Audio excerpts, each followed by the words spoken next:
Han Yen Meng's tender face blushed and she felt that she had nowhere to stay. She almost went for the door and escaped. She really regretted it. I shouldn't have bet with this guy that day. This guy is so treacherous. He was waiting for me to fall for his trap all along, and I was still so foolishly thinking that I am winning. And then I had lost myself to him and became his mistress. I promised. I promised in the name of the supreme reputation of the Silver City. And I even need to tie myself up and get onto his bed. This is too embarrassing. Seeing his young sister-in-law in this helpless state with trembling lips, a bowing head, a blushing face, and a reluctance to face others with no more past cunning and arrogance, Jun Woo hurriedly comforted her. Only then did the little girl sit down uneasily. She sat for a while with her head down, and when she saw that nothing else happened, she mustered courage to raise her head. Her face was as red as a monkey's buttock, but she gave Jun Moxie a glare when Jun Moxie was not looking. Jun Moxie turned around and immediately cried out, "Why are you like this? The bet is over, but you don't fulfill it. You are willing to bet, but refuse to lose. You dare to stare at me. Quick, quick, send me my mistress. I want her tonight. You quickly tie her up and send her to me, don't forget your oath." I didn't stare at you. The little girl was about to cry and defended herself with little confidence. I don't care. I want my mistress tonight. You have to do it anyway, but you promised it. Gentleman Moxie laughed and looked at her proudly and said, "How nice it would be to have the first night with my mistress tonight. It's amazing to think about it. No wonder everyone says that, no matter whether you have money or not, marry a girl and celebrate New Year. What a truth. Having the first night with my mistress on New Year's Eve, that's double the celebration." Han Yen Meng's eyes reddened and burst into tears. She looked very bitter. Jun Woo and Mu Shuetong tried to comfort her and looked at Jun Moxie as if blaming him. Jun Moxie spread his hand and looked very helpless. "Mistress?" Dugu Xiaoyi was on guard immediately and looked at Jun Moxie with her big, bright eyes. "Brother Moxie, where did you get a mistress? Why don't I know? Who is she? I want to meet her." The little girl had a murderous look on her face. Jun Moxie felt numbness on his scalp. He was teasing too happily and forgot about her presence.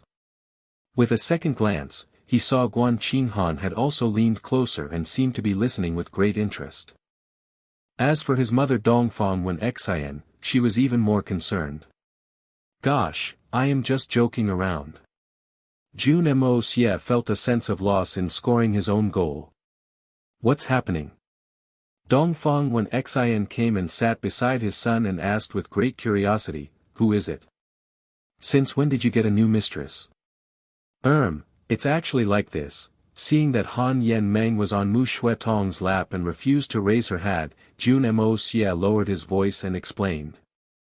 "These women are not going to let me go if I don't explain properly today."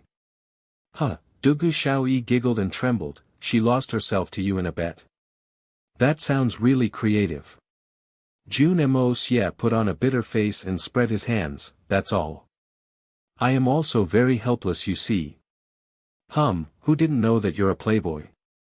Guan Qinghan said in an unfriendly tone, "Perhaps you already have a crush on her, seeing that she is so pretty.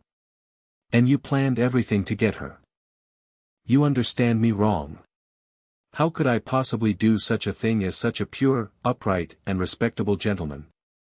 The whole hall burst into laughter after hearing what Jun Moxie had said. If he was pure, upright, and respectable, then everyone in this world was going to be a saint. I see. Dongfang Wen Xian was really entertained. "That's my son. So good at getting girls, but poor little Meng, how did she even lose herself to you?" Dugu Xiaoyi thought about the whole thing again and pouted. "She even has to tie herself up onto your bed. I thought I was stupid enough, but she's worse. This is really an eye-opener." Everybody looked at her, as if saying, "You finally know how stupid you are." Then everyone laughed uncontrollably. Amidst the laughter, Dongfang Wen Xian hugged Han Yen Meng and comforted her softly. But she suddenly said, "Actually, little Meng, when you send him his mistress, don't tie too tightly, or she will be uncomfortable. She's also my daughter-in-law, so I will feel pity. Is that all right? Not too tight." Han Yen Meng opened her eyes in astonishment. She didn't expect that Jun Moxie's mother had also recognized this. She was obviously unwilling and started to twist around in Dongfang Wen Xian's laps to act in a pettish manner. "I don't care. Sister-in-law, you are also bullying me. Tell your son to stop bullying his elder. Why are you still calling me sister-in-law?" Dongfang Wen Xian frowned and pretended to be agitated. "You lost yourself to my son to be his mistress. You can't call me sister-in-law anymore. And don't try to be an elder anymore in the future." Han Yen Meng was even more embarrassed, and her whole body heated up. She twisted and turned on Dongfang Wen Xian's lap, and refused to raise her head no matter what. Jun Moxie was also stunned. What? Mother is taking it seriously? At this time, the Dugu Xiao Yi also held the shoulder of Dongfang Wen Xian, and announced loudly, "Mother, I am your real daughter-in-law, I am. I've been looking forward to it for years. And Sister Qing Han, she is the real deal, she had already done that thing." Everyone was practically sweating bullets. She really dared to speak. How impressive. Dongfang Wen Xian laughed and hugged Guan Qing Han with her other arm and said with a grin, "Yes, you're all my daughter-in-laws. Ha, I finally will get to wait to be a grandma." In Jun Moxie's courtyard, Yi Gu Han sat alone on a stone bench at night, humming an unknown sad tune. He was down and lonely, but his eyes were focused at the stone table in front of him. There were scripts on it. During everyone's reunion, Yi Gu Han sat here in solitary and repeated a name on the stone table, "Xiu Xiu." The fragrance of wine diffused into the evening air. Yi Gu Han smiled tragically as he threw away the knife and grabbed the wine jug. He lifted it up and poured it all into his mouth. His Adam's apple bobbed as he gobbled, but his eyes remained fastened on the names. Finally, the wine was finished and he was drunk. Yi Gu Han slowly pressed his cheek on the stone table against the cold characters as he opened his mouth to speak, but no words came out. "Xiu Xiu." A stream of tears flowed out and dripped onto the tabletop without a sound. It dripped right on top of the characters, and the moisture slowly froze and turned into a petal of ice. The Jun family was the party that issued the statement, and also the party that had completely disrupted the world. They could be called the initiator. Jun Moxie's statement instantly wreaked havoc across the continent and made the world more chaotic. The Jun family, the initiator, was probably the most relaxed one at the moment. But the other families were uneasy. In the palace, the emperor had a table full of luxurious food and wine, but he frowned and could not enjoy the taste. He did not even have the interest to move his chopsticks. The rise of the Jun family could not be stopped and was so rapid. Previously, they were only a normal family. Although they had the honor of being the family that produced so many legendary generals, they were still the subordinates of the imperial family. But now, they even dared to say that anyone who followed them would prosper and anyone who were against them would perish. This was undoubtedly challenging the imperial family. If they did not have real power, how could they make such a threatening comment? Although he didn't want to admit, but the Jun family now was definitely beyond the control of the monarch. Even the imperial family had to rely on them. The last time, when the second prince was scared to the extent that he wet his pants, Jun Moxie did not even try to cover up anything. He simply brought the two perpetrators home and did not make an explanation. It was as if nothing had happened. His Royal Highness was hurt by the Jun family's guests, and the family did not even try to do anything. They pretended nothing had happened. This was a complete disregard of the imperial rule. But the imperial family just left the issue as it was. In fact, even if the royal family wanted to do something, they could not do anything. If they tried to hold the Jun family responsible, it would end up even uglier. Nowadays, who didn't know that the third young master of the Jun family was an unreasonable person? He dared to murder in the broad daylight. And everyone also knew that the Jun family was very powerful now. Even Supremes and Superior Supreme could only approach and wouldn't be able to leave. And the whole family was one of the strongest super families. Even the most powerful, like the three Holy Lands, could only leave with casualties. What could others do? What was imperial rule to them? The superior imperial rule to a commoner was no longer incontestable in the eyes of the Jun family. As he thought about this, the emperor closed his eyes in dismay. He raised his neck and drank a whole cup of wine, but he choked and coughed. The originally sweet and delicious liquor now tasted bitter and was difficult to swallow. Normally, if a super family like the Jun family emerged in a nation, it would be a fortune to the country.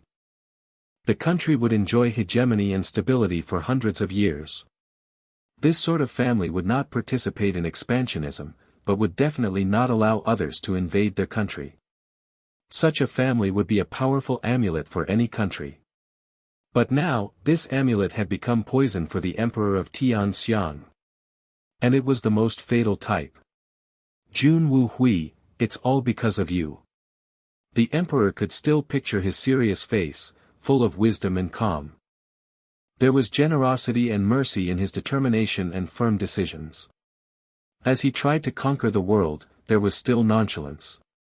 He was a war god, that Jun Hui.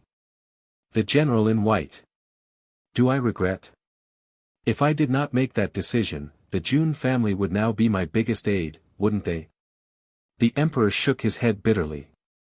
I don't. Even if I were given another chance, I would do the same. Because I am the emperor.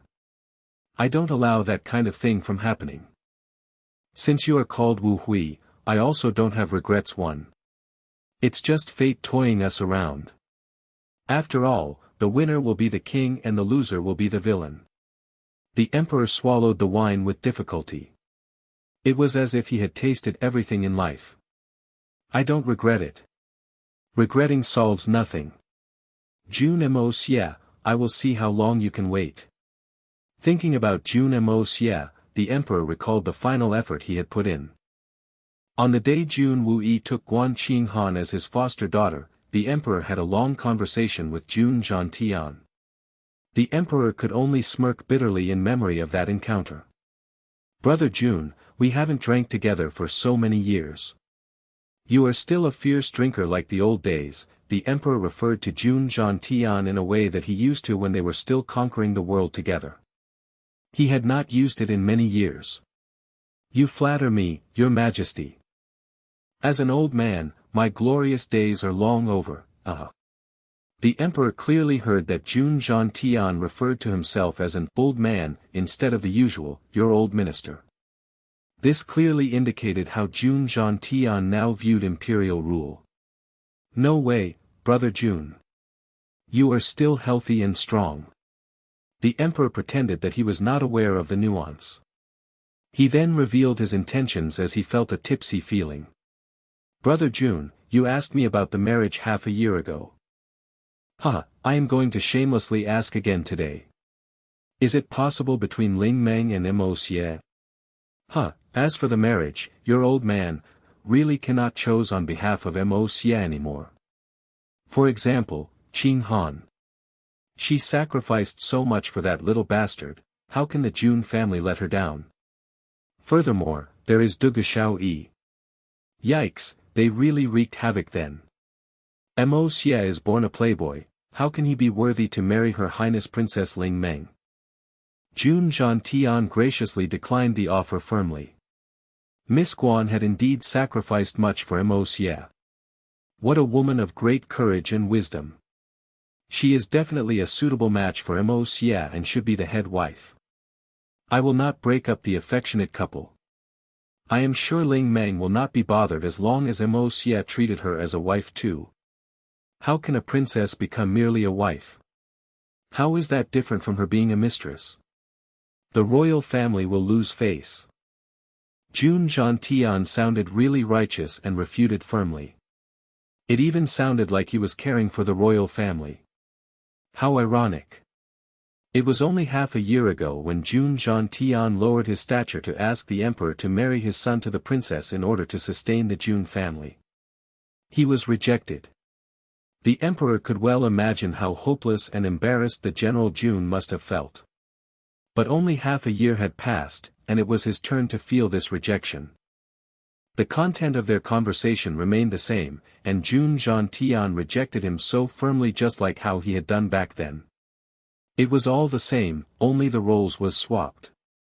The pleader had become the denier and the denier had become the pleader. Well, the geomantic cycles turns in 10 years 3, but it apparently didn't take 10 years. Half a year and everything is turned upside down. The emperor turned hopeless that night. He had known the result. The only thing he didn't know was how Jun Moxie would deal with him. But this didn't matter. Nothing really mattered. In another corner of the palace, the Empress and Princess Ling Meng sat facing each other, both speechless. It was New Year's Eve and the night of reunion, but the Emperor and the Empress both rejected this suggestion. Both palaces were dead silent. Lately, Ling Meng lost her weight at an observable rate. Her eyes looked larger, but her originally healthy-looking face had slowly paled. She was becoming too skinny. Meng, stop torturing yourself. Matters concerning our generation should not be your responsibility, the Empress said in an especially heavy voice. She patiently comforted her daughter. Fret not, I will help you take charge. Princess Ling Meng shook her head slowly and looked at the shining candlelight blankly. 2 drops of tears rolled down her cheek. Mother. I am not trying to take up the responsibility, I just feel hurt. Feeling hurt? Why? Murong Xiao was stunned and bewildered as she looked at her daughter. Princess Ling Meng muttered wistfully. This is all fate from past lives. How did it develop to this day? Why, how? Her usually beautiful eyes no longer showed liveliness. They were full of uncertainty and pessimism. Murong Xiao was experienced, especially when it came to sentiments. She suddenly thought of an incredible possibility and uncontrollably cried out softly. Daughter, are you in love with Jun Moxie? Translator, Atlas Studios. Editor, Atlas Studios. As Murong Xiao said it, she did not believe it herself. Her daughter always held a high standard and didn't think highly of any man in the world, even the most outstanding men like Li Yuran were not exceptions. Although Jun Moxie's status now was exceptional and his strength was amazing and far from being comparable, all these amazing changes took place in a very short period of time. The Jun Moxie before was just a complete scoundrel. How could he be even considered by her? Moreover, they had only met very few times. At most, it was the occasional meeting when she visited Yigu Han. Besides, there was no communication between them. It was really difficult for them to connect. Princess Ling Meng opened her mouth and lowered her head. Don't.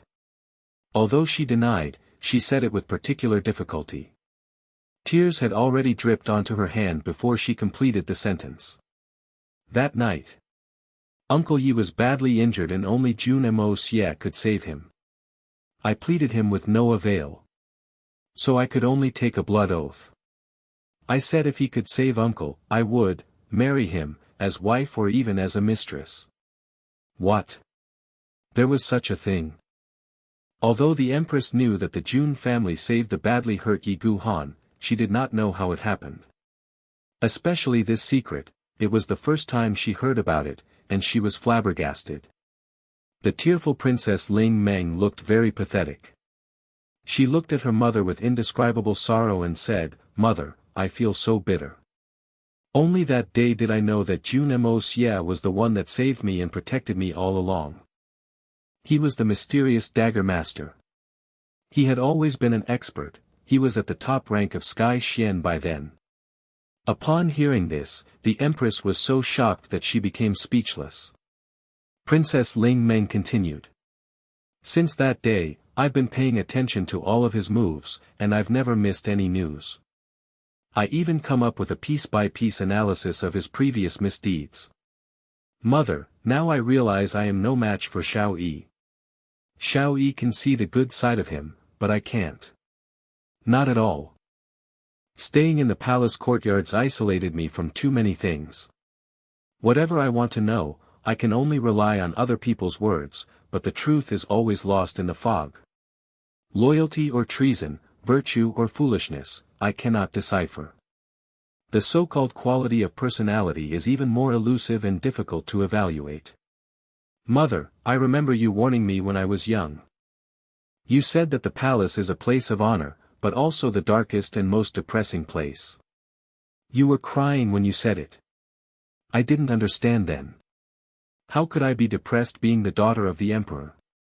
I was always the exceptional one, the one of superior status. Shouldn't I be happy? But I finally understand now. What you said isn't even everything. The palace is also the most hypocritical and disgusting place. Everyone living in the palace is an idiot. No matter how smart, when they enter the palace, they will become dumb. We can't even control our own future. Our entire life is a lie and there's no truth. Mother, this is so deplorable. The Empress looked at the flickering candlelight blankly. She sighed deeply. The reflection of the flame was dancing in her pupils. It was like a dancing dream, revived by her daughter's confession. She recalled the past she thought she had long forgotten. There were once a confident boy, and a pure and beautiful girl. There was glowing and the growing warmth of the sun in spring and the aroma of flowers in autumn. There was also a moss-grown path they would walk past, side by side. And, the hugs and cuddles. Unconsciously, her eyes were filled with tears. After a long pause, she smirked and murmured with a mocking and contemptuous tone. Royalty. Honor. Darkness, hypocrisy, disgust, hee. Murong Xiu's voice sounded like they were coming from a distance, like she was sleep-talking. Mother? Are you all right? Princess Ling Meng was shocked by her mother's sudden action. She raised her head in concern and looked puzzledly at her mother. I'm fine. I just remembered something. The Empress smiled and comforted her daughter with a weak and bleak voice. Her thoughts were drifting away as she blanked out for a while. She lowered her head, and covered her dropping tears from her daughter's sight. She said calmly, continue. I am listening. Yes, mother. For example, Jun Moxie. His despicable behaviors in the past were only an appearance. Everyone said that he could not be saved, and the Jun family would be doomed the day Jun Zhantian died. This passed down from person to person and became widespread, consolidating Jun Moxie's infamous reputation. Now, when I think of it, isn't everyone simply taking advantage of when they were down? If Jun Moxie really showed his talent at a young age, would he survive till today? Princess Ling Meng continued with sarcasm. At least father would not tolerate. He can't tolerate another Jun Wuhui, can he? And what if it's someone even stronger, and might even seek revenge? She continued with a tone only an old man would have. Now I know why Jun Moxie didn't hesitate to defame himself. Now when we know everything, I finally understand how much pain he must have borne. He's about the same age as me, but what he has experienced is so much more. I always thought highly of myself. I was clever and talented. But in comparison with Jun Moxie, I was simply so childish. How ridiculous, how pathetic. Now, he is strong, rising almost overnight. He no longer needs to veil the truth and the Jun family has become an unshakable superfamily. Jun Moxie's previously bad habits are gone and his name is shocking the world like spring thunder. And we only know the truth now, when it's too late. Princess Ling Meng looked more sad, but there was also a tint of pride. It is understandable. He no longer needs to fake and endure. Jun Moxie is a man, a real man. Mother, I think he's even comparable with his father. And you still tried to deny. You are completely in love with him. Or why would you be talking about him in this sort of tone? The Empress sighed and said, but how did you fall in love with him? Didn't you always look down at him? If it's just the oath, do you know that marrying him and loving him is different? This is a dead knot and there's no hope. Meng, what do you want me to say? It's exactly because I hated him, that the change of attitude came very easily, I guess. Princess Ling Meng looked bewildered. Mother, do you know this kind of feeling? When you thought someone was just a lowly worm crawling beneath, but he ends up being a soaring dragon. You made a mistake, you judged him wrongly, how would you feel? She smiled sadly and continued. Since I knew I misjudged him, I began investigating him. I analyzed everything and every word he said to me in order to understand his true meaning and motives. When I connected all these with the situation the Jun family was in and their vengeance over the death of the general in white, I finally realized that everything he said had meaning and an agenda. Mother, this is wisdom. Jun Moxie is a real man. It's easy to drag out an ignoble existence, but it's hard to endure all the insults while taking up all the burden. It's easy to die fighting for justice, but it is difficult to silently bear and act along with others' contempt. He had so many talents, but he made himself a clown for his family and their vengeance. This is too difficult. At least, I can't do it. So I find him exceptionally great. As I know more about him, I cannot stop finding out more. Mother, a man like him is every girl's dream, how am I an exception? It's not about the oath. I view him as the only man I acknowledge for my entire life. As the Princess Ling Meng said quietly, she looked up stubbornly and her face was full of tears. I know there is no hope at all, there is no hope at all. It is for this reason that I am speaking out. When Father revealed that truth, I knew that there was no hope between him and me. Not at all. We killed his father. How can he accept me? But I don't want to give up. I really don't want to. Mother. I'm not willing to let my feelings to be gone with the wind. She cried out loud. Everyone tried to deceive me. Everyone was talking badly of him. When Jun Tian came to talk about the marriage, Father rejected it so firmly, although I wasn't willing as well. If I knew the truth a bit earlier, I would pay the price for what Father had done. If he didn't accept me, I would at least have been his wife, and I would at least have him once. Do you know? I am heartbroken when I discovered what he went through. I really want to embrace him and comfort him. His life is too uneasy as a man. Even the most determined man will have a weaker side. I really want to be the person beside him when he's down. Sigh, the Empress sighed deeply and looked at her daughter. Suddenly, a feeling of heartfelt powerlessness rose in her heart. Are we going to have the same fate? Is she even more unfortunate than me? I still have Han's attachment, I have at least loved, but Meng has always been in an one-sided love. Poor girl. Murong Xiao quietly pondered for a long time, slowly stood up, and looked at her daughter with great love.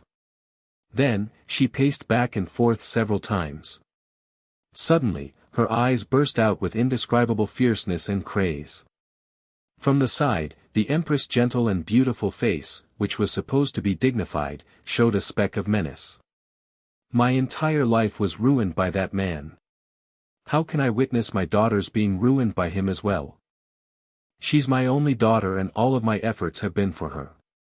The Empress thought silently. Her eyes were filled with a tragic craze. I have to do something for my daughter. My duties as a mother will be fulfilled even if it's not successful. She was so moved that she gasped violently. It sounded like tearing her throat apart. She sounded so hysterical. Mother? Princess Ling Meng looked up with concern. I'm fine. Really? The Empress lowered her head, lest her daughter saw the anger in her eyes. She only waved her hand slowly and said, Don't worry too much. It's already late, go rest." Watching her dismal daughter walk out obediently and disappearing from her sight, the empress felt heartbroken. She bit her teeth and finally made up her mind. She stood up, refused the service from the maid, put on her overcoat herself, and suddenly said coldly, "Call for the carriage, I want to leave the palace and go to the Jun family." "Your Highness, it's now midnight," the maidservant looked at her anxiously. "Did you not hear what I say?" The empress stared and said loudly. It was the first time she spoke so fiercely ever since she entered the palace. "Yes, I am going right away." The maidservant almost collapsed to the ground in fear. She quickly made her way out. The empress laughed at herself and listened to the sound of footsteps outside. Suddenly she tightened her collar and went out without hesitation. As she stepped out of the palace door, a shadow flashed like a phantom from the darkness and followed her step by step, like her own shadow. "Ah Joe, where are the new guards who lately came on duty now?" The empress asked in a tone of indifference before she stepped onto the carriage. "I heard that they don't have any duty. They were all in the guards' camp and acted as a self-organized brigade. All of them were arrogant and strong. I haven't seen them do anything on weekdays, and they didn't make a fuss recently." The shadow-like Ajio thought about it and gave a careful answer. They only stopped messing around half a month ago, right?" The empress asked calmly. Her eyes showed a strong sarcasm. "Half a month ago was when Jun Moxie returned." "Yes, ever since then, they stayed in camp and never left." "Not a single one of them," answered Ajio carefully. He did not dare to look at the empress because he could hear the gloominess and bloodthirst in her tone. The shocking case before the Yi family was executed, were the culprits from the Blood Sword Hall? The empress asked with a low voice. "Yes, but this is an open secret among the bigger families in the city," Ajio answered in surprise, only to find that the empress had already mounted a carriage. It was past midnight and the freezing breeze blew. There was no starlight or bright moon. The wheels of the carriage rolled with sound as it made its way out of the palace. "What? The empress is going to the Jun family now?" The emperor frowned and his face was gloomy and scary. He had been drunk with his head hanging there weakly, but his gaze became as sharp as that of an eagle when he heard the news. Fierce and cruel. Yes. The guard knelt on the floor and didn't dare to raise his head. "Okay, go." The emperor leaned back and closed his eyes, feeling tired. He massaged his own forehead and the sense of ruthlessness grew as his breathing became more rapid. He murmured, "Why the Jun family now? Why?" He looked more anxious the more he thought about it. A hysterical expression then emerged. He hollered with a low voice, "Why are you going there now? Are you trying to betray me? Murong Xiao Xiao, I have tolerated you for so long. So long." He yelled and his eyes reddened from the alcohol. His face was full of menace. He suddenly said, "Call Mr. Wen. Brother Wen, I want you to do something for me please." Just as the elegant and nonchalant-looking Mr. Wen entered with a smile, the emperor made a blunt request. "You are flattering me. What's the matter? And, I also have to notify you of something today, Your Majesty." Mr. Wen looked at him with a smile. "You also have something to announce. Please say first." The emperor was smiling, but muscles on his majestic face were obviously twitching in anger as his beard moved with it. There was a strong killing intent. "I will be leaving the Tianxiang Imperial Palace and returning to the Supreme Golden City the day after tomorrow. It's not only me, all men positioned in palaces across the Xian continent were called back. From then on, we will not interfere with any secular business anymore." Mr. Wen said with a smile. "What? Why?" The emperor immediately stood up and looked at the man in front of him in disbelief. "I am sorry, but it's true." Mr. Wen put on a more serious face. The indifferent words shattered the last trace of hope of the emperor. "Why the sudden decision? Please tell me directly." The emperor asked with a deep voice as he sat back down with a bitter face. I don't know either. This is the decision from the highest ranks of the Golden City, we don't have a choice either. Mr. Wen stared at the man before him. Your Majesty, take care.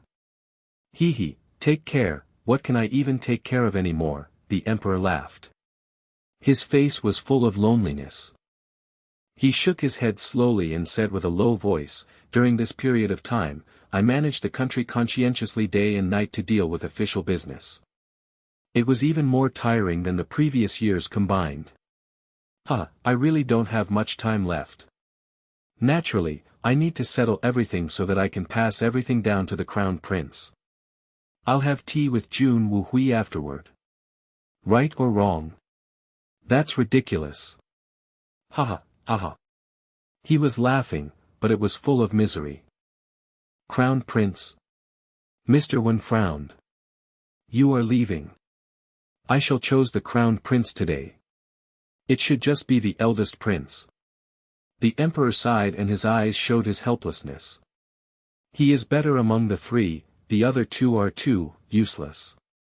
Your Majesty, are you worried about Jun Moxie seeking revenge? Mr. Wen asked. You think, he won't avenge his father? He won't discover the truth? The Emperor asked back. Paper can never contain fire. As for who he is today, does he still need evidence or truth? Mr. Wen smiled but said grimly. Brother Wen, perhaps we won't meet ever again after this parting. The Emperor's words showed extreme desolation. He turned to look at the darkness outside before saying slowly. We have been sworn brothers for so many years. You are leaving, and I am really not willing. Mr. Wen took to the silence for a while before saying after a long sigh. I don't wish to either. For all these years, you did not treat me like your subordinate. I have received so much, but I can't pay you back. Brother Wen, I want you to help me do something. The Emperor suddenly raised his head, and his eyes revealed his madness and murderous intentions. Please, just make it a parting present for me. Please say, Your Majesty. I have stayed in the palace for so many years and I feel uneasy for not contributing much. If I can help your Majesty do anything, I will feel much better. Mr. Wen said firmly after a pause. The Empress just left for the Jun family. The Emperor sounded hoarse. It was mixed with deep grief and helplessness. She was having a cold war with me recently. She sees me like a foe. I have tolerated her for 18 years. And now, she still goes to the Jun family at this time of the day. Yang Huaiyu, the monarch of Tianxiang Empire, suddenly spoke like a wounded beast, howling in a low voice. His face was twisted to the extreme and full of malevolence. He clenched both hands tightly. 18 years. I tolerated her, I loved her, I went crazy over her, and I cannot get her heart at all. She is like an empty casing.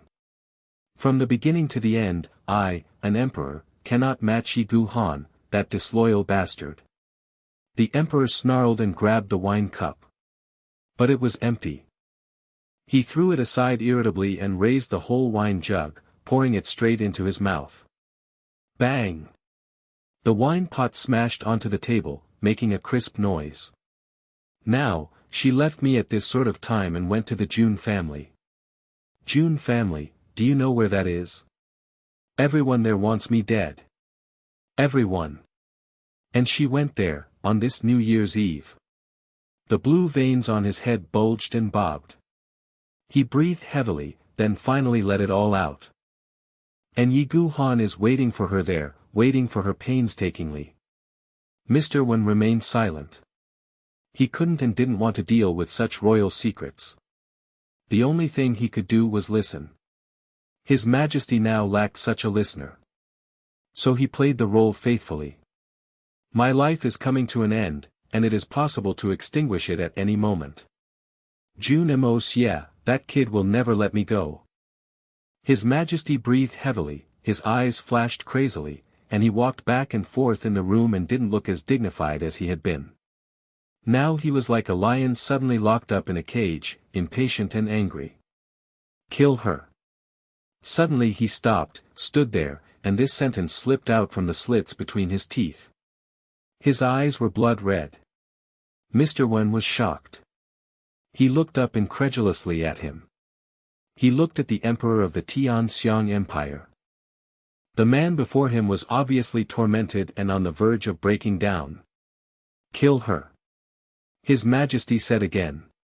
This time, his words were clearer and his eyes shone with a sharp, cold light, cruel and proud, with the abnormal pleasure of a crazy man destroying his favorite things with his own two hands. He fixed his eyes on Mr. Wen, and he suddenly took 2 steps forward. He held Mr. Wen's shoulders tightly in both hands. He pleaded, "Brother Wen, please help me kill this bitch." Mr. Wen was shocked and speechless. Before he left, His Majesty asked him to help one last time. And this errand was unexpectedly to kill his own queen. Kill a woman he loved to death and to madness just moments ago. How absurd. Why? Mr. Wen felt his voice was dry and hollow. Why? Ha ha ha ha ha, His Majesty looked up to heaven and laughed wildly. He cried out, "The winner is king while the loser is the villain. This is an unchanging truth of the world. If the Jun family did not rise again, then, when the family perished, all the military might of the family would belong to the nation. By then, I will no longer have to worry about being usurped or the prestige of the war gods. And I would also have the power to conquer the world. Within a few years, with my great talent and ingenious strategies, it will be just around the corner to destroy the Yutang Kingdom and the Jun Xie Empire. But fate is fooling me around. Jun Moxie uplifted the Jun family and all my efforts are now to no avail. Everything has happened, it is meaningless to say anything else. I was involved in the murder of Jun Wuhui. So there's nothing wrong for Jun Moxie to take revenge. I don't blame him. I don't blame him. No. I hate him. Who the f***ck does he think he is? Jun Wuhui is dead and that's it. I'm the emperor of Tianxiang. How dare he seek revenge? Yang Huaiyu was speaking more incoherently as the effects of the alcohol kicked in. He said ruthlessly, "I am the monarch, he is a minister. The monarch and his ministers are like father and sons. If the monarch wants his ministers dead, then he must die. This is called ethics. How dare the Jun family seek revenge? Even if I asked him to kill himself, that is also the family's honor. Revenge? Bastard! How is it justified to seek revenge from your own monarch? The Juns are all bastards." He gasped for a few moments.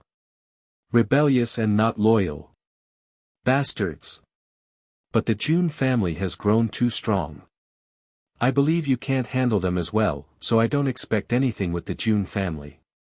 But, Murong Xiu must die. She's my woman. My empress. How dare she meet her lover on New Year's Eve? And, she might even leak my secrets to Jun Moxie and betray me. She must die. He raised his arms fanatically and hollered at the sky. But that's just your guess. It may not be the truth. If it's only your suspicion, won't it be like a joke, to kill your own empress? Mr. Wen frowned. It's not just suspicion. I am certain. Very certain. The emperor's face was red and his eyes were full of menace. He gasped and said, "Even if it's just suspicion, she must die as well." He paused and suddenly yelled after a while. "She's the love of my life. That's why she has to die." He grinned hideously. "My woman. I will die any moment, so why should I leave her behind? Leave her behind so she can enjoy her days with her lover. Ha ha ha. One day my woman, whole life my woman. I will bring her with me even if I die. No. I will let her wait for me in the underworld. I won't feel secure if she dies after me. Even if I can't receive her true love, I will forever occupy her body. I am the monarch. The emperor of Tianxiang. How can I be insulted like this? Suddenly he sent out a kick and the carved table in front of him flew up, hitting the ceiling of the palace, and cracked into pieces with a loud bang. That's why she must die. Before me. Mr. Wen sighed sadly. His Majesty clearly lost his mind due to jealousy and hatred. You had countless chances to kill her. Why do you want me to do it? Mr. Wen frowned helplessly. I am not willing to lose her. How can I be willing? The Emperor roared furiously, seemingly dissatisfied with his own weakness. She has never loved me, but she is the only woman I ever truly loved in my entire life.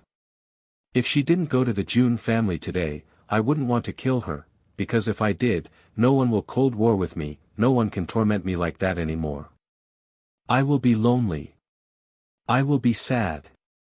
Suddenly he rushed over and grabbed Mr. Wen's hand. Brother Wen, help me. Help me this time. Kill her for me. He eagerly looked into Mr. Wen's eyes. Anyway, you're going back to the Supreme City tomorrow and killing such a woman is easy for you. After killing her, you can leave immediately. Even if the Jun family intends to pursue, I am sure they can't shake the Supreme Golden City, right? Mr. Wen looked up to the heavens and sighed, his facial expression changing. It was full of contradiction and indecision. Brother. Please help me this time. His Majesty's eyes burst into tears, but they shone with a flash of madness. I can't allow my woman to be held in the arms of other men, let alone have such a scrub like Yi Gu Han sitting on top of her. Please accept the request, and fulfill our wishes to be husband and wife. This is my last wish, and the only request I make to you for a lifetime friendship. Fine. Mr. Wen thought for a long time before he finally made his difficult decision. Obviously, this decision was also a painful one for him. I'll go. But after I kill her, I'll leave and never come back. Thank you, Brother Wen. His Majesty bent down and bowed deeply, as he said, she has just left the palace. She should not have gone far, and hasn't reached the Jun family yet. With your speed, I am sure you can catch up with her. Now. Mr. Wen frowned. Yes, now. The Emperor nodded. Okay. Mr. Wen's placid face was a little depressed and his muscles twitched. He said slowly, I've always kept a low profile and have never done anything wrong in my life. The last thing I will be doing before I leave the secular world is to kill a woman that isn't related to me at all. Somewhere outside the palace in the shadows, a delicate and graceful figure was shivering all over. Her eyes were full of tears, and she quietly stepped backwards. She suppressed herself from crying and dashed out fanatically. It was Princess Ling Meng. As she left her mother's place, she realized that she had not yet greeted her father tonight. Although she didn't want to come, she still made her way here, because she wanted to ask her father something. She wanted to ask, whether he was willing to concede on Jun family's matter and repent his wrongdoings. In her dreams, if her proud father was willing to step back, would all the hatred alleviate? Then she would. When she reached here and heard his father roaring, her curiosity drove her to eavesdrop by switching place with a guard at the door. But she never could imagine what she would hear. It was like a flash of lightning to her. Her father, who she had respected from a young age, wanted to kill her beloved mother. This cruel fact almost made Princess Ling Meng faint on the spot, but she did not dare to faint, and even feared that she would, because, mother is in danger. For a long time, she always thought that her father was a good emperor as well as a good father. It was not until that time when she saw her three brothers fighting for the emperor's place, and realized that all these were planned by her father, that she started to doubt her judgment.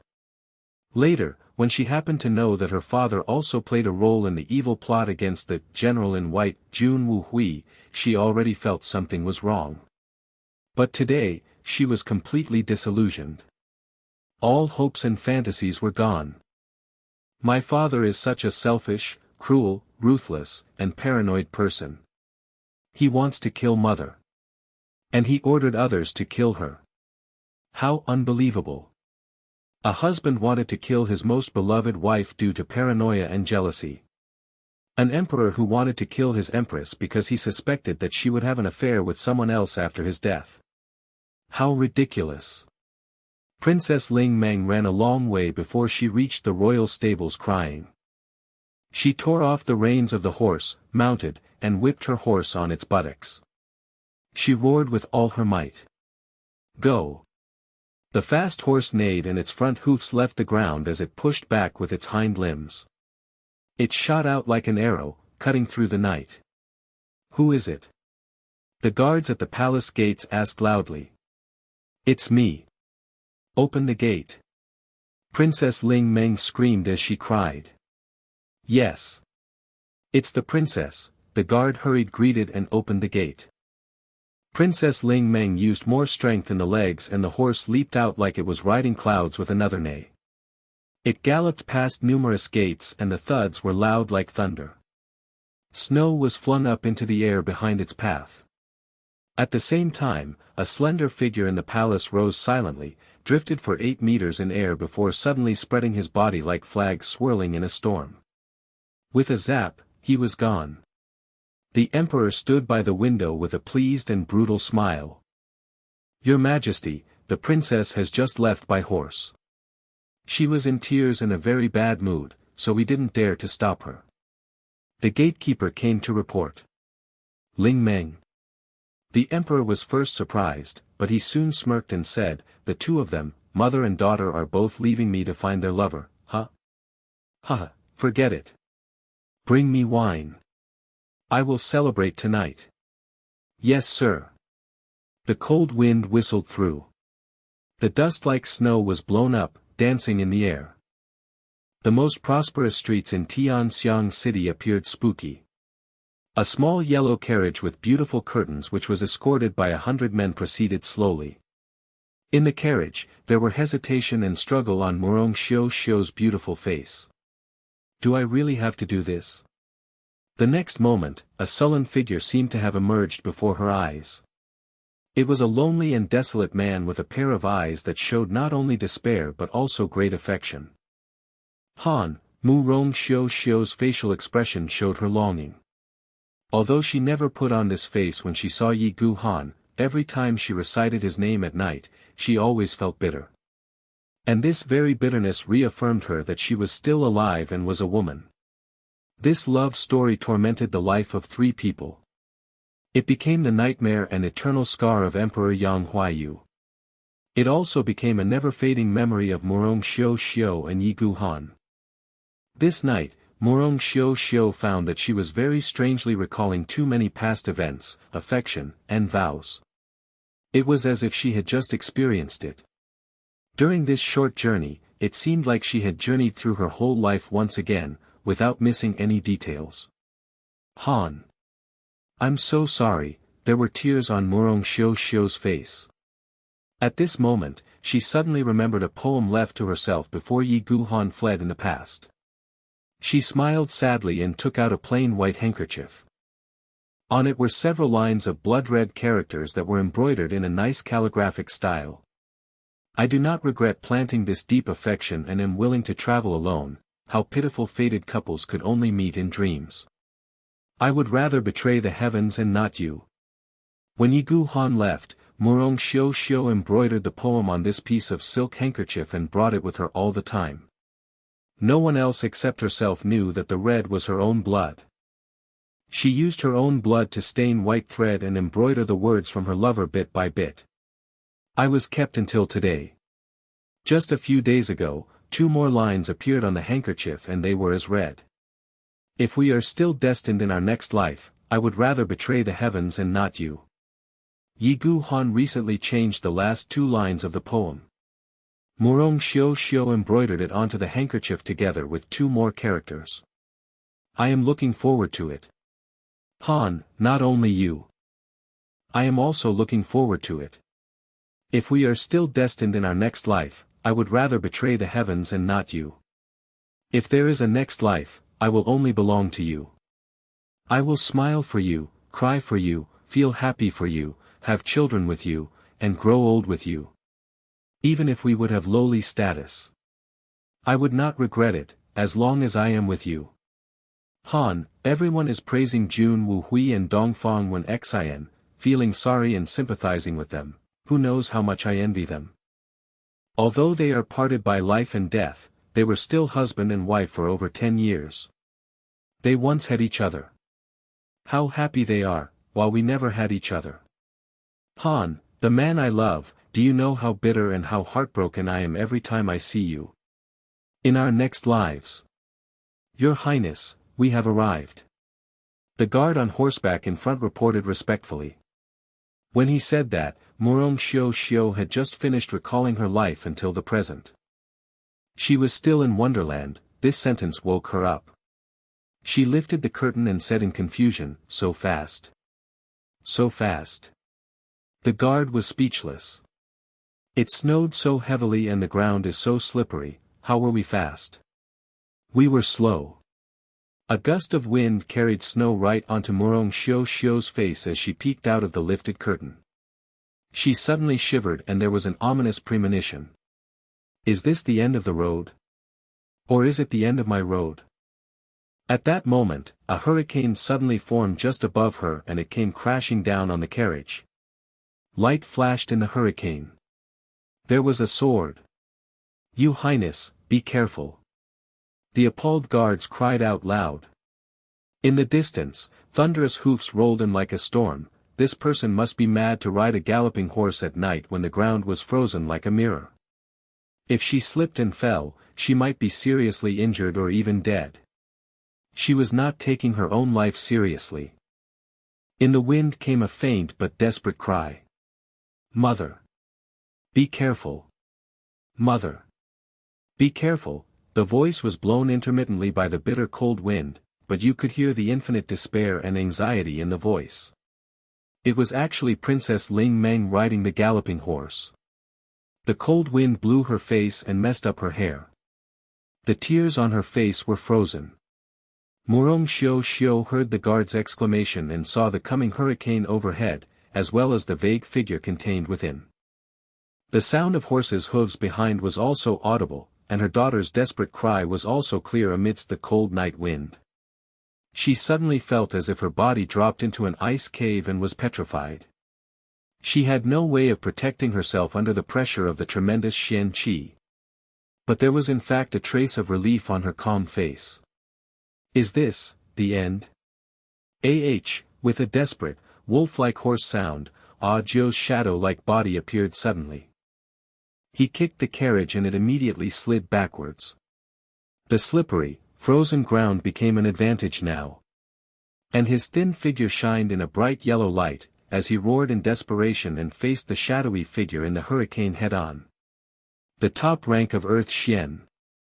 The Empress bodyguard was such an expert. But the assassin was Mr. Wen, and he was a supreme. Let alone Earth Xian, he could instantly kill a top Sky Xian expert. But Jiu did serve to block him. There was an explosion of blood in midair. Jiu's body instantaneously became blood and pieces of flesh rained down from the skies when he charged upwards.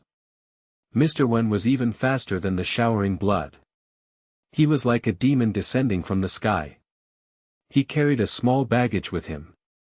He was leaving for the Supreme Golden City immediately after he killed Murong Xiao. And he would not be involved in secular matters anymore. Protect the Empress. Dozens of guards blocked the carriage with their swords. At this moment, Murong Xiao rolled out of the carriage and fell onto the frozen ground. Simultaneously, the roof of the carriage blew apart from the force of someone's palm. Mr. Wen did not say anything as he swung his sword.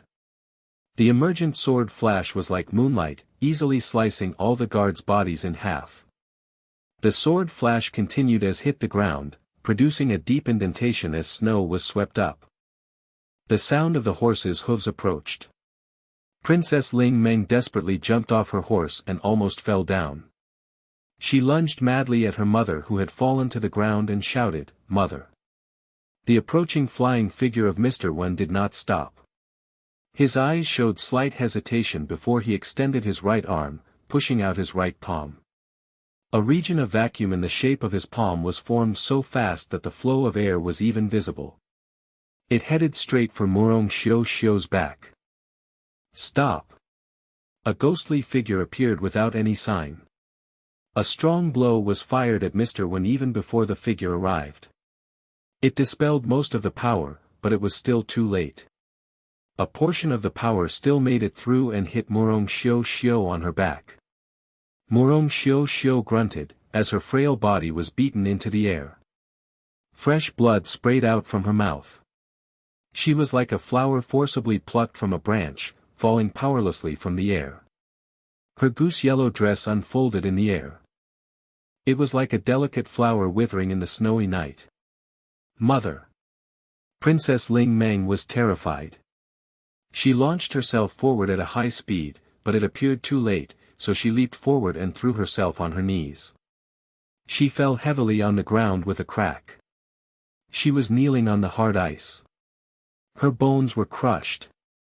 But she seemed unaware as she just stretched out her hand and firmly grasped the body of her mother who was about to land, like grasping the thing that her life depended on. The great momentum of her mother's fall made her lean back uncontrollably and the back of her head smashed on the icy ground. Crack! With the large force, her fractured knees were cracked once again and blood immediately flowed out. If her dress was lifted, her knees could be seen to have shattered. Her tender flesh were split and pieces of bone would even be visible. But the girl showed top-notch endurance this time. She was able to take pain unbearable even for a spirit Xian expert. Moreover, the back of her head was also bleeding. But she just hugged her mother's body, preventing her from experiencing much impact. Murong Xiu opened her eyes with difficulty. She looked at her grieving daughter lifelessly. She made a gentle and unwilling face as she said, "Meng, don't be afraid, I'm fine." But as she opened her mouth, blood gushed out and there were even pieces of internal organs flowing out. She wanted to raise her hand to wipe tears away from the face of her beloved daughter. But she realized that she could not even raise a finger. She endured the pain that was like a tsunami within her body and tried not to appear in agony. She looked gently at her daughter and tried her best to signal that she was not in pain. "Mother! Mum! Ah!" Princess Ling Meng screamed fanatically at the skies. "That man! He's not worthy to be my mother's man. I don't want all the status he gave me. I don't want." The freezing night was like ice, and her heart was like the night. As soon as the lively family feast was over, Jun Moxie returned to his own courtyard. Although it was an exceptionally peaceful period of time, the young Master Jun still had to find time to produce pills and train. There couldn't be any breaks in this work. It was undeniable that the young Master Jun was very popular recently. Just before he left, Dongfang Wen Xian looked at him with a gaze full of love and reluctance. Dugu Xiaoyi pouted at him and did not want to let him go. She almost followed him to the courtyard. Guan Qinhan also glanced at him, but did not say anything because of the presence of the elders. Although it was only a quick glance, Jun Moxie could not help overreading it. "Why are you looking at me? Are you very eager to?" And there was the little Princess Han Yen Meng, who had finished her meal with embarrassment but refused to leave until the end of the meal. She gave Jun Moxie a stare and made a scary face as if threatening him. But with only a few words, Jun Moxie made her run away in fright. "Am I too handsome? Are you obsessed with my looks? If so, I welcome you to warm my bed tonight. It will eventually happen, won't it?" The little girl was completely beaten, and she immediately disappeared. As he made to the doors, Jun Moxie suddenly felt something was wrong.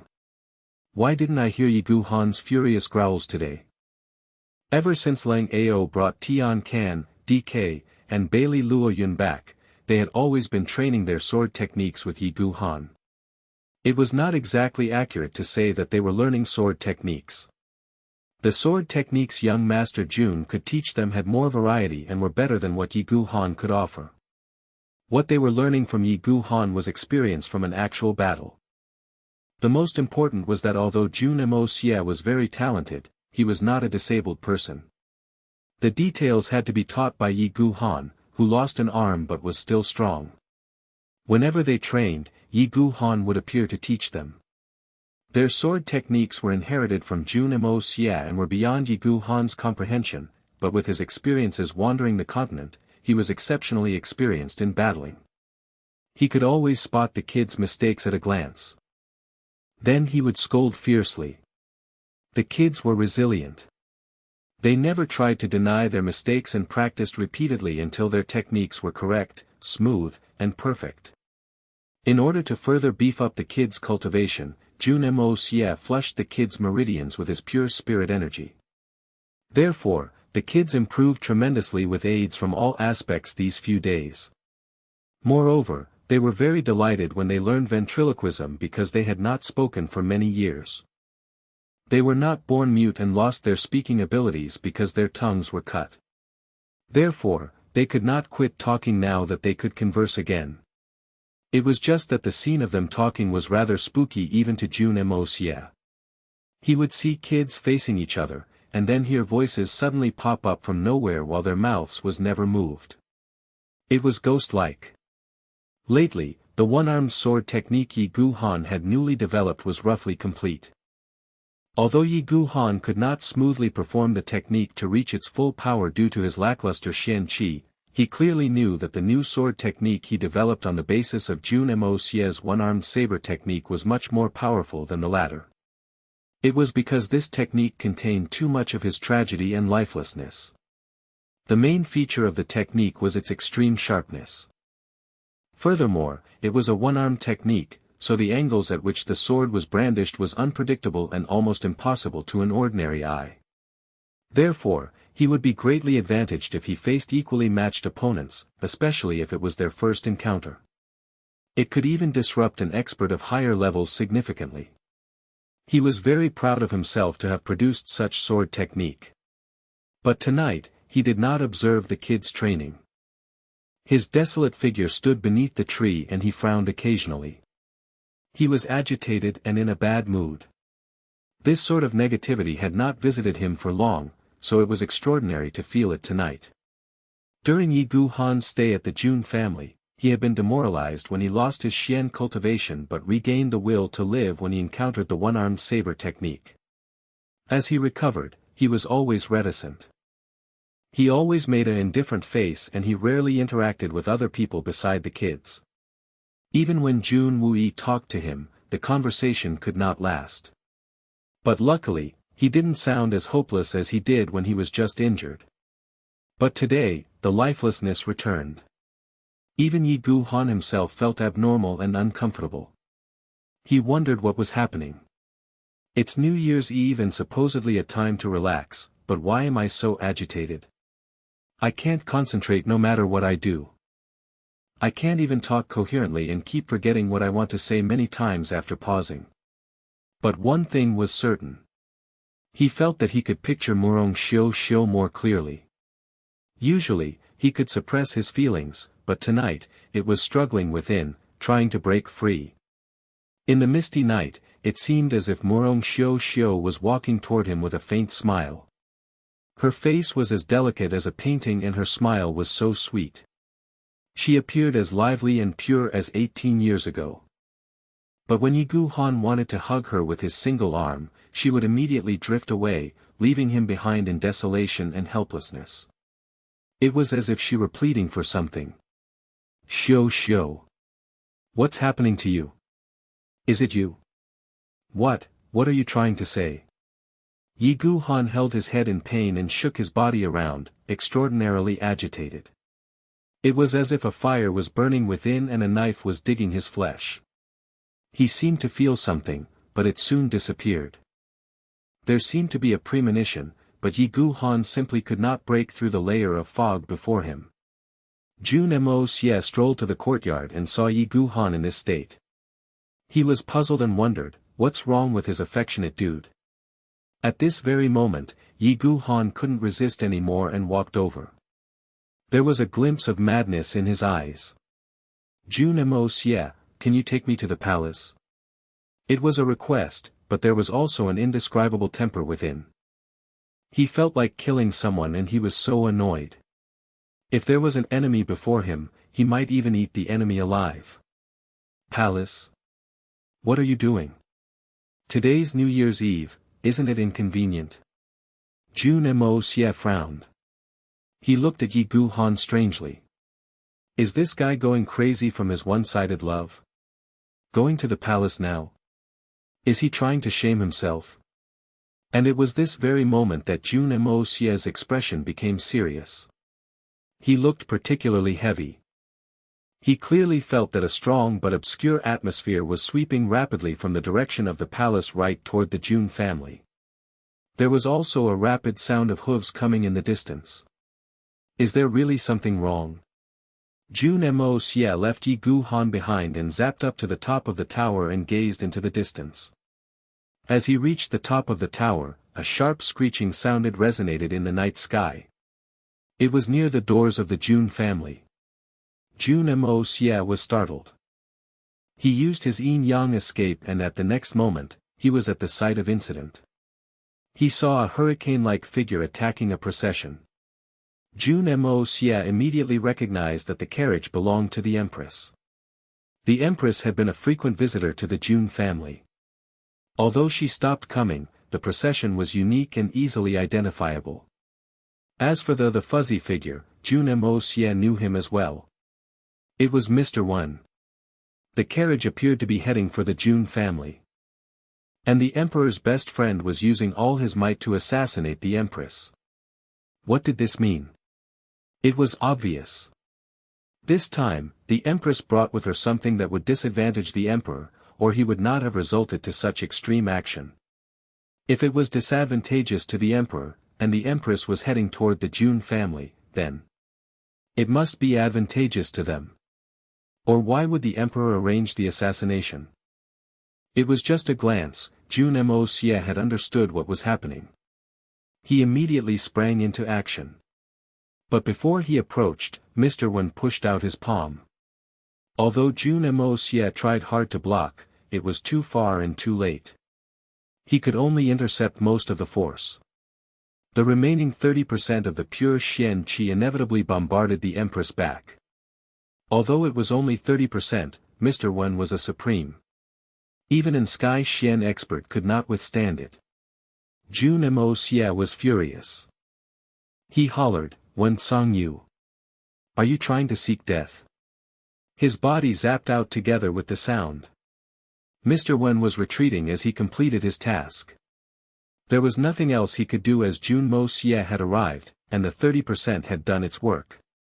From now on, he would be roaming freely and nothing mattered to him anymore. But right now, he could no longer escape. Jun Moxie rushed over like an eagle. Before Jun Moxie arrived, a pressing atmosphere had been suffocating him. Mr. Wen was shocked.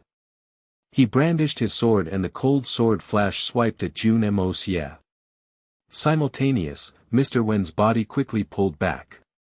He then wielded his sword fanatically, chopping off two gigantic trees at the side of the street and sent them flying.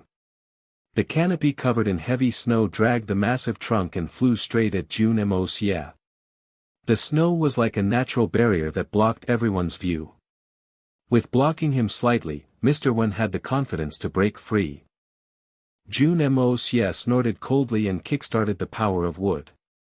His body passed through the canopy of the first tree without any resistance and his trajectory did not alter slightly.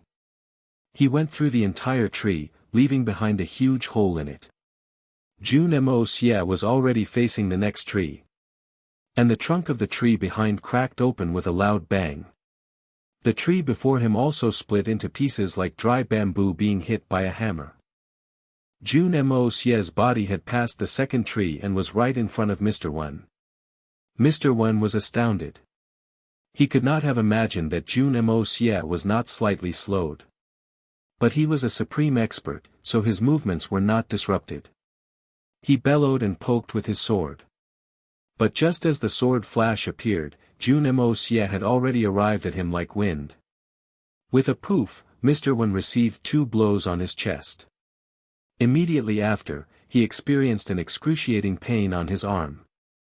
With a clang, the long sword slipped out of his hand. It was flung away like a shooting star and dropped to somewhere unknown. His shoulders were then hit by a palm chop and his abdomen and dantian received 2 blows from Jun Moxie's knees. Mr. Wen felt the sky was spinning. He coughed out a mouthful of blood. His internal organs were on fire and his xian qi was wreaking havoc in his body. He could not utilize his extremely pure xian qi anymore. In less than 1/10 of the time needed to blink an eye, Mr. Wen had fallen from a complete advantage against the Empress procession into an endless hell. And Jun Moxie, who was in front of him, disappeared suddenly. He suddenly felt strangled. He was being lifted. The wind whistled in his ear. Then with a bang, and Mr. Wen's body was smashed onto the ground. Jun Moxie had appeared before Princess Ling Meng. He had heard her desperate cry. Immediately, Jun Moxie's finger pressed against the Empress vein. A stream of pure spirit energy flowed in. Both of her smashed knees and the wound on the back of her head were severe. Although there was blood all over her, she seemed not to feel any pain. She still knelt there on the freezing ground and tightly hugged her mother.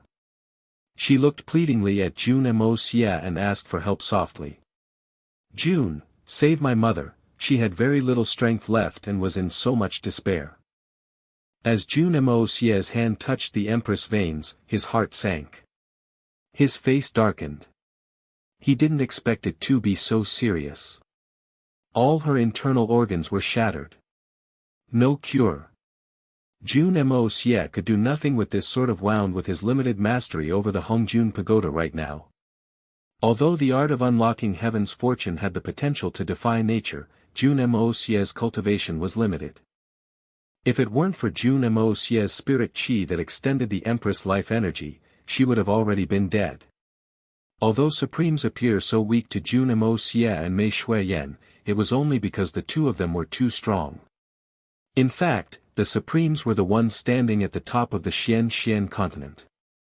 Although there still existed beings stronger than them, by normal definition, they were already extremely strong. A blow from a Supreme, even if only partially connected, was fatally to a weak lady like the Empress who didn't even reach Silver Xian. Jun Moxie sighed. The pure spirit energy flowed furiously into the Empress body. It enclosed her shattered internal organs and severed their connection from the rest of the body so as to sustain her final bit of life energy. This couldn't save her, but could sustain her life for a while. A short while, as long as it takes for water to boil. Jun Moxie did this without considering anything. At this moment, the Jun family and the reason for the Empress journey here did not matter to him. He was only thinking of Yi Gu Han, that guy who was still crazily in love. Jun Moxie felt that he had the duty to ensure that they could meet each other one last time. No wonder Yi Gu Han was acting abnormally. Is this really telepathy unique to couples?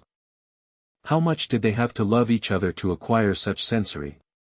18 years, and they were still thinking about each other without regret. 18 years of separation and their hearts never budged.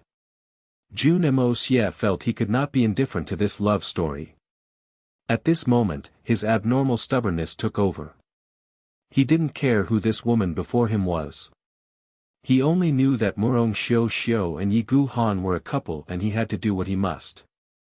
Identity, etiquette, and morals did not matter to him. And he didn't think about it at all. After his temporary treatment, he yelled into the sky, "Yi Gu Han." He controlled his voice as much as he could so that its volume exploded only after the sound waves had passed Murong Xiu, lest the shock wave hurt Murong Xiu again. Upon hearing the name, Murong Xiu was suddenly hopeful. There was anticipation and yearning in her eyes. At this moment, with two whistling sounds, Solitary Eagle and Feng Wanyan flew over like they were riding clouds and landed beside Jun Moxie. Now the strength of these men were truly of superior supreme. They were both shocked seeing what was before them. Yi Gu Han felt an ominously growing when he heard Jun Moxie's call. Without hesitation, he dashed out. His long hair danced in the wind. He was full of solitude. From afar, he saw Jun Moxie squatting there, seemingly holding something in his hands. Yigu Han's rapid breath from running suddenly stopped.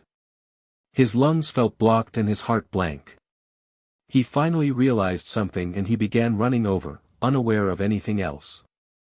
As he reached there, the whole world before him seemed to lose color. All he could see was a face and a pair of eyes. The face that was jotting up with difficulty and a pair of gentle eyes. Seeing Yigu Han, the pair of eyes could no longer veil the true feelings. It became deeply affectionate and filled with attachment, reluctance, and endless guilt. Han, Morong Xiao tried to keep her voice from trembling. She didn't dare to blink her eyes, as if she would forever lose the sight of this intimate and yet unfamiliar face if she did. Xiao, Yigu Han's body shook as he paled and collapsed down with only half a step forward. Kneeling on the ground, he leaned toward Morong Xiao's face as looked at the face he had missed for 18 years in pain. Xiao, who is it? Who hurt you? You. He felt sweetness at this throat before he could finish. Blood was rushing out, but he swallowed it back. He had witnessed so many deaths. How could he not tell? Han. It's so good, to see you again. Morong Xiao lovingly looked at his face and said gently. Han, do you know, for all these years, I have been thinking about you every day and every moment. Tears were formulating in her eyes.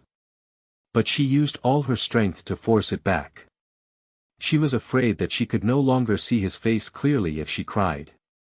Yigu Han knelt there blankly. His eyes were blazing but gentle.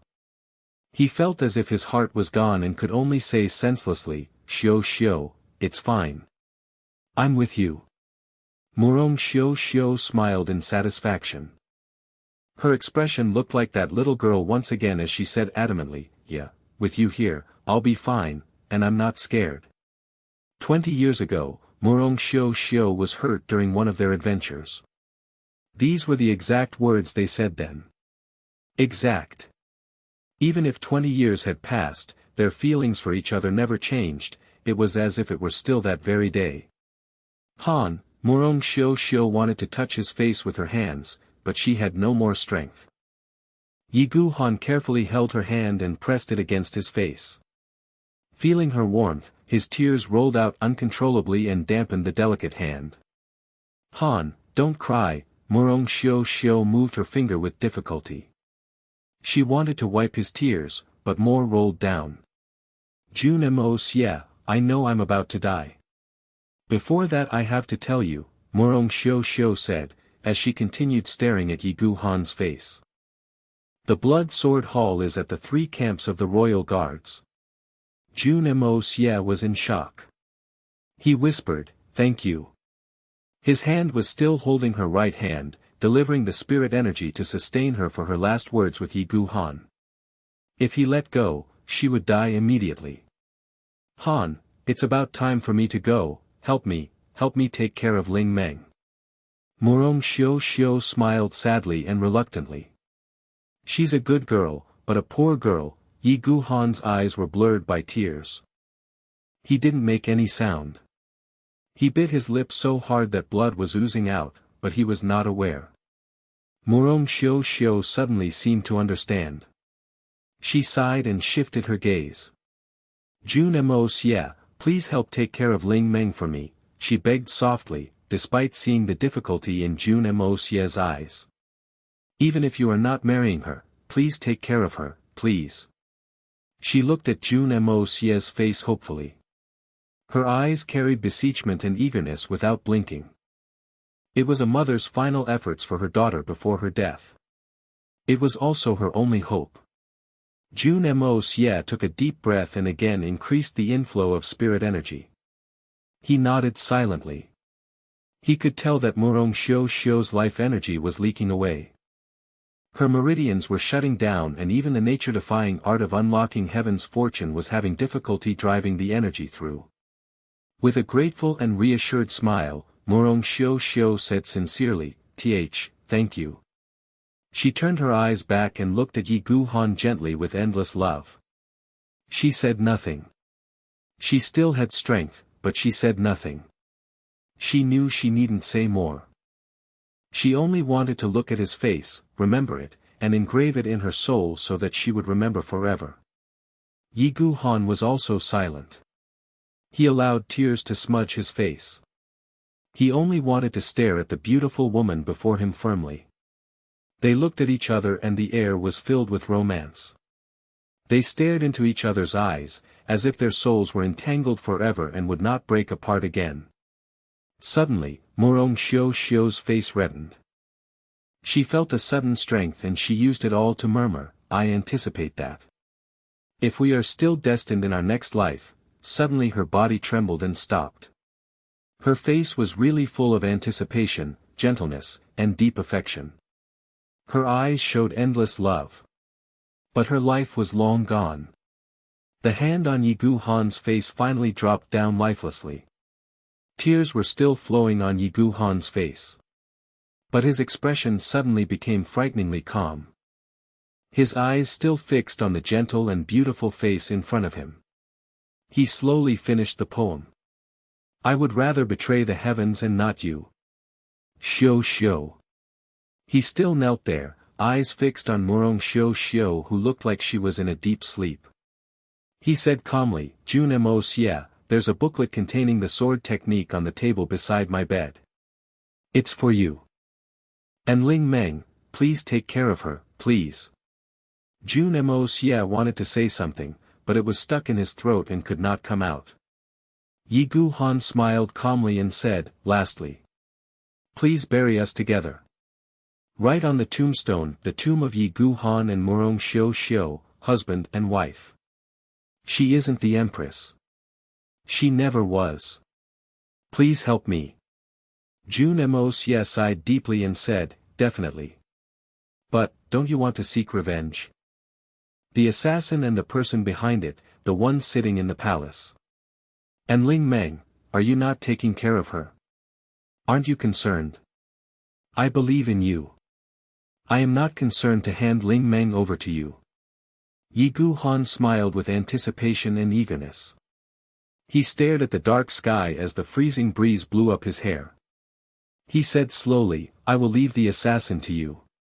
The paths to the underworld would be lonely. If he is now killed and Xiu meets him on the way, she would still be scared. So I will leave first to accompany her.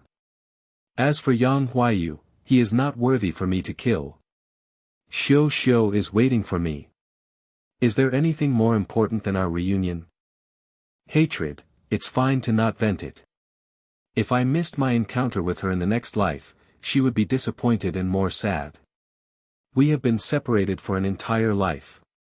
He then leaned down and pressed his face against Murong Xiu's, which was still slightly warm. He whispered affectionately, Xiu, it'll be fine. With me, you won't feel lonely. His body suddenly trembled furiously. He then collapsed forward. His lone arm tightly embraced Murong Xiu's body. Their faces were still next to each other, but there was no more breath. Yi Gu Han used his remaining Xian Qi to break his own heart veins and he stopped breathing immediately. They hugged together, and they had the same expression. As if they were already reunited. As if they had agreed to meet in their next lives. Mother. Uncle Yi. Princess Ling Meng cried desperately. Blood flowed out from the corner of her mouth. Her eyes shut and she lost consciousness. The pain in her body peaked. Her beloved mother and Uncle Yi who she always relied on were both gone. How could she withstand all this? She had finally fainted. 2 hours ago, they were still talking below the same lamp, but now, they were separated forever. How could she withstand this cruel reality? Jun Moxie silently bowed his head. Ever since Yi Gu Han was saved, he was never happy. Tonight was the only time Jun Moxie ever saw his smile. And it was for the illusory next life. Seeing their bodies, Jun Moxie was deeply touched. From the love story between his parents to the everlasting love between Yi Gu Han and Murong Xiu Xiu, he finally felt something. What exactly is affection? A song suddenly sounded in his head from nowhere. Perhaps it's marriage in the past life. Perhaps it's fate in the next life. The only mistake was meeting in this life. Adding a piece of fruitless affection. Wait till everything becomes history. When the ocean becomes a barren field. We will then repay this love. Repay this love. Perhaps it's marriage in the past life. Perhaps it's fate in the next life. The only mistake was to be entangled in this life. Adding an endless suffering. Wait till everything will be history. When the ocean becomes a barren field. We will then repay this love. Repay this love. Sad songs. Helpless love stories. They quietly flowed between the heaven and the earth. Jun Moxie sighed softly and picked up the bodies of Yi Gu Han and Murong Xiu Xiu and gently placed them aside properly. His movements were so cautious and careful that he seemed afraid of disturbing the reunion of the two in the underworld. When he had settled their bodies, he looked back at Princess Ling Meng to check on her condition. He was surprised to find it very serious as well. The loss of people close to her and the excruciating pain caused her to faint. Her knees were completely shattered, showing how much impact she received when she fell down from horseback to catch her mother. Coupled with the humongous impulse that followed, she received secondary injuries, splitting her flesh and causing her bones to protrude out. Her veins and arteries were exposed too. The blood red and purple colors were frightening. There was also a wound on her head. The blood that flowed out was clotted and was frozen onto the ground. But the wound was still slowly bleeding. The external injuries were extremely severe. In the ordinary sense, they were also incurable. But even if she could recover, she would definitely be disabled for life. It was fortunate that Jun Moxie was here and that his cultivation progressed tremendously lately, or else there would have been no hope and Jun Moxie would not be able to fulfill his promise to Yi Gu Han. Jun Moxie dared not neglect his duty. He held Princess Ling Meng's small hand with his left hand. A stream of very pure spirit energy poured into her body, slowly restoring her physical energy. At this moment, consolidating the basis of her life energy was now Thiki. Her life would be threatened from the massive blood loss if her vitality was not secured. If her life was in danger, the process of saving her would become very complicated. He did not keep his right hand free. Her hair stuck on the ground due to blood was severed by him. He then lifted her up by the waist. Jun Wuyi appeared at the sight. He had been at the side for a while and watched his old friend Yi Gu Han sacrifice himself for love and didn't try to stop him. 20 years ago, Jun Wuyi was one of the few people who had witnessed Yi Gu Han and Murong Xiu Xiu falling in love. He had witnessed their vows and deep affections.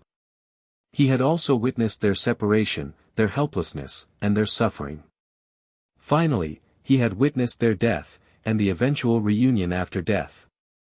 He was prepared to accept his old friend committing suicide, but he never tried to talk to him about it. He knew it would be meaningless. When Murong Xiu Xiu died, how could Yi Gu Han live alone? In a sense, Yi Gu Han had died 18 years ago. The only thing that kept him alive was Murong Xiu Xiu. She was still somewhere, and he didn't want her to be alone in this world. So he pulled through to keep her company. So when Murong Xiu Xiu died, there was nothing else tying him to this world. Only in death did he finally break free. Truly break free. And only death ensured the continuity of their affection. It would remain forever. For his whole life, Yi Gu Han did not experience any happiness except during his youth. What a depressing life. He was finally free to leave together with the one he loved. So when he killed himself, Jun Wuyi did not try to stop him despite feeling sad and sorrowful. Jun Wuyi even felt relieved for him. It was a journey to freedom that shocked the world and made everyone cry for him. Yi Gu Han, from now on you will no longer feel lonely and cold one during freezing winter nights. Now you have her forever. Come on. Jun Woo-yi was sobbing. There were tears in his firm and determined eyes. Take good care of Brother Yez and Ms. Murong's bodies. Find man to produce the best large-size coffin. Bury them together. Jun Moxie walked back with Princess Ling Meng in his arms. He was thinking about how to settle with this poor girl. How was she going to accept the cruel reality when she woke up? Jun Woo-yi caught up with him silently and asked softly, Moxie, what are you going to do next? I will follow what Ye Gu Han had wished. His eyes were cold. I will find the best spot to bury them. His eyes were like dagger. I mean, what about the assassin? Jun Woo-yi was murderous. We will set up a raised platform before the palace tomorrow. We will announce to the whole city and gather citizens to watch. We will strip the rebel and assassin Wen Sangyu naked and tie him up with fishnet and kill him by slowly cutting him. 9 days and 9 nights, we will give him 999 cuts. If there is a one less cut or the executioner misses the clock, we will give him and his family the same punishment. Assassinating an empress, I'm sure this is not too extreme, right? Jun Moxie said calmly. He sounded like a venomous snake seeking revenge. Ye Gu Han and Murong Xiu's love story really touched his cold heart. He made the most crazy decision. He would not let them down. Jun Moxie would give them the most grand funeral, one that would leave the continent in awe. He would do it even if it was against social norms or might even bring long-lasting disaster. I never cared about the world and how everyone lived. But I will do anything I deem worthy. Whatever the evil monarch did was only true to his heart and disregarded all social rules. Ye Gu Han. Murong Xiu. I will not let your love story be forgotten. I will avenge you. I will compensate for your regrets. I will fulfill your dreams. I didn't like Ye Gu Han and didn't know much about Murong Xiu. But I can feel the love between you. Jun Woo-yi gasped. Before the palace. Everyone watching. Tied with a fishnet. Killing him slowly by cutting. What a fanatic decision. It was even shocking for the blood general Jun Woo-yi. Yes. I'm already merciful to not pursue his teacher and the Golden City. Jun Moxie raised his head. He looked so certain. It's decided. Okay, but what about the one who ordered it? Jun Woo-yi sighed. He knew that he could not stop his nephew. He thought for the correct word for long before saying it carefully. Murong Xiu did not say who ordered her killed. But it wasn't necessary. Who else could order Wen Sangyu in the Tianxiang city? There was only one answer. He. He can't die yet, at least for now. We won't let him die even if he wants to die. Jun Moxie smiled and said malevolently.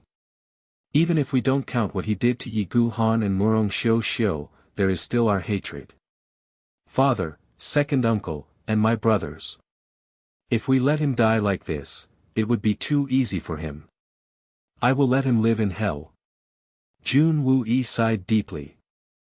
After he had settled Princess Ling Meng that night, Jun Moxie did not hesitate to arrange the army. Jun Moxie, Jun Woo-yi, Jun Zhantian, Solitary Eagle, Feng Wan Yun, Hai Chen Feng, Bailey Luo Yun, Leng Ao, Song Shang, and the Heaven Destroyer and Spirit Devourer were all mobilized. Even Guan Qing Han and Dongfang Wen Xian followed them out. The Blood Sword Hall. The force that was directly related to Jun Woo-hui's death was in the 3 camps of the royal guards. They were great enemies of the Jun family just like the Shao family. Exterminating the Blood Sword Hall, how could Dongfang Wen Xian not be there? It was the hatred of killing her husband. She wanted to see with her own eyes how they were killed. No matter how bloody and cruel it was going to be. She would not hesitate to do anything to avenge her husband. Dongfang Wen Xian had always insisted on his It was the hatred of the whole Jun family, so everyone had to be there.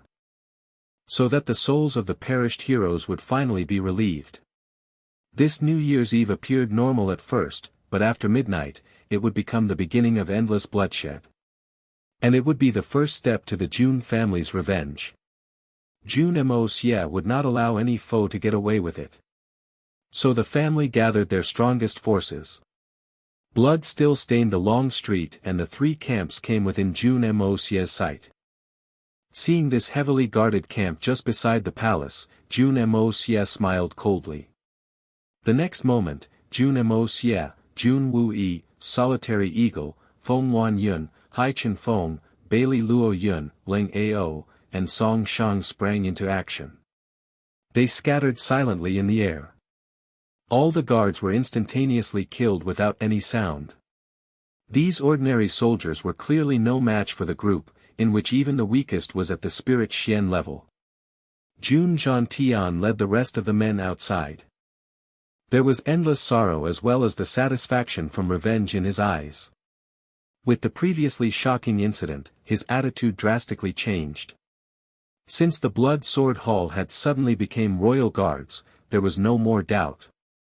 The Emperor is being ruthless to us, why should we still be loyal to him? The fact that the Blood Sword Hall had become royal guards had really taken him aback.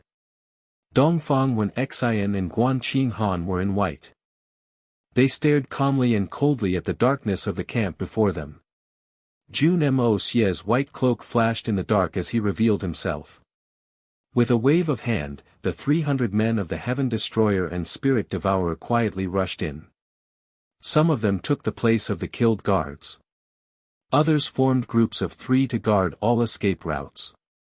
The rest dashed into the camp. Solitary Eagle easily killed attentive members of the Blood Sword Hall. Just as he came out and plunged into a second tent, he saw Jun Moxie zapping out of a tent with bloody hands, leaving a red rainbow in the darkness of night. In a tent in a distance, there was the sound of combat. A roaring voice could be heard. "Who are you? Do you know where this is? How arrogant, aren't you afraid of affecting your family?" Following it was a cold snort from Jun Wue. "What's wrong? Don't you recognize me? I'm Jun Wue. Even if you don't recognize me, I recognize you. Even if you turn to ash, I won't mistake you for anyone else." "Ah. Jun Wue, you," the man was in awe. Jun Moxie's body twisted in a strange angle in the air and he slid toward Jun Wue. He saw his uncle fighting with a red-faced man in a nightgown. There were 2 other topless men assisting the enemy. 3 other men dropped dead on the ground. Jun Wue was now close to being a supreme. The red-faced man was only at the top rank of Sky Xian. Naturally, he could only retreat under Jun Wue's offense. Jun Moxie immediately knew something was wrong. The usually calm Jun Wue was agitated with fury and could not keep his mind clear. With Jun Wue's real strength, the opponent would have been long dead. Jun Moxie drifted over and banged the heads of the 2 topless men together. They immediately fainted. Seeing his uncle's uncontrollable wrath, Jun Moxie seemed to understand as he asked, "Third uncle, is this the guy who broke into your army then?" Jun Wue sent out 2 blows before gritting his teeth. "Yes. It was him who brought the Shao family into the camp. He had the military command with him so he could make his way to us without being stopped by the army. He was the main culprit. I will never forget his face." Jun Moxie smiled coldly and said, "Then, don't let him die so easily." Jun Wue grinned. "Of course." The red-faced man growled in despair. He stopped defending like a madman and only wanted to kill Jun Wue in hopes of perishing together. But as Jun Moxie arrived, Jun Wue no longer worried about the opponent escaping. He was finally able to use all his strength. The red-faced man was inferior in all aspects and was having great difficulty in even blocking Jun Wue's attacks. Jun Wue sneered cruelly. He suddenly launched forward and their palms met. The opponent growled and blood sprayed from his mouth as both his wrists were dislocated and he lost all fighting abilities. Jun Moxie didn't have enough. He approached as he spin-kicked the man in the chest. The man fell to the ground and Jun Moxie quickly came down and stepped on his throat. The man screamed, twitched, and fainted. Jun Moxie yelled and two muscular men came with tendon ropes. They adeptly tied him, the red-faced man, up. Interrogate him properly later. Jun Moxie snorted and said angrily. There must be a conspiracy.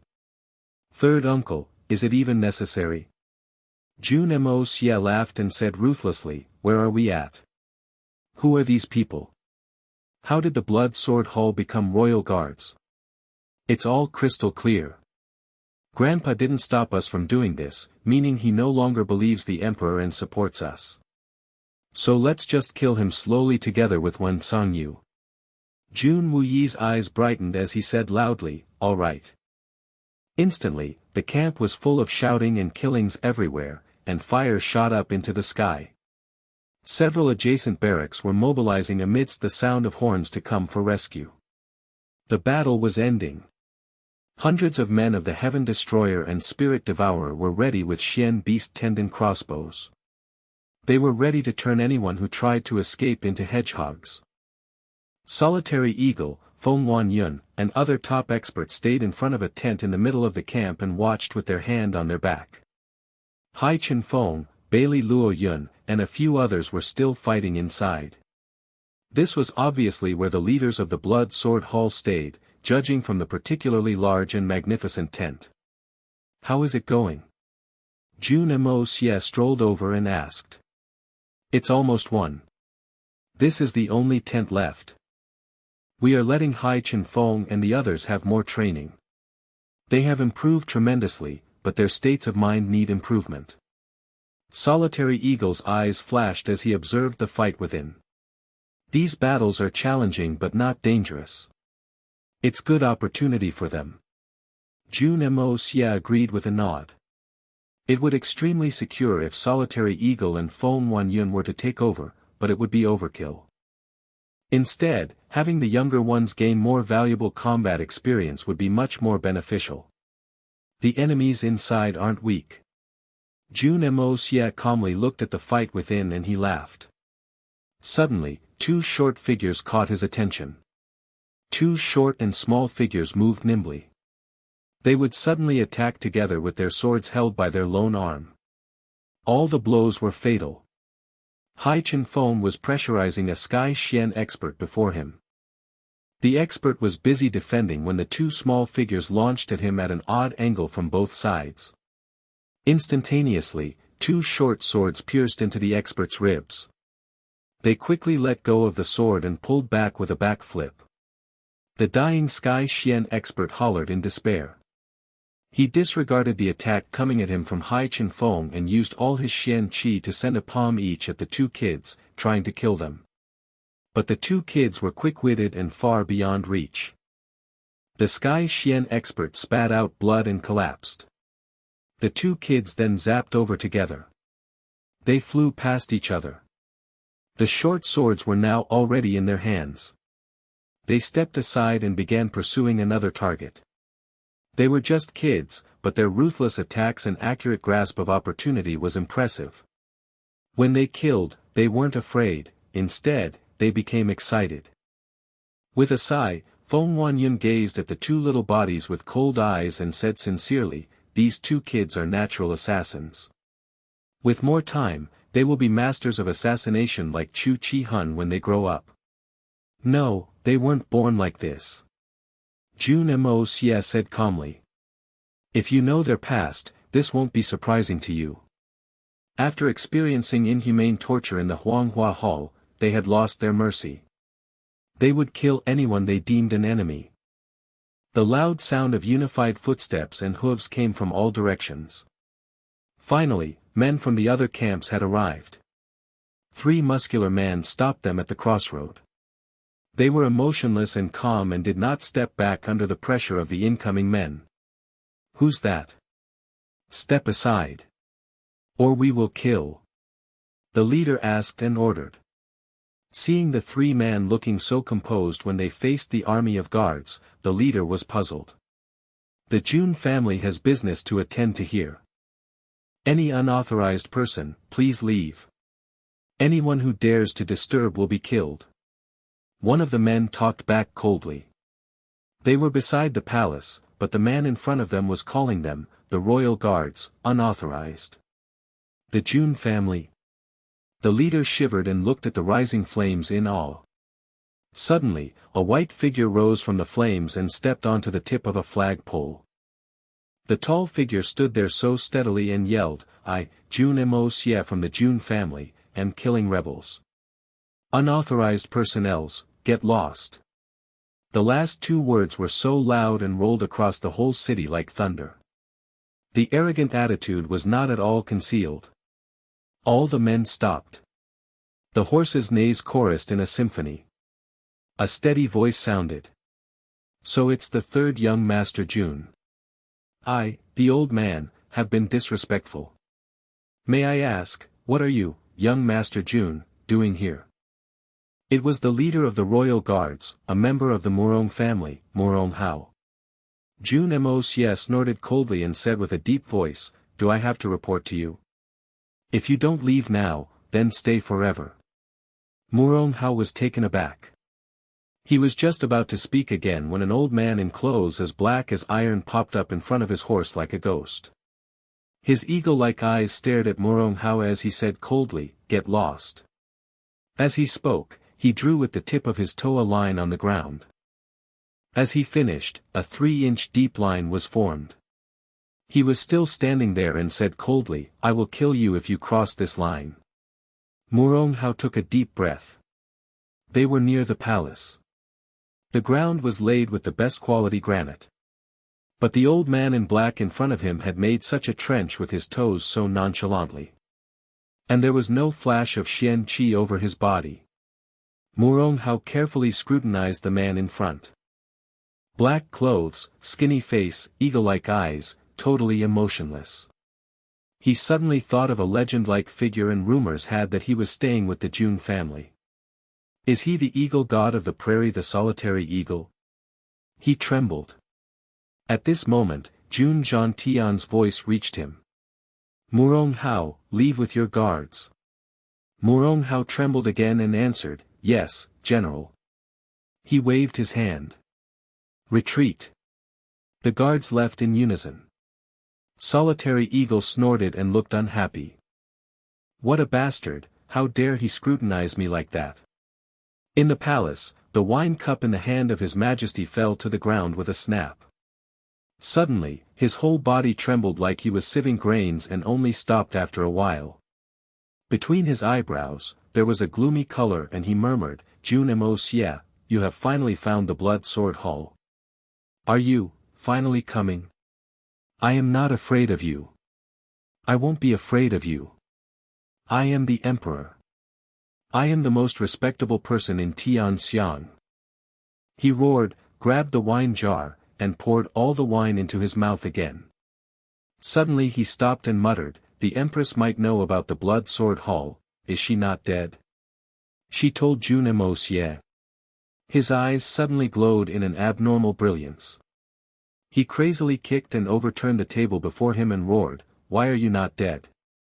Murong Xiu, why didn't you die? How can you not die?" He roared for a while, then suddenly retracted his whole body back into the dragon chair. His fingers trembled, he held his head, and suddenly whispered with relief, "Fortunately, you're not dead. You are not dead, that's good. Xiu. Do you know, I am not willing to let you die, I'm reluctant." "That's good, good." It was a very complex and distorted feeling that no one, including the emperor himself, understood. No one knew what he really wanted. The bustling New Year's Eve was the past.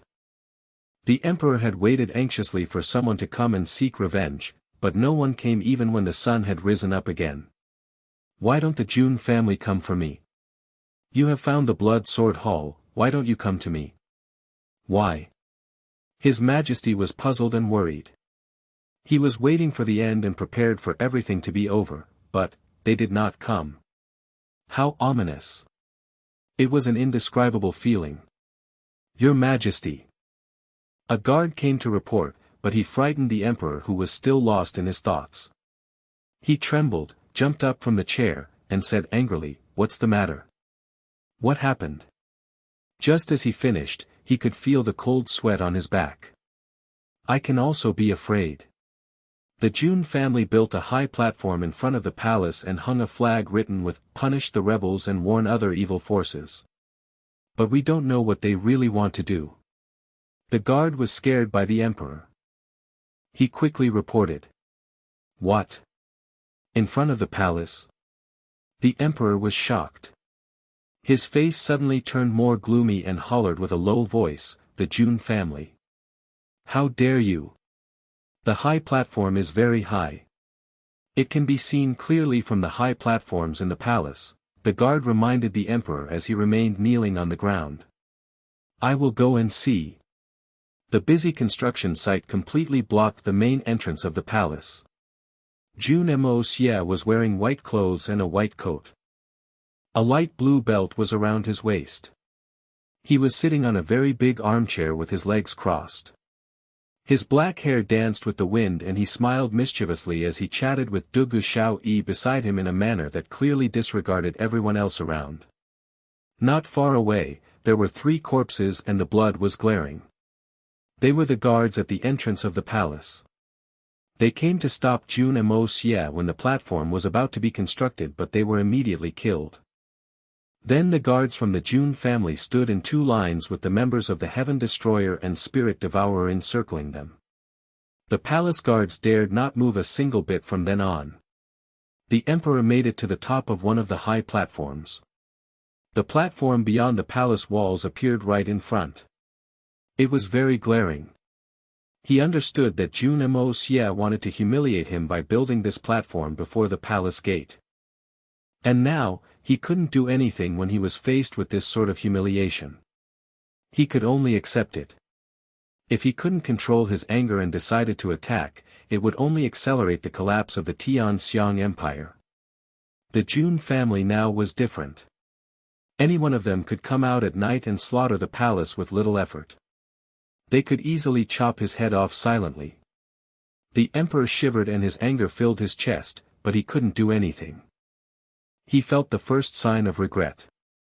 If Jun Moxie sought revenge openly and killed him after torturing him, he wouldn't be so afraid like now. But he could hardly bear this sort of slow torment by humiliation. The emperor felt that he was like a joke that allowed everyone in the world to laugh at. He looked at the white figure on the armchair in the distance and his eyes were flaming. If his gaze could burn, Jun Moxie would have died many times. Coincidentally, Jun Moxie's gaze met the emperor's after he turned his head nonchalantly. The emperor felt a pain in his eyes. Jun Moxie's gaze were like dagger that pierced directly into his heart. He suddenly experienced a difficulty breathing and could hardly stand. Jun Moxie looked over, and suddenly said with a sarcastic smile on his face, "Xiao, look over there, it's our emperor. Ha, that yellow robe makes him look like a bear." Then, he unscrupulously pointed, with his middle finger. Xiao leaned over to watch and said, "Where? Where? Where's the bear? Oh, isn't that it? A big bear." Jun Moxie pointed with his hand again. Xiao and everyone around looked in the direction. "Ha ha ha," Jun Moxie laughed loudly and he suddenly stretched out his left arm, and hugged Xiao over by her slim waist. He asked gently, "Did you see?" Xiao felt weak and leaned against him as she was suddenly pulled over. She said shyly, "Hey, how dare you, so many people are watching." In spite of what she said, the little girl did not struggle at all. She was in fact eager to let the whole world see her happiness. "This is the first time he hugged me." Xiao blushed and thought. Ha ha ha. How comfortable. Holding the power to judge life and death, and the waste of a beauty. I decide what happens to the world and roam skies. With a flip of hand, I shock the world. With a glare, I make the ghost cry. What else do I plead for with all these? Ha ha ha, Jun Moxie laughed wildly, which sounded like sharp steel needles piercing to the emperor. What status, what's wealth? I don't need them. Jun Moxie laughed, and he flipped his left sleeve as it extended out like flowing clouds. The wine cup beside him bounced up and landed in his right hand. He raised the cup forward and continued laughing loudly. Your Majesty, it's rare that you have time to climb up high and look. Let me greet you with this cup of wine. Ha ha ha. Master Jun's voice at the moment sounded extremely bold with a reluctance to follow the rules of nature. It spread out. Everyone looked in the direction he raised his cup at and they saw a yellow figure disappearing behind curtains. Jun Moxie's wild laughter did not stop. He drank all the wine in his cup and with a turn of his wrist, the cup flew out like a meteor before finally smashing into pieces at the window the emperor had stood at. The greatest humiliation. In the palace, His Majesty's face was green. His whole body was shaking with anger and his eyes were bloodshot. Crazily despaired and feeling humiliated, his breath sped up before he finally coughed violently and blood leaked out from the corner of his mouth. With this incident, if the imperial family couldn't get rid of Jun Moxie in a short period of time, the authority of the imperial family would be soon gone. But, how could he even get rid of Jun Moxie? Who could in this world? Why was Mr. Wen called back? Why did the Supreme Golden City make this decision? They were also afraid of the Jun family and Jun Moxie. The emperor could not find any other convincing reason. Even the three holy lands could not deal with Jun Moxie. How could he, a secular king, do anything? But he felt like his chest was about to explode from anger if he couldn't vent it. The watching audience didn't know what was happening and was completely dumbfounded. Jun Moxie was being so lawless. How was this different from staging a coup? He didn't just build a high platform before the palace, he even humiliated the emperor. How ridiculous. There was a commotion surrounding the high platform. With sound of footsteps, the big families of the city had come. It was very obvious to them. The Jun family was declaring war with the emperor. Upon seeing what happened, they immediately left. The situation was too complicated and they didn't want to be caught in it. 1st of January, what a nice weather. As the sun rose higher, the cruel execution was beginning under the clear sky. As naked men were tied onto wooden poles on the platform one after another, the discussion among the audiences grew louder. There were in total 118 men, and Wen Songyu was the last one. The Jun family, led by Jun Xie, finally arrived. They were all excited and comforted. 10 years of hatred and today was the day they would seek revenge and justice. Before everybody's eyes, Jun Moxie jumped onto the top of the platform and waved his hand. A giant blood-red flag was raised 10 meters high. 7 words were written on it, Jun Hui, the general in white. The words were golden and flickered under the rising sun. Flickering with brilliance, just like the bearer of the name, who had once shined upon the world. The audience finally realized something and the crowd was stirred up. The flag of the general in white which hadn't been raised in 10 years, what did it mean for it to be raised again? Jun Moxie put on a solemn face and saluted at the flag together with whole Jun family. Jun Xie couldn't help tearing up as he stared at his son's war flag with trembling lips. His white hair danced in the wind and he continued to fix his eyes on the flag, as if he could never stop watching. This was his eldest son, his greatest pride. Tian Xiang's pride, and the pride of all soldiers in the world. Today, he could finally hold a memorial for his son properly. With the blood of enemies as sacrifice. The freezing wind hollered past. The war flag fluttered with the wind, just like how it was when it once conquered the world. General. The general in white. Suddenly, the crowd burst into a tsunami-like cry. All the soldiers present yelled, shouted, and screamed. Looking at the flag of the protector of the country, someone suddenly broke out crying and slowly knelt down. Many followed and soon everyone was down on their knees. With tears in their eyes, they sincerely thanked the unprecedented many years of prosperity and peace the general in white had brought them. "This flag is my father's war flag." Jun Moxie stood up, his eyes grim, and shouted, "My father fought for Tianxiang and won many wars. But unfortunately in his middle age, he died and filled everyone with grief. But now I know that my father was murdered by someone else instead of being killed in battle." Murder? Ah! How could these ordinary people know the secrets? They only knew that the general in white who never lost was finally defeated and died. Who could imagine that there was another conspiracy? Who killed him? Suddenly, a man who stood like an iron tower in the crowd stood up, his face grieving and angry. His veins bulging and bellowed. The man was tall and strong, standing upright, with a fierceness on his face. Anyone could tell that he was once a soldier. Who conspired against him? The crowd roared angrily in unison. "It's them." Jun Moxie turned and pointed at the 118 men, gritting his teeth. "It was their loss of conscience and conspiracy that took my father's life. With all these hatred, they must die. Kill them. Kill them. Dig out their heart and shred them. Show no mercy. Kill these bastards. Cut them to death slowly." My father had fought for Tianxiang and its people, bathing in blood every day. But he was despicably plotted against by these bastards. If I don't avenge him, I am not a worthy son. Jun Moxie roared hoarsely, "Now, under your witness, we are offering the blood of the enemy as sacrifices to the spirits of father and other generals." Sacrifice! Sacrifice! Countless people cried out loud, especially some soldiers who had followed the Jun Wuhui in the past. They gritted their teeth as only now did they know that their most beloved general was murdered in this manner. "Begin."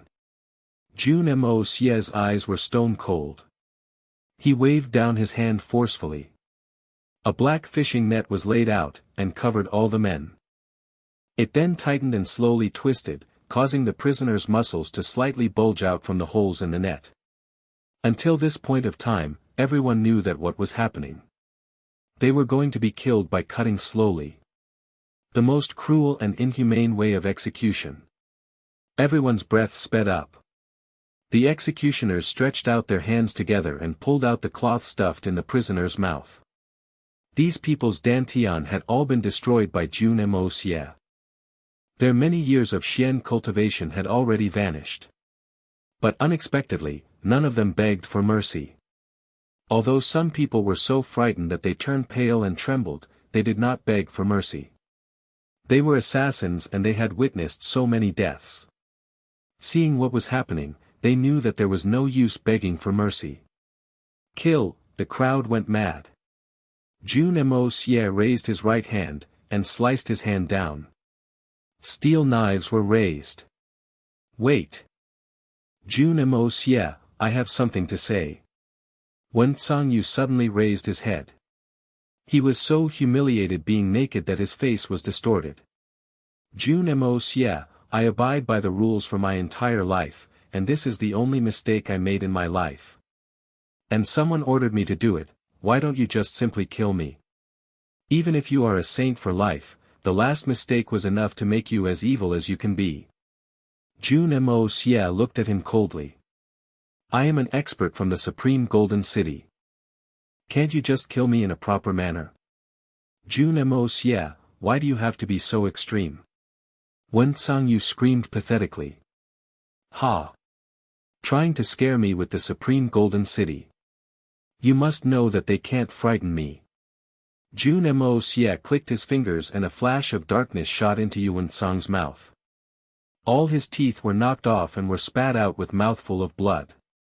He was trying to kill himself by biting off his tongue.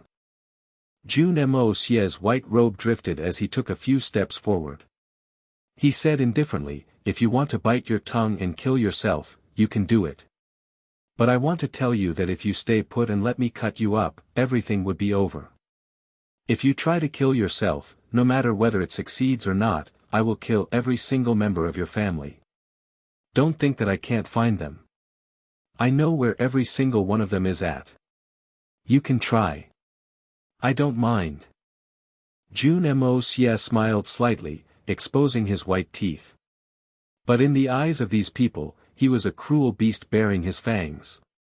With what Jun Moxie said, a few men showed despair. They were exactly planning to kill themselves when they could not bear anymore. They did not expect that the young Jun Moxie was so brutal. Now, they could only bear the pain until they died and could not commit suicide. They had no more hope. How could they affect their family? Jun Moxie precisely grasped their psychology. They couldn't live nor die, and could only endure the torment. They eventually had to pay the price, and there was no discount. Jun Moxie smiled coldly and said, "Your fate was already settled the day you made the mistake. What are you waiting for? Begin." As he finished, all the knives sliced down. The executioners were especially fierce and careful today. Jun Moxie's brutality was now well known and killed people so often. The 100 men before them were the best illustration. If they were not careful and missed a single slice, their family would die together. So they were very careful, and this added to the torment of the prisoners. The knife sliced down, their meat slid down, and blood sprayed out. A series of screams sounded. Below the platform, some were appalled, some were shocked, and some were frightened. It was understandable. But there was another group of men who stood upright and seemed to even enjoy watching what was happening. They did not blink, lest they missed something. They were in civilian clothes, but they were tall and old. They gathered together, self-initiated, and eventually formed the majority of the audiences. They all stared at the flag above, with excitement, vehemence, and commemoration. They were the original soldiers of Jun Wuhui's army. When he died, many people who knew something was wrong chose to leave the army with great frustration. But today, on this big day, they came together spontaneously and stood in accordance with their standing positions when they were still in the army. They were filled with the joy of venting anger. The execution had begun. On stage, the 118 men who were tortured all stared at Jun Moxie. Knowing that they wouldn't be spared, all of them had the same idea. Remember this kid. I will seek revenge in my next life. Jun Moxie stood with his hands behind him and looked at the bloody scene in front of him. His tone was gentle as he said, "I know what you want to do now is kill me and seek revenge on me. Even if you have no chance in this life, in the next life and the next, you will have to find me to settle accounts. So do keep your eyes wide open and remember my face well. If there is really an afterlife, you can come to me for revenge. I welcome you." He sneered and said, "But judging from your screams from just a single slice, even when you become a ghost, you will be a cowardly ghost. Eat well and work hard in your next life. I totally look down on you now, let's hope you will be more promising in your next life." Ha ha ha ha.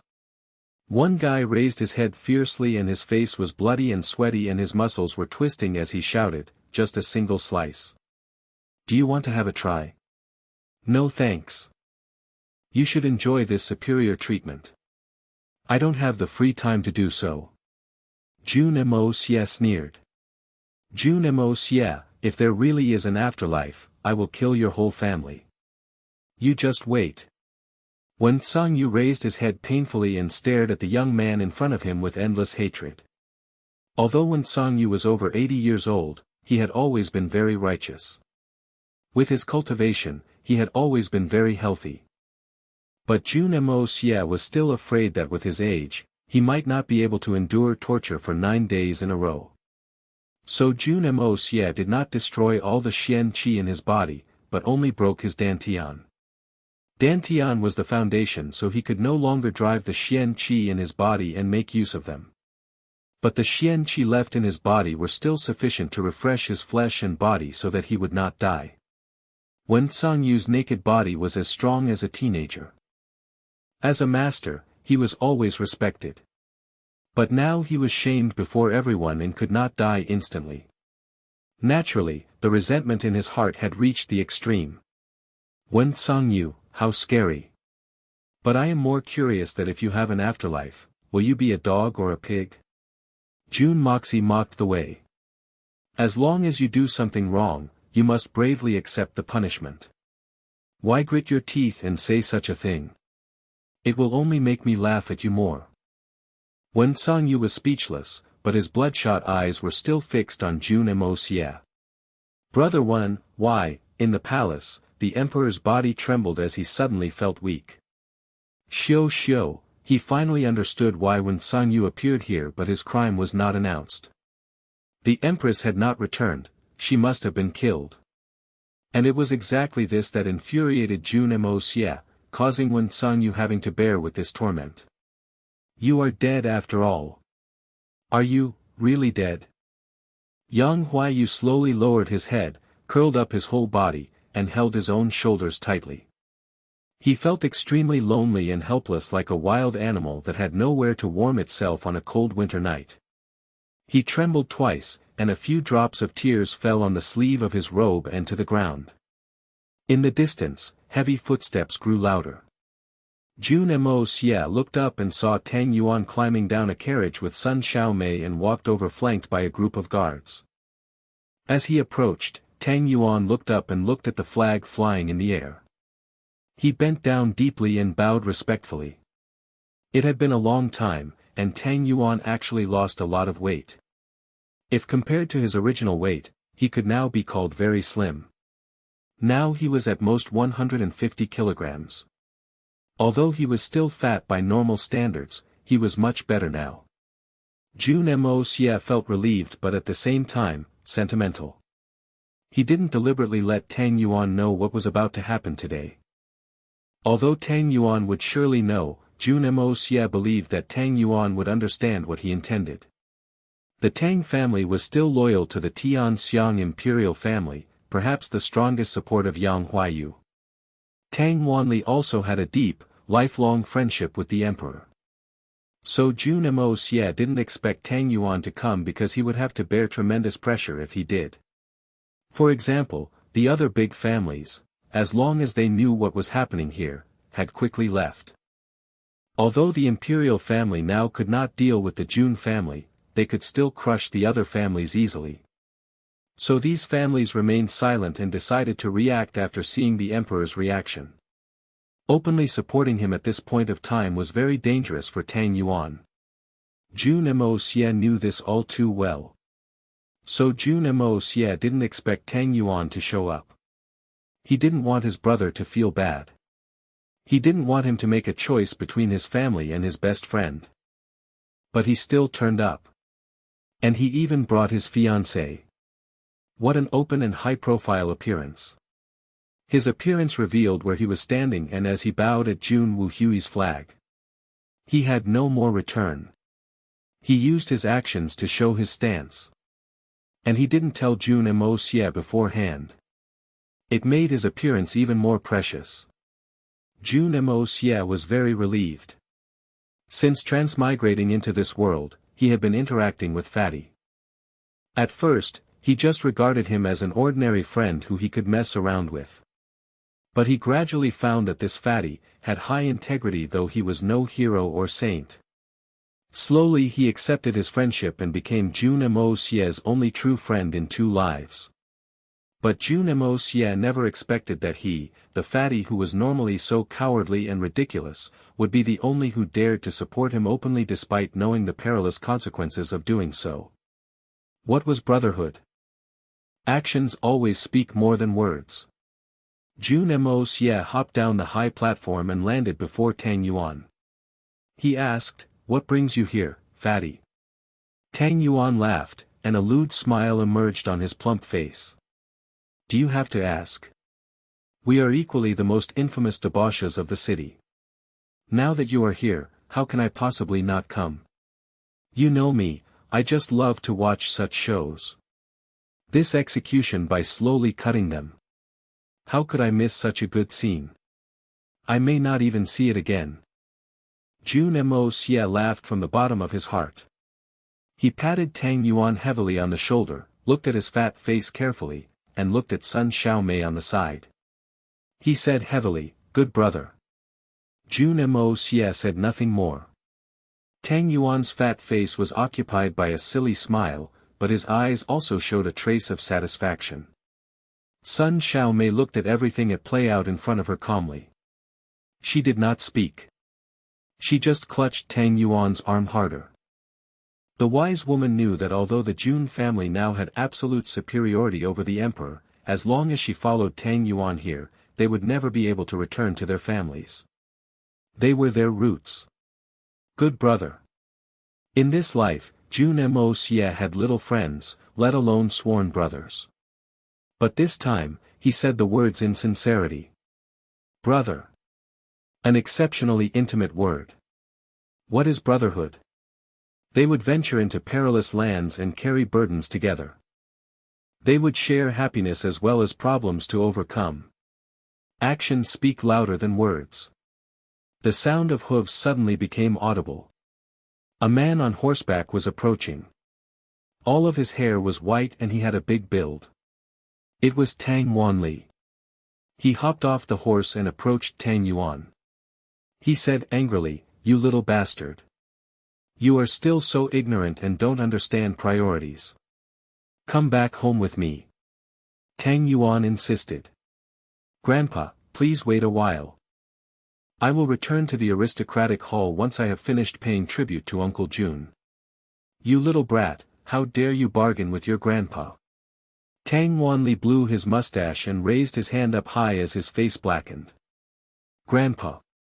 I can't go back with you yet." Although Tang Yuan was used to big occasions in recent years, he was still afraid of his grandfather. Nevertheless, he still raised his head and argued reasonably.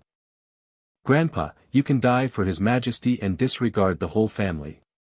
You can do anything at any time for him because His Majesty recognized your abilities and you fought together when you were young. This is true friendship between men, and I understand. But I can do anything for Jun Moxie just like how you can for His Majesty. Grandpa, you have your friendship and I also have mine, which can't be severed." Although Tang Yuan said it softly, he sounded very firm. "You are always loyal to the imperial family. So many years, and it never changed. I admire your moral principles, but do you wish for your grandson to always sit on the fence and be a disgraceful character for life?" Sigh, Tang Wanli looked at his grandson with great surprise.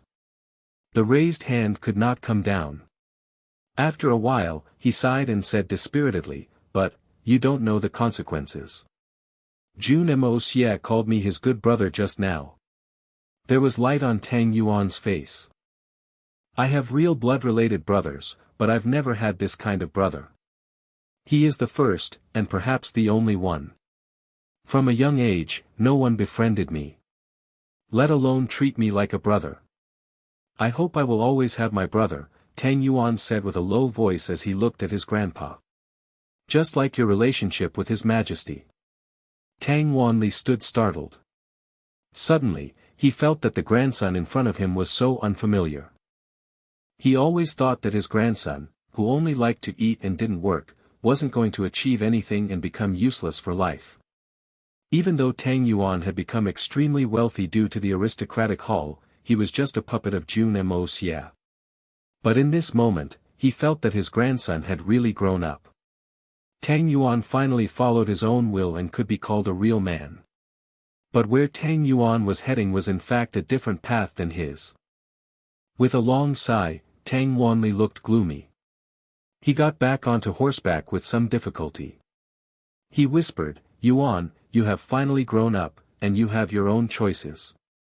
I hope you can do well on your own, the family." He couldn't continue. His expression was very complex. It was a mixture of relief and pain, and it was contradictory to the extreme. He sighed again and slowly rode away. Tang Yuan shed tears. Looking at his grandpa's silhouette in the wind with the white hair, he bit his lips. "Sorry, Grandpa. But I don't think I am wrong. Brother Wanli." Jun Zhantian walked over and shouted at the leaving Tang Wanli. Tang Wanli stopped his horse but did not turn back. Jun Tian, you've finally avenged your son, and I'm sure you feel very relieved. But, besides the front of the palace, is there no other places that can house your platform?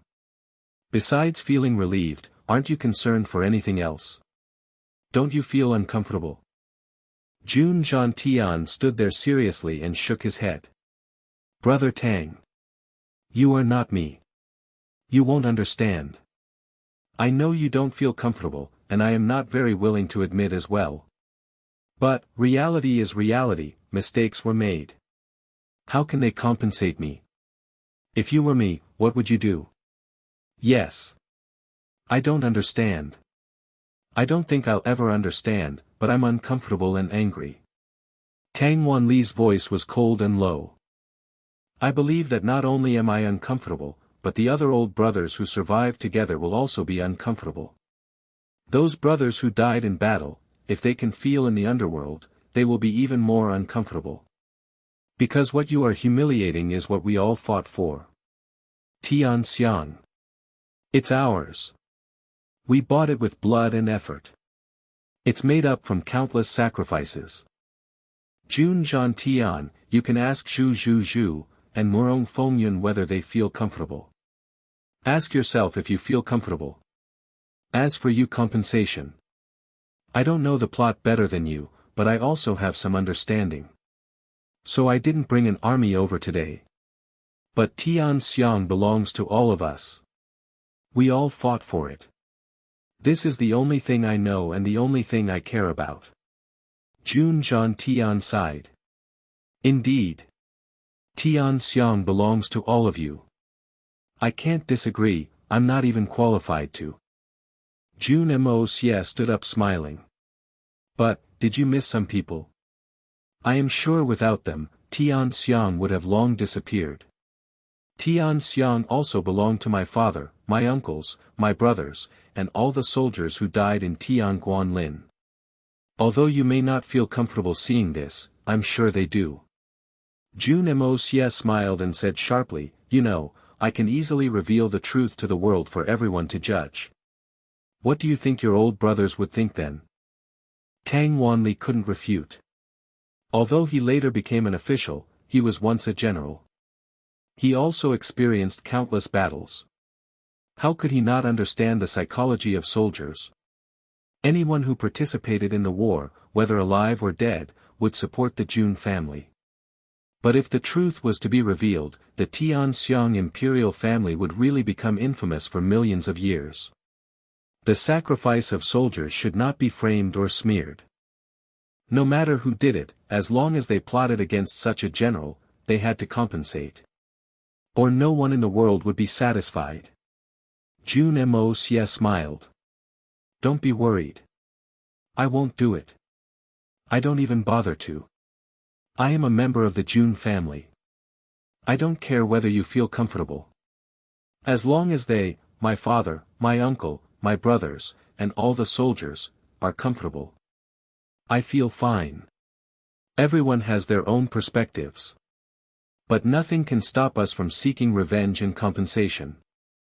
Jun Moxie's eyes were like those of an eagle's. Sharp and cold. No matter who he is. He has to compensate.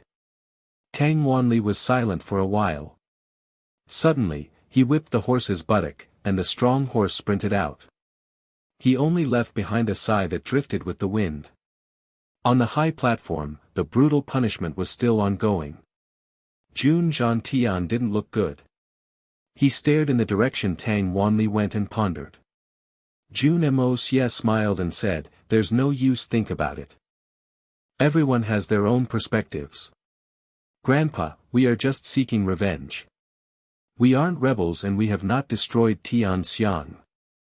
Besides, I've never been interested in rebelling. And I'm sure you haven't either.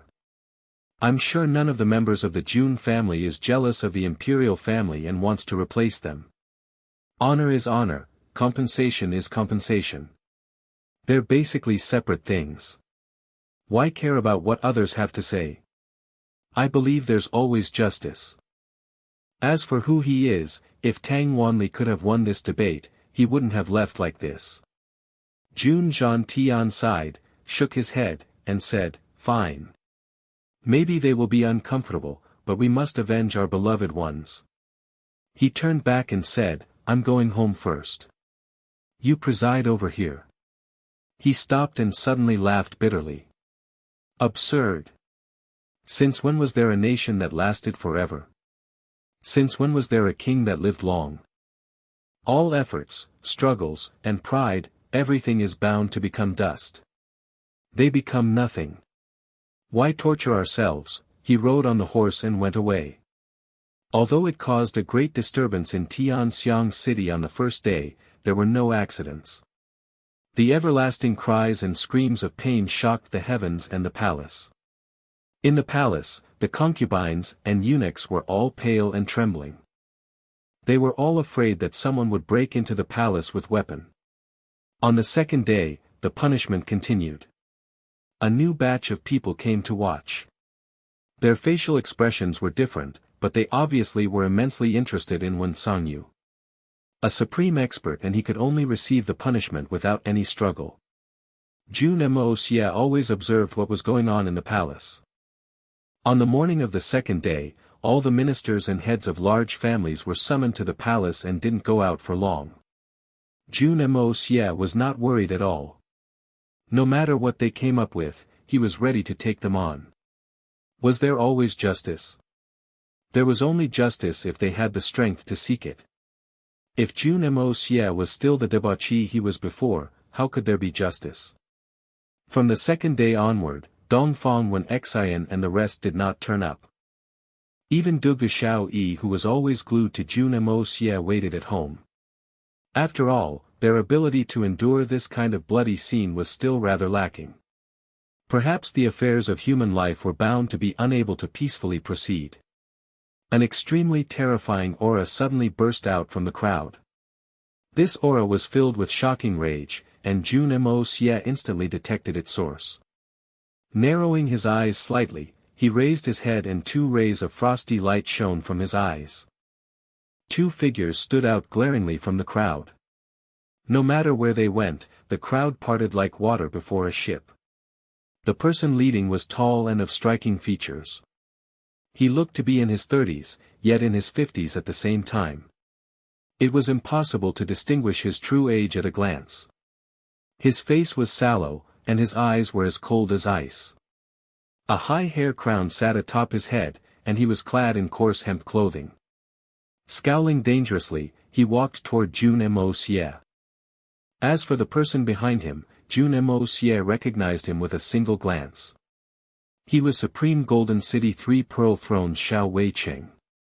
For someone to walk before him like that, it seems like that person's position is even superior to Xiao Weicheng's in the Supreme Golden City. Although there was still a distance of 20-30 zhang between him and the man, Jun Moxie could already sense his cold aura. Behind Jun Moxie, Feng Wanyun and the solitary eagle both revealed shocked expressions on their faces. This man's strength had obviously exceeded the two's expectations. Jun Moxie leaned casually against his armchair, and his posture did not change in the slightest. Only his eyes grew more shaded with every step the two took towards him. "You are that dull Jun Moxie?" That person asked expressionlessly, his eyes devoid of emotions. It was as if he was looking at empty air instead of Jun Moxie.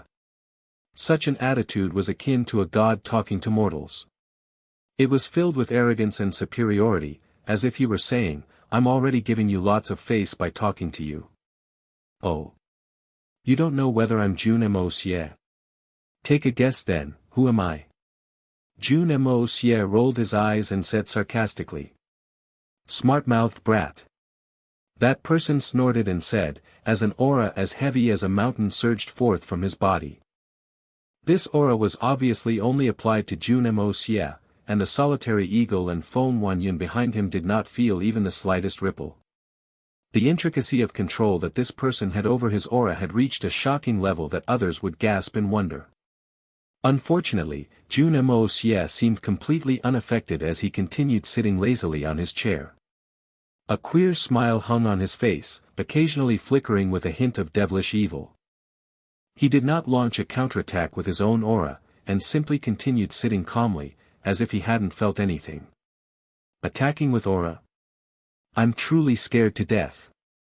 With the Hongjun Pagoda residing in my body, this young master is least scared of aura attacks. Even if your aura is stronger, can it be more powerful than the Hongjun Pagoda? F***ck off. That person only felt his powerful aura gush forth, only to hit soft mud. It was as if it had sank into the ocean, or dissipated into the air. His intricate control and crushing aura actually did not yield any effects at all. This kind of feeling was truly difficult to bear. With a furious wave of his sleeves, the powerful aura instantly disappeared. While his face still remained cold and unmoving, his eyes revealed a hint of shock. As expected of a man that caught Venerable Mei's eyes. You are quite something. Jun Moxie raised his head and asked in a bland tone, and who are you? His voice, expression, and behavior was even more lofty than the hemp-clothed fellow. If this person was displaying himself like a god from the heavens, Jun Moxie was acting as if he was the Jade Emperor. 1. The Jade Emperor is the supreme deity of Chinese tradition, and he governs the cosmos and resides in a magnificent palace in the highest part of heaven along with his large family and entourage of ministers and officials. This seat is called Duju. Duju stared sternly at Jun Moxie with his blade-like eyes as he uttered each word clearly. Also known as the Heartless Venerable. Narrowing his eyes slightly, he raised his hand and pointed a finger toward the stage. Wen Tsangyu is one of my men. He snorted arrogantly as he awaited the shocked expression on Jun Moxie's face. The Heartless Venerable, Duju. This was a name that could cause even the clouds and winds to change colors when it appeared in the past. Although he distanced himself from the mundane world for close to 2 centuries and many people had perhaps forgotten his illustrious name, he still believed that Jun Moxie would recognize it for sure. That was because Jun Moxie had a mysterious master that was also a powerful venerable expert like him. So it's Duju. Jun Moxie's lips turned upward a little. No wonder the mighty King Shao does not even dare to breathe too loudly behind you. The Heartless Venerable, how impressive. I wonder what the Great Venerable has come for. Please state your true intentions. Release Wen Tsangyu. Duju commanded in an icy tone. That is someone from my supreme golden city. Even if he has committed any wrongdoings, it's still not up to you to play judge, much less humiliate him. Let him go immediately. Taking into account your master's face, this seat will give you my word to forget about this incident and not bear any ill will toward you. Let bygones be bygones and not bear any ill will toward me. How generous. And you're even giving my master face? Jun Moxie suddenly laughed. Could it be that senior doesn't know who my master is? You're considering his face. So it turns out that my master's reputation is so great. Even a great venerable like senior is willing to give him face. What an honor. Duju's face instantly turned black. He looked steadily at Jun Moxie, not saying a word. At the same time, a heavy aura began to gather, causing everyone in the crowd to feel a suffocative feeling. The solitary eagle took a step forward and his hair flew behind him. With the Heartless Venerable before him, not only did solitary eagle not retreat or turn fearful, he actually took the initiative to step forward. On the other side, although Feng Wanyun had not moved, his white robes were fluttering without the presence of wind. His hand rested on the hilt of his sword, and his 5 fingers gripped firmly around it. His eyes blazed with a sharp gaze. Duju curved his mouth with disdain and stood quietly, not making a single movement. His eyebrows did not even twitch, but a terrifying aura surged from his body like a volcano on the verge of erupting. The density of his aura was so frighteningly high that it was nearly discernible with the naked eye. Even a normal person would be able to see the air distorting if they paid close enough attention. The solitary eagle and Feng Wanyun did not move as well, but their foreheads were lined with sweat. Even the two of them had not imagined that this heartless venerable would have such a godly level of cultivation. He hadn't even made a single move, but his aura alone was able to affect the energies of the heaven and earth, pressuring everything forcefully. This kind of might was not something that they could stand against. The might of a man was limited. How could they contend against the heavens? This was no longer just some simple aura anymore. This was the result of Du Ju's comprehension over many years, using the essence qi of his own body to achieve a temporary resonance with a type of miraculous energy with the power of heaven and earth. In this state, he could control the power of heaven and earth to launch attacks as he willed. This technique was Du Ju's ultimate trump card, and against Jun Moxie, he naturally had no need to use such extreme measures. But Du Ju was clear that he was not just facing Jun Moxie alone. Although Jun Moxie's strength was not weak, it was still not sufficient to enter his eyes. This level of power was only demonstrated for one person to see. Jun Moxie's master. Du Ju wanted to let this mysterious expert know one thing. It would be as simple as flipping my palms if I wanted to kill your disciple and wipe out the Jun family. But, I have come down personally today, and have been merciful toward your disciple because of you. No matter whether the other party appreciated the gesture or not, he'd at least made his stance known. Normally, when things reached such a point, both sides would take a step back each. Du Ju would take his man and leave, while the Jun family would forget about the matter. I've given you sufficient face, shouldn't you give me some face as well? This was Du Ju's plan. Towards the legendary expert of the Jun family, Du Ju still held some caution and fear. Although he was a ruthless person, he was not stupid. The 90 powerful experts from the 3 holy lands dared to try and kill Venerable Mei, let alone him, Du Ju. But this kind of lineup was completely destroyed under the might of the other party. Du Ju was definitely not a match for that. Although he appeared incredibly domineering right now, experts of the same level as him would know clearly that Du Ju was actually expressing his goodwill. To be able to make his stance clear, and also not worry about losing face, this was simply getting the best of both worlds. A strange look flashed through Jun Moxie's eyes. It seemed to be both accidental, and not. After that, his face turned heavy in an instant, and his posture that was previously relaxed against the chair finally moved. A look of shock and fear appeared on his face as he lifted his eyes up and looked at Du Ju. Although he gritted his teeth and forcefully attempted to cover it up, a perceptive person would be able to see through his act with a glance. Du Ju snorted and raised his eyebrows lightly. How does it feel? Is it enjoyable? Jun Moxie seemed to be in some pain, and even the veins under his skin could be observed to be squirming slightly. It was as if they were barely able to endure something. Forcing a calm expression onto his face, Jun Moxie smiled and replied coolly, enjoyable truly too enjoyable, no, it's delightful. Extremely delightful. Du Ju raised his lips slightly and made an O sound with his mouth as he laughed coldly. Is that so? Then, I'll have to make it even more delightful for you. Saying that, he raised the pressure once again. However, he felt somewhat strange in his heart. Why hadn't that expert appeared yet? Du Ju had 10,000 reasons to believe that that supreme expert was currently within Tianxiang, inside the Jun family. Otherwise, would a mere Jun family dare to execute a man of the supreme golden city in public? What a joke!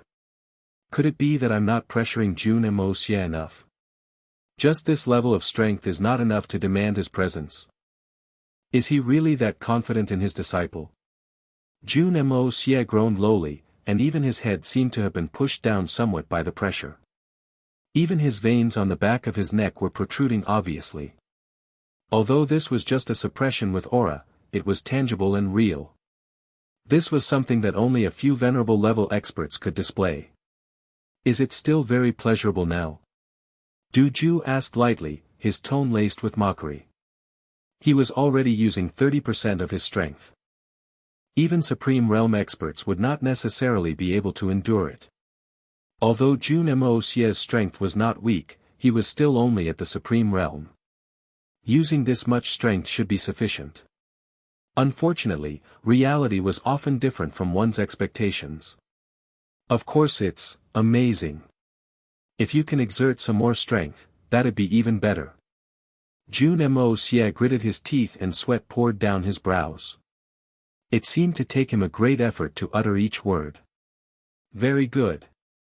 Your bones are indeed tough enough. Since you've opened your mouth to ask, this seat will naturally allow you to enjoy to your heart's content. Duju took a deep breath and instantly raised his strength to 50%. Only a small portion was used to deal with the solitary eagle and Feng Wanyun. Most of his efforts were centered on Jun Moxie's body. The ground beneath Jun Moxie's feet cracked with a caw sound, but he braced the fall with his body, stubbornly holding on with the attitude of one who would not drop tears unless they saw the coffin. Duju furrowed his brows and his smile disappeared. Are you still going to try and hang on stubbornly? Duju did not dare to push things too far. If he really accidentally killed this pretty boy, the consequences would not be a laughing matter.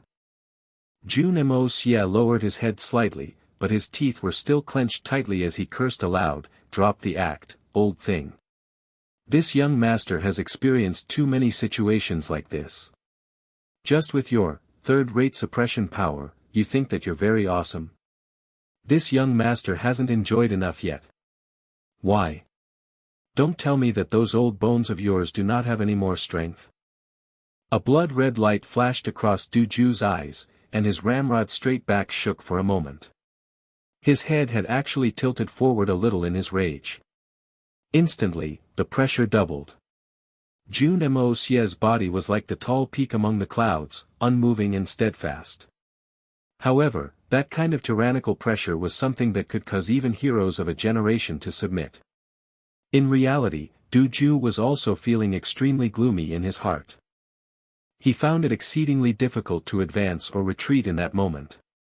He was hoping to express his goodwill to the mysterious master by coming in person and had expected some cooperation, but that brat was just a little too unyielding.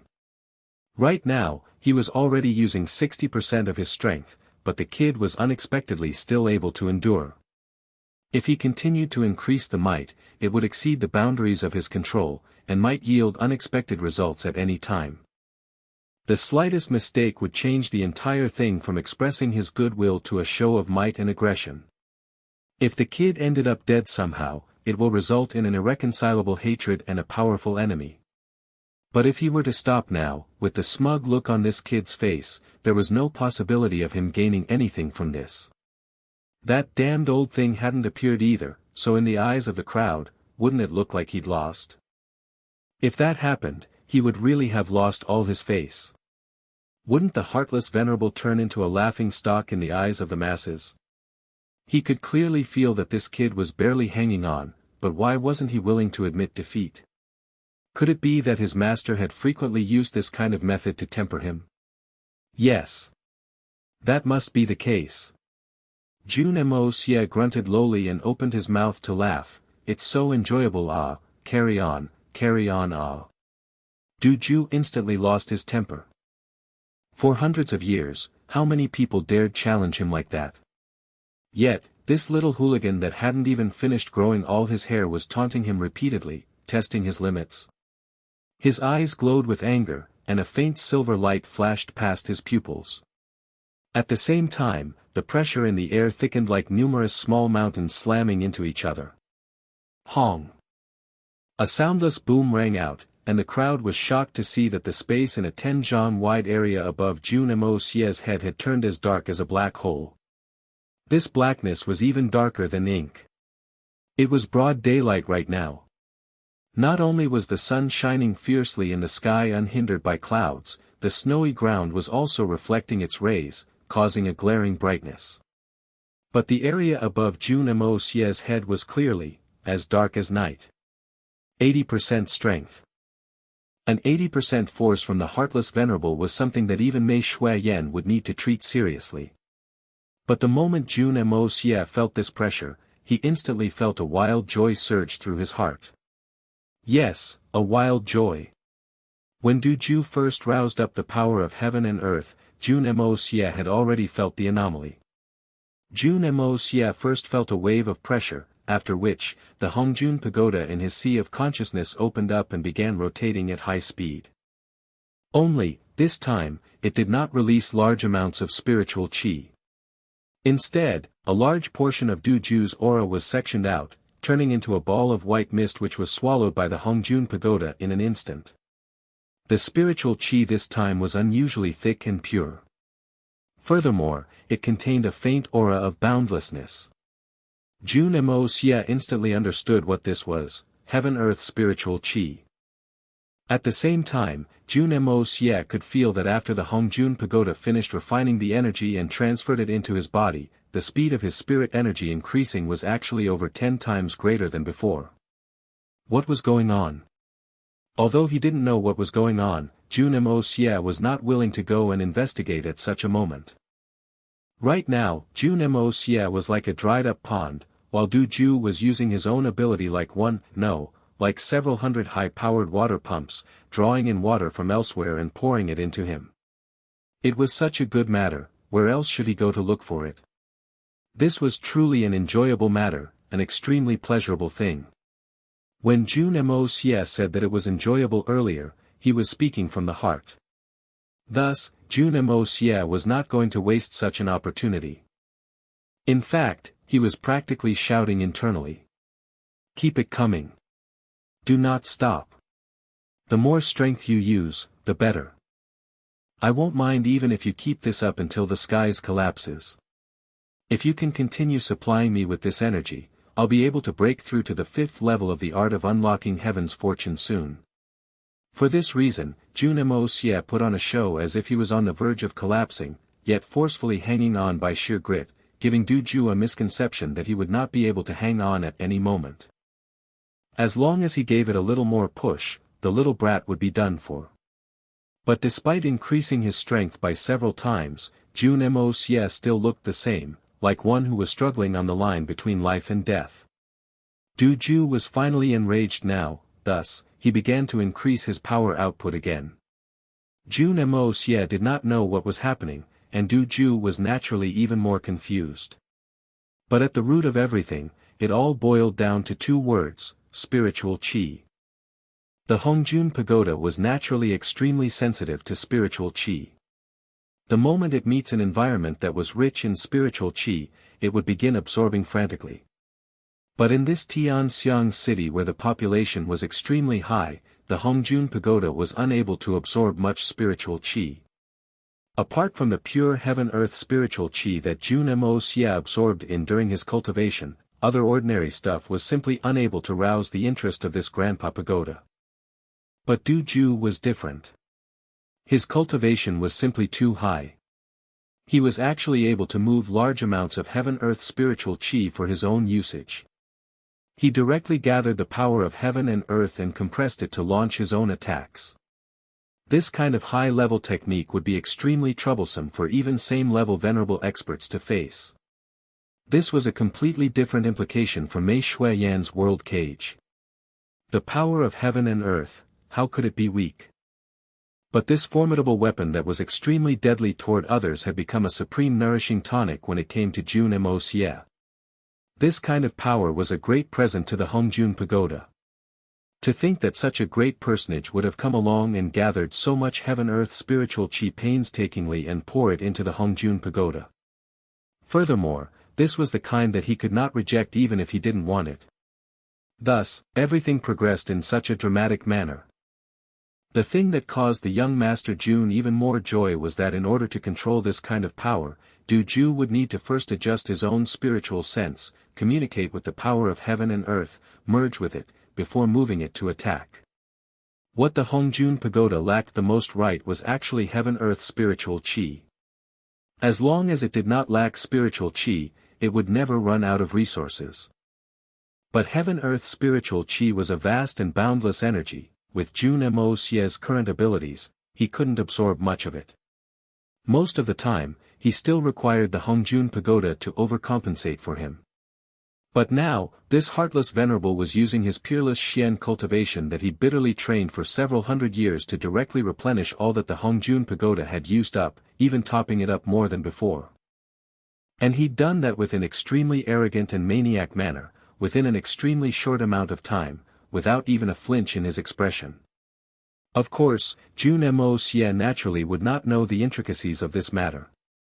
However, this did not affect the young Master Jun's ecstasy over his gains. Young Master Jun demonstrated the entire range of his award-winning acting skills as he gritted his teeth resolutely and panted raggedly like a dead dog, sucking in numerous breaths of cold air repeatedly. His face turned a strange shade of green, and his lips were as white and cracked as a ghost's. From time to time, the clattering of his bones could be heard, and sweat lined his face in huge beads.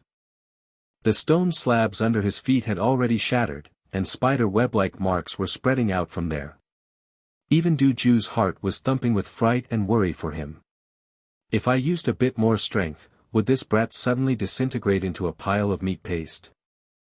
But from what he observed, the kid was clearly on the verge of surrendering, just a bit more, and he would not be able to hang on. A little more, a little more, a little more.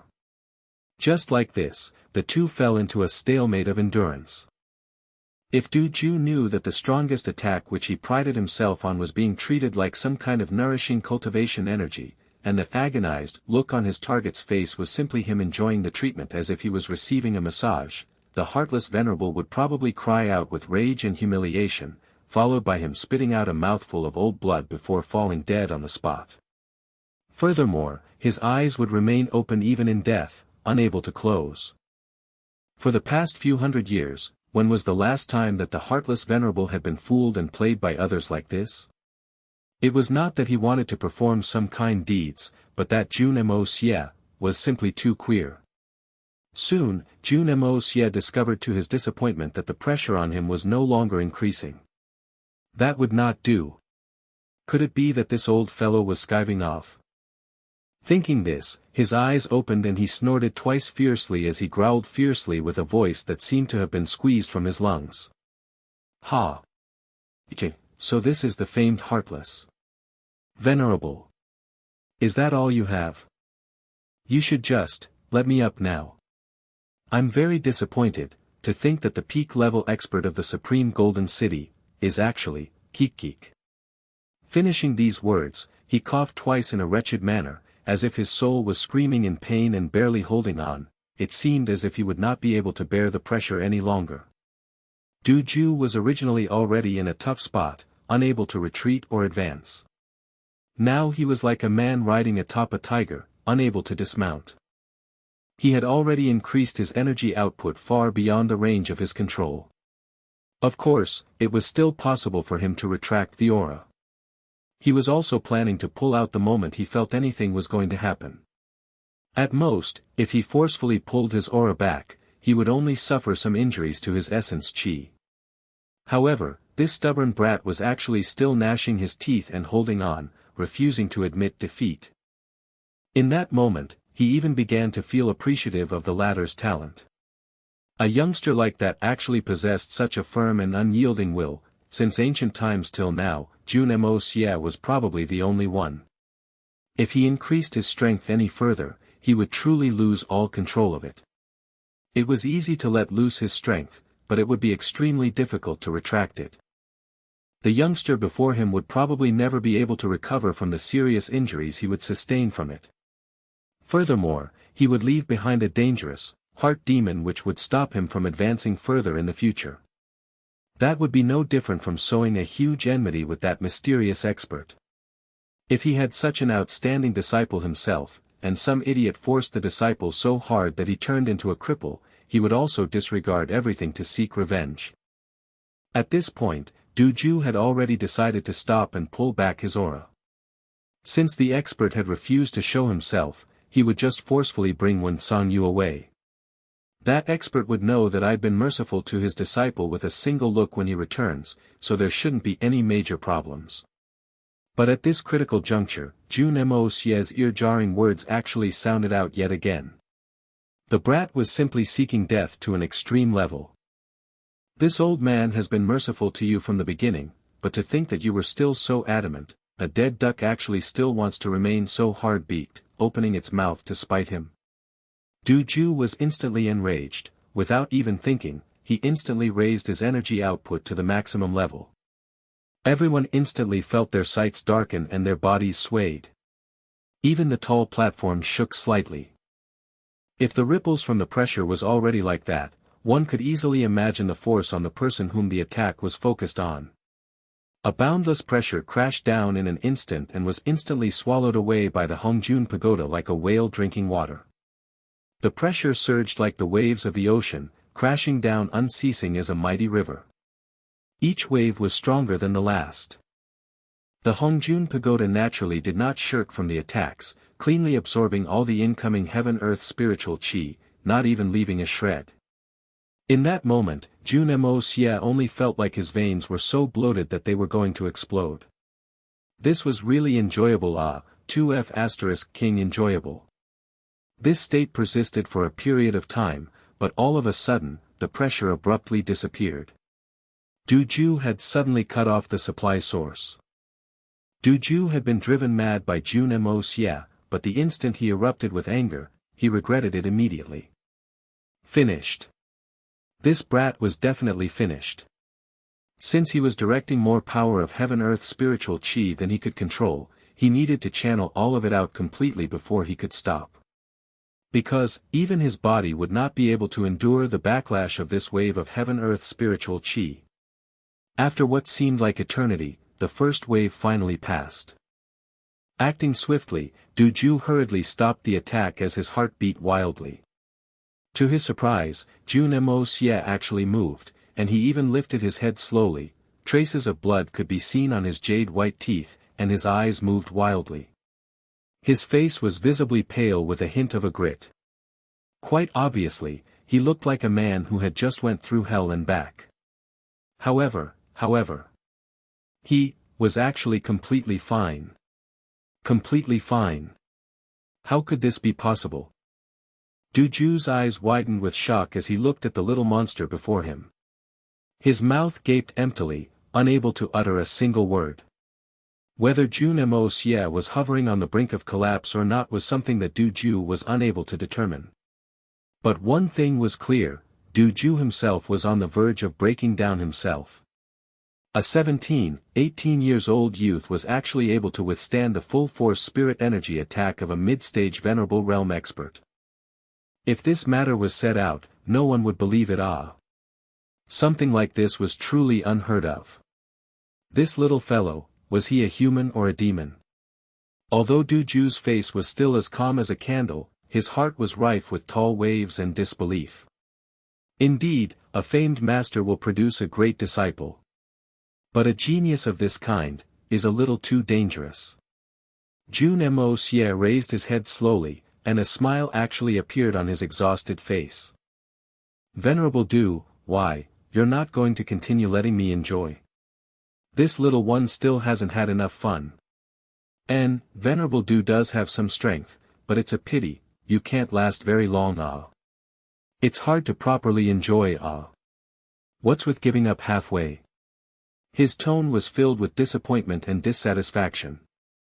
It was like a gossipy woman who was at the excitedly complaining about her life in the market when someone came along and poured a bucket of water over her head. It was an extremely bitter feeling. Heavens and earth bear witness. The young Master Jun had meant every single word from his heart this time. He really was hoping to continue enjoying for a bit longer. It could be said that this kind of opportunity would be hard to encounter even in 100, or 1,000 years. But in Du Ju's ears, these words had turned into the most toxic kind of insult. How was he supposed to get off the stage like this? Du Ju's snake-like eyes swiveled and stared unblinkingly at the young Master Jun for a moment before he snorted coldly, and without even looking back, he turned around and strided heavily toward the platform. A sharp keen burst through the air, and in the next instant, Wen Songyu, who was atop the platform, was suddenly sent flying through the air, stake and all, as though he'd been hit squarely in the chest by a 10,000 gene heavy hammer. His body fell apart in midair, bursting into pieces like popcorn and sending countless pieces of body parts all over the stage. Bits and pieces of Heist's body littered the stage and stained ground. No one would ever be able to recognize that those bits of flesh and blood actually belonged to the graceful Wen Sangyu. There was 30 zhang between Du Ju and Wen Sangyu when he sent out that palm strike. Even regular archers would find it difficult to hit a target so far away with such accuracy. But with a wave of his hand, Du Ju's strike had passed through the air, directly smacking a living person into pieces. The heartless venerable was truly extraordinary. Du Ju turned around, no longer looking at Jun Moxie. He closed his eyes slowly, and everyone before him could clearly sense that a crazed killing intent had suddenly appeared behind his closed eyelids. Only, he was trying his best to endure it. That powerful palm strike a moment ago had more or less vented out some of his killing intent. Tell this to your master, Du Ju was here to pay a visit. It is regretful that we did not get to meet. If I'm free in the future, I will come back again to seek his guidance. As for the people of the Supreme Golden City, we shall handle them on our own terms. Jun Moxie, this old man shall give you a word of advice. It's best if a youngster like you behaves more reservedly. Finished with his words, Du Ju did not even turn his head as he strode out. Xiao Weiqing followed closely behind him. From the start to the end, he had not said a single word. Wherever they went, the crowd would part to grant them passage. With a flash of their bodies, they disappeared completely from sight. Du Ju did not turn around at all throughout. Because, he was afraid. He was afraid that if he turned around, he would not be able to stop himself from crippling Jun Moxie on the spot or directly take his life. Du Ju was certain that if Jun Moxie continued growing at his current speed, the title of number one under the heavens, which had never appeared since the start of time, would eventually belong to him. Leaving an enemy with such unlimited potential alive was simply too dangerous. But if they wanted to kill, the consequences of that would be something that even the Supreme Golden City would not be able to bear. Even if Jun Moxie did not have that mysterious master behind him, just Tian Fa Forest alone was not a force that the Supreme Golden City could offend. Encircling Venerable Mei was something that they did, and indeed dared to do. But that was on condition, she was not inside Tian Fa Forest. If Venerable Mei stayed inside Tian Fa Forest, who would dare to go in and court their deaths? Not to mention 10 superior supreme experts, even if they brought 100 times more experts, what difference would it make?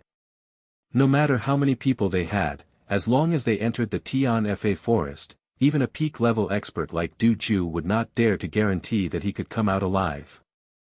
If Venerable Mei decided to rouse the Xian beasts horde to attack, Du Ju was certain that no matter which family it was in the 3 Holy Lands, they would all be trampled into the ground. The terror of Tian Fa Forest was something that Du Ju knew well. A group of wild wolves, if led ably, could rout a 1,000-man army, not to mention Tian Fa Forest's hundreds of millions of Xian beasts. Only a king had the ability to move all of Tian Fa's strength. Jun Moxie looked helplessly at the 2 men leaving. He could hardly hold himself back from running forward and stopping Du Ju. My goodness, you're leaving just like that. Isn't it too irresponsible? I haven't achieved my breakthrough yet. The moment Du Ju stopped his pressure, the Hongjun Pagoda immediately stopped revolving and sank back down contentedly. Du Ju's forced feeding this time had given him great benefits. The full strength suppression of a venerable level expert. And the heaven-earth spiritual chi was not in a small amount. It was even difficult for Jun Moxie to absorb heaven-earth spiritual chi when he revolved his cultivation. This alone showed that the heaven-earth spiritual chi in a 10 li radius had been completely exhausted. How much energy was that? It was too terrifying. Especially the full strength suppression at the last moment, the amounts of heaven-earth spiritual chi flooding towards him was akin to an earth-shaking tsunami, forcefully stuffing all the heaven-earth spiritual chi in the area into the Hongjun Pagoda. This kind of gift was simply too extravagant. If Du Ju borrowed this power for himself to cultivate with, he might not even be able to use 1,000th of it. It was one thing to move the heaven-earth spiritual chi, but another to turn it into one's own strength. This was the same logic as someone using a knife to kill others, but not being able to make the knife a part of them. But, when it came to this freak Jun Moxie, that was a completely different matter. Not to mention that Du Ju had only moved the spiritual chi in a 10 li radius. Even if he moved all the spiritual chi in the entire world over, the Hongjun Pagoda would not reject even a single bit of it. It would still absorb everything completely and not waste even a single drop. This forced feeding had instead filled Jun Moxie's veins to the point where it was on the verge of exploding. The young Master Jun, who'd only broken through to the 4th level of the art of unlocking heaven's fortune not long ago, felt as if he'd taken a rocket, or that a heavenly celestial was hefting him up from his buttocks, pushing him upward. With a shio sound, he directly reached the peak of the 4th level. This was a classic case of heavenly manna falling from the sky. But such a good matter instead caused Jun Moxie to feel very, very angry. There was no way he would not feel angry. Because Jun Moxie could feel that the saturation of spiritual chi in his body had already reached a maximum level, which is to say that the next step would be to break through to the 5th layer. But at such a critical point, Du Ju actually stopped. Bloody hell, isn't this just toying with the emotions of others? Jun Moxie cursed vehemently in his heart. No matter what, you should have waited for me to achieve that breakthrough before leaving. Instead, you've worked up my appetite, and allowed me to reach the point just before I climax before suddenly pulling out. A good man should go all the way. If you're sending the Buddha off, you should accompany him all the way to the west. What's this nonsense about quitting halfway? This fellow had completely failed to consider that the other party had gifted him with a large amount of spiritual chi and directly handed him a great benefit. Yet, he still didn't know to be contented. One has to know that Du Ju was an enemy. Jun Moxie felt extremely aggrieved. In his current state, he completely did not have the mind to notice that when Sang Yu had actually been smacked into minced meat with a single palm strike from Du Ju. The only thought he had in his heart was how he could somehow trick that old fellow back and make him repeat the session one more time. This kind of treatment was simply too enjoyable for this young master. Of course, Jun Moxie was understandably disappointed. The feeling of a breakthrough being disrupted was naturally not good. But, if Du Ju knew about his current feelings, this heartless venerable would instantly seek to end his own life. No words would cause the old man to want to continue living. Such a reality was simply too depressing. Lord Du, having met Jun Moxie today, what do you think about him? Xiao Weicheng asked tentatively as they traveled. The intelligence report is wrong. And very heavily too. Du Ju said coldly as he continued to move at a very high speed. His voice was still as cold as before. The report said that Jun Moxie was nothing but a fancy young master of a great family and met his master through a fortuitous encounter. He was just an arrogant kid who relied on his master to be his shield for everything and is completely useless by himself. It also said that he simply relied on his face and some flowery words to catch Venerable Mei's interest. Those reports are nothing but rubbish. Xiao Weicheng, when we return later, you will be in charge of completely overhauling and upgrading the intelligence division. This is simply too negligent to a ridiculous level. Du Ju said with a stern expression as he continued, Jun Moxie is a genius with exceptionally high talent. At such a young age, he already views the society with detachment and solidarity. With his cultivation talent, while he might not reach an unsurpassable realm in the future, he would at least reach a level of strength unprecedented by any other in history. He is a super genius that might not be found even once in tens of thousands of years. Yet, the report described him as a completely worthless and useless person. To a certain extent, their erroneous intelligence has caused us to stumble in our mission and caused this venerable to suffer such a huge loss. This is an absolutely unforgivable mistake. He paused slightly and his tone trembled with some fear. An 18-year-old youth was actually able to resist my full-force spiritual pressure, and he was not even heavily injured. Jun Moxie's present strength even by a conservative estimate should be at the superior supreme level, or even above that. Xiao Weiqing, do you know what the significance of an 18 years old superior supreme is? In the past, this venerable was still somewhat skeptical when I heard about that mysterious master's seemingly miraculous and peerless abilities. I did not believe that such an expert could even exist in this world, but now that I've seen the capabilities of his disciple, it is truly extremely inconceivable. If the disciple can achieve such feats, the abilities of the master is apparent. Before this, I had the thought of triumphing over this expert. But now that I think of it, I've truly overestimated myself. This venerable has been excluded from the world for too long and has become a frog in a well. Not to mention his master, I believe that with just a bit more time, Jun Moxie himself will become capable of standing at the peak of this world, unrivaled. Xiao Weiqing sucked in a deep breath of cold air and his face turned ugly. However, he did not say anything. You might be thinking to yourself that I'm greatly exaggerating the kid's abilities because this venerable failed to subdue him. But you should know, ever since the Xian continent was founded, it's been abound with countless cultivators. The number of legendary figures are not low either. Even the most dazzling genius in the history of this land, Saint Guanmeng, from 3,000 years ago, could not be compared to Jun Moxie. Saint Guanmeng was a peerless genius of his generation. At the age of 18, he'd already reached the spirit Xian realm, and before him, or even after him, nobody was able to break that record of his, whether in age or cultivation. But even with his talent, he only reached the supreme realm after the age of 20. Du Ju pursed his mouth and shook his head, but this Jun Moxie had actually reached the realm of superior supreme at the age of 18. That's a whole 8 levels above Saint Guanmeng when he was at that age. How terrifying is something like that? If we really let Jun Moxie grow at that pace, even the strength of our 3 holy lands will not mean a thing in his eyes.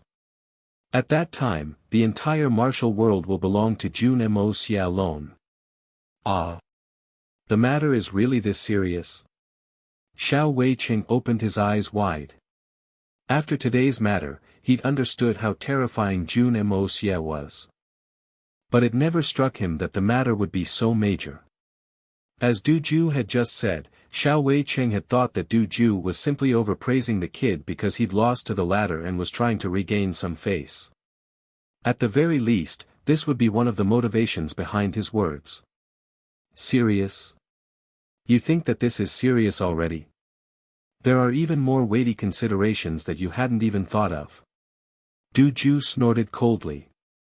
Right now, our 3 holy lands has formed a death grudge with Venerable Mei.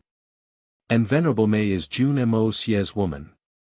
This seat does not want to hear nonsense like, Jun Moxie is just a useless gigolo that's depending on Venerable Mei. With his potential, even Venerable Mei might not be comparable to him. But if we're talking about them teaming up based on their current strength, then that would barely be appropriate. In contrast, Venerable Mei might have even obtained more benefits from Jun Moxie. If Tian Fa really decided to show their strength to the outside world, it would naturally be an awesome power. However, it would not be anything too fearful. Because even though Tian Fa is strong, the number of their experts are still not comparable to our human Xian experts. But if she obtains a powerful aid like Jun Moxie, the alliance of 2 strong powers, if they're not controlled jointly by everyone, the 3 holy lands will soon cease to exist. No man in the world would be able to tolerate the existence of any force that could threaten the safety of their woman. This is especially true for a man like Jun Moxie. At the current rate of Jun Moxie's improvement, given that he's already reached the superior supreme realm at the age of 18, my guess is that he should be able to reach the venerable realm by the time he reaches 20. Before the age of 25, he might possibly reach a realm higher than venerable, perhaps even higher. If we waited for him to peacefully reach the age of 30, our 3 holy lands need not do anything anymore, we can simply sit back and wait for our annihilation. Du Ju's voice was filled with obvious fear, a fear for a horrifying future. It can't be that fast. That's simply too ridiculous. Xiao Wei-cheng mumbled with some disbelief. The process of cultivation is not such a simple matter, just the process of accumulation of Xian energy, and the tempering of spiritual sense requires a long time. As the saying goes, each step of the 12 levels of spirit Xian is as difficult as ascending to the heavens. This is not something that can be done in a mere 3 or 5 years. You think that I don't know that as well? But I ask you now, is it really impossible? Du Ju snorted coldly. Xiao Wei-cheng, you're at the superior supreme realm right now, which is the equivalent of 10th level spirit Xian. What is your current age? This one has already experienced 178 winters. Xiao Wei-cheng hesitated for a moment and said.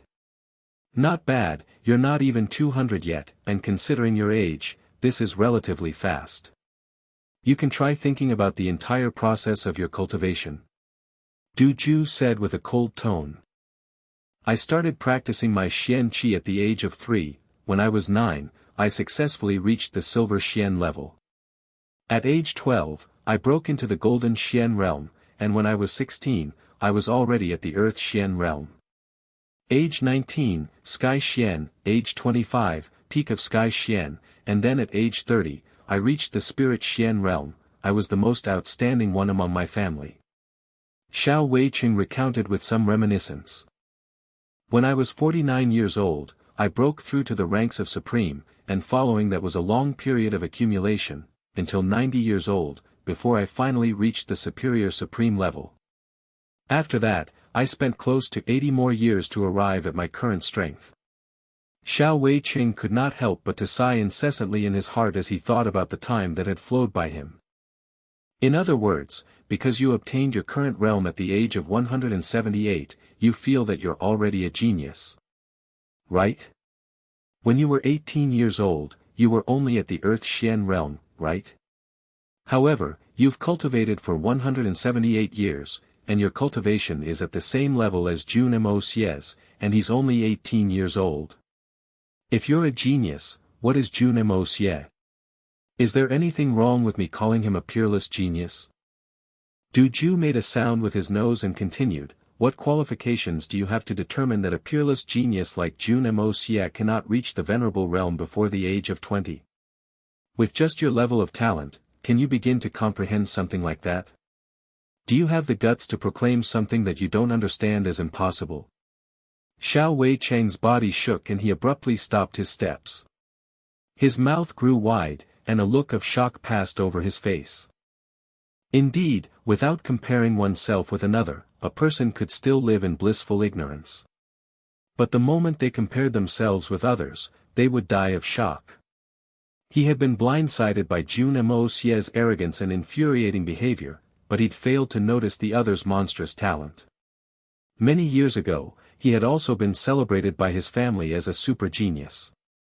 His cultivation speed had been described as being monstrous as well. But, now that he was comparing himself with Jun Moxie, Xiao Wei-cheng instantly felt a wave of extreme dismalness. Comparison truly can drive one to their deaths. So it turns out that the difference between people could be so huge. Do you understand how scary Jun Moxie is now? Du Ju looked at him coldly.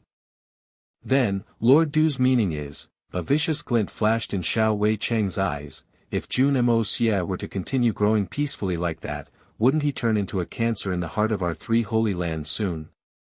If it could be done, I would have killed him several times over already just now. In fact, there were many moments where I was nearly about to take the action.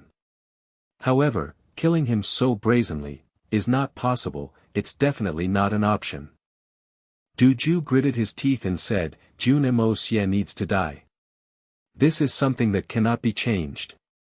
Chaos can arise because of his death, but we must never let them know that it was done by us, not at all costs. He furrowed his brows and looked into the distance, deep in thought. Venerable Mei is one thing, but the most important one is still that mysterious master of his. If his disciple is so formidable, how much scarier must the master be? That great personage is most probably a formidable enemy that even our 3 holy lands will find difficult to oppose. Even if we were able to eke out a victory against such an existence, we would still need to pay a huge price in return. Just who is this person? Could it be someone from the misty illusory manor? What we need to do right now is to return to the Golden City as quickly as possible. Du Ju said decisively. Pass down the order for the intelligence department to monitor Jun Moxie's every movement. Not a single action of his should be missed. On the second day of the second month in spring, the elite forces of the three holy lands will gather in Silver Blizzard City. That will be the best chance for us to kill the Tian Fa Beast King. In addition, it is also the best chance to kill Jun Moxie. Against an opponent like Jun Moxie, we need to succeed with the first try. Because, such a person would never allow his enemies to make a second attempt on his life. Apart from that, Jun Moxie and the Jun family are already hostile with the Tian Xiang royal family. If possible, we'll use this point to create some problems for them. Even if they have no weakness, we'll create some weaknesses and restrict them more. We must not let them develop too quickly no matter what. Our main target is Jun Moxie. As for the rest of the Jun family, although their strength is not weak in the eyes of the world, it's not sufficient to enter the sights of our three holy lands. We can restrict their growth, but we only need to concentrate on Jun Moxie. Even if we ignored the rest of the Jun family, it will be fine. Regardless, it's still the same words. As soon as the time is ripe, we will prepare to strike with the force and speed of lightning. Xiao Weiqing did not completely understand what he was trying to say, but he still nodded his head quietly. The two figures quickly disappeared into the distance. The 9-day drama finally come to end. Jun Wuhui's military flag once again soared proudly in the air of Tianxiang City. In these 9 days, numerous court officials had come to the Jun family, wave after wave, almost unceasing in their request to stop this very uninteresting show. They had all kinds of reasons, and each argument seemed righteous and rational.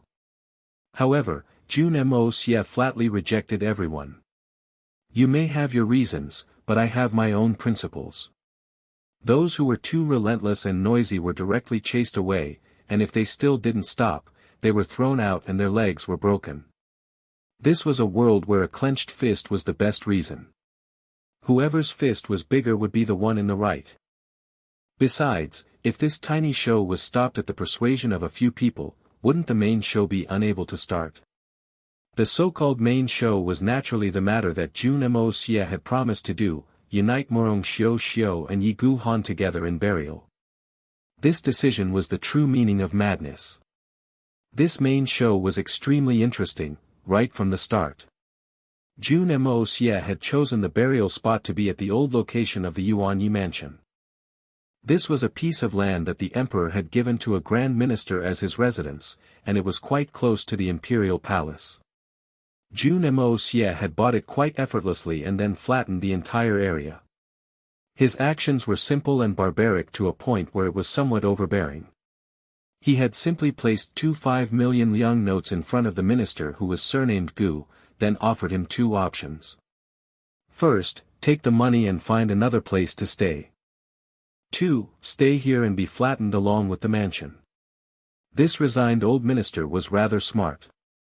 Without even raising his eyebrows, he instantly took the money and ordered the servants to start moving.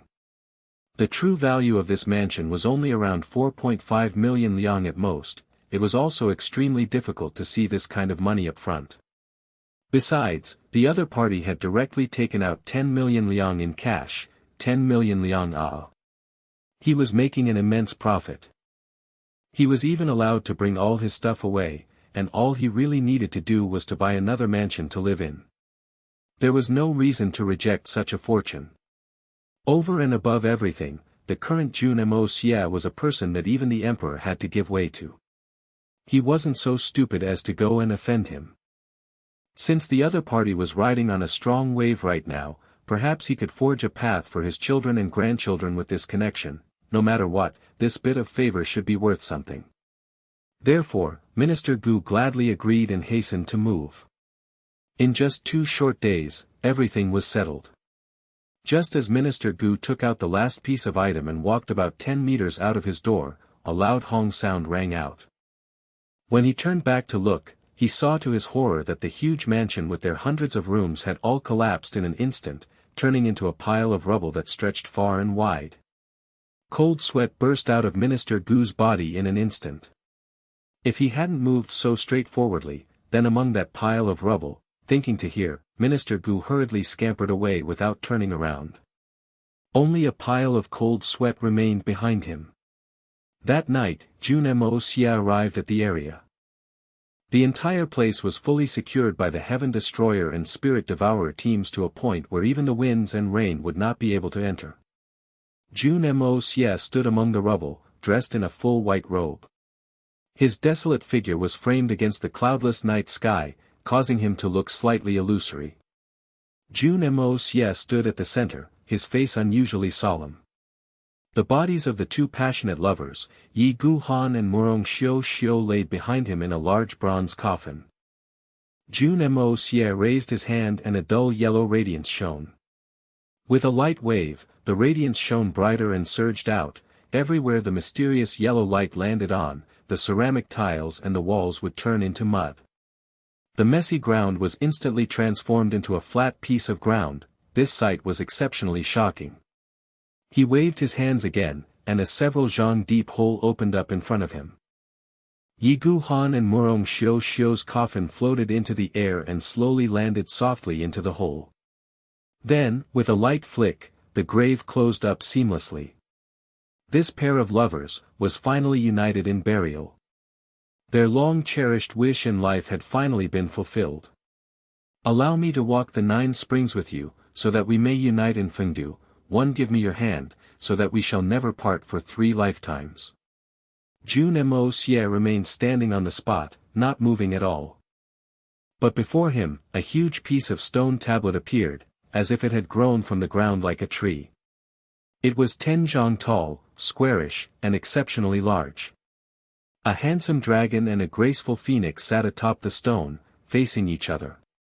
The aura felt from it was grave and solemn. 2 striking words were carved in between the dragon and the phoenix, Lover's Mound. Jun Moxie's body rose into the aura, and a single point of dull yellow light shone on his fingertip. After a short moment of silence, he abruptly brandished the finger powerfully. Faint stone chippings flew off the tombstone, and lines of bold and beautiful characters began to appear continuously on the tombstone's smooth surface. The left upper corner had the words, "I would rather fall and wither, wandering the netherworld alone than have any regrets for my deep love in this life. If there is unfinished affinity in the next life still, I would sooner let down the heavens than let my dearest down." The center, here lies the grave of Yi Gu Han and Murong Xiao, husband and wife. Bottom right, this tombstone was made by Jun Moxie in remembrance of the deep love of the two. May the couple never part in their next life, and the lives after that, growing old together unto eternity. Like the loved birds in the sky, or the intertwining roots in the ground, heaven and earth may fall, but this love shall endure forever. This tomb called the Lover's Mound was erected by Jun Moxie personally. Any who dares to desecrate it shall see the 9 generations of their line exterminated. Jun Moxie raised his head and looked at the huge tombstone as he said with a light voice, "Yi Gu Han, Murong Xiao, I've already fulfilled your final wish for you. No matter how difficult your life was, the 2 of you were still reunited in death. Since I've left my name on this stone, I will not allow anyone to disturb your rest. This is also the last thing I can do for you both." Jun Moxie stood up, and after thinking for a moment, he placed 2 huge stone lions before the mound. Then, numerous stone steps formed under Jun Moxie's feet as he descended. A green light flashed in his right hand, then in an instant, countless pine trees and cypress trees grew out around the vast graveyard. The trees covered the entire area and the land of several tens of li was soon completely covered by a beautiful pine and cypress forest. Yi Gu Han and Murong Xiao's tomb was surrounded in the very heart of this enchanting forest. Turning his head to look at the tomb once again, Jun Moxie sighed lightly, bowed a little, and left. The Lover's Mound. Just as Jun Moxie had anticipated, the sudden appearance of the Lover's Mound had indeed caused a huge commotion in the city at dawn of the next day. First of all, this place was still housing a grand mansion just one day ago, but in the span of one night, it had turned into a huge graveyard surrounded by a vibrant forest. Such a miraculous sight naturally roused the shock of the entire city.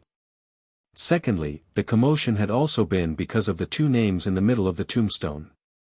Perhaps not many people knew who Yi Gu Han was, but the name Murong Xiu Xiu was something that everyone was familiar with. Isn't that the esteemed name of the current empress? How did she end up being buried here? Furthermore, she was buried here in the identity of somebody else's wife. What was going on? Inside the imperial palace. The emperor sent a stool flying with a kick in his fit of rage. Then, he fiercely swept all the items on the table onto the ground. With another roar, he kicked the table away as well. Men! Listen to this emperor's command. Level that Lover's Mound to the ground for me instantly. I want it dug out completely no matter what. Damn that trash, Yi Gu Han. What qualifications does he have? What qualifications does he have? Murong Xiu Xiu, you slut. Slut slut slut slut slut. Ah! I want the two of you to be unable to rest in peace even in death. United in death. I'll burn the corpses of you two cheap tramps, then scatter the ashes of one in the sea, and the other on the peak of a tall mountain, so that your spirits will never be able to find each other forever. A large consignment of troops soon surged out of the imperial palace and rode through the streets to tear down the Lover's Mound. This tomb was that much of a thorn in the emperor's eyes. Regardless, these small characters were not worthy of the young Master Jun receiving them personally. Of course, the ones who were waiting to welcome them were not weak either. Because they were the Heaven Destroyer and Spirit Devourer teams. Any random soldier of this troop was at the Sky Xian realm. With such a line-up, could they possibly be weak? One side was adamant on tearing the tomb down, while the other was hell-bent on defending it. Without much ado, a huge battle began in the middle of Tianxiang City. The result of the fight naturally went without saying. Even the weakest member of the Heaven Destroyer and Spirit Devourer teams were peak Earth Xian experts. With 300 of them gathered together and formed into a battle formation, how could ordinary soldiers be a match for them? There weren't even many peak Earth Xian experts in the entire Tianxiang kingdom, not to mention Sky Xian cultivators. Any expert with this kind of cultivation would have already left long ago to roam the martial world or to start or join a sect. Who would be so bored as to join the army? In just a short moment, the ground was already littered with heavily injured soldiers and broken limbs. And this was with Jun Moxie especially stressing that they must not kill anybody. The Heaven Destroyer and Spirit Devourer teams had been lenient in every strike, which was why there were no deaths. But even so, in just a short afternoon, close to 10,000 soldiers had been dealt varying injuries. This could already be considered as an extremely shocking number. Although he had lost the first round of battle, the emperor did not lose heart. The Tianxiang kingdom had millions of soldiers and horses. Could it be that they really couldn't flatten a tiny graveyard? Even if the Jun family does not listen to my commands anymore, what about the other families? Could it be that they also wish to follow the Jun family in rebellion? This emperor refuses to believe it. There can't possibly be a peerless master behind every family to act as their guardian angel like the Jun family, right? A summon was immediately sent out for the Dugu family to lead their soldiers out. But unexpectedly, the emperor received news that Dugu Zongheng had suddenly fallen ill. Apparently, the old man had fallen into a deep coma and was currently still unconscious. He was so ill in fact, that he only had one breath more than a dead person. In such a situation, he was naturally unable to lead his soldiers. Furthermore, it wasn't just the old man Dugu Zongheng that was bedridden. Even the great general Dugu Wudi had fallen ill as well. Although he was not ill to the point of death like his father, he was suddenly wrecked with a severe bout of vomiting and diarrhea, and was similarly unable to leave his bed. As for riding out to battle, that was even more impossible. As for the 7 brothers, heroes and legends bravely rushing forward, they had all fallen off their horses and broken their legs at the same time. According to the report, the 7 brothers had went out for a horse racing competition together, and because of an accident, the horse at the front fell over, and the other horses behind all tripped over it in a huge pileup. None of the 7 brothers managed to escape breaking their legs. Although these accounts sounded extremely ludicrous, it was truly not an impossible matter. In any case, it was definitely impossible for them to ride a horse again in the short term. The women of the Dugu family became busy. It was said that nearly half of the doctors in the capital were summoned there and served with the most sumptuous cuisines. But their diagnoses were increasingly serious. It was as if the Dugu family would hold a funeral the next day for more than 10 people. When this news reached His Majesty, he immediately fainted. The great preceptor Li said that he was sick and couldn't do the job due to old age. The head of the Meng family said that he got tetanus last night and couldn't get up anymore. All the important people from the big families were bedridden this morning. According to the messengers, it didn't even seem like they were pretending. The emperor was furious, but he finally thought of a man. Murong Feng Yun. He was the emperor's father-in-law and the father of Murong Xiu. He definitely would take care of this because he was a minister and the father-in-law. So Murong Feng Yun was the most suitable to solve this issue. But when Murong Feng Yun received the news, his hands trembled and he stumbled. He yelled with his eyes widened. Xiu died. When? Why didn't I know? So Murong Feng Yun immediately went to the palace and was told that the empress had not returned since the night 10 days ago. The confused Master Murong went directly to His Majesty, only to be given an ambiguous explanation. The only thing made clear was that the emperor needed him to get rid of the combined tomb of Murong Xiu and Yi Guhan first. At the Jun family, the sound from the battle was audible. Jun Wui shook his head in disbelief. Moxie, is this too much? Jun Moxie, who was engaged in reading a classical novel, turned a page as he said nonchalantly, too much. I don't think so. We planned this to shock the city, didn't we? If there wasn't so much fighting, how could it have a great and long-lasting impact? I only hope the battle gets more intense. And, it's only a few deaths, isn't it? It's totally incomparable to the toll at the Tian Guan Lin then. Jun Tian, who was lying resting on an armchair at the side, sighed but said nothing. Suddenly, a guard came in to report.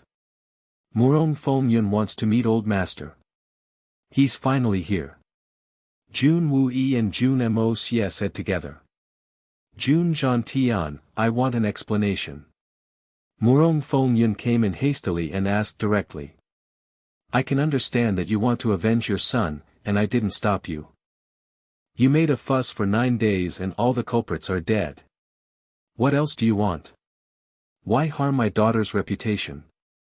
She's still the empress. How can you humiliate her like this? Humiliate? Old Murong, what are you talking about? Jun Tian said calmly. Fine. Let me ask you. Is my daughter, is Xiu dead? Is she really buried in the grave of the affectionate couple? Murong Feng Yun's eyes were red. Although he was a heroic figure, he was still a father. He had not been sure whether his daughter had passed away, yet someone else had already set up a tomb for her. How could he not be angry and in grief? Yes. Jun Moxie interrupted. Master Murong, your daughter indeed died before our doors at night 10 days ago. Third uncle and I saw. She's really dead. Xiu, Murong Feng Yun's buff body trembled before he suddenly hollered desperately, how did she die? Who killed her? Who? The old man's voice was hoarse and his throat sounded like it was torn. The culprit is one of the people I executed, Jun Moxie answered slowly. I'm sure you know him and he's quite familiar to you. It's Mr. Wen Songyu. Wen Songyu. It's him. Why him? Murong Feng Yun's eyes flashed, his face grayish, and his original upright body became unstable as he sat down slowly. He did not notice that there was no chair behind him and fell straight onto the ground. Upon hearing the name, it was clear to him how Murong Xiu had died and who the man behind her death was. Impossible. How could it be him? Murong Feng Yun raised his menacing face and hollered again desperately, "You are lying." Impossible. The assassination was witnessed by Princess Ling Meng.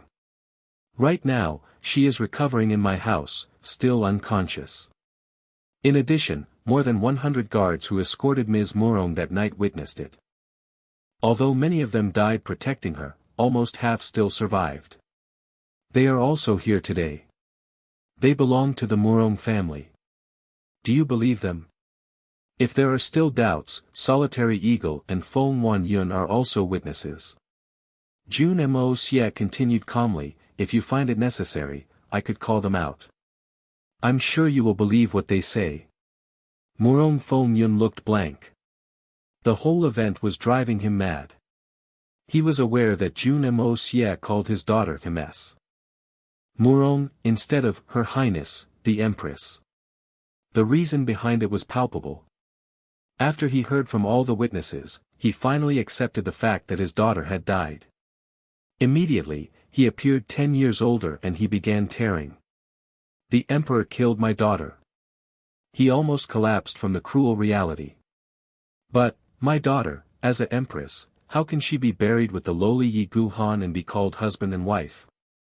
Murong Feng Yun suddenly yelled and jumped up amidst his grief.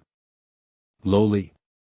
Master Murong, have you ever asked your daughter whether she wanted to be the prestigious empress or follow the lowly Yi Gu Han?"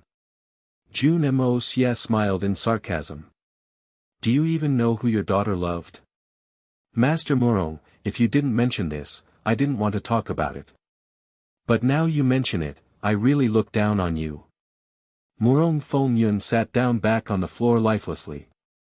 He suddenly thought of a scene from many years ago. His usually obedient daughter had held a steel knife and the blood stain was glaring. "Father, grant me what I wish.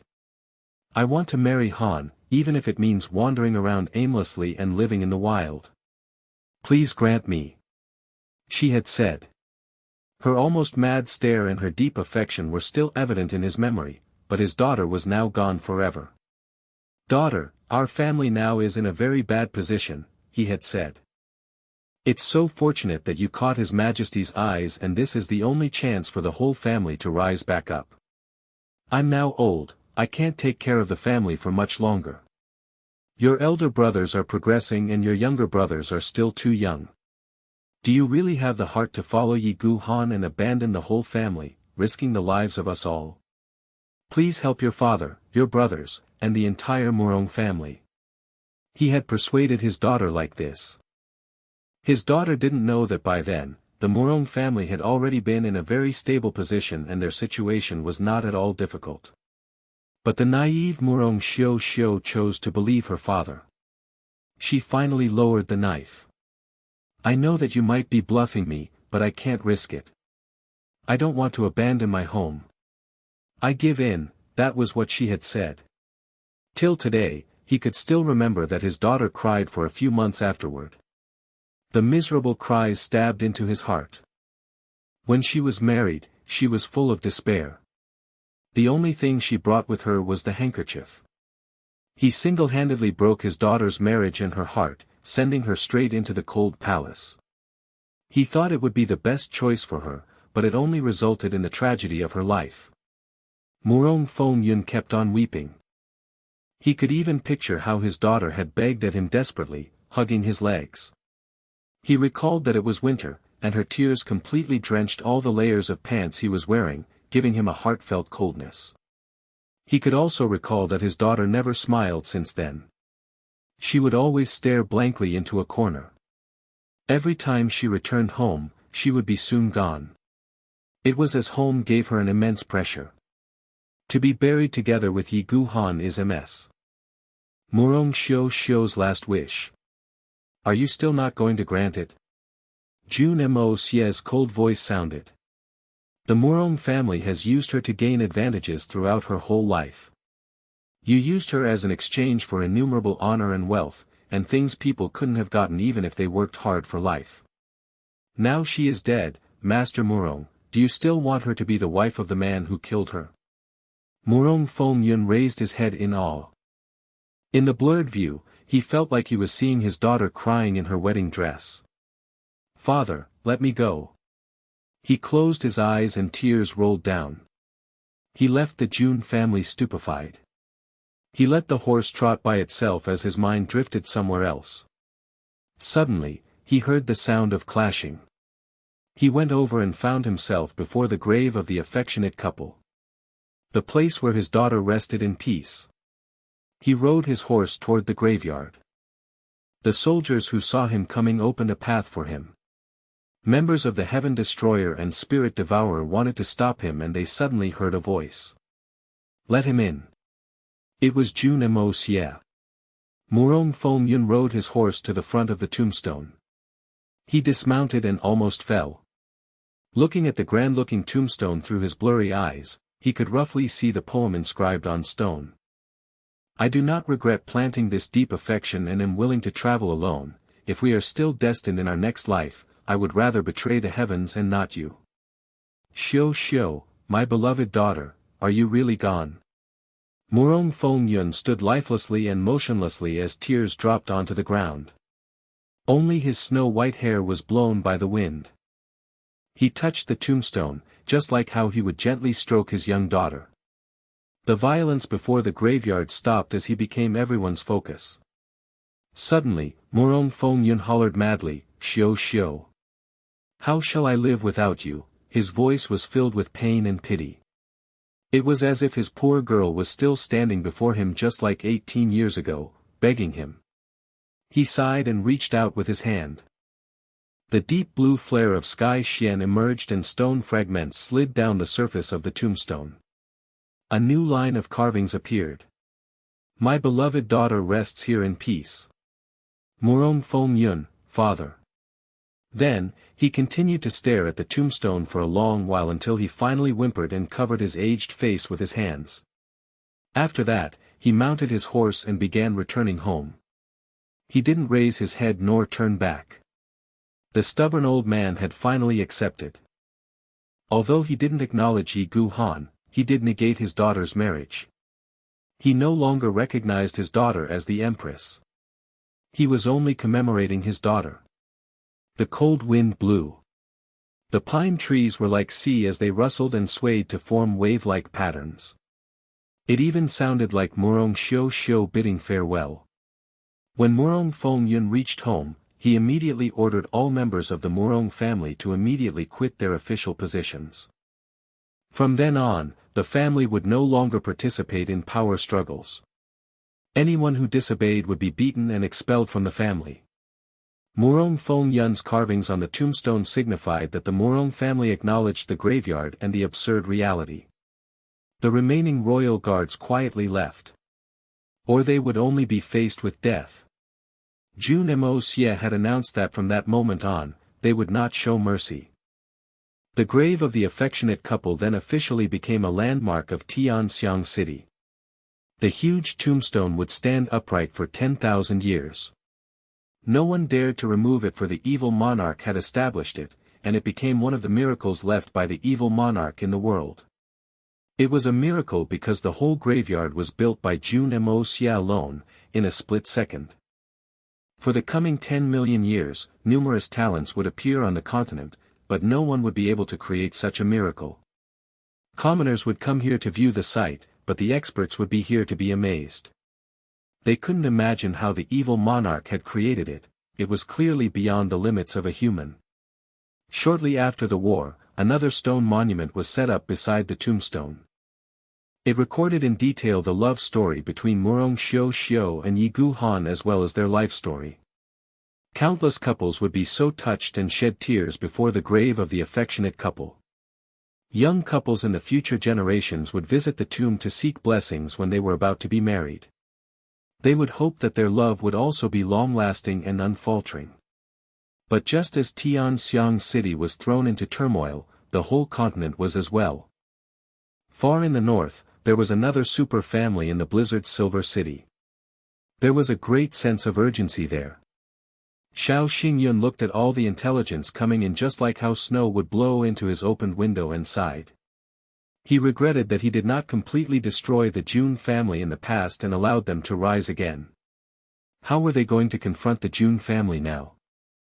A mysterious expert that defeated 90 men from the 3 Holy Lands. The king of Tianfa, Venerable Mei, who was the woman of that rascal Jun. All sorts of unbelievable things had happened to Jun Moxie. And there was no reply from the 3 Holy Lands for the letters Xiao Xingyun had sent them. The men he sent were also not back yet.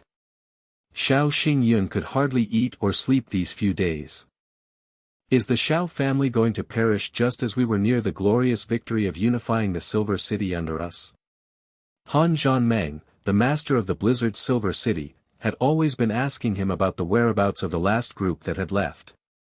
It was very unusual for them to not return to the Silver City for New Year. It was especially concerning as the little princess Han Yanmeng was also in the group. Although the someone who impersonated as the third elder returned with some news, Han Zhanmeng still felt that something was wrong. What's more important than coming home for New Year? With Yan Meng's usual attachment to us, how could she stay outside for so long and still not miss home? It's the New Year. Even your father who has always been training in seclusion came out. But you remained outside and said that you will only be back in spring. Did something go wrong? And is it true that the Jun family is coming to seek revenge? In short, there was something very wrong with the atmosphere in the Silver City recently. So, Han Zhanmeng frequented the intelligence section lately, causing a lot of anxiety in the Xiao family. They were afraid that Han Zhanmeng would discover their secret plots. It was no longer the time when they could kill the entire Han family without concern. They now needed strong support against the powerful Jun family, and the Han family was obviously counted. Today, Han Zhanmeng came again. He was very suspicious. No matter how busy she is, she must be writing home. But ever since she has left, she only wrote twice. No matter how busy she is, shouldn't she at least have the time to write home? Moreover, how busy can she even get? How dubious. Great Elder, so you're also here. Do we have news? Han Zhanmeng's handsome face was emotionless and greeted indifferently. Master. Xiao Xingyun straightened up. Although he was close to 100 years old, he was still able to stand in a very upright manner.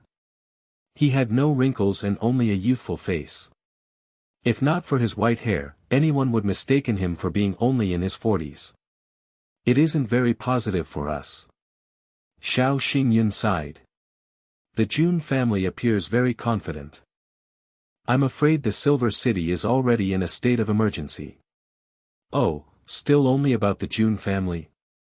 Han Zhanmeng frowned impatiently. You know what news I want and still try to flood me with Jun family's news. And the Jun family is only seeking revenge against your family, how is it related to the whole Silver City? Yes, the Jun family now has the support of the Beast Kings of Tianfa. It won't be an easy battle. Xiao Xingyun looked up at the grayish sky and sighed. Master, we really have to prepare properly. Han Zhanmeng said okay and interrupted with a question. Is there any news from the third elder? Xiao Xingyun laughed and said, yes. We have just received a message from him. He says that everyone is tired, especially the young princess, they will be back in at most 20 days. Let me see. Han Zhanmeng was suddenly looking more alert. It was a letter with a few thousand characters, spanning over 8 pages. He saw his daughter's message only on the last page, and it wasn't even written by herself. The message described how the little princess was being naughty, and missed home and mother. And then it wrote that they would definitely try their best to settle the things occupying them now so they could head back to the Silver City. As he finished reading, Han Zhanmeng only became more suspicious. There is definitely something wrong. It's 8 pages long and Yan Meng can't write by herself. She misses home and they still dragged for months. The elders of the Silver City always made quick decisions and acted quickly. They were never this slow. It was even more dubious for the letter to say that there were no casualties. The matter they were dealing with caused them such trouble, so how could there be no casualties? If there were no casualties, wouldn't it be too easy a mission to occupy them for so long? Han Zhanmeng was left speechless. His fingers holding the letter tightened on the sheet. The ominous feeling that haunted him recently only grew. He stood there in silence before finally asking, "Great Elder, what do you think of the message?" He said this calmly with his back facing Xiao Xingyun. It even sounded like a casual daily conversation. "I also think it's strange. But I suppose it's at least fortunate that there are no casualties. Or perhaps they only reported the good facts." Xiao Xingyun frowned and pondered deeply before saying, "But it is a large group. They have many competent men, yet they are still occupied. Clearly, the trouble they are facing is not as simple as they have described. Perhaps they are being trapped by secular powers and they can't do anything without losing face. Well. That sounds reasonable. But Yan Meng shouldn't be sending no messages home. What can the reason be?" Upon hearing what Xiao Xingyun said, Han Zhanmeng felt more comfortable. Is there the possibility that, Xiao Xingyun clapped on his own thighs as if he was suddenly enlightened. But after that, he stuttered and couldn't continue. "What? What have you thought of?" Han Zhanmeng suddenly turned back and stared at Xiao Xingyun fiercely. "Well. I am just guessing, after all, it's indeed unusual that the little princess didn't send back anything." Xiao Xingyun looked awkward. "What's on your mind? Say it." Han Zhanmeng was losing his patience as he forcefully waved his sleeves. "Is there the possibility that it is similar to what happened to the elder princess in the past?" Xiao Xingyun frowned and said carefully. "In which a girl falls in love, causing her to forget everything. Well, it's only my guess, it may not be true." As a cunning man, Xiao Xingyun was fully aware that Han Zhanmeng was suspicious of the Xiao family, so he had been thinking about how to conceal their intentions lately, but he couldn't find a suitable lie. With a heightened pressure from Han Zhanmeng today, he suddenly came up with this reason. It actually sounded rather convincing. After all, there was a past example. Han Zhanmeng was immediately stunned. He frowned and his eyes reflected his inner conflict. He finally said, "Well then, please help me watch over them carefully. Notify me immediately if there's something wrong." As he said, he walked out, obviously laden with anxiety. "Are both of my daughters going to have the same fate?" He stared upward at the snow-capped peak half veiled by clouds. His emotions surged. His elder daughter had been training in seclusion for 10 years up there. It was sort of her punishment, but by her own choice. Han Zhanmeng sighed and his eyes showed his dismay. Suddenly he launched forward and dashed towards the snow-capped peak. He did not notice that behind him, a sense of relief appeared in Xiao Xingyun's malicious eyes. Finally. I've bluffed him through this time. The snow-capped peak was one of the crucial parts to the oath the Dongfang family was forced to make. To collapse of the snow-covered sword peak and to drive out all Xian beasts from Tianfa. It was the highest peak in the snowy mountains. It resembled a huge sword that was piercing the sky. The peak was roughly in the shape of a cone, and there were 2 mountain ridges on both sides of this peak. The mountain ridges looked like the sword handle while the snow-capped peak the blade. The majestic-looking snow-capped peak stretched over 10 square kilometers. Collapsing the snow-capped peak was an almost impossible task. How could such a large mountain collapse so easily? As Han Zhanmeng reached the foot of the peak, he could not help recall the battle and the oath made in that fateful year. He felt sorry for the Dongfang family. An outstanding family of assassins would forever be locked away in seclusion by the oath, and there was little hope for them to rise again. Due to the thinning air, the higher one went up a mountain, the harder it was to breathe. An ordinary person would even have the danger of suffocating climbing up the snow-capped mountain. However, for a Xian practitioner, it was the opposite. There was more heaven-earth spiritual chi concentrated at higher altitudes, so training up here was very beneficial to their cultivation. Snowflakes swirled as they glided down. The snow-capped peak looked like this all year round. This caused the peak to look 100 meters higher than its actual height. It was all piled snow that was compressed into ice. If there was enough heat, a small stream could easily form within a few days. But how could there be so much heat in the first place in a location like this? The cave where Han Yanyao stayed was near the very top of the peak. The temperature there was even lower. It was twice as cold as the foot of the peak. It would also be more beneficial to train there, and many generations of young talents did indeed train there. But the longest they stayed in seclusion was 3 years, while most could only last for a few months. After all, humans were social beings, and the isolation would be soon unbearable and might drive people crazy. Especially in the last few hundred years, training here had slowly become a form of punishment. But Han Yanyao had been staying here for 10 years. As her father, even Han Zhanmeng could not imagine how she had endured the boredom.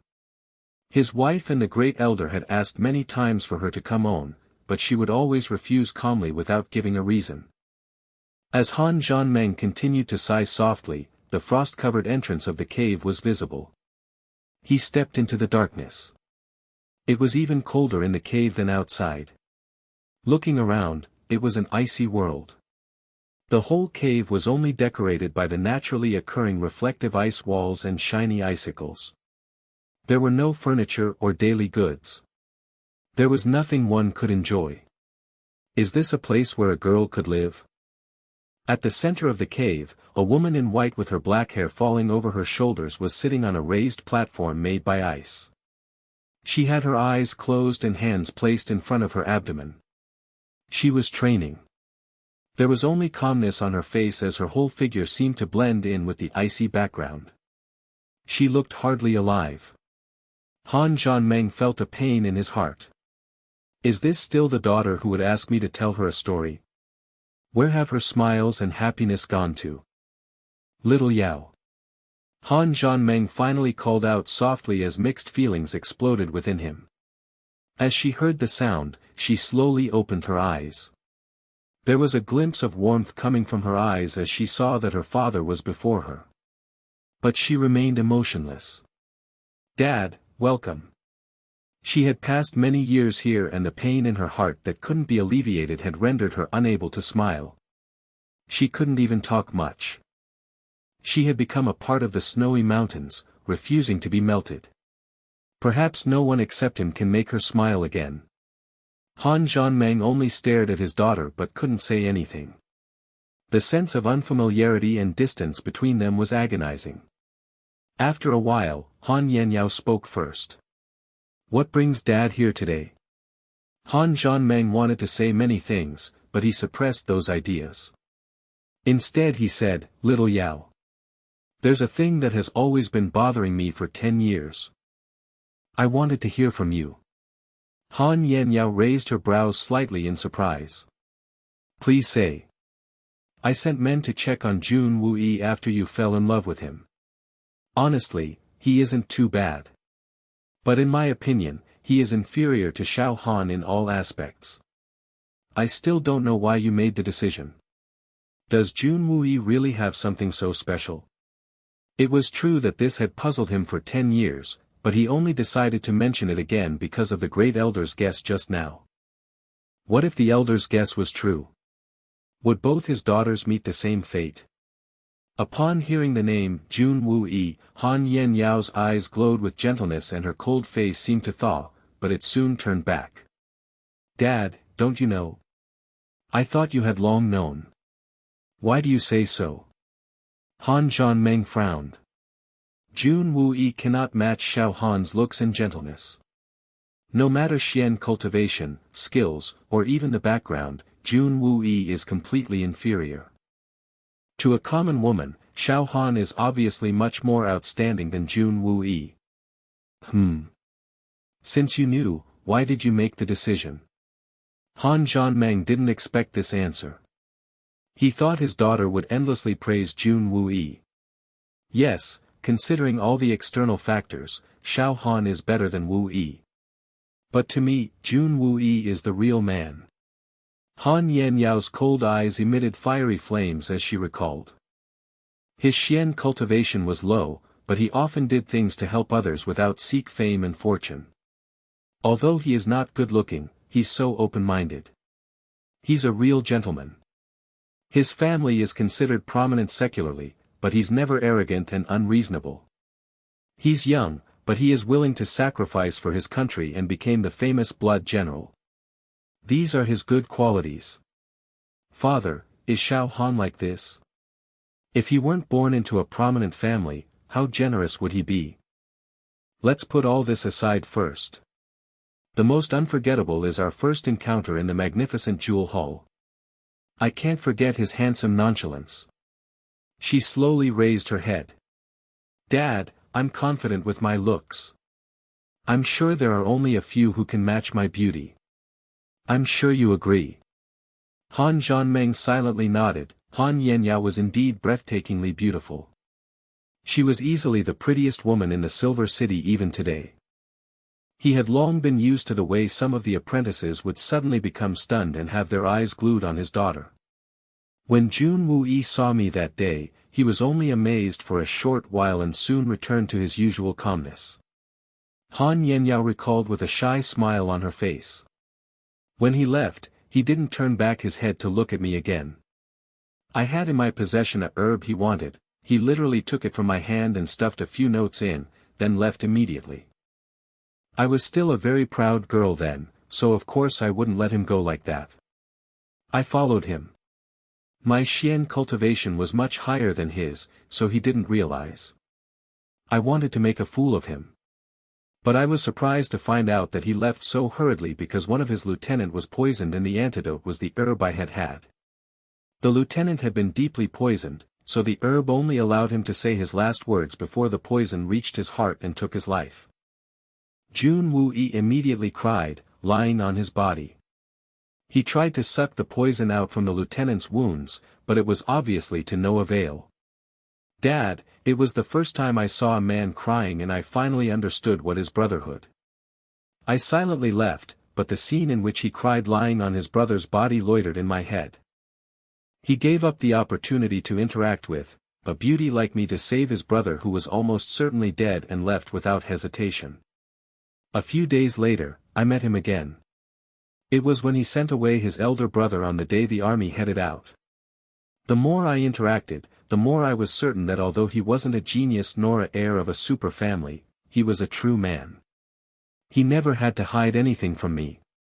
He was so real and authentic. I don't care what others think. I just feel that Xiao Han is too fake. The way he looks at me is full of lust and makes it seem like I am already his. On the other hand, Jun Wu Yi showed empathy and respect. So I love Jun Wu Yi, and despise Xiao Han. She sighed. Perhaps, it's also because of that Xiao Han is chosen by you without my approval while Jun Wu Yi is the one I chose by myself. He's the one that I can entrust my life to. Han Yanyao's voice was calmer than ever, but it sounded like screams of desperation to Han Zhanmeng. The oath or the relationship between the families, I don't know which forced you to settle the marriage. But as we grew up, didn't you realize how stingy Xiao Han is? He would break anyone's limbs if they looked at me a bit longer, and some of them were of his relatives. And don't you know what a playboy he is? As soon as he entered the secular world, he began messing around with girls. He was so peremptory. He would rape them if they didn't obey. If anyone who tried to stop him was stronger than him, he would say that he was from the Xiao family from the Silver City to get away with it. How despicable. Are you really willing to marry me to him? You can pretend that you didn't know, but I can't. You want a more secure relationship with the Xiao family. I can understand. But will I really be happy if I'm married to him? What Xiao Han did was never a secret, did you really not know? Dad, you didn't listen to me. Did you know how much despair I was in? I totally gave up on this pathetic life. Tears rolled out from her eyes slowly. Han Zhanmeng listened, so stunned. There was suddenly a heartfelt remorse. Even if he didn't know about all this, he did hear rumors about it. He didn't really care much about it. He thought it would get better when they were married. What could go wrong? But now, he really realized his mistakes. Han Yenyao said exasperatedly, when I met Jun Wuyi, I finally realized what a monster Xiao Han is. Dad, I'm sure anyone would marry their daughter to Jun Wuyi instead of him. After the trip to Tianxiang, the Xiao family became arrogant to an astonishing degree. Jun Wuyi didn't know my identity all along and didn't have the slightest intention to take advantage of the Silver City. The Xiao family sent people to warn him directly. Was that a warning? It was humiliation. And they forced me to return. After that, they used all sorts of ways to punish the Jun family. How ruthless. Jun Wuhui, a war god, hero of the world. And they killed him together with Jun Wumeng, an upright and heroic figure, at Tianguan Lin just because of me. What's more, Jun Wuhui's 2 sons were also killed because of me. 2 bright teenagers. They spared Jun Wuyi and only made him disabled because they wanted him to feel the endless torment of living a useless life. If I hadn't tried so hard to stop them, the whole family would have been gone. Dad, didn't you know about it? What did you do or say? Dad, my whole life is ruined. She looked blankly at her father. All of them died because of me. If you were Jun Wuyi, would you still want a trouble-causing woman like me? No matter how much you loved her, so many of your beloved ones died because of her. Could you still accept her? Dad, show some empathy. Everyone says that there's karma, but is there really justice? Violence creates rule in this world. Even those who could bring about justice would hide in the back because of all sorts of reasons. There are so many supremes and superior supremes in the world and any one of them could stop the tragedy with a word. But did they do anything? They didn't. What can I do? Han Zhanmeng frowned in agony. He couldn't say anything. There seemed to be something blocking his throat. He knew so well that those bystanders without empathy his daughter had mentioned referred to him as well. What could he say to his daughter who was tormented for 10 years? Han Yenyao stood up slowly. She looked in desolation at the snow outside and said slowly, "It's cold here, I feel it too. But I don't want to go back down. I'd rather stay here for life. I don't want to see those familiar yet disgusting faces down there. I want to kill them, all of them. They are not worthy of living. I carved on the walls the names of those from the Jun family who had died because of me on the first day I arrived here. I'm setting an altar for them. All I could do was to pray for their forgiveness. I have nothing here for me to pay tribute to them, there's only me, the sinful woman, and my 3 kowtows a day. I can't do anything else. I know it's all meaningless, but it comforts my conscience. I'm responsible for their death." Han Yenyao was too calm that it was frightening. "And I'm a part of the Jun family, I am Jun Wuyi's woman. Dad, even if there wasn't a proper marriage nor any promise, I have long seen myself as their daughter-in-law. If I really die here someday, please send my body to the Jun family. It's the last request I have for you, father." Han Zhanmeng stood up and sighed at the heavens. Being parted for so long, he thought he would have many things to say to his daughter.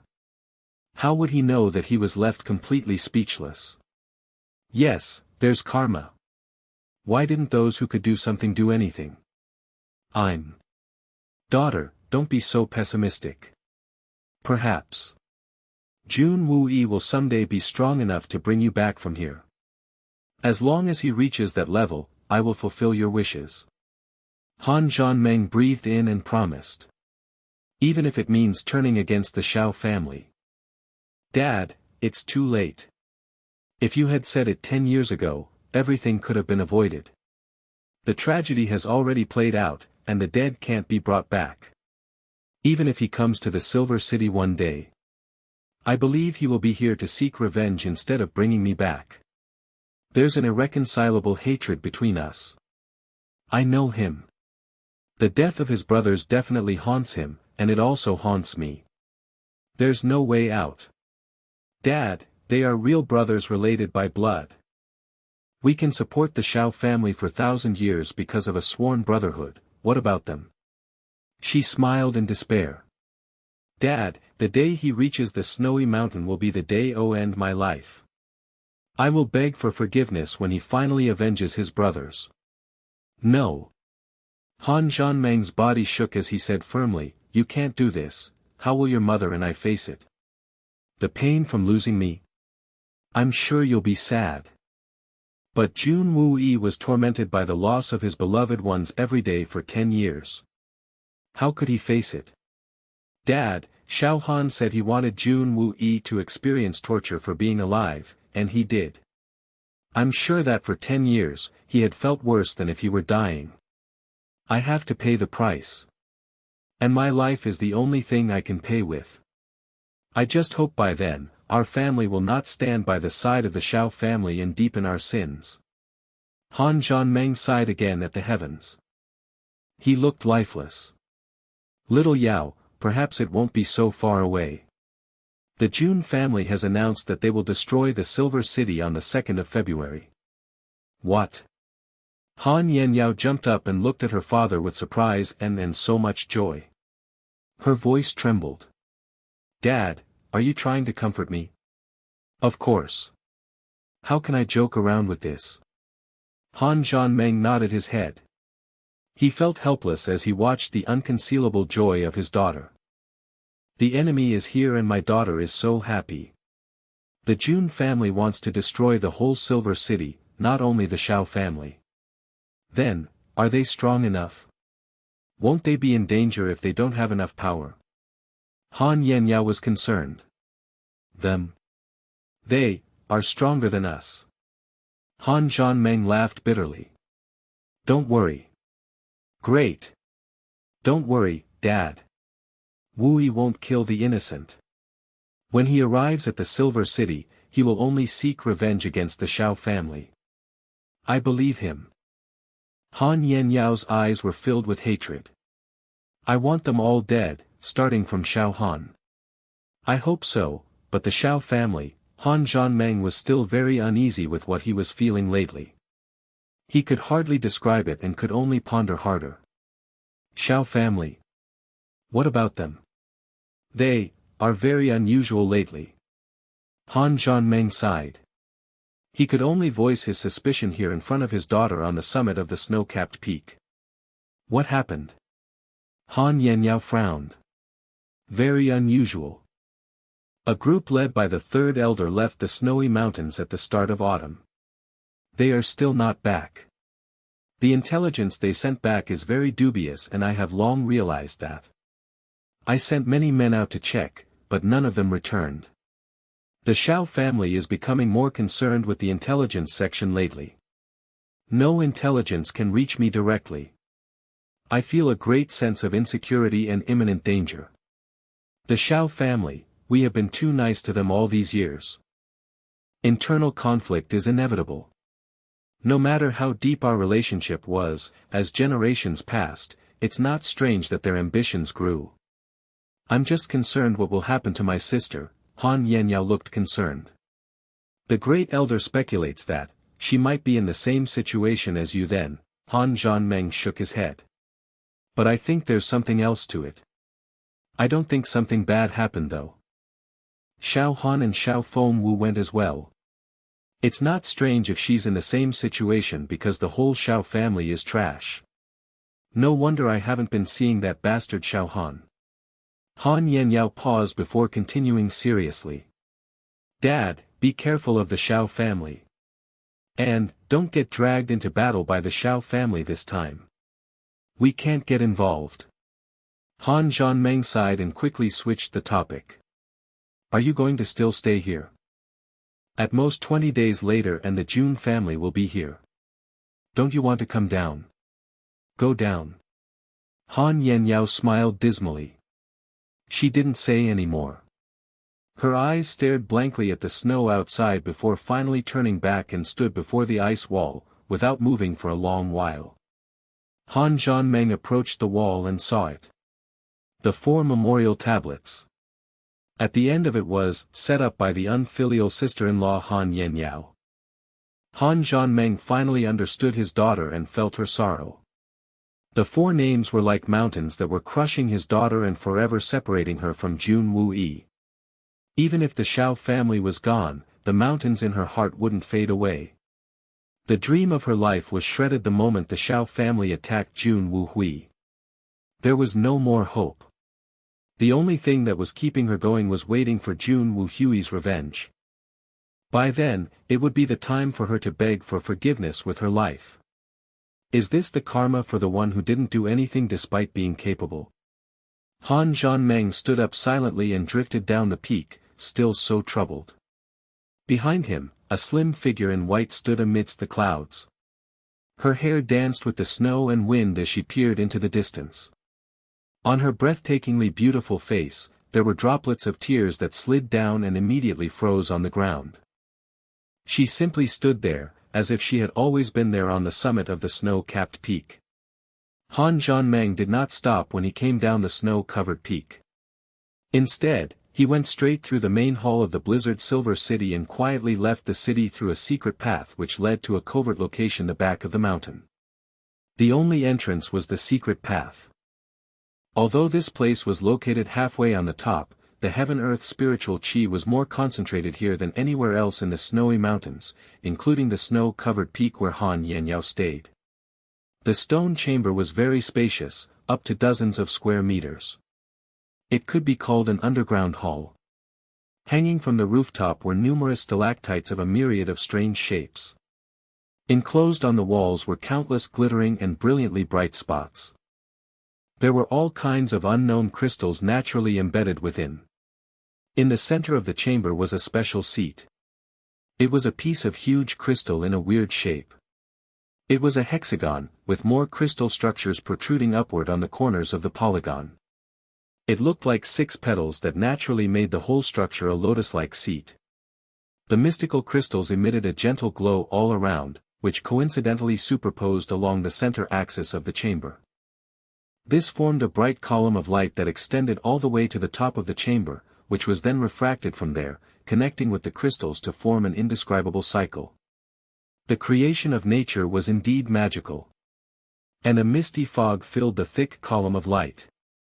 An expert practitioner of Xian cultivation would detect that the fog contained the most pure heaven-earth spiritual qi.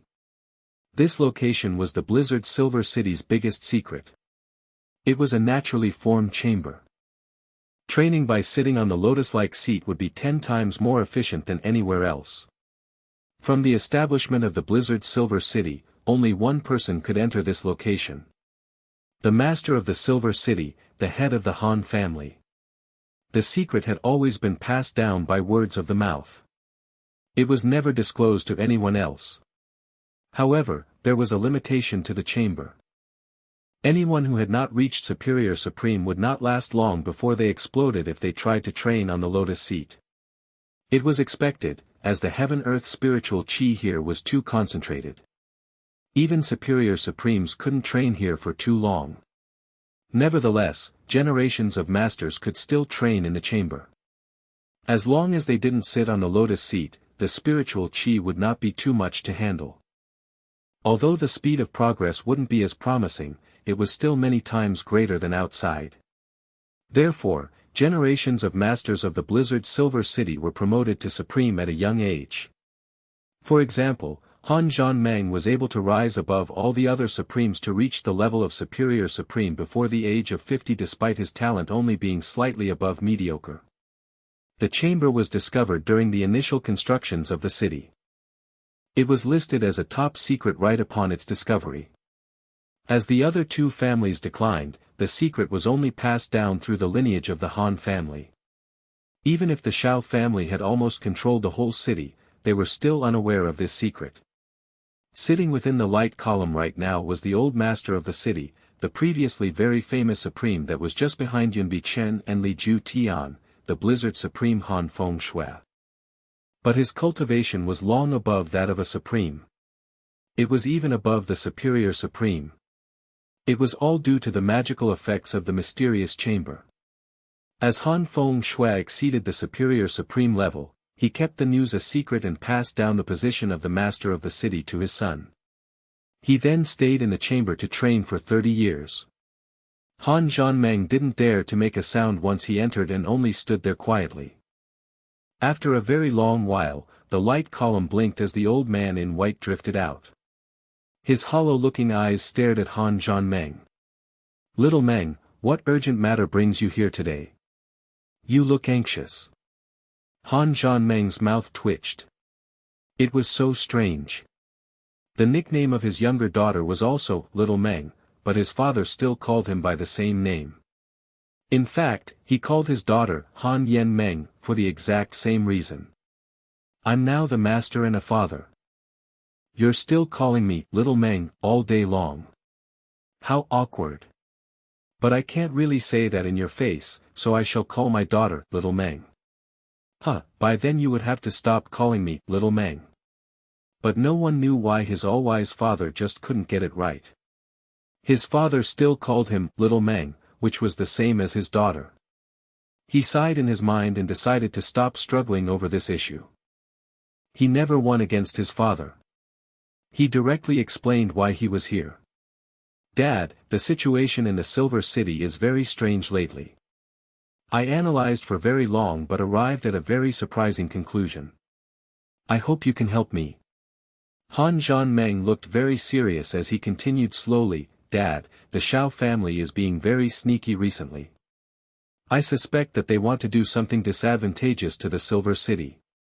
"Shao family?" Han Feng Shui's eyes twinkled and laughed. The old master was more than 100 years old, but he looked just like his son, except for his hair which was intentionally left white. Or else he would look like Han Zhanmeng's brother instead. "Don't worry, just be careful," Han Feng Shui said calmly. "The Shao family has been rebellious for years. Perhaps their ambitions have reached the climax. But if they want to deal with us, they still don't have the power to. So they can only sneak around." "So?" Han Zhanmeng was surprised. He thought his father would be shocked hearing the news. "If the Shao family doesn't have too much ambition, we will have to continue helping them and work together toward greatness. This is the indisputable ancestral rule. And we did follow it for thousands of years and it will continue. The relationship between the two families is always complicated. Even today, the boundary between the families is still blurred. If the Silver City loses any one of us, it will be a tremendous loss. So for generations, we have been very careful in maintaining a good relationship. It's really a difficult and tiring task. And the Han family has always been the master. So naturally as time passed, the Shao family will feel uncomfortable. It's only a matter of time before they rise up to contest us for the control of the city. It's human nature, you don't have to be so shocked by it. I don't know if it is a coincidence, but you don't have a son. So the Shao family's ambition grew faster. Besides that, they also have a strong sense of fear. Therefore, it's reasonable for them to try taking over at this point of time. Reasonable? Han Zhanmeng went speechless at his wise, smiling father. How can their rebellion be reasonable? Of course, why not? Anyone would want to take over if they are subjugated for a millennium. Although we never admitted that we subjugate them, we did order them to do many things in the past. To them, they're clearly being dominated. It's basic psychology. They have contributed so much, the real beneficiary is the Silver City, not the Shao family. If it were you, you wouldn't feel that it was fair either, would you? That's why, the old saying that those who are not of our kind are sure to have a different agenda, is very true. So, what should we do? The oath made by our ancestors is still hanging in the hall. As long as the Silver City still stands, the lineage of the Shao family never breaks. Generations we will be brothers, this oath is unbreakable regardless of life or death. Han Zhanmeng recited the ancestral rule as he frowned. If we attack them and get rid of them, aren't we breaking the rule? The oath was taken so that everyone in the world knew. Who told you to get rid of the Shao family? Han Fengxue frowned and looked at his son. Why would you do that? What? Han Zhanmeng was totally confused. His eyes wide open and he didn't know what to say. He could only stutter, we don't. Then aren't we giving the city to them for free? Sigh. Little Meng, you stupid boy. If they don't do anything and you deal with them, it's wrong. Han Fengxue was slightly exasperated that his son didn't live up to his expectations. The rule says that, generations we will be brothers. If they don't treat you like a brother, does it still take effect? Well, Han Zhanmeng seemed to realize something, although he was still kind of confused. We can't break the oath, but what if they did so first? Our ancestors never told us to stick out our necks and wait to get killed. Han Fengxue snorted. As long as they break the oath, they will be the enemy. A great enemy that wants all of us dead. I don't have to tell you how to deal with enemies, do I? There's a bright side even if they betray us. At least we will be set free from the oath. He didn't continue, and it was clear what he meant. Yes, I understand. Han Zhanmeng was completely convinced as he bowed his head. The older the wiser. My decisiveness is still no match for him. It's good that you understand. Little Meng, remember the phrase, good brothers for this life. And the key is on this life. Brotherhood means sacrificing for each other, but after your life, your descendants may not be good brothers. With more generations, they may become strangers or even enemies. Even the descendants of biological brothers may become unfamiliar after a few generations, let alone sworn brothers. All good things must come to an end. So don't forcefully bring down your brotherhood to your descendants. It will only become their obstacles and constraints. Yes, I will remember. Han Zhanmeng finally felt relieved. His father was long prepared for him to say so. I am telling you this today because you have made the same mistake concerning your daughters. And it has caused so many tragedies. Do you understand? Looking at his son, Han Fengxue was slightly helpless and exasperated. The Shao family pleaded very sincerely then. With the past relationships, it was very difficult to reject. Han Zhanmeng lowered his head in guilt. You stopped the Shao family from further aggression after Yan Yao's incident, so you felt that you owe them. That's why you slowly gave them more power and allowed them to control some important sectors of the Silver City. But you didn't know that it was a path of no return. They won't feel your kindness and intention to reconcile, they will only become more ambitions. So their betrayal is actually a result of your indulgence. Han Fengxue looked at his son more sternly. You must know that you are the leader of the Silver City. What if they are unhappy? If they really dared to show their ambitions, punish them. As a leader, how can you remain on your position without brutal and firm actions?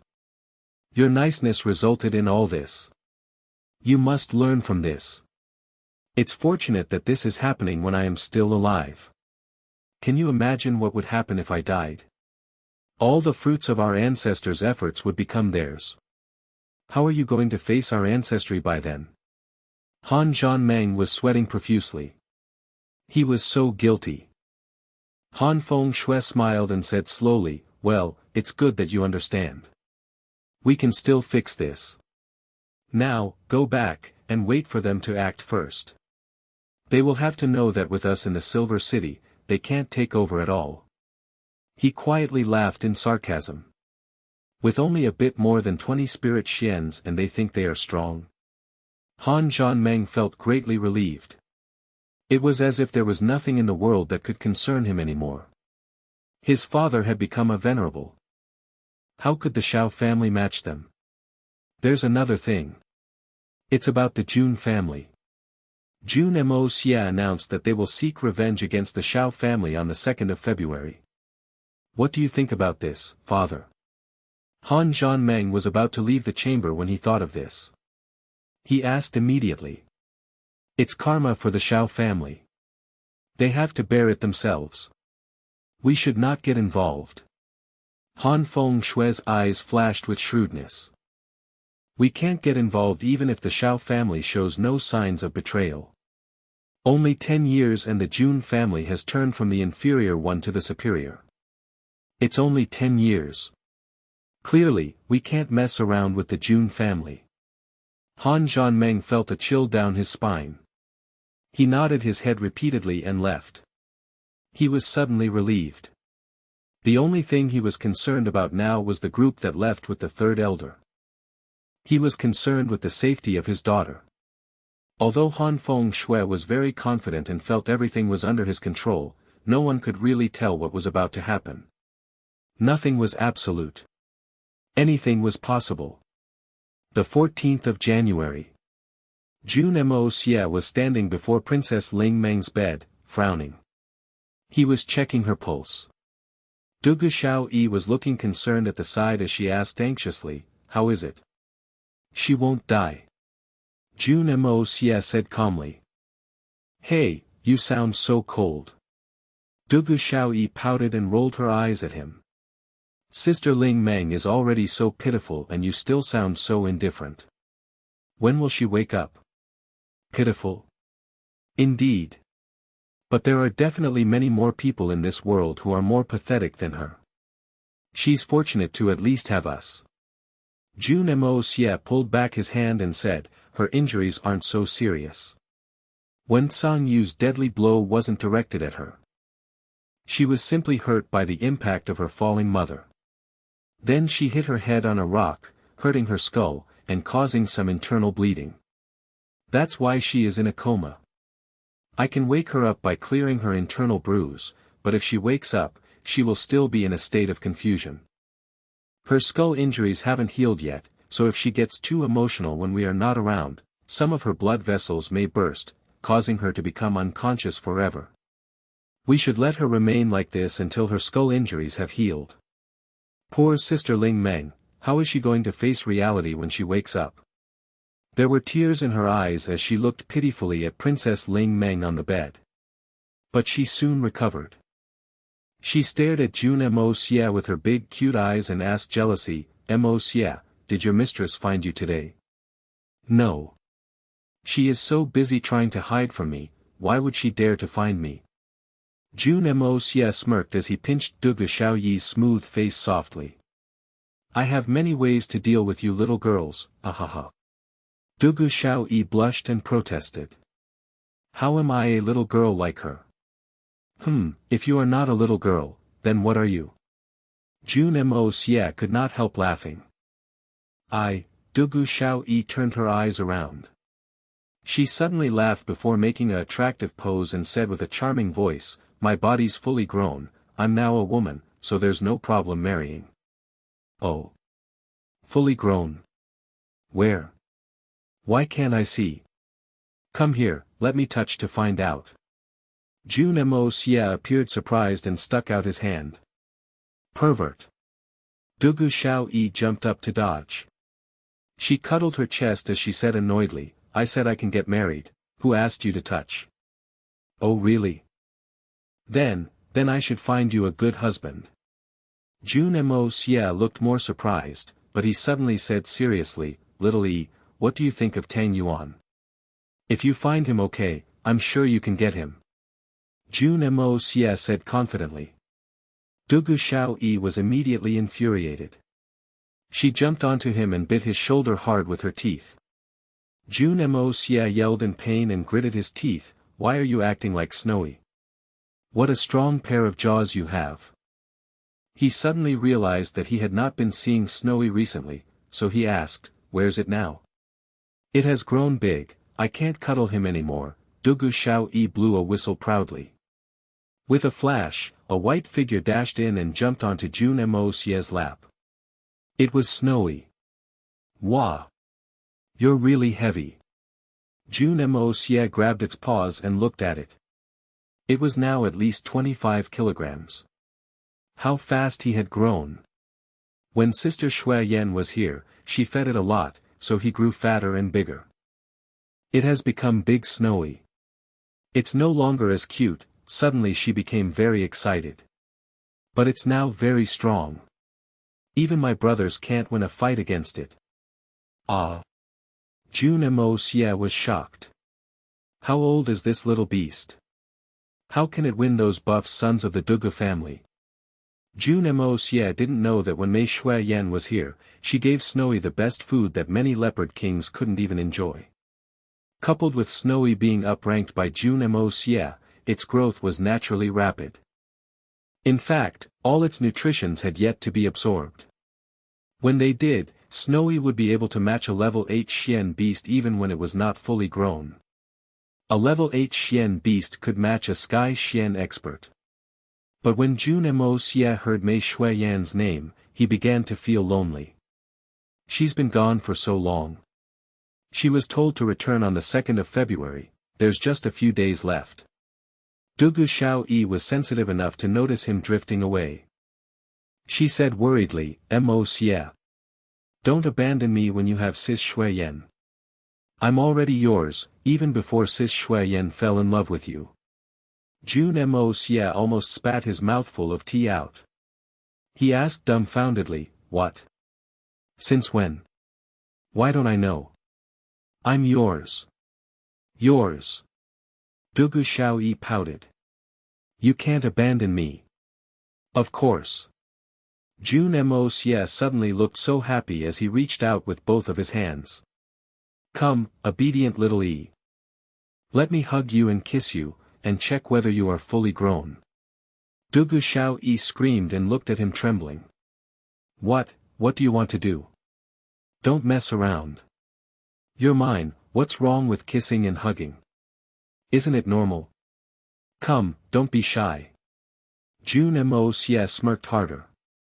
Don't come near me.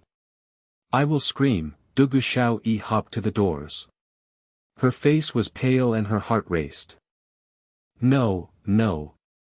I saw that day that you were really rough with her. She suddenly turned back and escaped. Jun Moxie was stunned. He suddenly laughed out loud uncontrollably. She even saw that. Jun Moxie could not help thinking about Guan Qinghan. Coupled with what Dugu Xiaoyi had just said, a flame started to grow in him.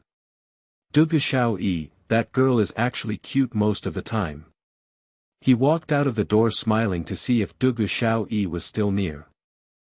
Unexpectedly, hopping over toward him was Han Yenmeng. Jun Moxie laughed and said, Aya, my mistress. What a coincidence. Are you coming to warm my bed? Quick, let's quickly do it when the sun is still up.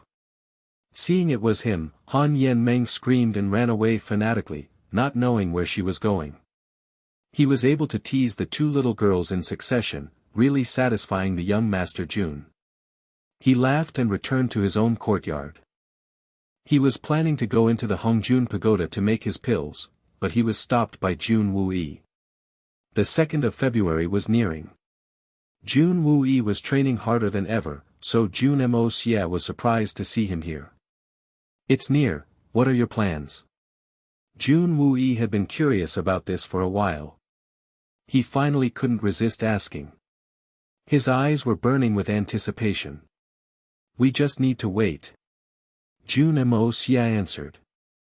As long as those from Tian Fa and the Dongfang family arrived, we will mobilize.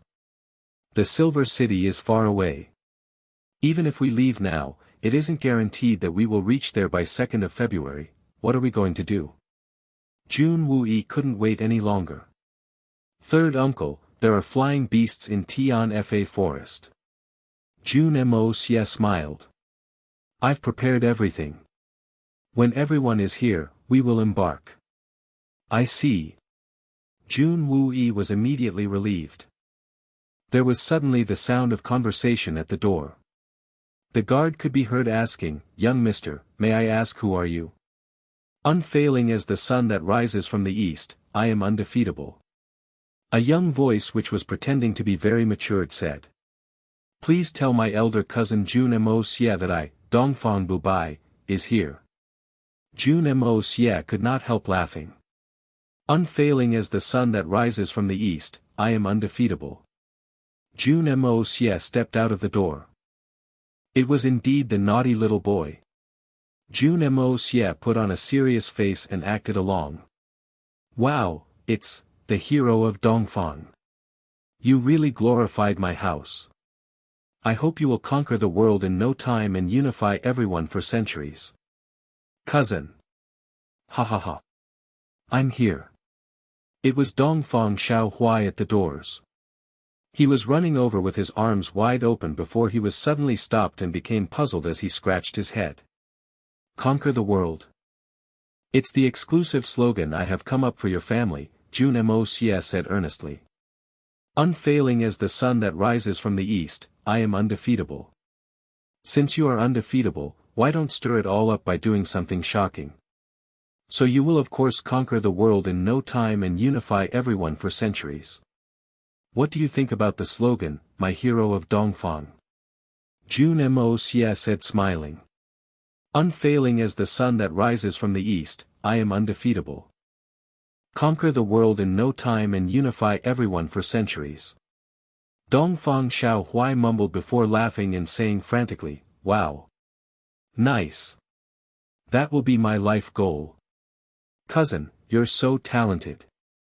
Your words are really inspiring me. It's a very great ambition. Do put in some effort to succeed. Jun Moxie encouraged him. Okay. Dongfang Xiaohui's eyes glittered as he daydreamed on. He suddenly did a backflip and said laughingly, unfailing as the sun that rises from the east, I am undefeatable. Conquer the world in no time and unify everyone for centuries. Hee hee. Ha. What are you yelling for? A group of men led by Dongfang Wenqing had arrived. The adults didn't pay much attention on the kid for a split second as they arrived at the front gate of the house, and Dugu Xiaohui had disappeared to come to Jun Moxie's courtyard. Dongfang Wendao grabbed his son and slapped on his buttocks. Unifying the world. This can't be casually said. Dongfang Wenqing said from behind as he looked at Jun Moxie blamingly. Since ancient times, no one, not even the three holy lands, have managed to come close to unifying the world. Everyone has been governing their own lands. If we use this as our slogan, we will become the common enemy of everyone. It's just a dream, no one will take it seriously. And isn't it a good ambition for the future generations of the Dongfang family? Jun Moxie laughed awkwardly as he kept on talking nonsense. He was feeling uneasy. Although the method of solving their infertility was effective, but, why didn't he get mad at me? It's a far way to here. Moxie, is your grandpa still home? Dongfang Wenqing said gently. There was a lot of appreciation in his eyes. Jun Moxie was stunned. He hasn't realized. He's still doing all the exercise. Is he so slow at realizing it? Jun Moxie's body twitched and laughed out loud uncontrollably. Jun Moxie was actually right. His great-uncle was too slow to realize. In fact, with its effectiveness, he was extremely grateful. How could he imagine that he was being toyed around with by his beloved nephew? The group entered the house, escorted by Jun Wue. They chatted on and the atmosphere was really friendly. Jun Moxie approached Dongfang Wenqing and asked his uncle as he winked, "Great uncle, are you tired? How could I not be with the long journey? What's on your mind all the time? Do you want to get busted?" Dongfang Wenqing blushed before his face darkened. How could he not know what Jun Moxie was trying to ask? How could he say? He immediately put on his stature as the uncle and scolded Jun Moxie. Jun Moxie stepped back. He was speechless at his uncle who simply couldn't lose slightly face even if it meant more hardship. I wanted to tell you that you don't have to be so tired doing all those exercises. And you scold me like this before I could even remind you.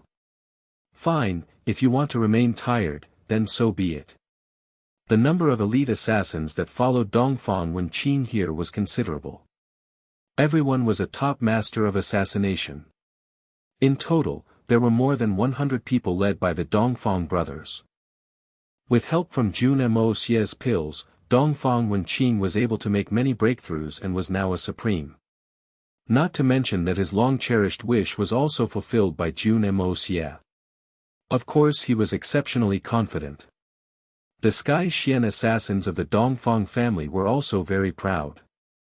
They felt that their family was now strong enough to stand at the top of the world. They were able to wreak so much havoc in the past, now they were even stronger. Weren't they really going to become undefeatable? But their pride was soon challenged. Comparison was always painful. They first saw the godly falcon of the prairie, Solitary Eagle. His hair danced with the wind and he was wearing black. His eyes were really like those of an eagle, carrying the pressure unique to the top predator of the skies.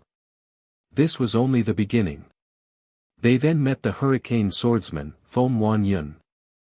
In white, his stares were as sharp as his sword and his body as straight as the blade. Emotionless, he looked very steady and brought with him an aura that wasn't any weaker than that of Solitary Eagle. The appearance of the two superior supremes induced much pressure as they naturally radiated the stature of a high-level expert. They were like two blazing suns shining on the assassins of the Dongfang family. The assassins were left stunned and speechless. Oh my! The Jun family hid two such experts. They are the real experts. We are amateurs compared to them. Let's just keep a low profile so as not to lose our family's face. Upon hearing that her family was here, Dongfang Wenxian came out to welcome them. The three Dongfang brothers were delighted to find their sister in a much more healthy and happy condition now. After a while, Jun Zhantian also came out to meet with everyone. Everyone gathered and chatted on. Jun Wuyi helped settle the men and horses that the Dongfang family had brought. Meanwhile in the faraway Tianfa forest, a team of people completely all consisted of particularly muscular men. Apart from their big build, they all looked very different and weird. 500 of them all appeared fierce. Buff. Extremely buff. All of them were at least 2 meters tall. Their limbs were as thick as columns. And all of them had the same brutal and bloodthirsty stare. Totally emotionless. But right now, the malevolent-looking group was properly lined up and obediently listening to orders. They were the first group of Xian beasts that successfully transformed into their human forms. All of them were comparable to a human supreme, and many were bearing a high rank. In other words, they were roughly on the level of Long Crane and Big Bear when they first arrived at Tianxiang. But now, there were 500 of them. How formidable! They looked at their boss with heartfelt gratitude and respect. Mei Shuiyan sat at the elevated seat as she looked coolly at her army. There was a glimpse of excitement in her eyes. The Tianfa forest had not been so prosperous today for 10,000 years. The absolute strength they now possessed was making history. In the past, there might be more higher-level experts, but they didn't have as much potential as now. These Xian beasts took the pills just as they were making their breakthrough and it worked. Their potential was beyond imagination. With more time, they might become 500 superior supremes or even venerables. They had overcome the most difficult part of their cultivation, which was the transformation. Naturally the new challenges facing them would be less agonizing. Their cultivation would rise so quickly afterward. Their progress to being venerables was only a matter of time and experience. 500 venerables. The thought itself was formidable enough for Mei Shuiyan. She could feel her blood warming up with the idea. There were in total only at most 20 venerables in the 3 holy lands. Even if their new talents reached the level, the elder ones would have passed away. So the number would not boom like this. How formidable! And it was all attributed to Jun Moxie's gifts. In front of the team, the 8 beast kings were headed by Big Bear and Long Crane. The most pathetic must be the Eagle King. He had been training in seclusion for so long. He finally made the breakthrough and came out, only to find dozens of his fellow beasts from the eagle tribe had successfully transformed. What a surprise! It wasn't easy for him and he had been very confident, but now he felt that his position was being threatened. He was really frightened. Of course, Mei Shuiyan would not treat her youngest brother badly. She gave him pills and he ranked up immediately, comforting his trembling heart. As he was feeling more secure, he also regretted. If I knew there was such magical thing, I would not have went to train in seclusion. This is so easy, 2 pills and I'm up-ranked. His thought got him busted. The Tiger King and the Bear King beat him up together. They felt they were treated unjustly. All the goods were brought back by us, but we are the ones punished the most. Is there still justice? So they were infuriated immediately when they came to know the Condor King's mentality. They went up to him and it was endless violence. Mei Shuiyan was still busy with many other affairs, so she obviously wouldn't have time to get involved in this. So the Condor King was tortured for 2 straight days.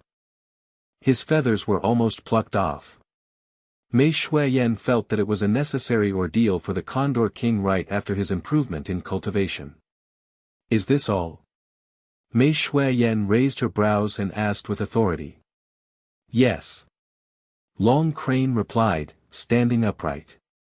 Okay. This mission is crucial, we can't make mistakes. All the beasts who can fly will follow. Also, choose another 1,000 untransformed top-rank flying Xian beasts to carry people to the snowy mountains. Settle this properly. Mei Shuiyan ordered calmly, but her authority was clearly indisputable. Yes. Long Crane accepted. The flying beasts were naturally managed by him. Big Bear, choose 50 men from your tribe to stay in the Tian Fa forest. Everyone else will go on the mission. Mei Shuiyan looked coolly at Big Bear. Yes. Big Bear said with valiance. Alright, now wear some clothes. Now you're in human form, you can't stay naked. Mei Shuiyan frowned. Besides the beast kings who were wearing luxurious clothes given by their brother-in-law as presents, the other beasts who had just transformed could only use leaves as cover. Yes, boss. Big Bear accepted happily. He ordered a few from the bear tribe to fetch the red cloth that was bought previously. They soon returned with the cloth. Big Bear raised his head and ordered, 1 piece of cloth each. Wear them with tree barks as bets. Look at all of you, wearing leaves like cavemen, how barbaric. He then turned to Mei Shuiyan and said, Boss, what if we brought back the bearskin coats that time? Get lost. That was all Mei Shuiyan could say. How dare he still mention? Big Bear stepped back and quickly turned around. He said fiercely, what are you waiting for? Quickly. So, the 500 buff beasts donned red like brides with the order from the Beast King. Ha! Green Hunter could not help laugh. Needless to say, all the malicious-looking beasts wearing red was, very eye-catching. Mei Shuiyan's mouth also twitched twice before she returned to the usual seriousness. Go back and be prepared for departure 2 days later. Anyone who doesn't listen will be punished with death. Yes. They replied in unison. Their eyes were filled with the desire for a fight. When you are back, eat well and get some monkey wine from the Monkey King. This operation is for Sis' bright future and brother-in-law's great expedition. So keep alert. If any one of you anger brother-in-law when you reach there, I will tear your skin off. Big Bear bellowed. It really sounded like he was pretending to be powerful by borrowing his boss' authority. Ho! The 500 were excited. Hey, why mention my monkey wine? That's my treasure, and there isn't that much. The Monkey King jumped up as he scratched his face in protest. Hey, it's 500 men, our century-old liquor will be gone in a blink. What? You are not willing to support Sis and her husband? The other beast kings weren't friendly. The Monkey King was immediately very helpless and anxious. His face became as red as his buttocks. Isn't it just some wine. How am I, not willing, go. Brothers. Get the wine. The Monkey King is very generous today. Don't hesitate to drink, if you can't finish it, you can bring it home. Big Bear waved his arm, heightening the atmosphere. Wah! An awkward cry echoed in the forest. As the Monkey King was still staring blankly and hopelessly, the 500 beasts moved toward the monkey tribe like 500 joyous brides. The red cloth reddened the snow on the ground, they were like balls of flame moving around the forest. Mei Shuiyan could not help smiling. She stood up and walked down with Green Hunter. Sis, the Monkey King looked at her pathetically. Isn't it just some wine? Mei Shuiyan rolled her eyes at him. She then said softly, I will give you one more pill, how's that? Really? The Monkey King's eyes widened as his eyeballs turned red. Yes. Mei Shuiyan nodded with a smile. Wahaha. Whoa, the Monkey King made another strange cry. He did a dozen backflips and dashed out. Everyone could hear him along the way, drink. Drink as much as you want. If you don't have enough, I will open up my secret chamber. Seeing the Monkey King's hilarious actions, even Green Hunter, who was concerned with many things, could not help start laughing. In the distance, beasts in human form in red were chasing each other for the wine as the fragrance of liquor diffused throughout the forest. Meanwhile, there were new developments on a sky-reaching peak far away from civilization. It was an isolated peak surrounded by mountain ranges. It was near the Pillar of Heaven's mountains. It was clearly peaking at a higher altitude than the surrounding mountains and hills. Clouds also encircled the peak like strings of white thread, creating a sense of mysteriousness and ambiguity. An elegant figure came with the wind, ascending without a pause and starting from the foot of the mountain. With a wave of his sleeves, a gentle and slow wind slowly rushed out, but a pile of rocks in front of him suddenly and silently turned into powder. With another wave, the powdery dust blew away into the distance. A spacious platform that was 50 square kilometers emerged on the summit from nowhere. The man smiled as he reached out his hands and grabbed at thin air. With a sudden lift of his fists, a large stone rose from the center of the platform as if it was hidden there all along. The stone rose and changed shape until it finally turned into a smooth coffee table glittering with reflection. With the same technique, he produced 3 armchairs around the coffee table. Although it was made of stone, the delicate curvature made sitting on it very comfortable. The man laughed as he grabbed a stone about the size of a human head. He squeezed the stone and it instantly changed to a teapot. Vivid carvings of dragons and phoenixes were so delicate that even the best craftsmen on the continent couldn't make them. With the teapot ready, a few teacups appeared. Then he finally stopped and took out a small packet from his waist pockets. He added a pinch of tea leaves into the pot with great care. He extended his right palm and the snow from the summit drifted over and levitated over the opening of the teapot. It suddenly melted and water flowed into the pot, immediately filling it. He waved his hand again and the excessive snow disappeared. The man sat down on one of the armchairs and laid the teapot on his palm. A while later, vapor began forming above and before it finally boiled. The aroma of tea loitered in the vicinity. Softly lifting the teapot, he poured some for himself. The light green tea was crystal clear. The fragrance immediately intensified. With a sip, he couldn't help smiling satisfyingly. Judging from his looks, he was only around 30. The skin on his face looked smooth. The color and texture of his lips and teeth appeared just right. His eyes were bright like the moon and his brows were like paintings of the mountain. Clad in white, he had a pale green waist belt. He tightened it slightly, leaving him with more handsome nonchalance and sanctity. He leisurely sat down amidst the mountains and hills just like how he would at home. The freezing mountain breeze swayed his clothes and hair as if he was about to depart with it. Anyone would see him as a handsome and ambitious scholar, not someone with such astonishing techniques. 2 figures suddenly popped up behind him ominously as if they had always been there. It all happened in complete silence and caused no disturbance to the clouds nearby. "You're here," the man in white said coolly without even turning his head. "I have prepared tea for you. It was boiled thrice and it is now the most appropriate time to drink. It's from the only tea tree in the elusive world of immortals that's over 10,000 years old. It only produces 2 ounces of tea each year. You're lucky." Behind him was an old man in purple and a middle-aged man in linen. They looked relaxed and couldn't be differentiated from a commoner without Xian cultivation. The old man in purple sat down on a random armchair. He had a big build and a bigger beard. The first impression he gave would be that he was a very fierce character with little hidden agenda. Anyone would think that he was someone who acted upon his mood without contemplating the ramifications. No one would doubt that he was a buff but simple man.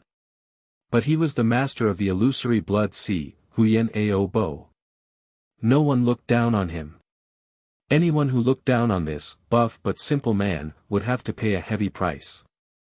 They either died or became his subordinate, there was no exception no matter how shrewd, careful, or clever they were. How could a brainless person lead one of the 3 holy lands? Huyen Ao Bo was definitely someone who played dumb to take advantage. "Mo Wu Dao, you little toy boy, ahem, old toy boy, sigh, what should I say of you? You were like this 200 years ago, and you are still the same now. I don't find it comfortable. Are you trying to lure ladies by looking like this? You shameless old man, you haven't used that thing of yours for 100 years, have you?" Huyen Ao Bo took a cup without hesitation and began drinking carelessly as he insinuated Mo Wu Dao. He finally breathed out, looking relaxed, and said, "A 10,000-year-old tea tree, very nice indeed. Cheaters only scam those who can be cheated. We have known each other for so long and know each other so well. Huyen Ao Bo, can you stop acting like a savage before us? All of us know how cunning you are." Mo Wu Dao, the man in white, said smiling as he lifted the teapot again. "You call me the old toy boy, but aren't you doing similar things? Honestly, we are sick and tired of your acting, don't you agree, old man Shi?" "Exactly, everyone knows that the secular gentleman Mo Wu Dao is a hypocrite. It's really suitable for him to act like a young scholar toy boy. But you, proud venerable, Huyen Ao Bo is from head to toe a cunning old villain, and you still have to be so pretentious. Who doesn't know that you are such a despicable character despite your barbaric look? At least we knew 200 years ago." The man in linen who insinuated the other 2 in one shot sat down leisurely as he raised the teacup elegantly.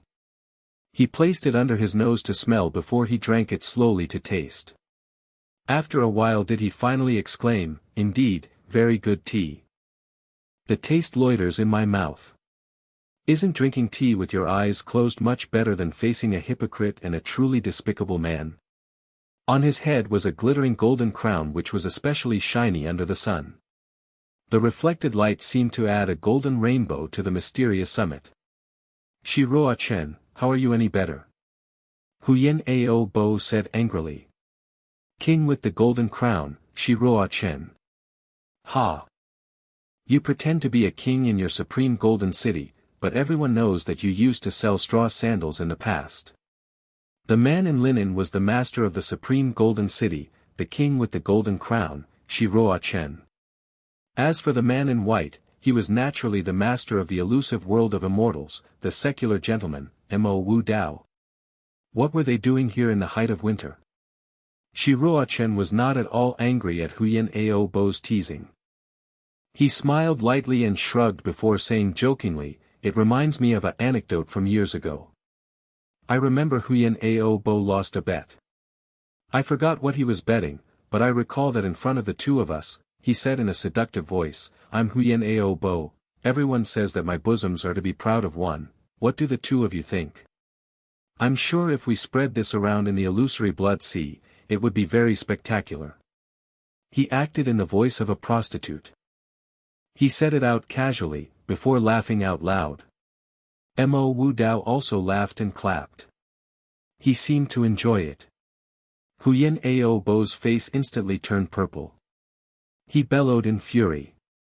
We agreed not to mention it again. Do you mean that what you had said was all bullshit? Mo Wu Dao was very happy.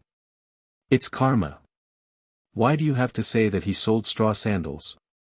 It's your own fault, how can you blame others? Right, old man Shi? Huyen Ao Bo snorted and said, both of you are trash. The two of you always cause trouble for me when we meet. You can't even wipe your assholes clean and you still dare to tease me. We are not teasing you this time, we are truly curious.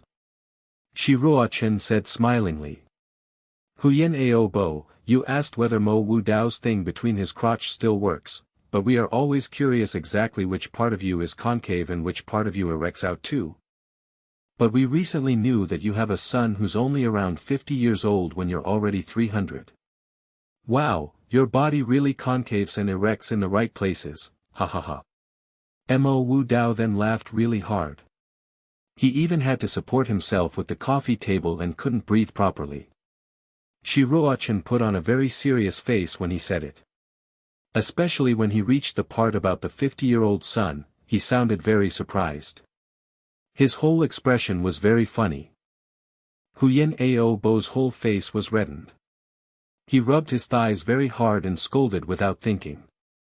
So what? It means that I still have a young mindset despite my old age. The both of you are still single, right? I'm sure your things are rotten and can't be used anymore. If you don't believe me, pull it out and we will compare.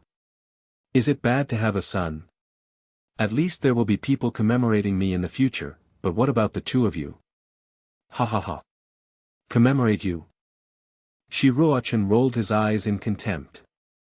I heard that your son was so frightened by the kid Jun Moxie that he peed in his pants.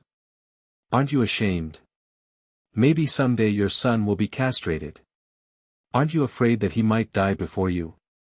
As this matter was mentioned, Huyen Ao Bo's face suddenly turned gloomy. Jun Moxie. Mo Wu Dao, why did you gather us over here today? Don't tell me you just wanted to have a chat. Jun Moxie. Mo Wu Dao smiled elegantly. He appeared only more handsome. His words were very clear. I called the both of you because of this young man. Huh, Mo Wu Dao, are you nuts? That insignificant young man is just like an ant, why did you call for the both of us? Are you overestimating him or are you underestimating us? Huyen Ao Bo laughed coldly. As he finished, the other two looked at him like looking at an idiot. Jun Moxie, 18 years old. The only heir to the Jun family of the Tianxiang Empire and the son of the general in white Jun Wu Hui. From what we know, he has been a debauchee from a young age. He was very infamous in the country. Last March, he was still trash with Xian cultivation below the 4th level. But 3 months later, he advanced to the Golden Xian. 3 more months, when he first reached Tiannan, he was already a Jade Shua. When he was heading back, he had become a top-rank Sky Xian. Within a month after he had arrived home, he entered the realm of the Spirit Xian. When he headed for the Dongfang family with the master of the Tian Fa forest, Venerable Mei, he even showed the level of a supreme. His progress was formidable, but it was still under control. Until our third master Du Ju tried him out lately, we discovered that he was at the Superior Supreme. It's now difficult to control him, having him at Superior Supreme. Shi Ruochen told the life story of Jun Moxie in details. As he reached the final sentence, he was sounding very solemn. He only took less than a year to reach Superior Supreme. He was able to break through more than 30 ranks to become one of the top experts in the current scene. Huyen Ao Bo, are you still so confident after hearing all of this? At least I'm not. Huyen Ao Bo's playful expression suddenly disappeared. He was stunned. Our intelligence says that he was talented even at a young age. He hid his talent to save the Jun family and messed around as a debauchee. Being a debauchee was only a superficial appearance, how did it turn out like this? It's a coincidence. The Supreme Golden City has recently recruited a young man who has some talents and will be a candidate for the war for seizing the heavens in the future. He's also from the Tianxiang city. He's the heir of the Li family, Li Yuran. He's always been watching over Jun Moxie. Jun Moxie's previously low cultivation wasn't fake. From what Li Yuran has provided, the establishment of the Supreme Golden City arrived at the conclusion. He suddenly raised his head. All his accomplishments are made in this single year. Mo Wu Dao's indifference finally disappeared. Huyin Ao Bo's eyes were wide open as he was lost in his own thoughts. They had seen so many talents in their life. But they never heard of anyone who could match Jun Moxie's pace. They couldn't help feel shock and perhaps even some fear. It's inhuman. Even the legendary deities might not be able to do it. But it happened right before their eyes. The three of us have been very proud of our own pace of progress. We were able to rise above all others and reach a height that nobody could. But I would like to ask you, how long did you take to reach Superior Supreme from a third-level Xian cultivation? Shi Ruochen sighed and asked. Mo Wu Dao's face was black and Huyin Ao Bo's eyes flashed. They remained silent. They were, in fact, speechless. Their progress was obviously incomparable to that of Jun Moxie's. They were about the same age and had similar cultivation. They had always been confident in their talent and progress, and they only took 50 years to reach Superior Supreme. Their speed could be called miraculous, but it looked like nothing now. They had lost what they were most proud of. It was a very demoralizing feeling. They understood that Jun Moxie's progress might be stalled from now on, but the fact that he achieved what they had achieved in 50 years in a single year was irrefutable. I'm sure with Jun Moxie's progress, his talent is unprecedented. It's still not the main issue. The main problem lies on his mysterious teacher. Shi Ruochen sounded very certain. Only an extremely strong teacher, coupled with a technique unknown to us and a few more special opportunities, could allow the miracle to happen. Indeed, I asked for this gathering for the very same issue. We must come up with a proper strategy. There a rare hint of concern on Mo Wu Dao's face. Don't forget that we have joined force against Venerable Mei many times and she has some special relationship with Jun Moxie. We all know that it's easy to deal with Venerable Mei because she is always too concerned about the war for seizing the heavens, so she never retaliated too ferociously. We took advantage of her righteousness. He smirked and continued. Venerable Mei is truly a righteous person and we were able to pressure her many times because of it. Although we appear quite despicable, it's the rule of the jungles. But it's now totally different. Shi Ruochen continued from where he had stopped. Ever since she met Jun Moxie, it has become more complicated. Not only did Tian Fa receive strong aid, they have also become more aggressive to us. Venerable Mei now seems not to care about the war for seizing the heavens anymore and only wants to retaliate. We are having a lot of casualties lately. It's close to 100 men. It's unacceptable for any one of us. Venerable Mei is a very traditional person, she would rather hurt herself than the people on the continent. It's always been her pursuit and the doctrine of the Tian Fa forest. We have made use of this very weakness. But now she's with Jun Moxie. He's definitely not a gentleman.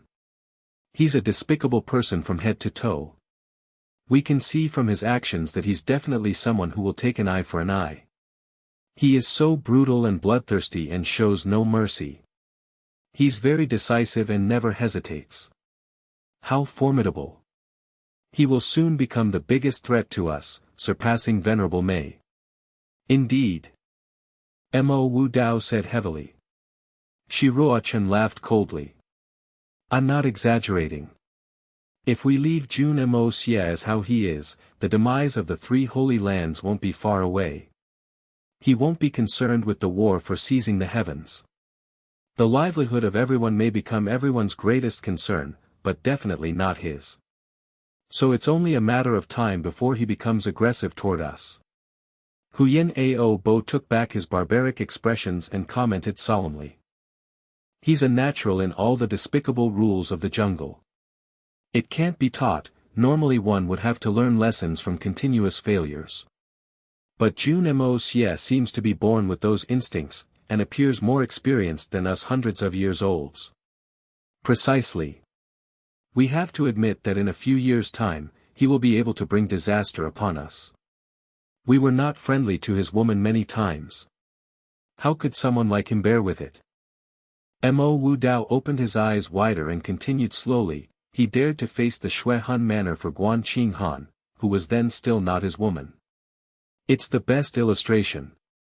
Although he said it slowly, Shiroa Chen and Huyen Ao Bo were feeling an immense pressure. Everyone has their weaknesses. Jun Moxie is not an exception. His weakness is his family and women. But it also happens to be the thing that triggers the most monstrous side of him. Shiroa Chen sighed. From various signs, we can deduce that his mysterious teacher is resident at the Jun family's house. It's our biggest concern.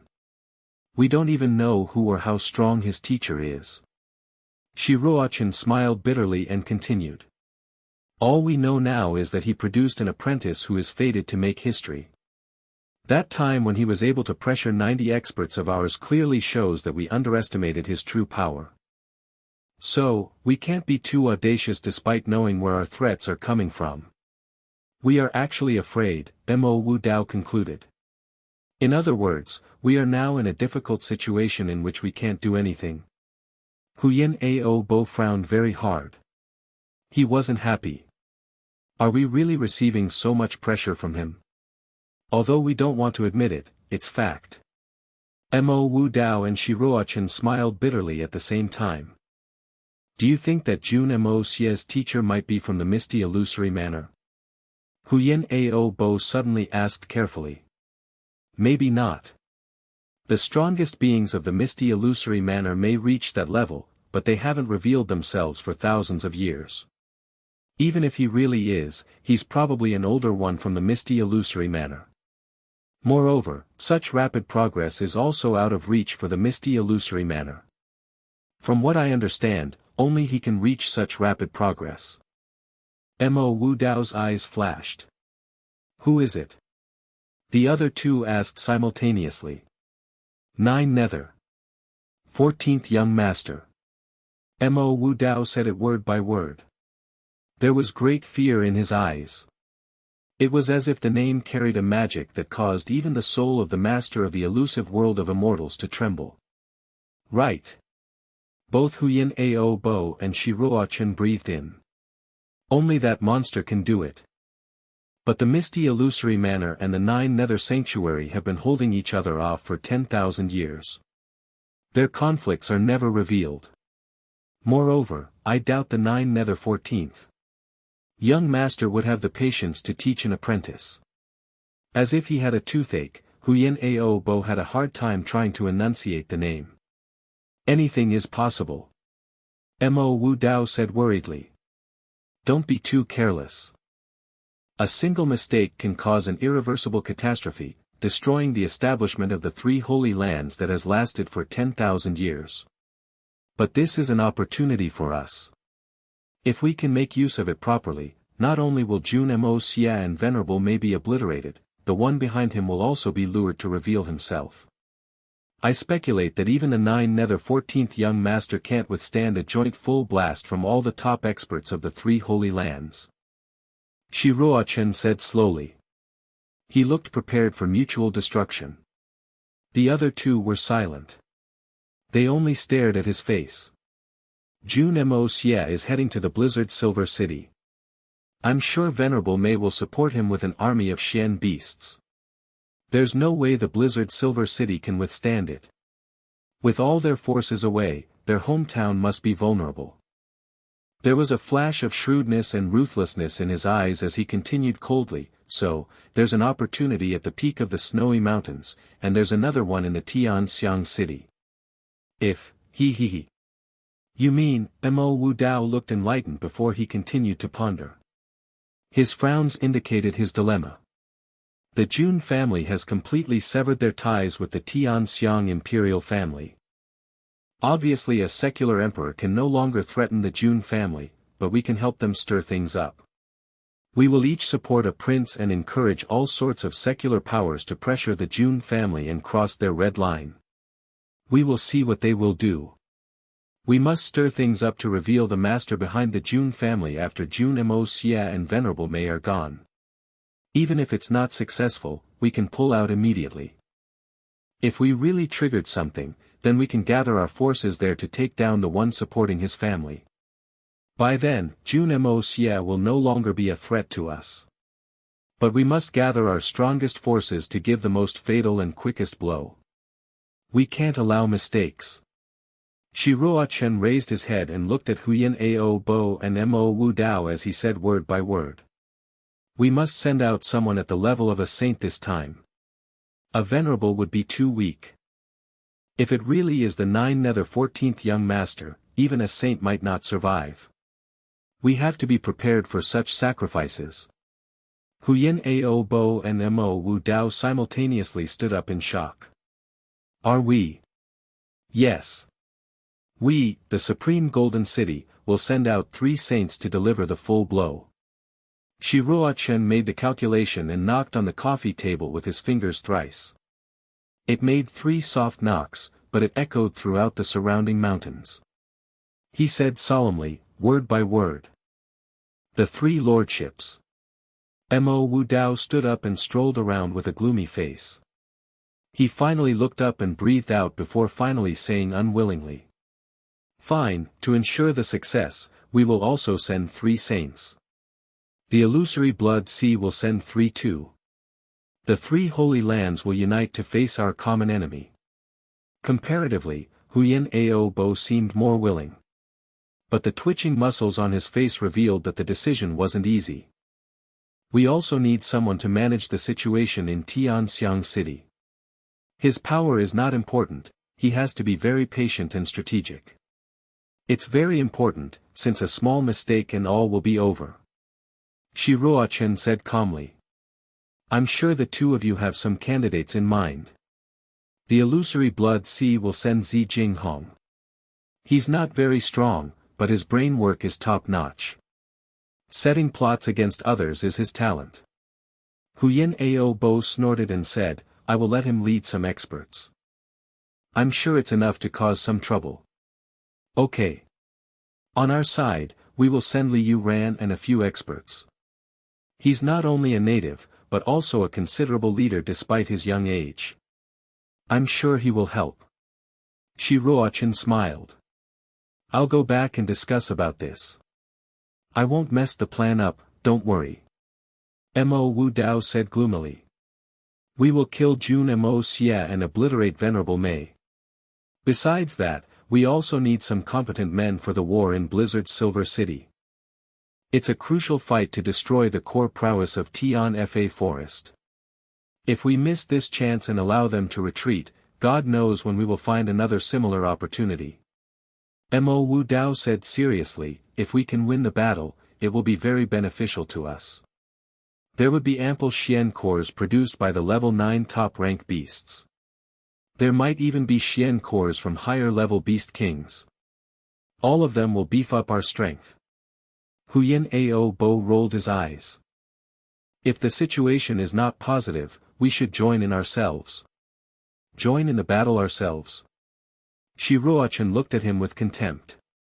Are you really becoming an idiot by pretending to be an idiot all day long? Do you know the consequences if we join in? It will ignite the Tian Fa Forest. If we don't join, there can still be a retreat. Do you understand? Huyan Ao Bo was maddened. Stop speaking in such a tone. Or I will not hesitate to be unfriendly to you. Shi Ruochen held up his cup as he snorted. He took a sip and said, unfriendly. Were you ever friendly to me? We will each send 2 venerables and at least 50 superior supremes for the Battle of Blizzard's Silver City. Mo Wu Dao was tired of their arguments, so he made the final decision for them. Sure.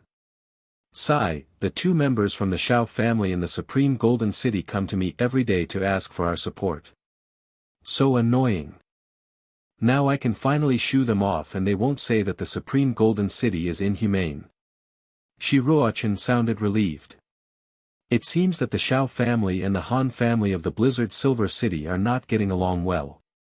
The Han protector from our elusive world of immortals has tried very hard to stop us from supporting them in battle. Mo Wu Dao smiled faintly as he looked north in the direction of the Blizzard Silver City. They had finally finished their meeting. As they were leaving, Huyen Ao Bo suddenly asked, Mo Wu Dao, how strong do you think Venerable Mei is compared to you? Mo Wu Dao's eyes flashed and answered the barbaric-looking master of the illusory blood sea with a low voice. During our last encounter, we were being on par with each other. But I'm sure that if we use our complete strength, she would be no match for me. She was hurt afterward and kept a low profile for 100 years. What Huyen Ao Bo asked revealed his hidden shrewdness. Upon hearing Mo Wu Dao's answer, Huyen Ao Bo laughed. Then, I will return and start preparing immediately. I believe the coming battle will be beneficial to all of us. He didn't say goodbye before his muscular body drifted out into the clouds. His laughter still echoed but he was long gone. Shiroachin smiled. He's always like this. He won't leave without getting some benefits. Brother Mo, do you have anything else to say? We must be careful with our operation in Tianxiang City. We must be very certain of the enemy's true power before we do anything. Saints are different, we can't afford to lose a single one of them. Mo Wu Dao looked at Shiroachin with a serious face. Ha! Of course. We can't afford as well. Shiroachin laughed gloomily. He then sighed and said, but we can't wait either. With the pace at which Jun Moxie is progressing, he may become a venerable or even a saint this year. We can't allow him to become a threat to the 10,000 years of establishment of the Three Holy Lands. We can't let the Three Holy Lands face its demise in our hands. Mo Wu Dao was more gloomy now. He didn't say anything and his body began drifting into the clouds. His slender figure was slowly disappearing as he turned back and waved his sleeves. Meters away, a teacup jumped up as he said, Old man Shi, one more cup, and farewell. Farewell. Shiroachin grabbed the cup and laughed before drinking it up. Mo Wu Dao was gone by then. Shiroachin stood silently on the cloudy summit by himself. He couldn't help sigh. The clouds suddenly poured over the platform, veiling Shiroachin's disappearance but not the sound of his sigh. If not for the echo, it would appear that no one was there. The only thing left on the summit was a huge coffee table and 3 delicate armchairs. An exquisite teapot and 3 teacups that formed an isosceles triangle stood on the table silently until eternity. The same night, men from the Three Holy Lands were divided into 2 groups and headed north. One for Blizzard Silver City, and the other for Tianxiang City. In the Tian Fa forest on the second morning, Mei Shuiyan, who was wearing clothes whiter than snow, strolled back and forth along the procession of flying beasts with her beautiful face covered with seriousness. She looked more authoritative than ever as she said with a low voice, Are you ready? The 9 beast kings at the front answered simultaneously, Everyone's ready. 1,500 flying beasts and 459 transformed beasts. We are ready to move at any time. Good. Mei Shuiyan slowly breathed out. She looked at the skies with a mixed feeling. She briefed, We will definitely encounter the 3 Holy Lands in Blizzard Silver City and they have many top experts. They have been unfriendly to us for very long and will take any opportunity to get rid of us, so it will be an unprecedentedly difficult battle. There may be a lot of casualties, so be prepared. The 3 Holy Lands are trash. Big Bear raised his arms and bellowed.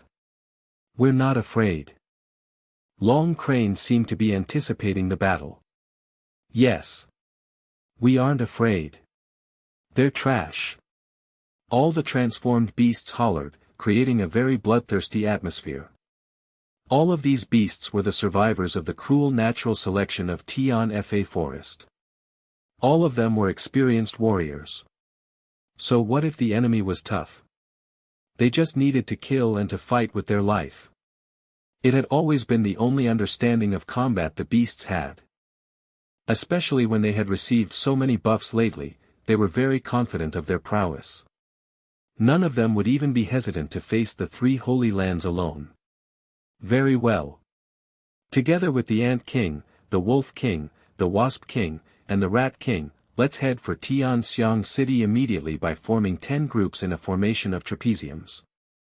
Mei Shuiyan's eyes flashed with coldness as she waved her slender arm forward. Long Crane hollered and jumped out. He turned into a gigantic, snowy white crane in midair with a pop. The stretched length of his 2 wings was 20 meters. He soared up into the sky, creating a huge shadow beneath. Mei Shuiyan's white figure flickered. It appeared that she remained still, but her body was drifting up. She landed on Long Crane's shoulders. Long Crane flapped his wings and headed straight into the clouds. Mei Shuiyan's white clothes and her hair were blown back by the strong gust. Her stunningly beautiful face was as cold as ever. Only her eyes showed a tint of warmth and yearning. A wave of dense killing intent leaked out from Tian-Fa forest and shot up into the sky as hundreds of giant cranes followed. Then, it was a batch of Peng. Big Bear straddled on the back of the leading Peng. Behind him was an army of savage men wearing all red, painting the skies with the color of blood. The third and fourth batch were cranes and the fifth batch Pengs again. The sixth and the seventh were falcons led by the Falcon King, who looked like a flash of black lightning. The ninth and 10th were comprised of the Condor tribe. The Eagle King soared into the sky with his comrades, following the groups before them closely. An unprecedented hurricane emerged above the Xian continent. A total of thousands of beasts left Tian-Fa, creating a groundbreaking scene never seen before in history. On the way to Tianxiang City, Mei Shuiyan did not conserve her authority and majesty as the master of the beasts. It left a freezing sensation across the lands and seas mixed with the unique brutality and pride of Tian-Fa. Looking down at everything from high up with an indisputable dignity. Deliberate or not, all the animals in their paths were frightened. The first to experience it was Tiannan City.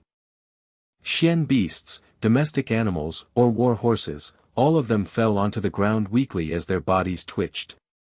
The pressure of thousands of superior beasts came crashing down. How could normal beasts withstand it? It was uneasy to even survive such pressure.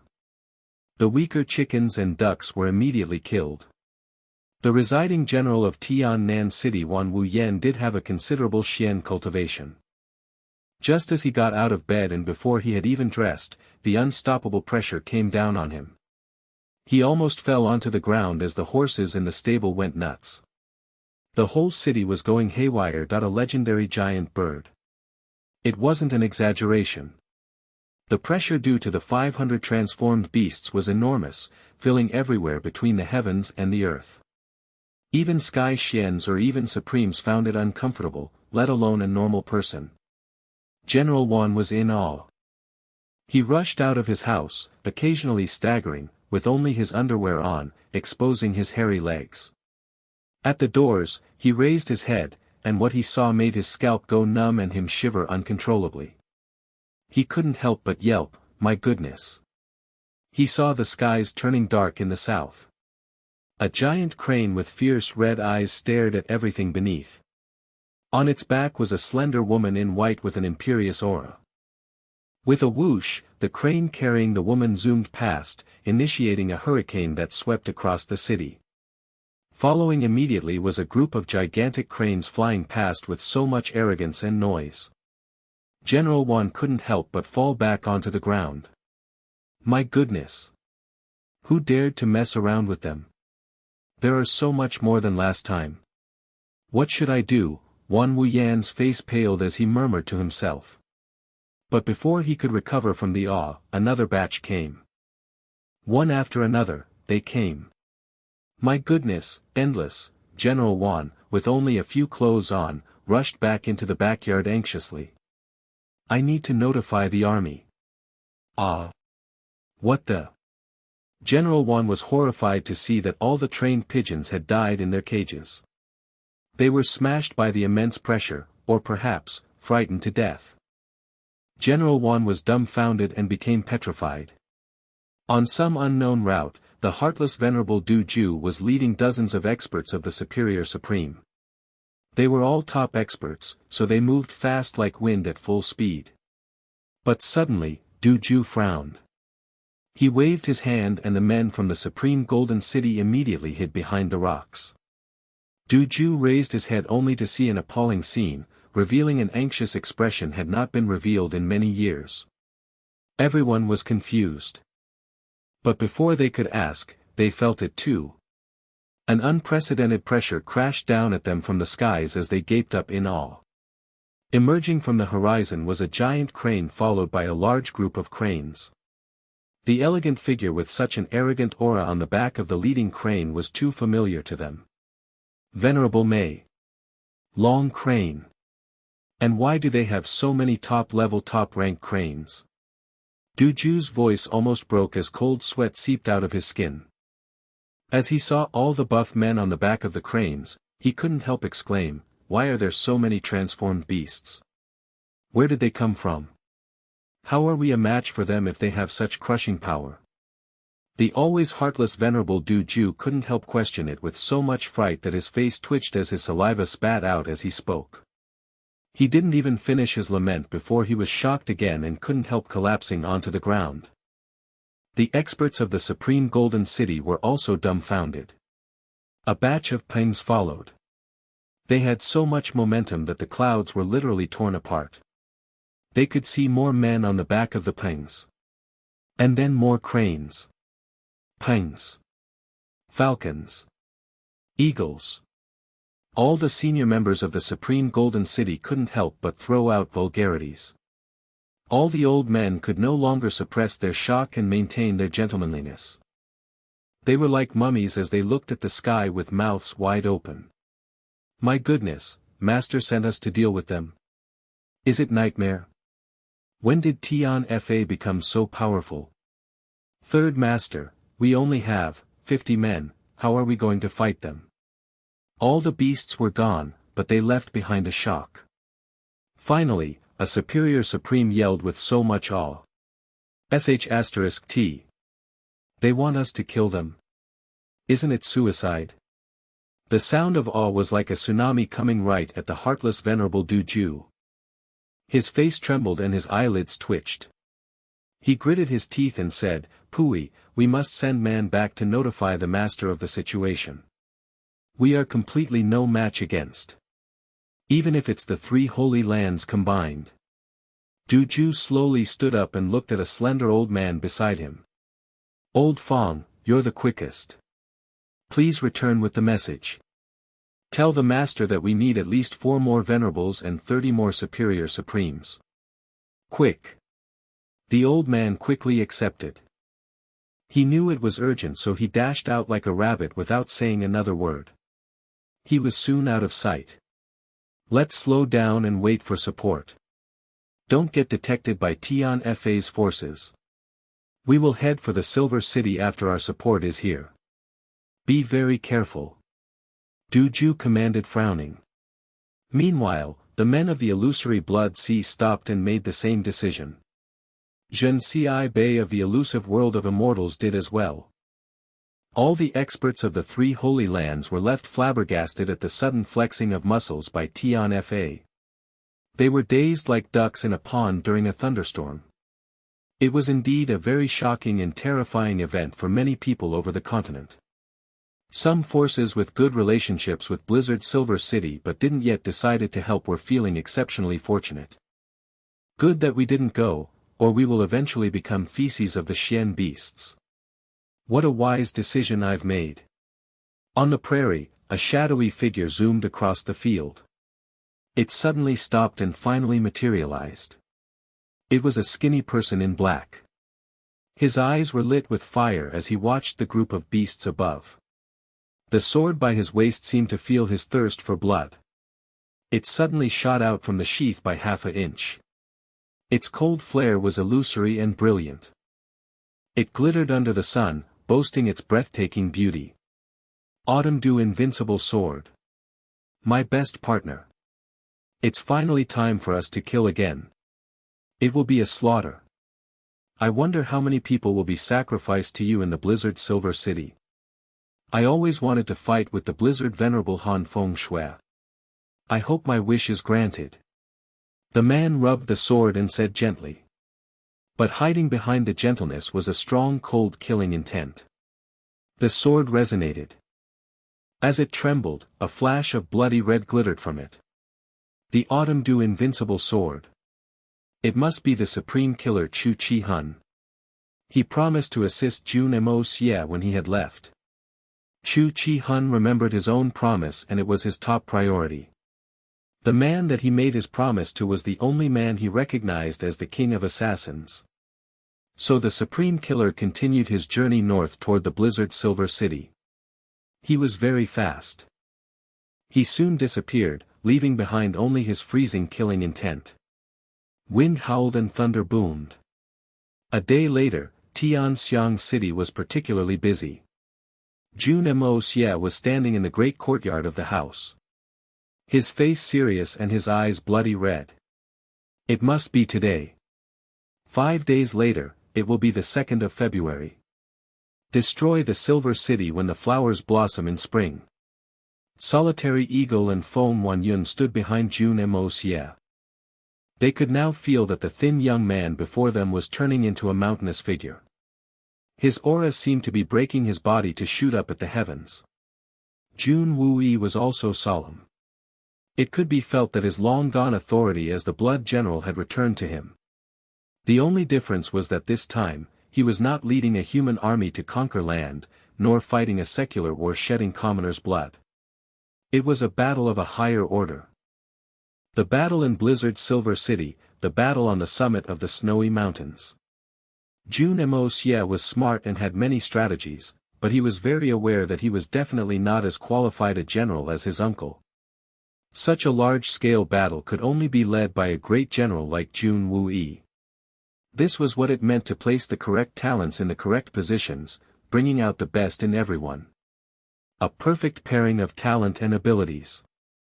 The Dongfang family's troops were all geared up and waiting, and 120 people lined up neatly under the lead of the Dongfang Three Swords.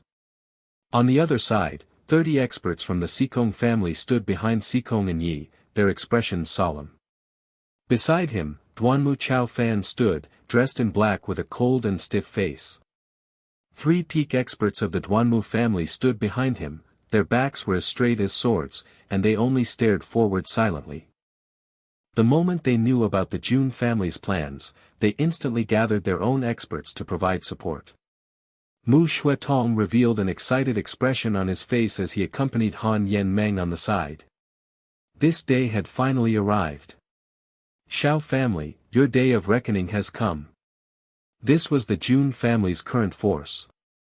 Dongfang Wen Xian was dressed plainly and sultrily, her face extremely resolute and marked with grief and hatred. Guan Qing Han stood silently beside her as her white dress fluttered noiselessly in the wind. Her hand unwittingly moved to the sword hilt on her waist. Since the war this time concerned her own vengeance, Dongfang Wen Xian naturally needed to witness everything with her own eyes. The old master Jun Zhantian could not help but sigh lightly as he looked at the vast sea of experts below him. He raised his hand and stroked his beard with a light smile. The rise of the Jun family shall begin with this battle. We must shock the heavens and cause the 4 seas to tremble. The old master Jun had understood this point long ago. But this time, he would not be joining the battle personally. His position as the old master was a concern, and although he wished to tear his hated enemies into pieces with his own hands, he was still of the senior generation. Taking revenge for his sons Jun Wuhui and Jun Wumeng was now the responsibility of his son and grandson. If the old master Jun stepped in personally, it would be somewhat inappropriate. Thus, Jun Zhantian remained in the capital's main camp. This would allow his son and grandson to fight freely, without worrying about their backs.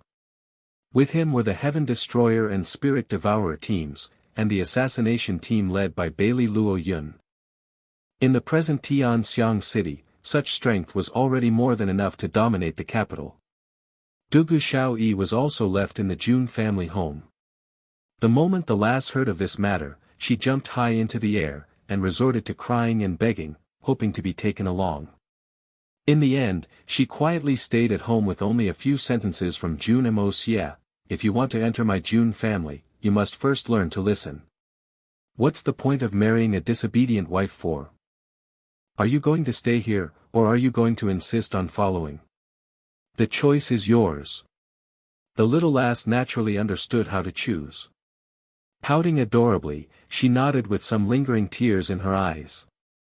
However, her heart was actually secretly filled with endless joy.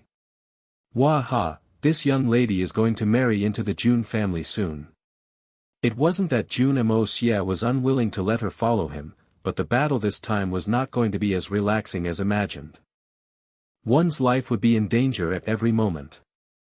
Dugu Xiaoyi's weak cultivation was truly not worth much in a battle involving tens of millions of experts. Just the smallest attack would be enough to claim her little life. Allowing Dongfang Wen Xian and Guan Qinghan to come along was already the biggest concession Jun Moxie was willing to make. If not for Dongfang Wen Xian still requiring someone to take care of her, he wouldn't even have allowed Guan Qinghan to come. Not only did Mei Shuiyan need to participate in the battle, she still needed to control the battle as a whole. There was no way she could be put in charge of taking care of his mother. The sun gradually drifted to the west. In a short moment, it was already the height of noon. Dongfang Wenqing walked up to Jun Moxie and cleared his throat. Moxie, is this all the people we have? Where's your wife? It's such an important battle, could it be that she's not participating? Dongfang First Master was somewhat worried. Looking at their current strength, one could say that it looked sufficiently powerful. But if they wanted to overrun Silver Blizzard City with this strength, no one would dare to say that they could do it with confidence. The other party was a great power after all, and their strength was extraordinary. Therefore, he could not help but think of the super-powerful expert Jun Moxie had introduced to them the last time, Mei Shuiyan. Why wasn't she here this time? She'll be here soon. Jun Moxie said with a faint smile. Uncle, this time, I'll let you see the true meaning of Xian beasts coming out of Tian Fa. The oath of the Dongfang family will finally be resolved after this. The real meaning of Xian beasts coming out of Tian Fa? What does that mean? Dongfang Wenqing asked with some confusion. Were there real and false meanings of this? Just at this moment, everyone suddenly felt their visions darken. The warm sun in the sky had disappeared completely, a huge patch of dark clouds, black as the night, had appeared in the sky, completely covering the sun and blotting out the sky.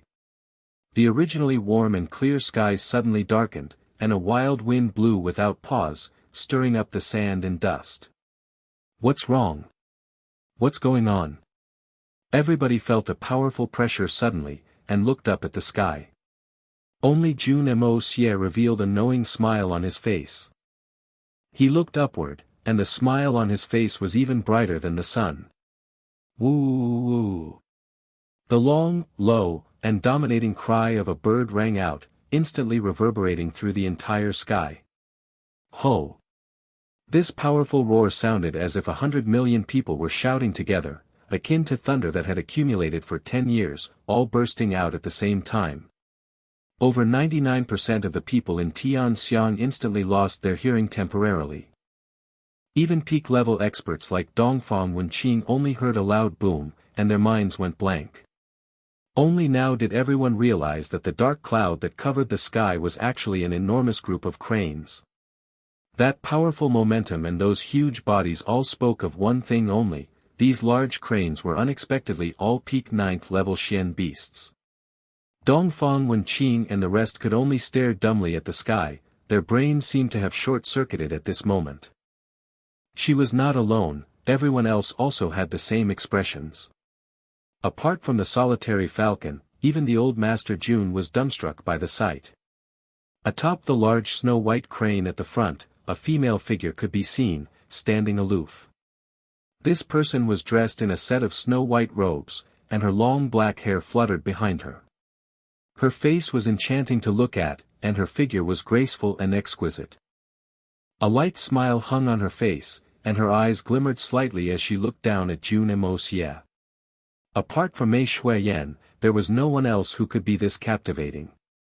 Before this, none of them had managed to guess Mei Shuiyan's true status. When they looked at her shockingly grand entrance now, everyone naturally could not help but gasp with shock. The cloud of cranes grew denser and denser, and finally, thousands of flying Xian beasts flapped their wings vigorously atop the Jun family's home. All the dust and dirt in the Jun family home was swept away by the wind, and in an instant, all the surrounding homes were covered in dust. Dugu Xiao Yi and Han Yen Meng both looked up at Mei Shuiyan with shock and awe. Their eyes were filled with endless envy and admiration. Sister Shuiyan is simply, too cool, too beautiful, when will it be my turn to do this?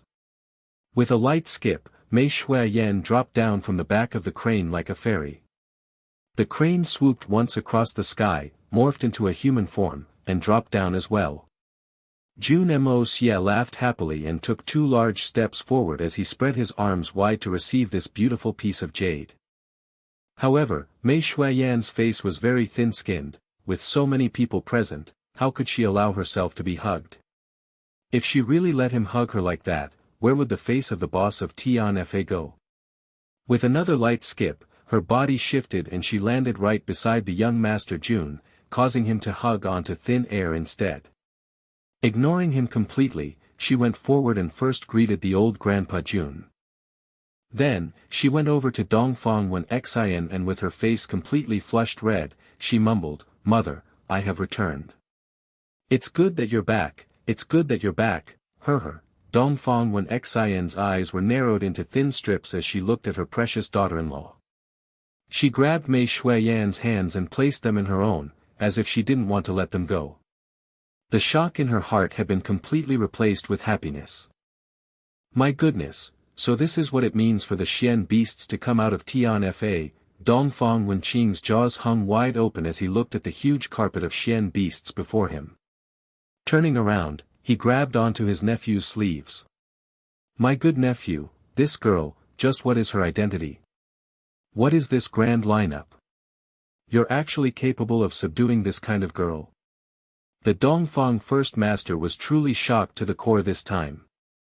Just what kind of great personage would it take to be able to command tens of millions of peak 9th level Xian beasts? In that moment, Dongfang First Master's mind had completely failed him. Dongfang Wenjian and Dongfang Wendao had also gathered over to get an explanation from Jun Moxie. This matter was too shocking.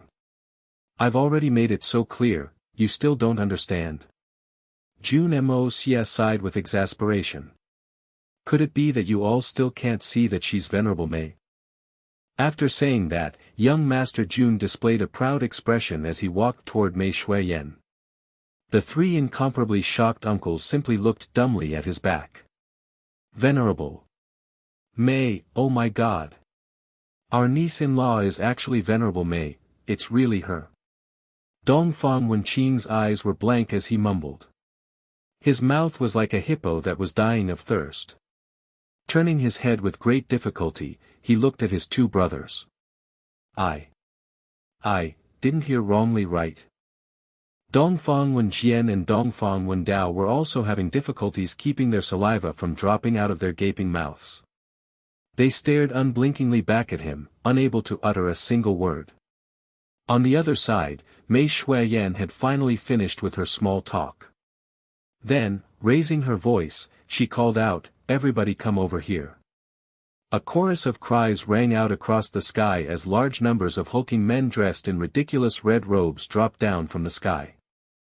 In that moment, it looked like the sky was raining blood.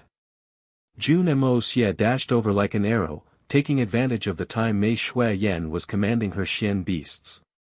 With a well-practiced sneak attack, he hugged her fully. Her body felt like soft sponge that melted into his arms, and a faint fragrance rose into his nose, causing him to feel somewhat intoxicated. Mei Shuiyan was about to struggle, but she suddenly felt a warm and ticklish breath by her neck.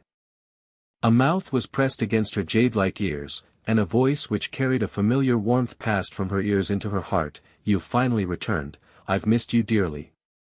Mei Shuiyan instantly felt her body grow soft, and she lost all her resistance. She allowed herself to remain in his embrace, and her face was completely flushed with shyness. In that moment, her beauty seemed unparalleled under the heavens. The sounds of choking could be heard all over the place. The red-clothed beefy men in the air were all gasping and staring in disbelief as Jun Moxie hugged their boss in his arms. Their hearts shook violently, and like huge dumplings, they all tumbled out of the sky and landed heavily on the ground. Apart from Big Bear and a few other beast kings, nobody was an exception. The appearances of these powerful Xian beasts were exceptionally unsightly. This kind of scene was simply too shocking. The boss that we don't even dare to look at, the godlike figure that we don't even dare raise our heads to talk to, is actually being embraced in the arms of that human youth. Furthermore, she even has a look of extreme bliss on her face, and that adorable and shy expression simply resembled a little bird in love. This was a scene that they would never be able to imagine even if they racked their brains. In fact, none of them would even dare think about such a matter. These simple-minded Xian beasts who had recently finished their transformation instantly lost their abilities to think and plummeted from the sky. Bang, bang, bang. Numerous peak 9th level Xian beasts who hadn't transformed also felt their minds go blank momentarily, and they fell from the sky. The Jun manor shook heavily as loud bangs rang out unceasingly, dust and sand flew into the air, along with countless multicolored feathers. Even those that were fortunate enough to keep their minds and stay in the air were also flying unsteadily as they flapped their wings frantically. Violent winds swept through the manor in all directions. This was truly a miraculous sight. After a long time, everyone finally recovered from their shock. Big Bear, Earthcracker, and the rest were incensed, thinking that these people had truly lost their Tian Fa Forest's face in front of everyone. They rushed out with black faces, kicking and hollering fiercely, a bunch of useless things. You were all stunned silly by such a simple sight. Hurry up and greet our brother-in-law. Earthcracker was even fiercer, directly repeating the exact words that Big Bear had previously used to abuse him back to the Xian beasts without any hesitation. You bunch of country bumpkins, useless trash inferior to dog's meat. Why can't you just learn from my casual, elegant, cool, and composed mannerisms? With the scoldings finished, all the beast kings came before Jun Moxie and Mei Shuiyan with silly smiles on their faces. Brother-in-law, hee, how are you? Not bad. Brother-in-law has some meeting gifts for everyone. Jun Moxie smiled happily. The loud chorus of brother-in-law had caused him to feel so happy that even his head felt lighter. In that moment, he waved his hands pretentiously, but he was already gasping endlessly in his heart. My God, there's actually so many of these uncles, and they're all so stalwart and fierce-looking. If there's a quarrel between me and their big sister in the future, wouldn't these guys be biased?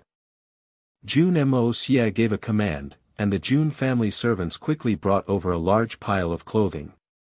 All of them were full sets, and each set of clothing were specially tailored to a XXL size. It was fortunate that these clothes were super large sizes. When these huge bulking men put them on, they actually fitted extremely well. Each one of them was over 2 meters tall, and their bodies looked swollen with muscles. Even Jun Moxie felt somewhat envious of their build. Although, this bunch of fellows was truly too unruly, a number of them directly threw their clothes on the ground the instant they received them. Then with a schwa sound, they stripped themselves naked. The red robes on their bodies were originally just a single piece of cloth. It was naturally very easy to take them off. With a so sound, their hairy bodies and tough legs, as well those huge, bulging swinging things were revealed to everyone before they could even turn their eyes away. Grinning happily, they grabbed the new clothes and began to pull them over their bodies. After so many years, they were finally going to wear human clothes. Dugu Xiao Yi and Han Yen Meng screeched and turned their bodies around, shielding their eyes from the terrible sight. Mei Shuiyan's face darkened, and she turned to stare at Long Crane with a dangerous look. Idiots! Who told you to strip off all your clothing? Long Crane raised his legs and kicked out with fury. What utter disgrace! You've thrown away all of Tian Fa's face. The few who had been kicked on the butt stumbled and bared their teeth, but they did not dare to cry out in pain. They blinked innocently, with looks of naivety and confusion on their faces. If we don't take off the red cloth, how are we supposed to wear the new clothes? Long Crane's kicks had been completely merciless, hurting even their bones. Jun Moxie forcefully restrained his laughter, and grabbed a naked man, teaching him how to wear the clothes. His attitude was incredibly affable and nice. That's right, lift up one leg at a time, put it in, raise your leg, yes, now pull it up, don't use too much strength, you'll tear it, after that, hold it like that, remember, that's the waist of the trouser, tie it like this. Everyone, this is called a trouser pants. Raise your leg, put it in, stretch it out, that's right, no, you need to raise your arm to put on the shirt. Feints. You need to raise your right arm to put it through the right sleeve, not the other way around, raise your right arm first, yes, you're so clever. As for that outer robe, it's the same, right, tie the waistband like that. Jun Moxie took a step backwards and looked at the Xian beast brother that he'd clothed. Nodding his head with satisfaction, he raised a proud thumb. Handsome. The Xian beast brother giggled and laughed with red of face as he turned and twisted his body in a manner as if he hadn't transformed yet. Then, he smiled happily and revealed his blade-like teeth. Thank you brother-in-law, hee, brother-in-law is a good person, I like you. Jun Moxie was instantly amused. Long Crane gathered all the transformed Xian beasts together, then used his huge wings to cover them before allowing them to change into their new clothes. In the meantime, Jun Wui went over the prepared battle plans with Mei Shuiyan. Without even thinking, Mei Shuiyan directly agreed to the strategy. Then, she called Jun Wui and Jun Moxie together and faced the Xian beasts. The army this time will be commanded by Third Master Jun Wui. His orders are my orders. Anyone who dares to disobey them will be dealt with accordingly. The huge army was as quiet as cicadas in the dead of winter. Nobody dared to make a single sound. Satisfied, Mei Shuiyan turned around. Then, furrowing her brows lightly, she looked at Jun Moxie. Along the way, we met a few large troops that seemed to be from the three holy lands moving out. As we were afraid of delaying the time, we left them be. We've gathered a huge army, and our momentum is powerful. However, our bases are practically emptied out. If Jun Moxie fell silent for a long time, then shook his head. In your opinion, will the three holy lands dare to take advantage of the fact that I'm not in Tianxiang to directly destroy the Jun family? Would they have the guts to face the vengeance of our powers, as well as the wrath of my master? Mei Shuiyan smiled and shook her head. Absolutely not. The three holy lands are riding atop a tiger right now and are finding it difficult to dismount. Without first getting rid of your master, they would never dare touch the Jun family. After all, if such a level of expert hides himself and carries out sneak attacks from the shadows, even venerable realm masters would not be able to escape death. Doing this will directly affect whether their three holy lands live or die. Those old bastards are all more sly than foxes, they would only use the smallest price to exchange for the largest benefits. How would they dare to do such a risky thing? Jun Moxie smiled smugly. There you go. After that, he turned around and spoke some words to Grandpa Jun. The old grandpa nodded repeatedly and he laughed happily. All the preparations was quickly finished. The Jun family manor was too small a temple and was unable to contain so many powerful Buddhas. With a command from Jun Moxie, everyone took their place above the backs of the flying Xian beasts and prepared to set off. Jun Moxie originally wanted to hitch a ride with the beauty. However, he was mercilessly kicked down in one move. Then, Mei Shuiyan carefully supported Dongfang when Xian and Guan Qinghan onto Long Crane's back. Long Crane blinked his eyes repeatedly at this. He felt like crying, but did not have any tears. The others are all carrying one person, why am I the only one to carry three? Big Bear chuckled jovially and beckoned to Jun Moxie. Brother-in-law, come over here, we two brothers can share a seat and chat along the way. The Xian beast crane under Big Bear immediately rolled its eyes. Fourth brother bear, my dearest brother, I'll even call you my blood brother if you want me to. Please have mercy on me. Just you alone is much heavier than the combined weight of the three people on third brother's back. I'm already having a lot of difficulty carrying you, if another one comes aboard now, this little brother will really fall out of the sky. Help me, Hearing the Bear King calling out to him, Jun Moxie was just about to go over to that direction when a huge eagle suddenly landed in front of him. This eagle was the Eagle King, and he was shouting excitedly. Brother-in-law, please come on me. Jun Moxie shuddered involuntarily and he nearly ran away. What kind of words were those? Come on me. And there's still a please come on me. This brother's tastes are not that heavy, okay? Not to mention that you're male, even if you're a female, this brother is still not that desperate. Look at all those thick black feathers on you. Young Master Jun's face turned exceptionally strange, as if he'd been struck by a bolt of lightning. Muttering a word of thanks, he hurriedly jumped atop its back. In the end, he still came atop it. He couldn't not come. The Eagle King had already invited him so earnestly and was even watching him intently. How could he not come? Even if he had to harden his scalp and force it, he still had to come. But truthfully, the moment he came atop it, it truly felt extremely comfortable. As expected of the Eagle King, its back was truly soft. There was only a single word to describe this: satisfying. Soon, all the people that had gathered in the Jun family came on the back of a Xian beast. The number of Xian beasts that had come to Tianxiang this time was truly not little. Even with one person riding each Xian beast, there were still many Xian beasts with empty backs.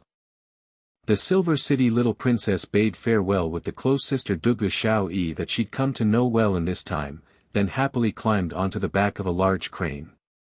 Although Han Yen Meng came from a super family and she had experienced many things, this was still the first time that she was going to enjoy the feeling of soaring high in the air through the clouds.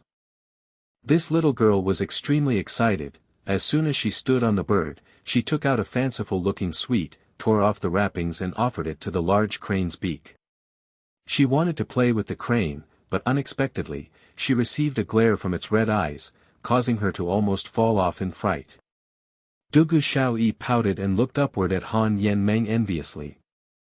Her eyes were red, and it seemed like she was about to start crying. This young lady also want to ride on a big bird and fly into the sky, woo-woo. Snorting huffily, she turned around. Big brother Moxie said that I'm going to marry into the family soon. I need to behave more maturely. That Han lass is still a long distance away from matching me. Even if she manages to barely sneak her way in one day, she'll only be a little wife. Her status is lower than me. Her. With a loud cry from Long Crane, the entire troop took off. A huge cloud of dust and sand flew high into the air, churning into a sand storm.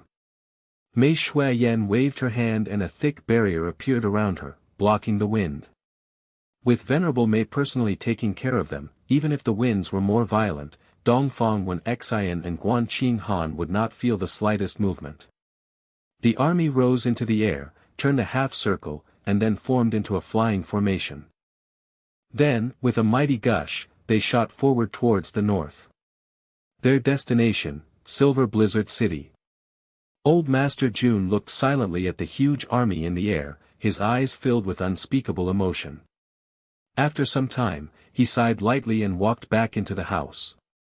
Looking at the memorial plates of his 2 sons and grandsons, he mumbled, Wu Hui, Wu Meng, Mou, Mo Cho, may your spirits be at rest. The debt of your blood is finally going to be avenged. Old Master Jun stood silently for a long time, not moving. A bitter smile hung on his face. But the moment he thought about his grandson Jun Moxie, his face turned a shade warmer. He thought about the words his grandson had said to him before he left again. Grandpa, our Jun family is about to set off to attack the Silver City with all our strength. The moment we leave, our Jun family base will be left completely defenseless. However, the world knows that my master is residing in the Jun family residence. There aren't many who would dare to try anything funny. The only ones who would really dare to make a move would be the forces of the 3 Holy Lands. Of this point, you need to prepare yourself mentally. However, Grandpa need not be too overly worried. Even if the 3 Holy Lands really make a move, they will definitely have some reservation in their hearts and would not dare to be too brazen. Thus, they will most likely employ all kinds of tactics to test our Jun family's reaction. Grandpa, with your rich experience, it shouldn't be much of a problem to deal with them. If they don't come, then so be it. But if they really showed up, you need to act domineering. The more overbearing we show ourselves to be, the better. No matter what, we must not show any weakness to the enemy. Before Shui Yan and I die, and more importantly, before my master shows himself, even if all the forces of the 3 Holy Lands are standing in front of you, they will not dare touch a single hair on your head. But the moment you show any weakness, they will instead think that we do not actually have the strength to stand up to them. At that point, they will not have any more reservations. I think that Grandpa should know this point very well too. What appears to be strong might be weak, and what appears to be weak might be strong in reality. The more arrogant we are, the better. In any case, you can handle everything as you deem appropriate. I trust that Grandpa will be able to settle them. As long as the Jun family holds on until our return, everything will pass. These were the words that Jun Moxie had said to Grandpa Jun after listening to Mei Shuiyan's words. At the same time, the terrifyingly huge number of Xian beasts suddenly appearing in Tianxiang City had caused a great deal of anxiety in the royal chambers of the imperial palace. Although the Xian beasts had only landed for a moment and then left immediately, the commotion that would arise from it would take several months to calm. Everyone clearly knew now that Jun Moxie's relationship with the number 1 beast king of Tianfa, Venerable Mei, was not just some empty rumors. They were actually real. To go against the Jun family was now no different from going against the entire Tianfa forest strength. Who would dare to provoke such a terrifying power? Even the 3 Holy Lands needed to first consider long and hard before doing anything. The emperor could be said to have suffered his fill this time. Firstly, Jun Moxie had directly created a huge commotion and humiliated his most able helper right before his doorsteps for 10 days before executing the latter. Yet, he as the emperor did not even dare make a single noise. This was already enough to infuriate anyone to death. Who would have thought that after that, Jun Moxie would continue to humiliate him, burying his empress with Yi Gu Han. This was simply putting a huge stain on his name, one that could never be washed away even after he was buried in the ground. This was the equivalence of putting a striking green hat on his head, one that could never be taken off. This green hat was so bright that even his ancestors would be shamed by him. 1. Wearing a green hat means that one is being cuckolded. This comes from a story from the Ming dynasty. Emperor Zhu Yuanzhang enacted a law, which required men who worked in the prostitution trade to wear green hats. Later, it became a common saying about men whose wife had an affair, making her husband wear a green hat. The 2 consecutive rounds of humiliation nearly caused this Tianxiang emperor to break down. The thing was that Jun Moxie had not even mentioned half a word about him while he was doing these things. Although everyone knew that Jun Moxie was humiliating the Tianxiang emperor, he had not done anything that was in direct confrontation to him. In any case, even if he did, nobody would have dared to say anything. Did they think too cheaply of their lives and grew tired of living? The Jun family young master would kill someone if they so much as looked at him the wrong way. No, not just kill, he would peel off the skins of those who offended him. If 100 people came, he would flay 100. Who would be so bored as to seek their own death? All these caused the emperor to feel as if his heart was being fried in a pot of boiling oil. Yet, he couldn't say a single word. He couldn't possibly stand out and say, Jun Moxie, your actions are directed at me. Wouldn't that be the same as pouring a bucket of sh*t over his own head and insulting his own reputation? If he didn't say anything, although the entire world would know that this was the reality, he could still pretend that those were nothing but lies and rumors spread by his enemies. But the moment he responded, it would be proving that it was true. There would be no more room to twist the opinions of the world. The entire world was watching an emperor of a country, eating coptis root mutely. It was extremely bitter, but this emperor could not even make a sound. These few days, he had been brooding endlessly and was considering sending some experts out to secretly dig out that hateful lover's mound. When Jun Moxie returned, the grain would have already turned into cooked rice. At that time, there wouldn't be anything he could do about it. But who would have thought that before Jun Moxie did anything, an even fiercer power would appear. That was a power that dared to oppose even the 3 holy lands, Tianfa forest. Dear heavens great earth how are people supposed to live like that? This discovery caused the incredibly vexed emperor to cancel his arrangements yet again. If it was only a matter of offending the young Master Jun, he believed that with the old Master Jun around, the old man would definitely not sit back and watch his grandson kill the emperor. Even if they were unhappy, the Tianxiang kingdom still belonged to those surnamed Yang. But if they infuriated the Tianfa forest, that would no longer be an issue involving the Tianxiang royal family, even the entire Tianxiang kingdom would be wiped out. Just like that, the esteemed emperor could only stamp his feet endlessly with rage. Yet he was unable to do even a single thing. He was angered to the point where he nearly vomited blood every single day.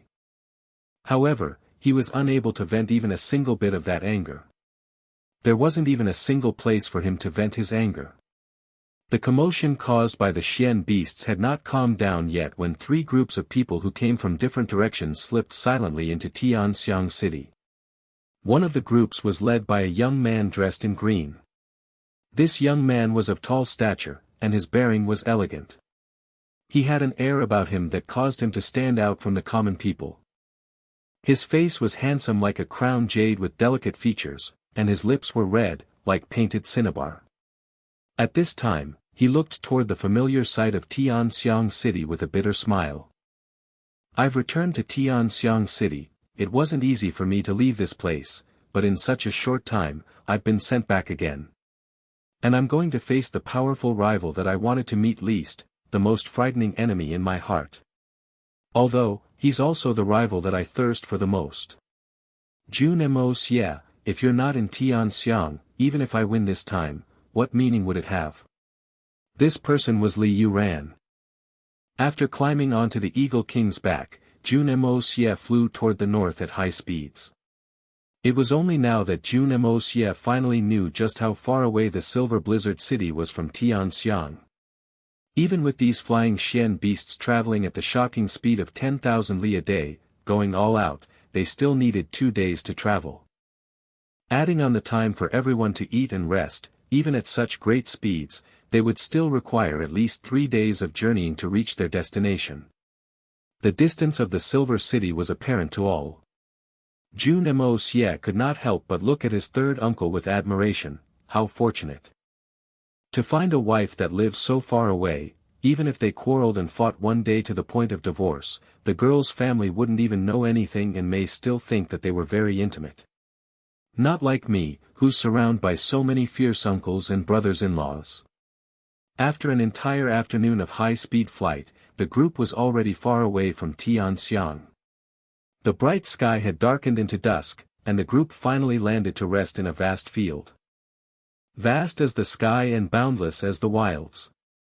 Although it was currently the dead of winter, and the sight of the endless carpet of green could not be seen, one could still feel the immeasurable might of the earth which spread for as far as the eye could see. This huge grassland seemed to stretch forever, linking up with the sky and the stars. If one came here in the summer, the sight would truly be one to behold. A bonfire was lit and tents sprouted all over the place. Everyone had prepared plentifully and carried dried rations with them. After eating, they got together into groups to chat. Especially the beast kings that had recently transformed into human form, they sat together in large groups, laughing and talking joyously. These beast kings had only completed their transformation not long ago and were not practiced with speaking yet. Their conversations would often be filled with incomplete sentences laced with wus and ahs. It was like they were speaking a different language and it was difficult to understand what they were saying. However, everyone was still laughing joyously and enjoying themselves. Guan Qing Han and Dong Fong Wen Xian felt somewhat uncomfortable in contrast. Their cultivations were the weakest among the crowd and were even below the Silver City's little princess, Han Yen Meng. In addition, it was the first time they had flown so high in the sky. Although they had been protected by Mei Shui Yan all the way, it was still very difficult for them to get used to the altitude completely. It was inevitable to feel exhausted. Thus, the two of them with Han Yen Meng went in to rest earlier. The night was deep, and the Dongfang three brothers had already raised a storm with their snoring long ago. However, Jun Moxie, Mei Shui Yan, Jun Wuyi, Solitary Falcon, and Feng Wanyun were still wide awake. They were on the verge of killing their way into the Silver City, so Jun Wuyi's emotions were understandably charged. His heart was surging like the waves in the ocean, and it was naturally difficult for him to sleep. Jun Moxie did not feel the need to sleep since he had the art of unlocking heaven's fortune. Mei Shui Yan was overseeing everything and naturally could not be careless. Furthermore, her cultivation was deep, and even if she did not sleep for 8 or 10 days, it would not pose a problem for her at all. Solitary Falcon and Feng Wanyun were battle maniacs, and with a huge war on their periphery, how could those two hot-blooded men sleep? The five walked together on the vast prairie, feeling the soft grass beneath their feet. Far away, a huge pyre lit up half the sky.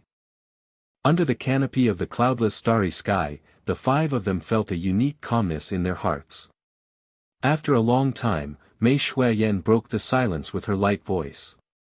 She smiled softly as she looked at Jun Moxie. I could feel that you had a lot of things you wanted to ask me about since last time. However, I did not let you ask at that time. You can ask those questions now. Solitary Falcon and the rest turned to look at Jun Moxie with strange gazes.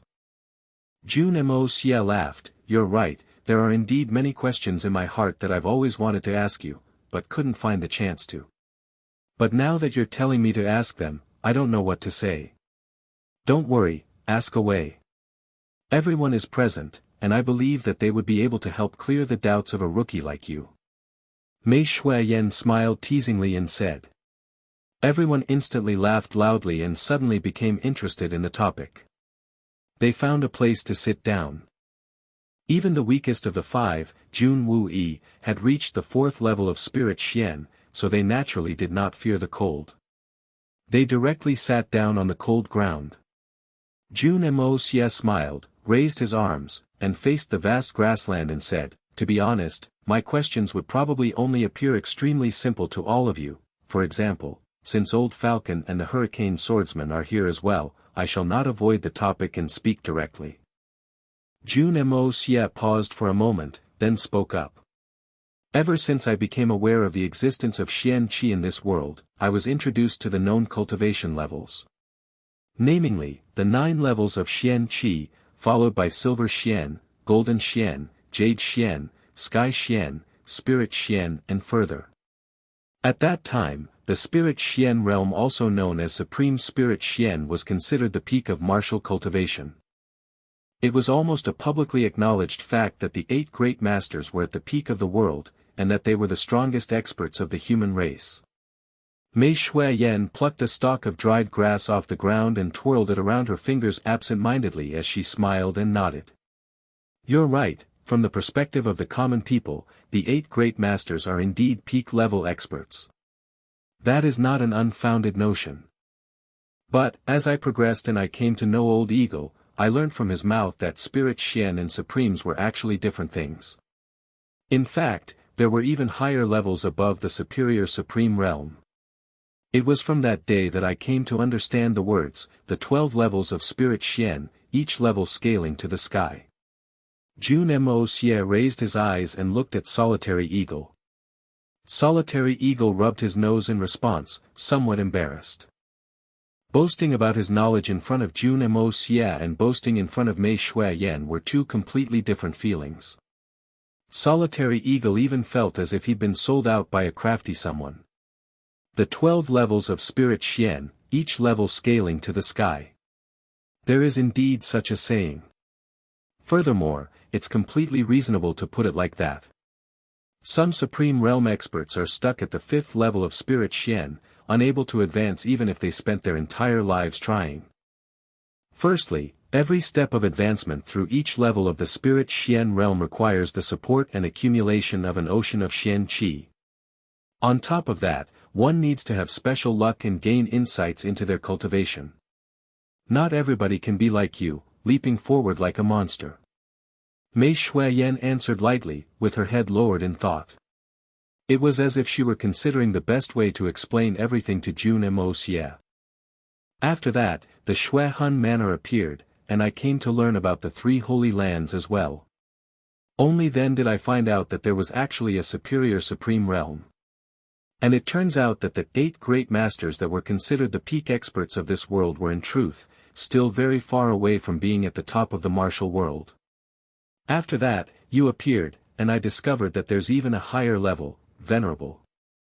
And the supreme realm experts from the 3 holy lands that appeared after are actually counted by the hundreds. That seems really odd to me. Even if it's for the sake of the war for seizing the heavens, these experts shouldn't be so unknown, right? Then, in such turbulent times, what is the worth of the 8 great masters who are so highly revered by the world? Jun Moxie furrowed his brows lightly and continued, apart from that, are there any other realms above the Venerable realm? Or even above that?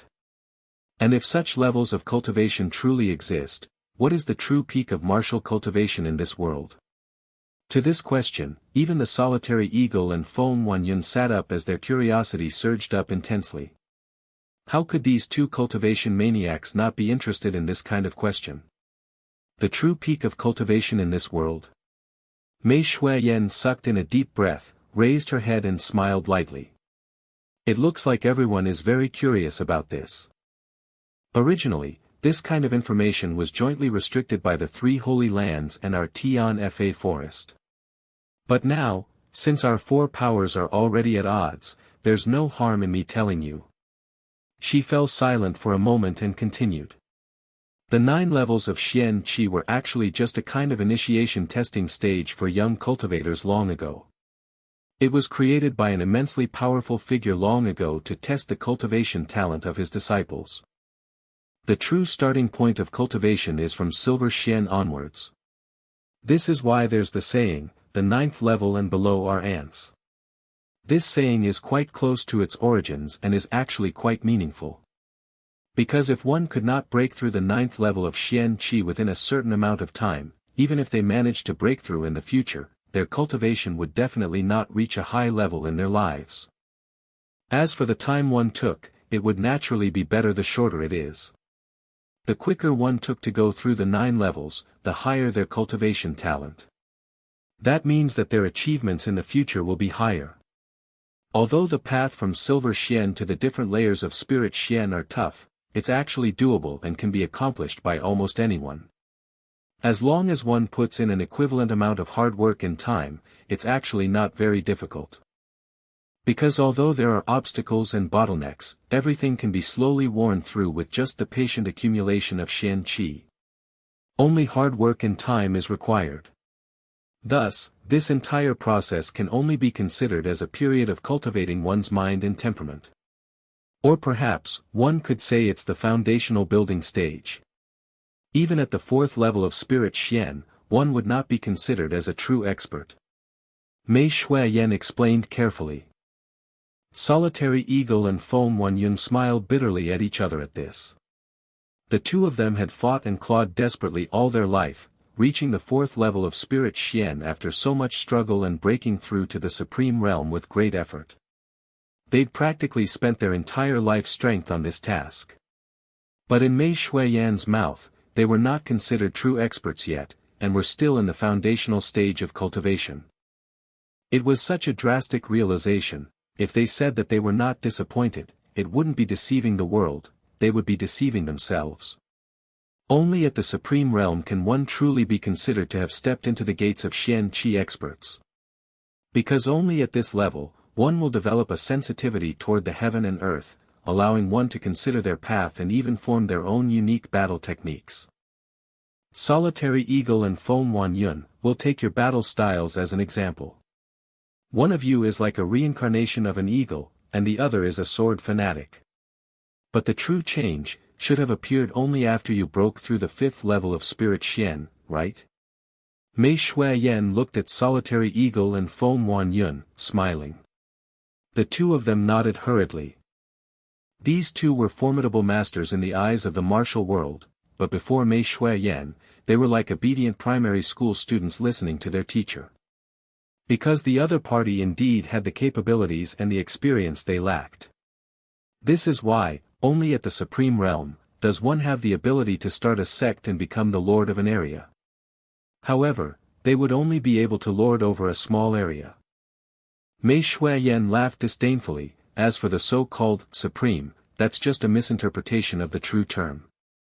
The original term for that realm was actually knowledge supremacy. Thousands of years ago, a person would only be considered to have known when they reached that stage and came into contact with a bit of the supremacy realm, taking the first step on the path of true experts. At that point, one would have a proper direction to focus their cultivation on. It's nothing but a starting point.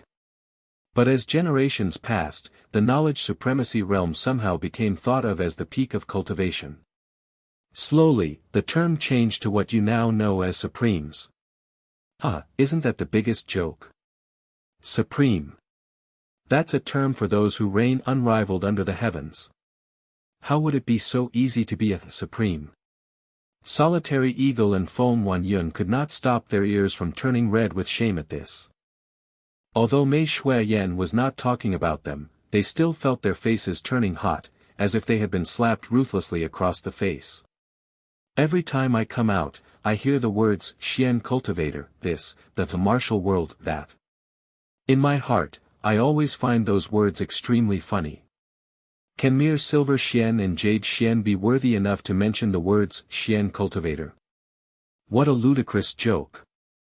Mei Shuiyan laughed and continued. From ancient times till now, the experts of Xian cultivation were defined by the word cultivator. I've mentioned earlier that only those who reached the Supreme Realm can be considered as having begun their journey in cultivation. Not just today, I've said the same thing many times in the past. These words did not come from me, they were truths that people from millennia ago practiced, to demarcate the cultivation realm of the experts among them. Only those at the Supreme Realm and above were referred to as Xian cultivators. Powerful experts of Xian Qi. That's a Xian cultivator. Mei Shuiyan smiled lightly. For the 12 levels of Spirit Xian, only those from the 5th level and above had the qualifications to call themselves Xian cultivators. The 8th level is the first real step after that. That level is basically the same, but has some differences. Thus, there wasn't a clear name for it, and people in that realm were simply called superior knowledge supremacies. In other words, they knew more than they did before, and went one step forward. The real improvement in strength begins from the 12th level, and only those who'd broken through the 12 levels of Spirit Xian would be venerables. Then, how does one differentiate the levels between venerables? This question was not asked by Jun Moxie. It was asked by Foam Wan Yun. Venerable Mei's words today had dispelled many queries in their hearts. Venerables are split into 4 different levels as well. Every breakthrough in level will be accompanied with a round of body and marrow cleansing, as well the risk of the dreadful devil's bite. If one was slightly careless, their bodies would disintegrate and turn into smoke, leaving one to die without a corpse. The dangers in each breakthrough are truly difficult to describe with words. Each level would also attract a different heaven-earth tribulation. For example, advancing from the first to second level would cause one to suffer from the devil's bite, and that's already the easiest tribulation to pass. As long as one could guard their hearts against their biggest temptation, they would be able to transcend with ease.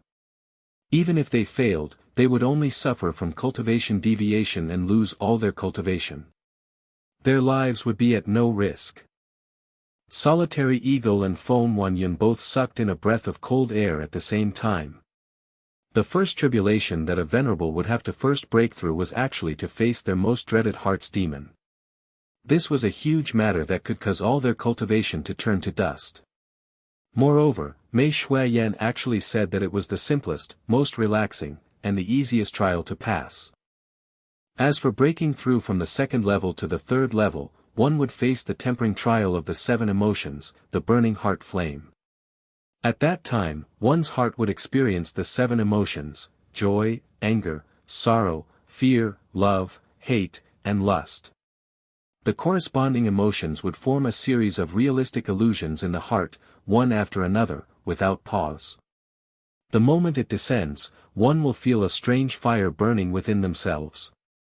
The fire is seemingly illusory, but cannot be said to be false either. This kind of fire can be said to be both real and not. But once it begins burning, it can turn the entire person into ashes. This fire will not stop burning until the 7 emotions are over. Mei Shuiyan looked at Jun Moxie with a complicated look and stopped. Everyone only felt their hearts beating rapidly at this point, and they practically did not dare to even breathe. Even the young master Jun was no exception. Jun Moxie, who was in a partial state of shock, still noticed Mei Shuiyan's strange expression. Cocking his head slightly, he asked, "What's wrong?" Mei Shuiyan smiled lightly and hid her slightly reddened face. "That year I was injured, it was at the point where I was breaking through from the second level to the third level. Back then, my brother was encircled by the people from the elusive world of immortals and viciously killed. At that time, I was at the critical point of my cultivation. I had passed through 6 of the 7 emotions, and the burning heart flame had also been successfully controlled. But ultimately, the last emotion was not passed, and I couldn't make a full breakthrough. Thus, I was forcefully held back at the peak of the second level and couldn't advance any further." "Which emotion?" Jun Moxie asked quizzically. Then, as if realizing something, he immediately blurted out, "Right. It's love.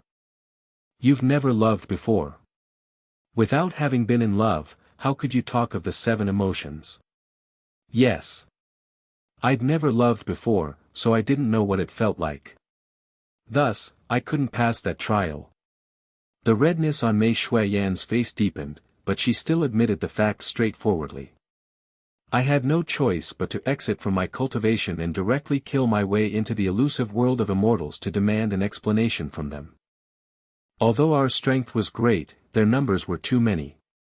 In addition, it was their territory, so they had the advantage. I fought against Mo Wu Dao for an entire day and night, before I was forced to retreat. But on the way back, I was actually ambushed by 10 superior supremes, risking their lives and going all out. Because of my previous exertion, I was not even at 80% of my peak strength. In addition, the long battle had caused me to become incredibly exhausted. I was not willing to kill as well, allowing them to finally succeed, inflicting a great wound on me. That grievous wound caused me to become weak for a long time. Despite slowly recuperating for many years, my injuries did not get better and could only be forcibly suppressed. Although I managed to recover from those wounds because of you, my strength had only returned to the peak of the second level, and I could not break through. After I returned to Tianfa, I thought hard day and night." Mei Shuiyan's face had turned as red as a rose, but she still continued courageously. Because, this was also part of her cultivation breakthrough experience. If she did not tell them the whole process truthfully, everyone might misunderstand and become misled when it became their turn to make the same breakthrough. Day and night, I pined, sleepless with longing. At that time, I finally understood the bone-cutting feeling, to miss somebody. From that, I finally understood what love is. On that very night, in that very moment, I instantly broke through that last trial of the 7 emotions, and stepped into the 3rd layer of the venerable realm. Mei Shuiyan said everything with a single breath. The group looked at each other with some disbelief. To think that breaking through from such a profound realm would be so difficult. These mysteries of this world were actually like that. Then, what is your current comprehension of love? Jun Moxie's eyes glinted as he asked with a smile. Mei Shuiyan smiled lightly and did not reply. This kind of question was not something that she could answer in front of others. However, her face turned gentler, and the way she looked at Jun Moxie was filled with tenderness, as if she wanted to reach out and hold Jun Moxie's heart tightly. Although Mei Shuiyan did not say it out, Jun Moxie instantly understood. Mei Shuiyan's love was the kind that loved in spite of everything. I can change for you, and I can disregard the entire world, for you. All I want, all I need, is only you. A selfless love. There was actually no need for her to say anything, and everyone could easily imagine for themselves. Just how fervent and intense must the love she harbored had been, for her to be able to break through the 7 emotions trial and directly ascend from the 2nd level to the 3rd level of venerable. Jun Moxie's heart grew hot, as if a part of it had melted. He stretched out his hand and grabbed Mei Shuiyan's jade-like hands tightly. A rarely seen warmth appeared on Mei Shuiyan's face, and she allowed her hands to be held in Jun Moxie's gentle grasp. She felt the warmth of his palms and smiled happily. Beyond that, the trial from the 3rd level of venerable to the 4th level will have to do with the might of heaven and earth. Jun Moxie's body shook, as he suddenly thought of something. His eyes gleamed darkly as he raised his voice, connected to the might of heaven and earth. Could it be the power of lightning? Exactly. Mei Shuiyan nodded with a serious look. From that level onward, one will truly be considered as a powerful expert that stands among the top. But, if one is unable to withstand the lightning tribulation, their body will be burnt into ashes, and their soul scattered. Furthermore, every breakthrough a cultivator makes in the future will be accompanied by a lightning tribulation. And the stronger one is, the more powerful the tribulation will be. Back then, when the Saint King broke through, I heard that the lightning tribulation lasted for an entire day. Over half of the Venerable Realm Beast Kings and Saint Realm Beast Kings protecting him were killed and injured before they managed to barely pass through the trial at the end. As for the Saint King himself, he was nearly left with just a single breath of life after it ended. Saint Realm. Jun Moxie instantly picked out the keywords. Yes, Saint Realm. Above the Venerables are the Saints. It's similarly split into 4 levels. However, it's still too difficult for me to differentiate those realms. In fact, I do not even dare to think about it.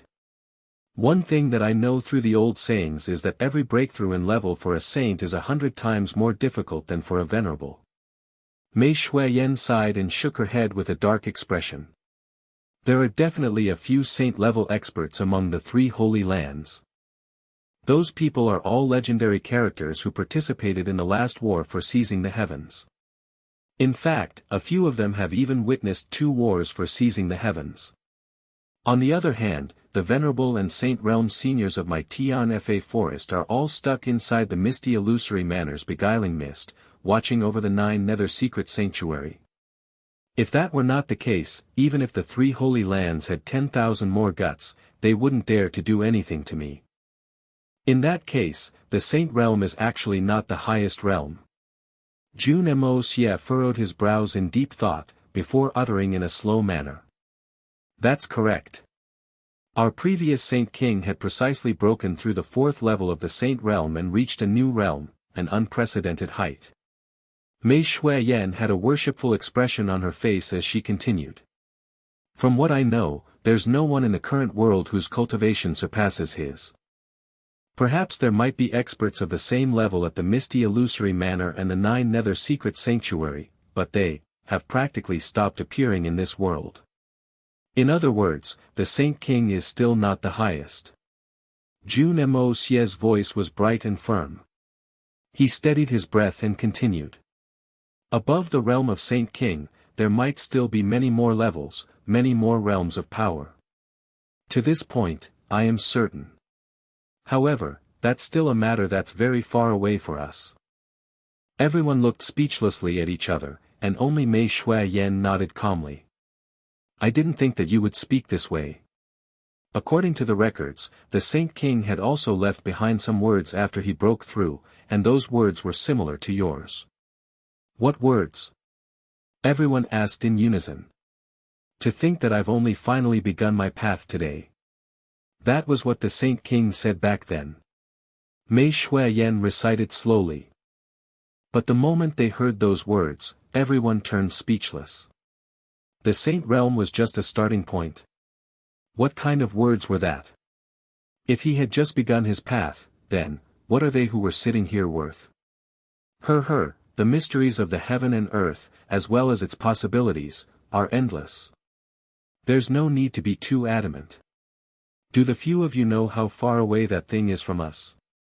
Jun Moxie suddenly began to laugh while everyone was engrossed in their thoughts. Smiling smugly, he raised a finger and pointed to the brightest star in the sky. How far? It must be extremely far away. Who can say for certain about something that's that high up in the sky? Everyone rolled their eyes and looked at him.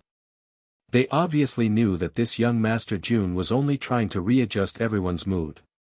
Yes, it's indeed very far away. I can guarantee that even if the fastest Xian beast started flying non-stop at its greatest speed from the time it was born, it might not be able to reach that star even if it flew like that for 10,000 years. Jun Moxie smiled lightly and continued in a shockingly energetic tone.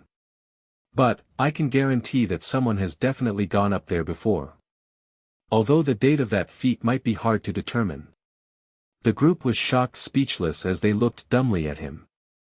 This time, even Mei Shuai-yen revealed looks of disbelief. There's no need to feel so shocked. That person might not be from our Xian continent. Or perhaps, it might be someone who came from a place that none of you have even heard of before. Jun Moxie sighed lightly and continued. Perhaps you might not believe my words, but such a person definitely exists. With just a single hand, he would be able to lift up the entire Xian continent. With a flick of his fingers, Xian continent would cease to exist. These are not just some exaggerated words. As soon as his words came out, everyone agreed instantly that this little fellow must be suffering from a great fever and was speaking nonsense.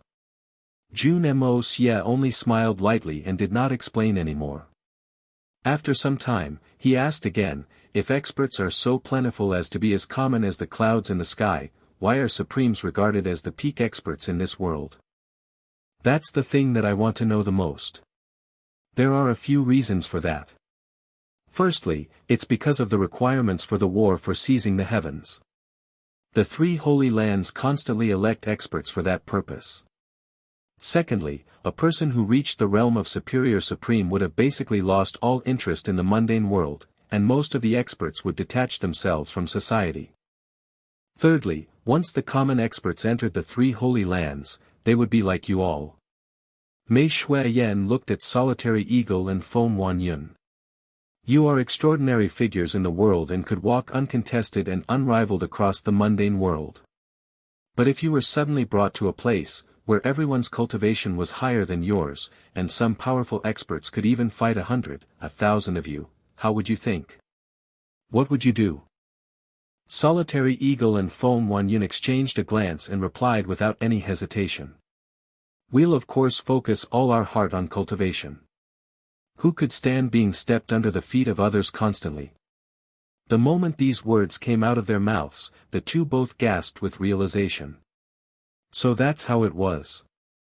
As long as it was a person who had tasted some sort of accomplishment before, they would definitely not allow themselves to be stepped under the foot of someone else forever. This was especially so for these experts who had been so domineeringly unrivaled in the world they knew. Even if the person stepping over them was an even more impressive legend from the past, they would still be unresigned to such a fate.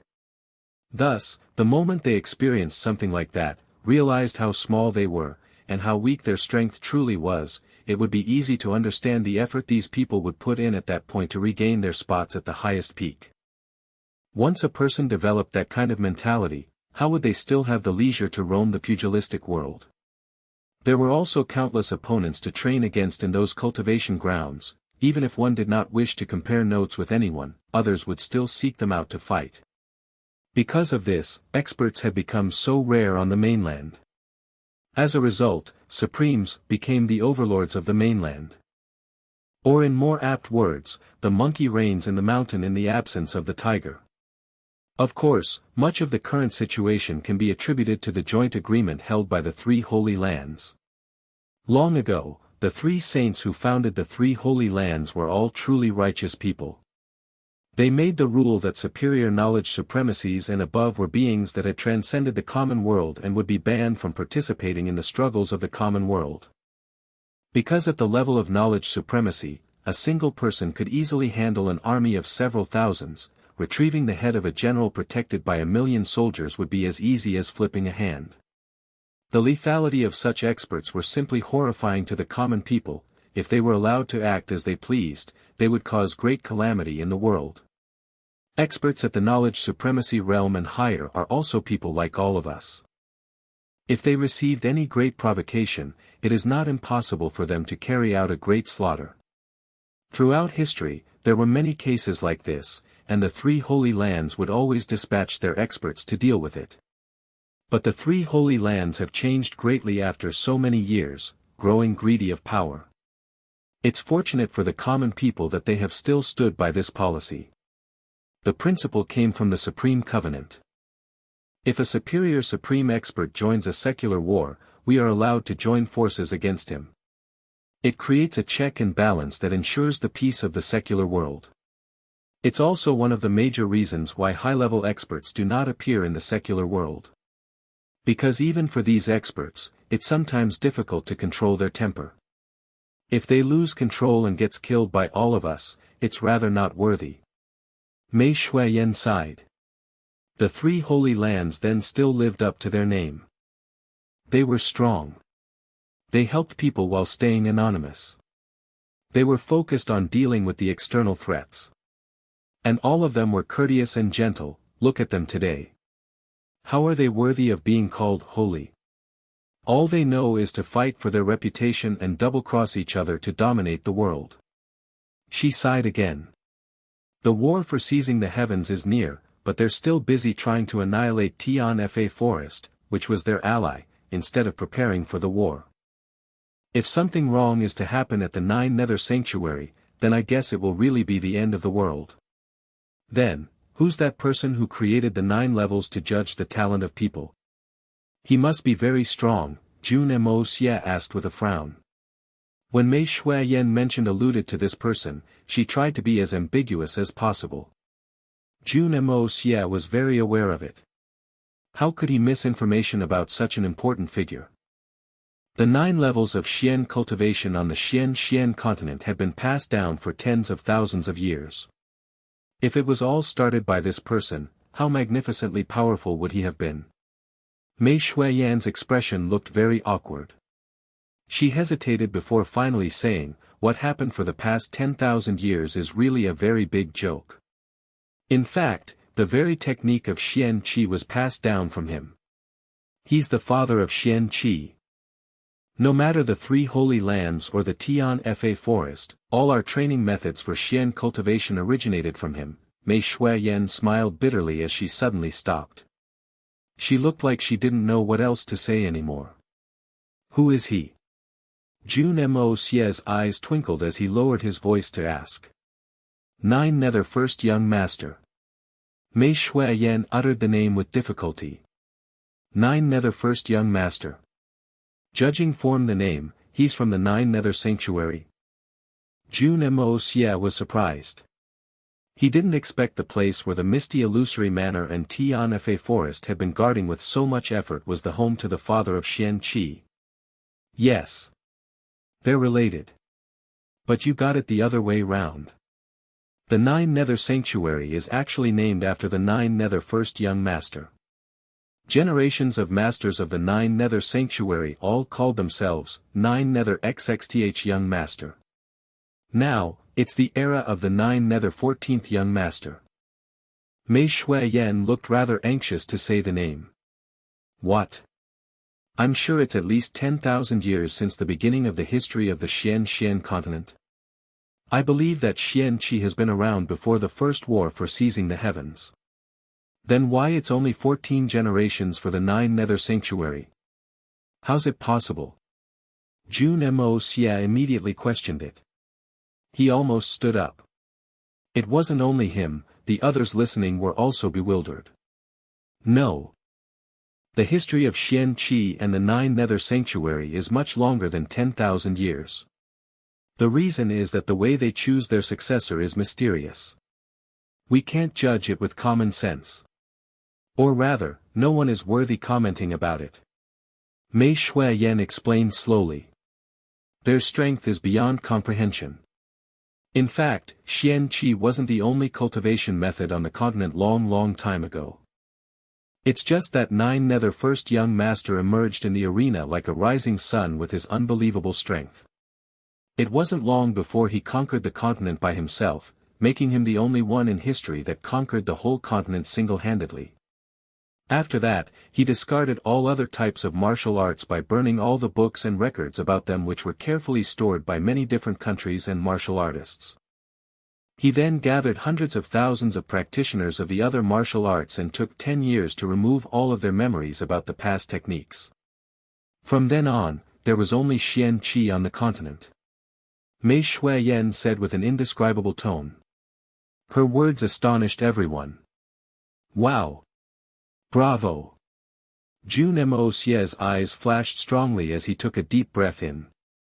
It was the first time he was so shocked and admired someone so much. They could only look up to a figure like this until their necks hurt. Ever since Jun Moxie transmigrated to the Xian continent, he had never admired someone, not even Mei Shui Yan. But this time, it was very sincere admiration toward the Nine Nether First Young Master. It was not unreasonable. The Nine Nether First Young Master was an expert among the experts. His prowess was unimaginable. All the crazy deeds he had done were even out of Jun Moxie's imagination. Then, in order to find his apprentice, he created the 9 levels of Xian Qi. In the end, he chose for young men with very different natures as his successors. 3 of them are the founders of the 3 holy lands. Mei Shui Yan smiled bitterly. No one knows how long has passed, but the godlike 9 Nether First Young Master completely disappeared from the world. As he was gone, the continent returned to peacefulness. But perhaps since it was the fate of the continent, the peace didn't last. 100 years later, the first war for seizing the heavens occurred. No wonder. I was wondering why the first young master would tolerate such threats from the outside world. Hey, so who's his 4th apprentice? I'm sure he's not any weaker than the founders of the 3 holy lands. Mei Shui Yan's tale was so shocking that one would normally lose the ability to continue thinking logically. It was only since Jun Moxie was living his second life that he had a very strong heart. As a result, he was able to continue questioning amidst the dazzling facts. Of course. The last apprentice is even stronger, because he's the master of the misty illusory manner. Mei Shui Yan said expressionlessly. Everyone was getting numb with the continuous shocks. For the first 3 wars for seizing the heavens, the 4 apprentices gathered all the heroes of the continent and had the Tian Fa Beast Kings as their ally. They were able to badly hurt the forces of the invaders. But after the 3rd war for seizing the heavens, the 3 holy lands had become dominant and they had a large conflict with the descendants of the 4th apprentice. With the passage of time, the 2 sides finally split up and became enemies. A series of battles unfolded for a long time, but the descendants of the 4th apprentice was always weaker and disadvantaged. Eventually they were besieged by the overwhelming 3 holy lands and were in danger of being destroyed. Perhaps it was fate, but they found the entrance to the misty illusory manor just as they were about to be finished. The misty illusory manor is a magical location. It completely disappears from the world. It will only appear occasionally to find apprentices. It doesn't have a gender bias. It will take anyone who's fated to meet them. Apparently, there's something special about the misty illusory manor. They have become so much stronger since their first reappearance. The three holy lands could never have hoped to catch up with them. If not for the war for seizing the heavens, the three holy lands would have been eradicated long ago. They were about to settle everything once and for all after another war for seizing the heavens. But someone suddenly popped up from the Nine Nether Sanctuary. He called himself Nine Nether Second Young Master. Mei Shuiyan smiled bitterly. His appearance stopped the conflict between the four forces, but created more trouble. Nine Nether Second Young Master's ambition was not even slightly less than Nine Nether First Young Master. He announced his goal of conquering the world immediately after he appeared. But by then, the three holy lands and the misty illusory manor had formed their own systems and were unshakable. Moreover, the strength of the Nine Nether Second Young Master was strong, but incomparable to the Nine Nether First Young Master. Furthermore, he was very arrogant and was not even slightly cautious. It sealed his fate. Also, the three holy lands and the misty illusory manor were the real successors of the first young master. They hadn't even settled it between themselves, so how would they have allowed someone else conquer the continent? So the Nine Nether Second Young Master experienced the full resistance of the three holy lands and misty illusory manor. Under the siege of all the people, the Nine Nether Second Young Master actually chose to deal with all of them single-handedly without any fear, trying to win with brutal force. Unfortunately, sometimes the power of man is limited, and eventually, he was defeated. He found an opportunity to escape and decided to harass the world with guerrilla warfare. It took more than 20 years for everyone to finally get rid of Nine Nether Second Young Master, but by then, everyone was exhausted. And then, around every 100 years, a person would pop out of the Nine Nether Sanctuary. Every generation was equally arrogant and wanted to conquer the world. And we could only fight him off with the power of the misty illusory manor. Therefore, the misty illusory manor and the Nine Nether Sanctuary became home to archenemies. So for more than 10,000 years, a total of 14 of them turned up. 14 madmen. Jun Moxie concluded. 13 exceptionally powerful madmen and an unstoppable successful one. The first master was also mad, but he succeeded. History is always written by the victor. So he became the father of Jun Xie, but the other 13 are merely madmen. Mei Shuiyan sighed helplessly. The weirdest of all is the location of the Nine Nether Sanctuary. It appeared in the Tian Fa forest last time, and it brought a great deal of devastation to Tian Fa forest. The misty illusory manor again gathered forces to deal with the Nine Nether 14th Young Master. He was injured and returned to the Nine Nether Sanctuary. He's the only surviving young master now, and as he returned, we finally found the location of the Nine Nether Sanctuary. So the misty illusory manor sealed the entrance of the Nine Nether Sanctuary. That was 400 years ago. The experts of the misty illusory manor sent 10 experts to place the mist to cover the entire Nine Nether Sanctuary. But in case of an emergency, they still needed experts to man the place. The Nine Nether Sanctuary appeared in Tian Fa forest, so we had no excuses. After discussing, the Saint King agreed to go. But we didn't expect that the mist only allowed entrance and no retreat. So the strongest forces of the Tian Fa forest were trapped inside. Mei Shuiyan made a sad smile. So Tian Fa forest has become weaker until today. And in the past 100 years, there's occasionally a ground-trembling sound emerging from the mist. I suppose it's the 14 young master trying to break the seal. Perhaps he will soon succeed. I wonder if we still have enough strength to deal with a madman like him after the low profile he kept for so many years. Everyone couldn't help hold their breath to keep quiet as Mei Shuiyan spoke. The history was so astounding, and they would never have known all the dramatic events of the continent if not for Mei Shuiyan. But why is there no myth about them in the secular world if all these young masters wreaked so much havoc? Jun Moxie asked the question that everyone was curious about. There are two reasons. Firstly, although they were all very ambitious, they killed no civilians due to their arrogance. Secondly, all the battles were staged in deserted places. Even when the young masters tried to escape, they would only hide in forests and mountains. So it's very difficult for the secular world to know. Mei Shuiyan said seriously, you have to know that even large cities like Tianxiang would be completely destroyed after a battle of these top experts. We cannot imagine how devastating those battles can get. Mei Shuiyan smiled bitterly. It would cause uncontrollable panic to the secular world if the stories were really to spread. Battles among superior supremes would only be situated at remote locations, let alone such battles. Just like how the three holy lands tries to defeat me, they will only choose forests and mountains. And just as what you've said, history is written by the victor, so why would the three holy lands or the misty illusory manor leak all this information? Wow, they are very strong and really have quite a temper. I like them. Jun Moxie looked like he was yearning for them. I really want to make friends with this 14th young master. Indeed, they do have a similar arrogant and crazy nature to you. But I guess it will remain as your dream.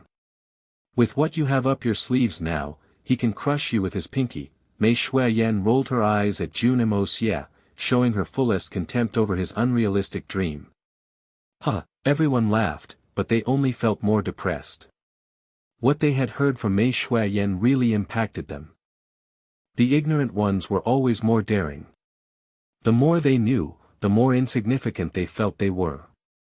Mei Shuiyan said, it's really none of our business and we don't have to struggle over it. Jun Moxie smiled faintly, yes, we should focus on the path right before us. We aren't worth enough to consider what's up there while we are still on the lower side of the ladder.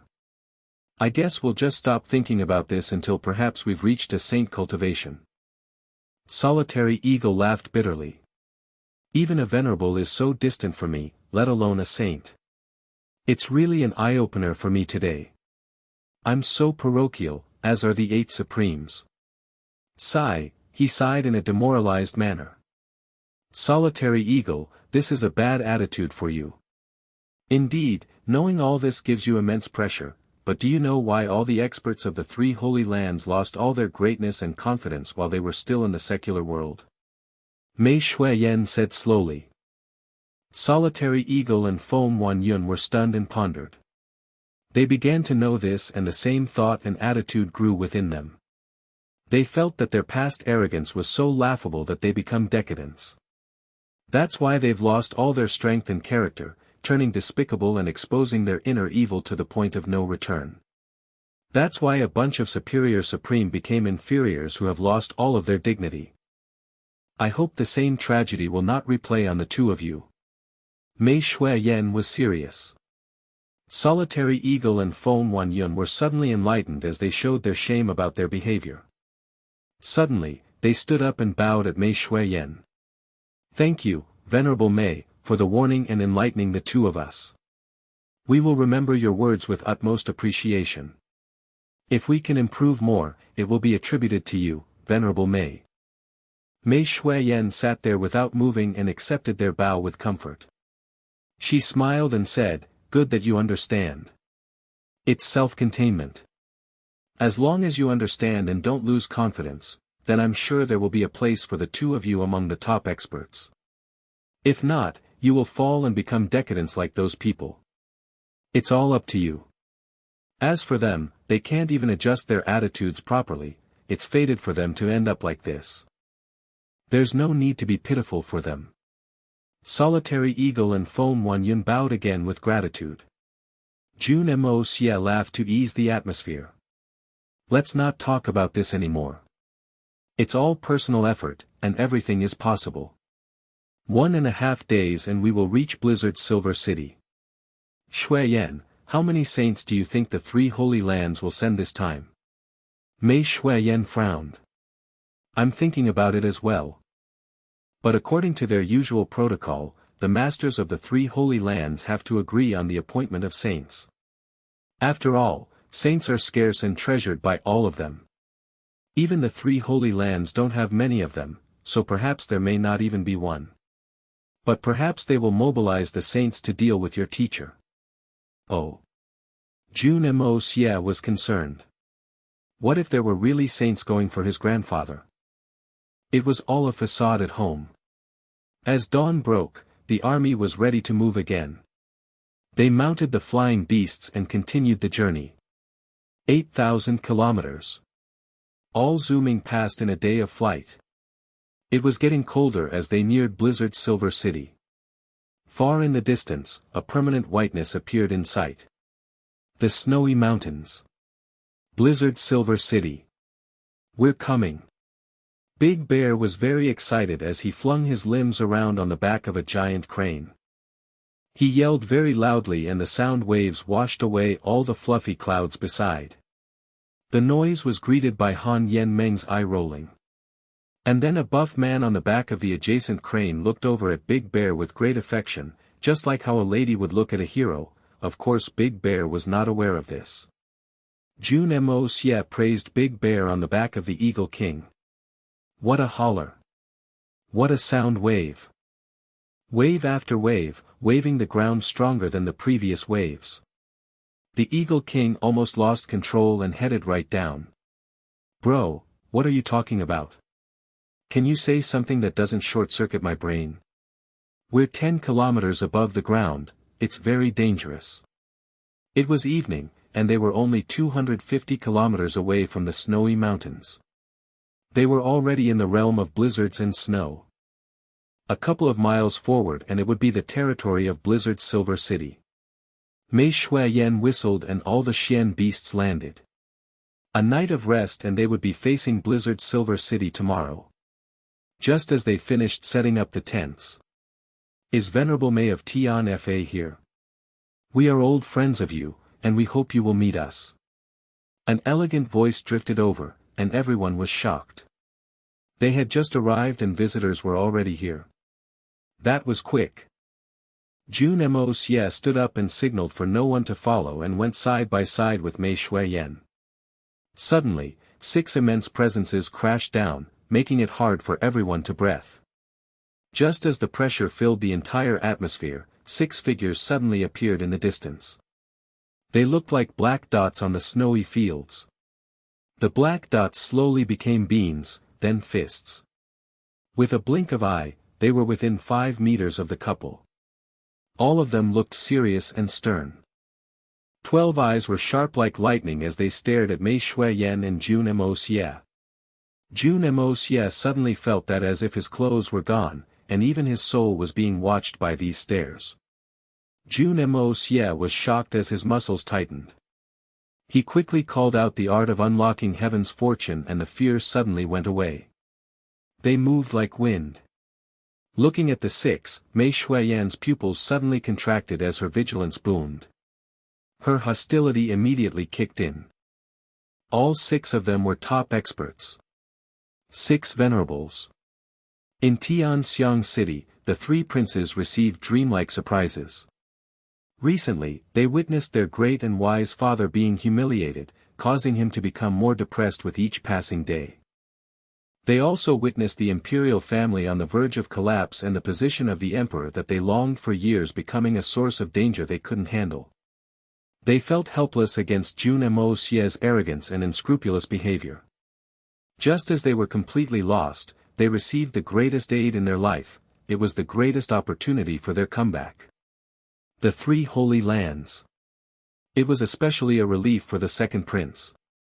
He had originally been unhealthy and he was shocked by Big Bear and Earthcracker.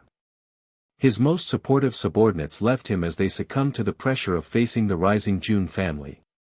Even Qing De Chao was killed, he was bitten to death. How could the prince forget such an appalling reality? So for these few months, he had always been on the bed. When the guards reported that Li Yuran was here, he was stunned for a while. Welcome him. Quick. The second prince rolled off his bed barefooted. His whole face explicitly revealed his yearning for Li Yuran. He had always wanted to win Li Yuran over but failed. If Jun Moxie knew about this, would he relate this scene to that of Cao Cao welcoming Suyu barefooted one? No. How could such a useless guy be compared to the ruthless warlord? Your Highness, how are you doing lately? Li Yuran came in, standing upright. He didn't greet the prince properly. On his face was still the usual elegant simile that was comforting to anyone. Behind him were 5 old men. All of them bore the aura of an expert. Beside them were 3 middle-aged men in linen who looked as ordinary as one could imagine. The only difference was their exceptionally bright eyes. Yuran. I've been missing you so much. The second prince held Li Yuran's hand ardently. So much that even my meals tasted awkward recently. Who are they? A flash of disgust had zapped across Li Yuran's eyes, still well hidden by his gentle smile. Your Highness, they are great people. Let me introduce you to them. This is Elder Ma. This is Elder Lu. Elder Nyo. Elder Zhu. Elder Yang. Your Highness, they are all supreme experts. As he reached the end, Li Yuran emphasized each word with a solemn tone. They are my seniors in the Supreme Golden City, 5 Supremes. We're here to assist you in getting the throne. Supremes. The throne. The second prince immediately trembled. He looked like swaying noodle as he suddenly burst into tears. I, Yang Dan, can be so successful. The heavens feel sorry for me. After so many years, I have finally found strong support to fulfill my dreams. They are supremes. They are the top of the world. Didn't Jun Moxie become so arrogant after he struck up a relationship with Solitary Eagle? But now, I have 5 when you only have 2 counting in Feng Wan Yun. Ha ha ha. He had been hopeful, then hopeless. But now, it was restored. The second prince felt that his life wasn't easy. So many ups and downs. So thrilling. Seeing how excited the second prince was, the 5 old men all showed contempt in their eyes. Isn't it just a secular throne? How many years can you survive even if you really made it? Why so excited? How absurd. With what you have, you're trying to deal with Jun Moxie. Are you nuts? Even the 5 of us would run away immediately from him if not for the support from the Supreme Golden City. The 5 Supremes simply nodded coolly in response to the second prince's flattering. The second prince greeted each of them with a big grin. As he reached Elder Yang, he said, Elder Yang, he. Didn't expect that we've got the same ancestry. Elder Yang was a bit anxious. It wasn't because of the second prince, it was because of the 3 saints behind him. Why he can't stop talking rubbish?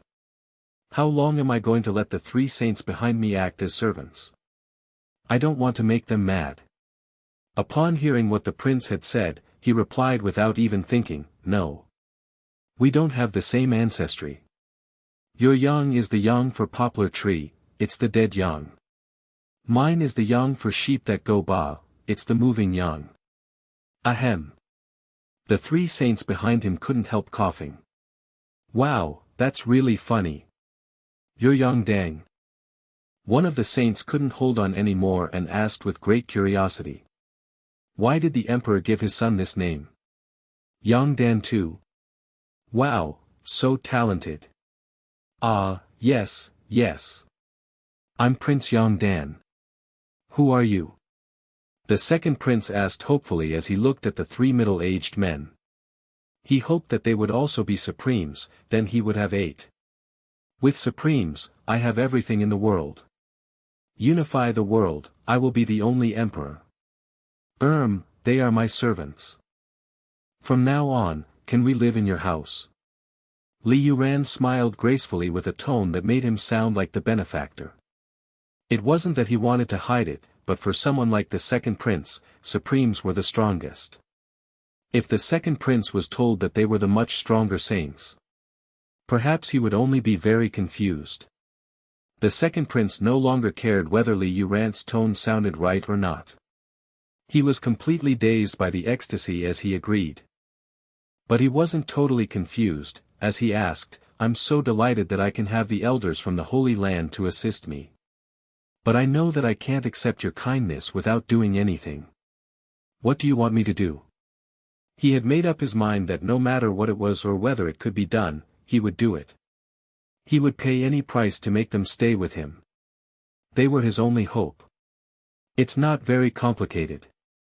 Li Yuran laughed. "We just want some of your secular influence's assistance in what we are doing. So I want some authority." "No problem. From now on, you can do anything you want with my power. You don't even have to ask me." The second prince gritted his teeth for a while before he finally stomped on the floor and made the almost absurd decision. He completely let go. If one couldn't let go of his kid, he couldn't capture the wolf. If one couldn't let go of his wife, he couldn't catch the pervert. So, the second prince went all out today. One last shot. "Okay. That's a wise move, Your Highness." Li Yuran smiled comfortably as they shook their hands. "Now I want to give an order. Get me all the information of everyone related to the Jun family." Li Yuran said slowly while smiling. "No problem. I will tell them now." The second prince agreed immediately and went out. At the same time, Zi Jinghong led 5 supremes and 3 more ordinary-looking men to settle in the house of the third prince Yangzhe, and a similar group of men from the elusive world of immortals entered the house of the first prince Yangqiu. The 3 princes of Tianxiang had officially become the 3 biggest puppets in history. And the most willing puppets. An unprecedented turmoil was growing in the Tianxiang city. The 3 princes, whom Jun Moxie called Goat Ball 3, Goat Egg, and Goat GG 4, would finally have a chance to retaliate. Heartless Venerable Du Ju, Venerable of the Edge of the World Xiao Tianya, Venerable of the Broken Sword Hua Feng Wan, Venerable of the Defected Saber Chu Wu Qing, and the Pervert Venerable Lu Qiu. Mei Shuiyan looked at the 6 men and uttered their names as her face became more serious. Jun Moxie felt his palms wetting. My goodness. They really prioritize me as a problem, 6 venerables. Wonderful memories you have, Venerable Mei. You remember all of us. Impressive. The Venerable of the Broken Sword Hua Feng Wan smiled and said in a tone that was similar to the reunion of long-lost friends. His beard and white robe swayed with the wind. All of you are venerables and top experts. How can I forget? Mei Shuiyan smiled faintly. She squinted her eyes to look at them with shrewdness. What are you here for though?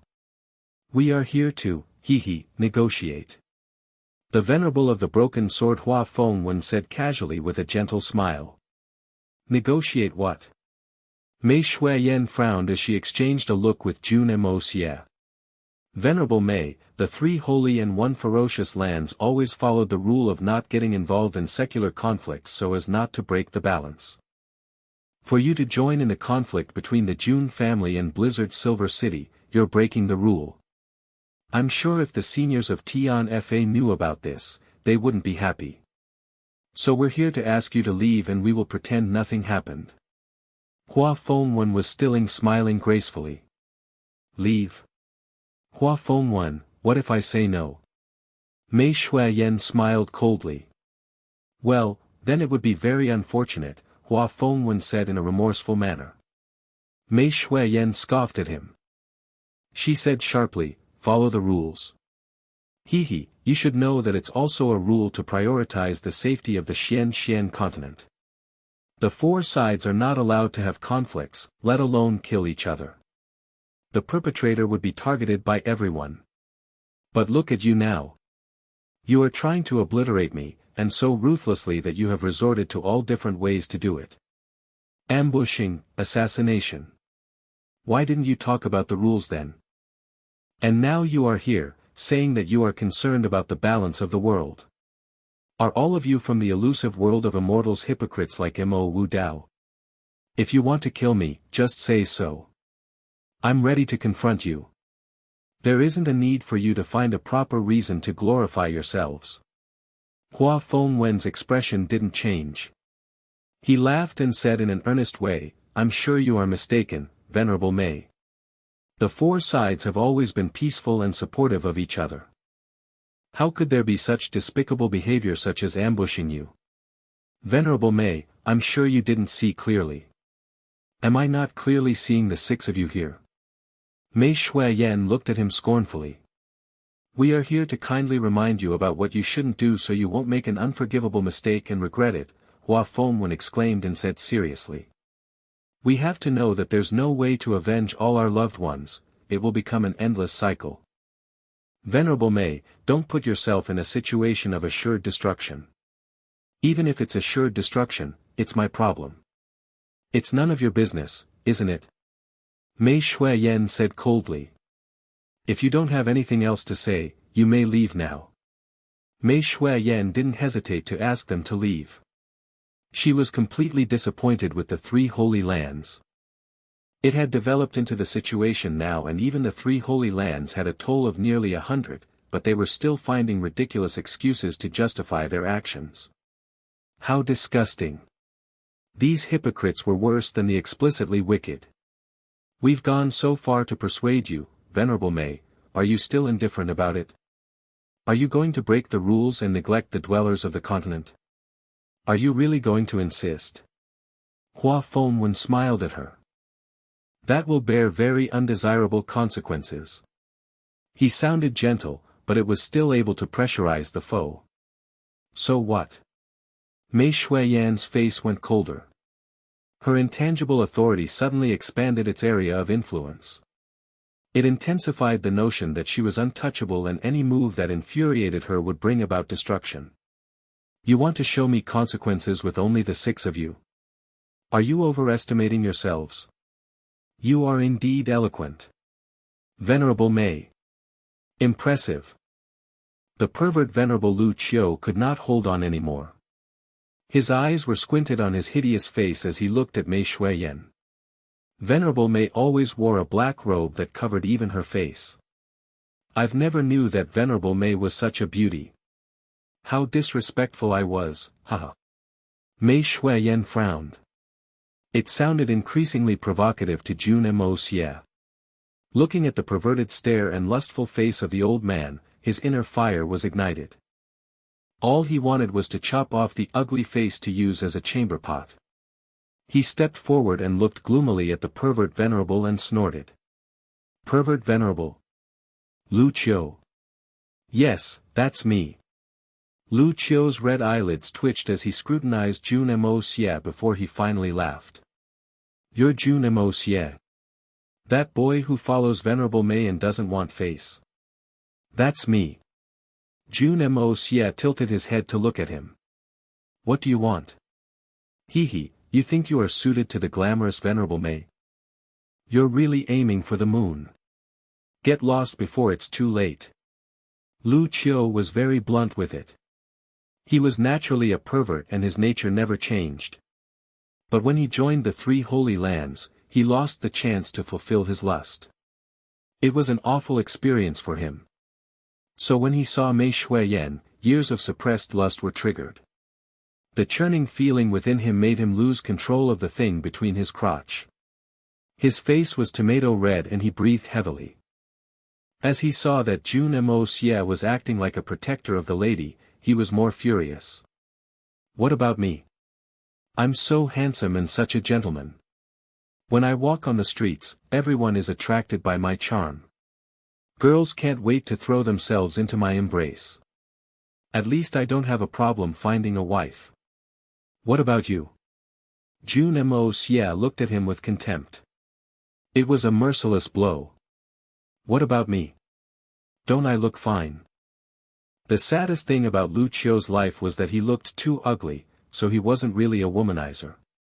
He always vented his lust forcefully, but he felt it was unsatisfying as well. He couldn't alter how he looked, so he felt very helpless. So when Jun Moxie mentioned the scar of his life, he was naturally mad. He roared and gas near him rapidly expanded, sweeping up all the snow and ice around him. I see, you agree that you look very disgusting. Of course, even if you are ashamed to look at yourself through mirrors, you can see your own reflection when you pee. Look at your face, it's like a rotten persimmon that was ruptured by the sharp edge of a rock you had fallen on and then squashed by a pair of stinky bare feet. Jun Moxie moved his mouth as he pointed his finger at Lu Qiu and commented in great detail, you are rotten to the extreme. I admire your parents. How did they even give birth to someone like you? I especially admire that they didn't choke you to death when they saw your face, they really had endured something big. They even brought you up, my goodness, how could they live their lives seeing your disgusting face every day? How admirable. Jun Moxie looked so amazed as if it was a miracle that he couldn't comprehend. By now, even Du Ju and Jun Xie couldn't help laughing. Jun Moxie's words really showed no mercy. It could anger people to death and corpses until they rolled around in coffins. Jun Moxie. I'll kill you. Lu Qiu bellowed as he almost vomited blood. With his rising anger, the ribbon that tied his hair was torn.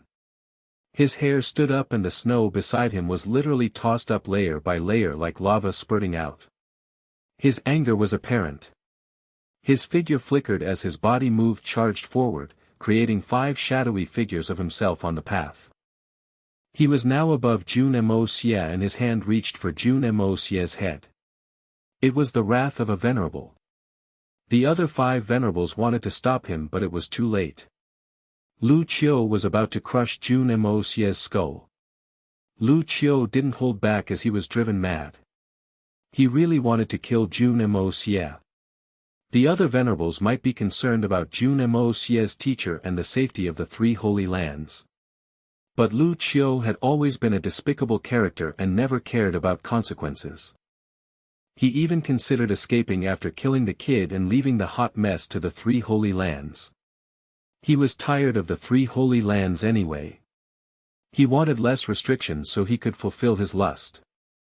Anyone that laughs at my looks will have to die. How can this kid be the exception? So he was being very sadistic this moment. And Venerable Mei is so beautiful. If I can't get her, you can't either. Hee hee. Figures flashed and a boom could be heard. The other 5 venerables felt their scalps going numb. It could be clearly seen that 2 hurricanes had merged, devouring the figures. The snow on the ground was being sucked in like weightless dusts, producing a tornado that stretched for 50 meters. Jun Moxie was still standing there, but Mei Shuiyan was gone. It was obvious. Mei Shuiyan moved the very moment Lu Qiu did. Just as Jun Moxie wanted to fight back, Mei Shuiyan had done so first. So now they were in combat.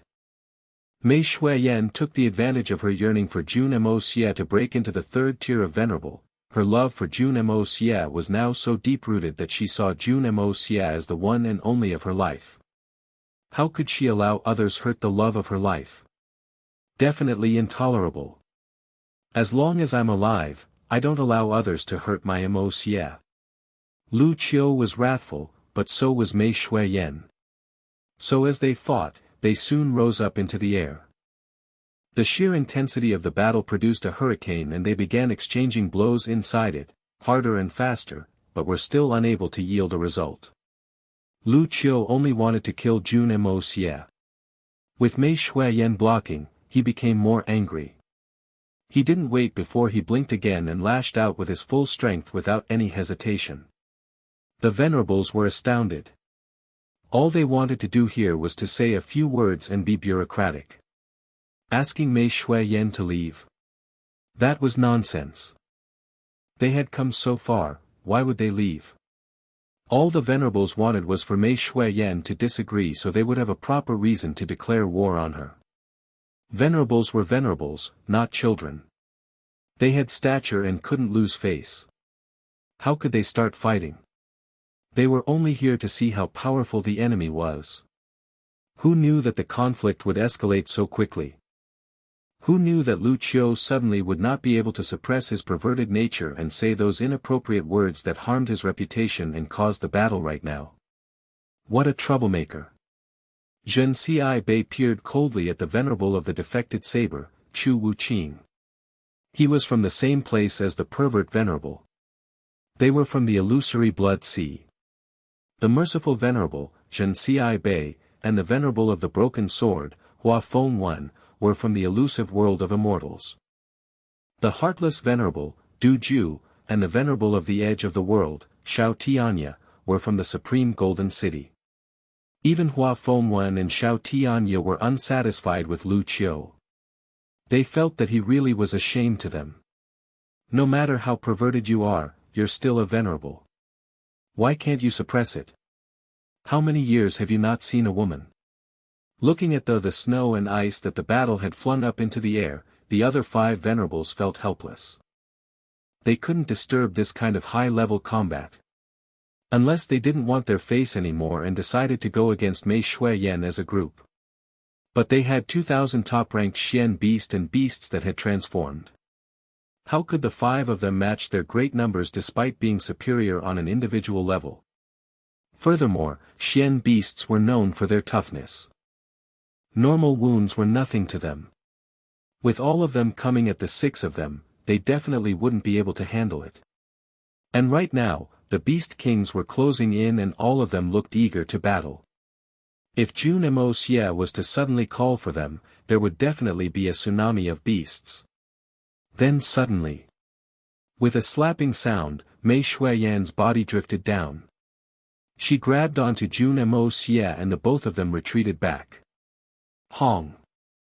The hurricane mixed with ice rotated faster until it finally bursted. With a snort, a man's body was flung away from the center of the hurricane. As he landed, there was a huge sound as icy mud was thrown up into the air. Lu Qiu's body suddenly emerged from all the dust. His face was menacing. On his right chest were 3 red palm-shaped marks. As the cold wind blew, 3 pieces of cloth in the shape of the palm could be seen drifting around like butterfly. Lu Qiu's face was tomato red. He looked like he could turn into a cannibal anytime. He yelled in frustration again as his body zoomed over like a flash of lightning. With a single engagement, Mei Shuiyan still looked elegant without any stain on her white clothes, but Lu Qiu looked very pathetic. It was very clear that the pervert venerable Lu Qiu was overwhelmed. Perhaps, he already had some internal injury. Lu Qiu! Stop it! Do you still want your face? Chu Wuqing yelled at him, but it was met with deaf ears.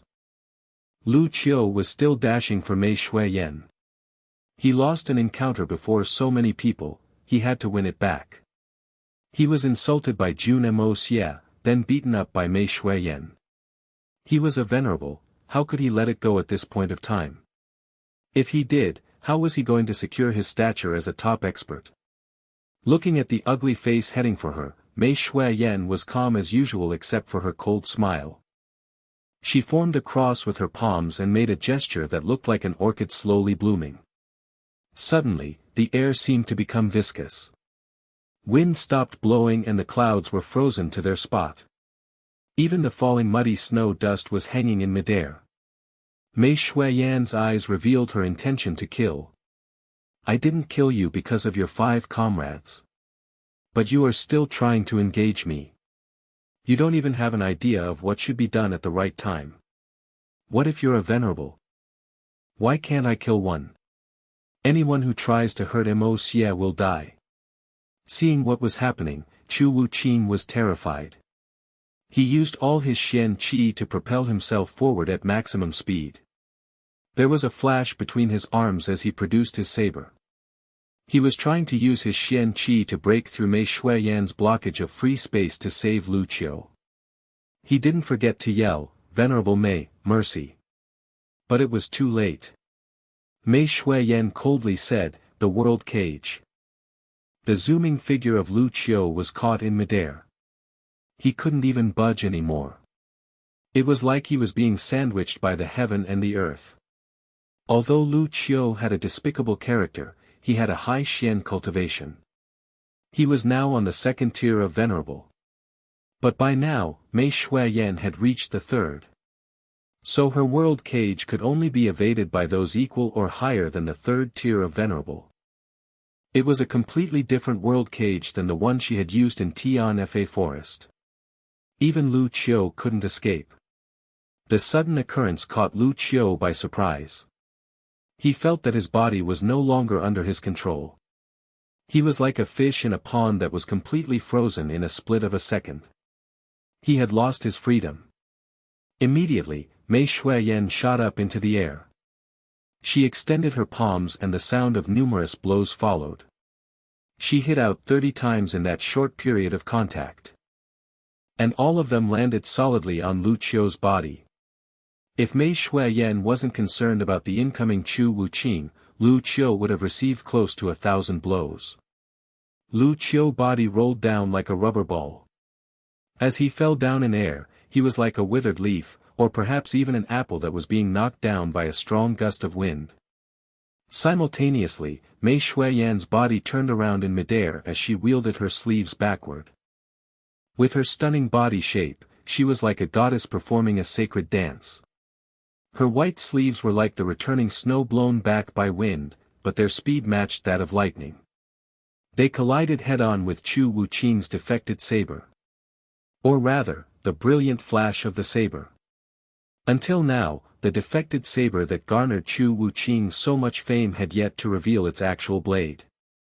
Or more accurately, it was there all the time, but everyone's attention was drawn by the brilliant flash of the it.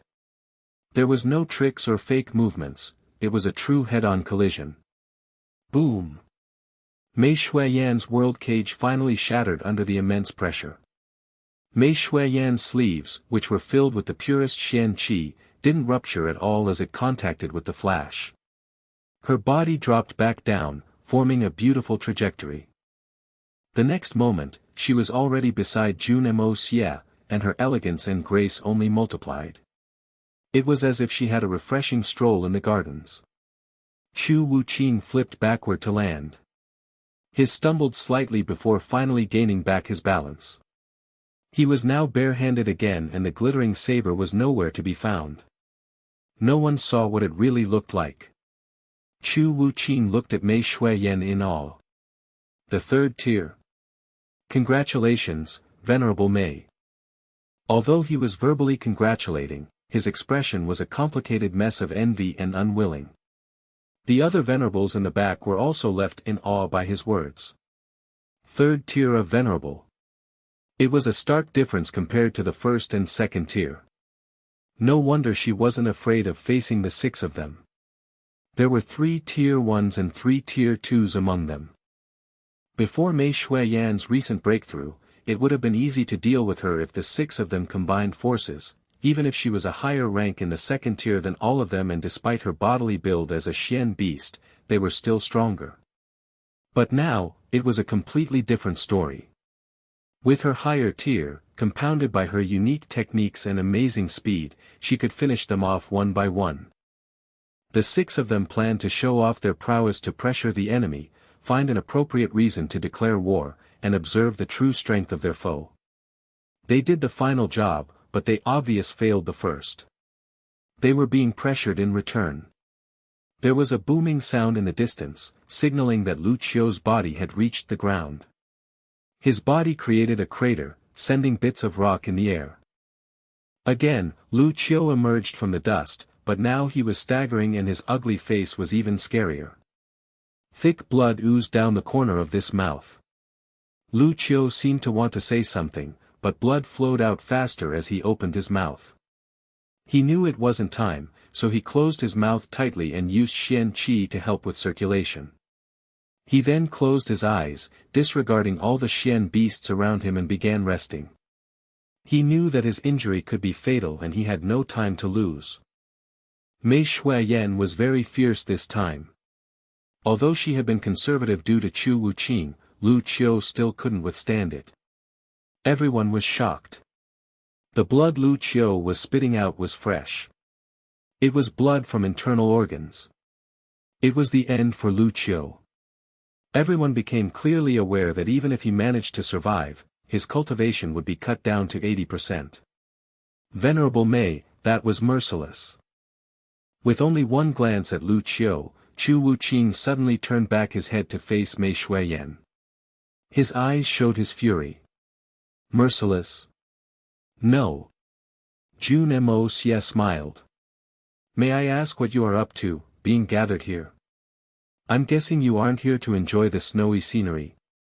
Just make it clear what you want to do, stop acting like you're the victim. You're a venerable, why would you say something like this? It's so laughable. Lu Qiu deserved this. That makes sense. It was indeed my mistake. Chu Wuqing was stunned as he looked at Jun Moxie with some appreciation. I'm sure you have a good understanding of the rule of the jungle. But hear me out. He paused and said word by word, when you enter the competitive world, you can't act like yourself anymore. There are some things that you must do, but you still have to find a reason for it. No matter whether it makes sense, there must be one. Of course I know and I agree. Jun Moxie smiled indifferently. He suddenly pointed his finger and said murderously, so I have a reason to kill him.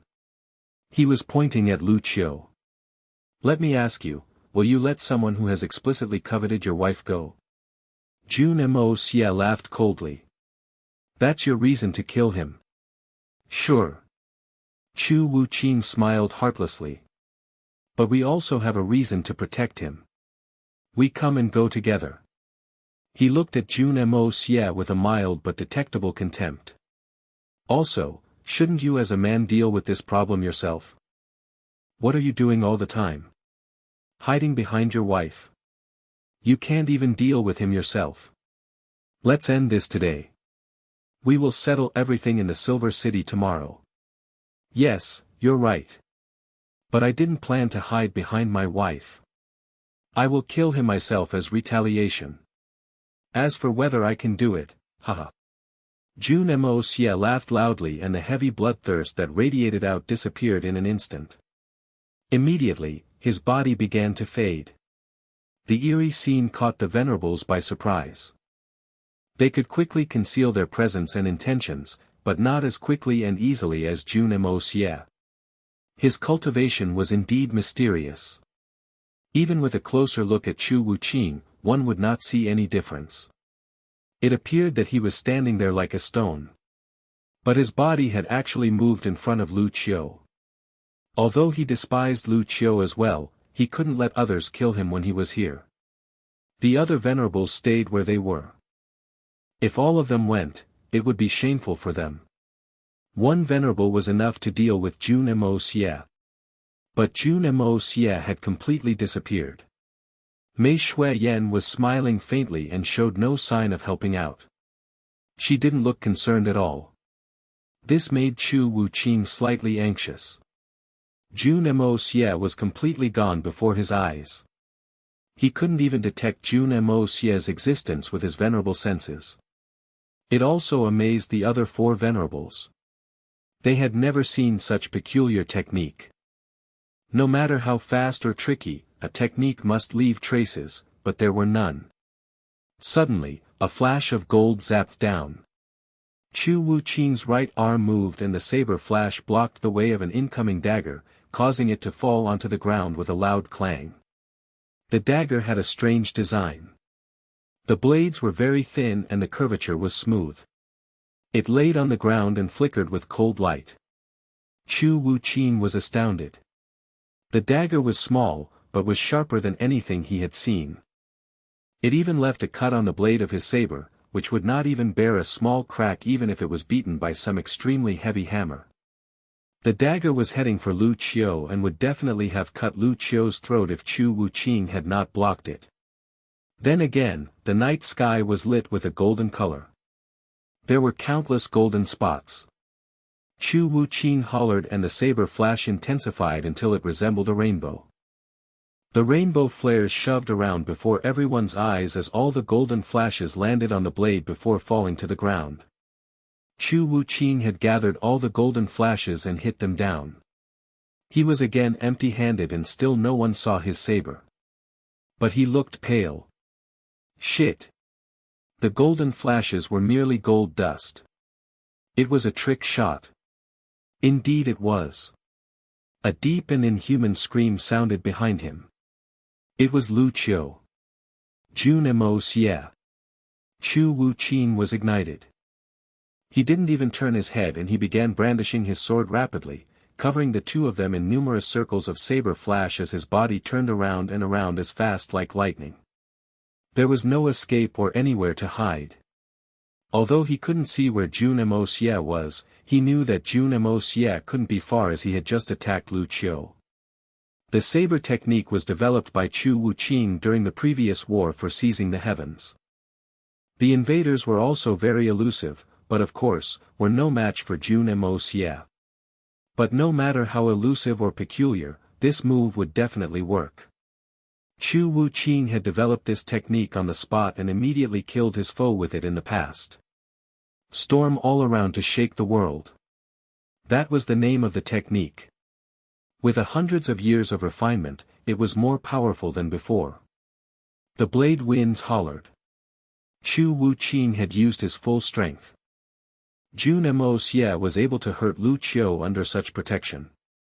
It made Chu Wuqin treat him as a foe of equal strength. He was young, but he had formidable cultivation. Jun Moxie had used the yin-yang escape to vanish. Then, he shot out a dagger, which had become much sharper to the extent that it could even catch Chu Wuqin by surprise after he had refined with the power of gold in order to judge the situation. Next it was the gold dust. Jun Moxie took a piece of gold pellet from his pocket and crushed it into pieces with the power of gold before sprinkling them down.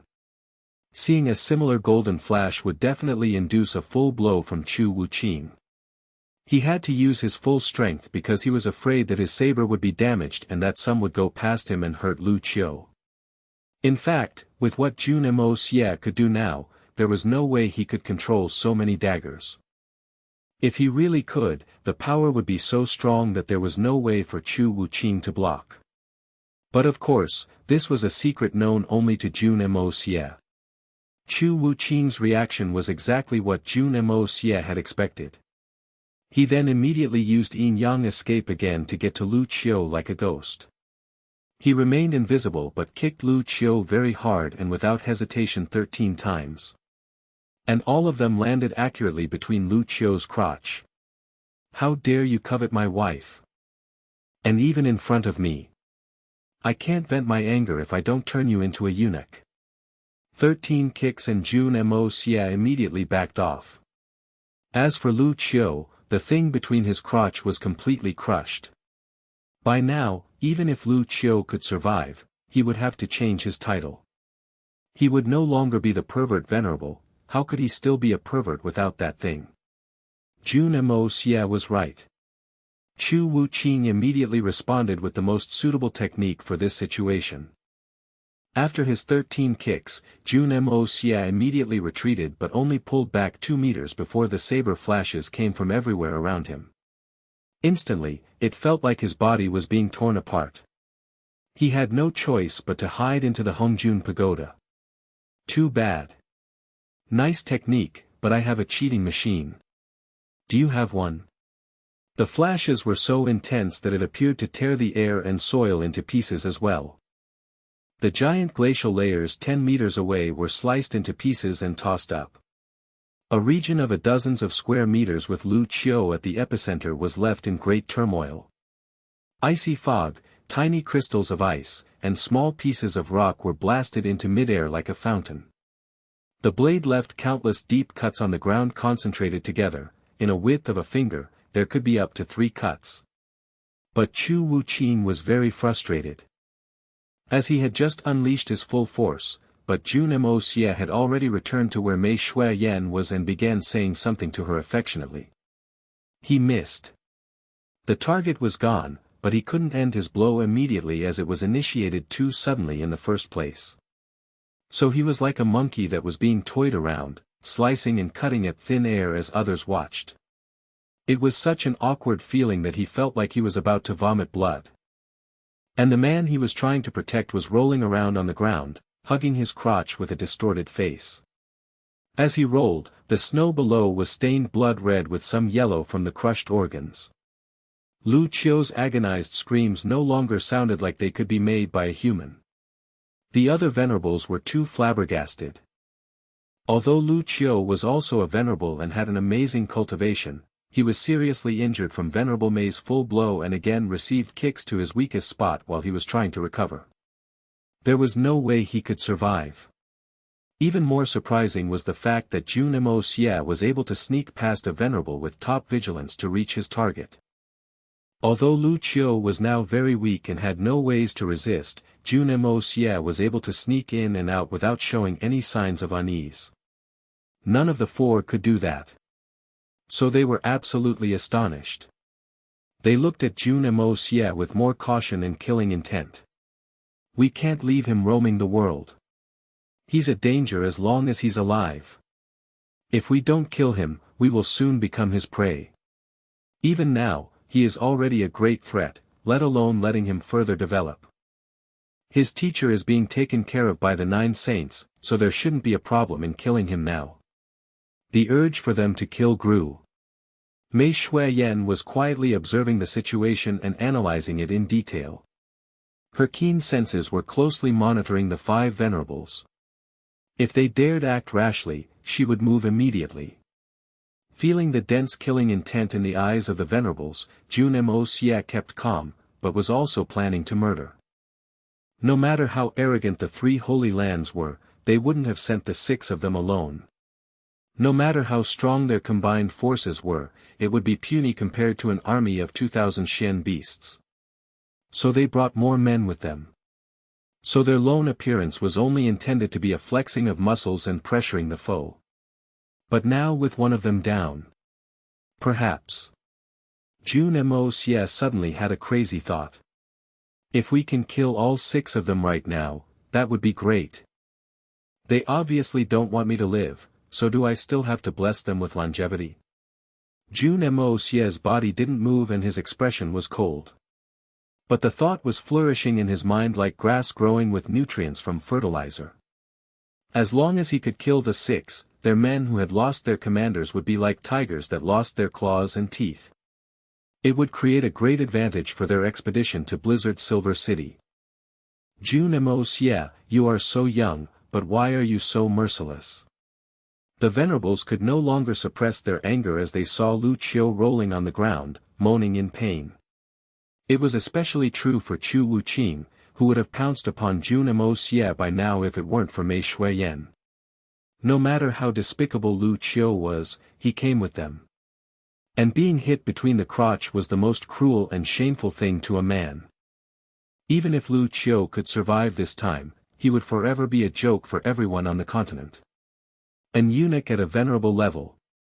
Hua Fengwen drifted over and quickly checked Lu Qiu's pulse. The result left him in awe. Chu Wuqing asked heavily with a blackened face, "How is he?" "It's a very serious injury. 7 ribs and 20 more bones from his shoulders to his thighs were fractured by Venerable Mei's palms. But she showed mercy and didn't go for a kill. Nevertheless."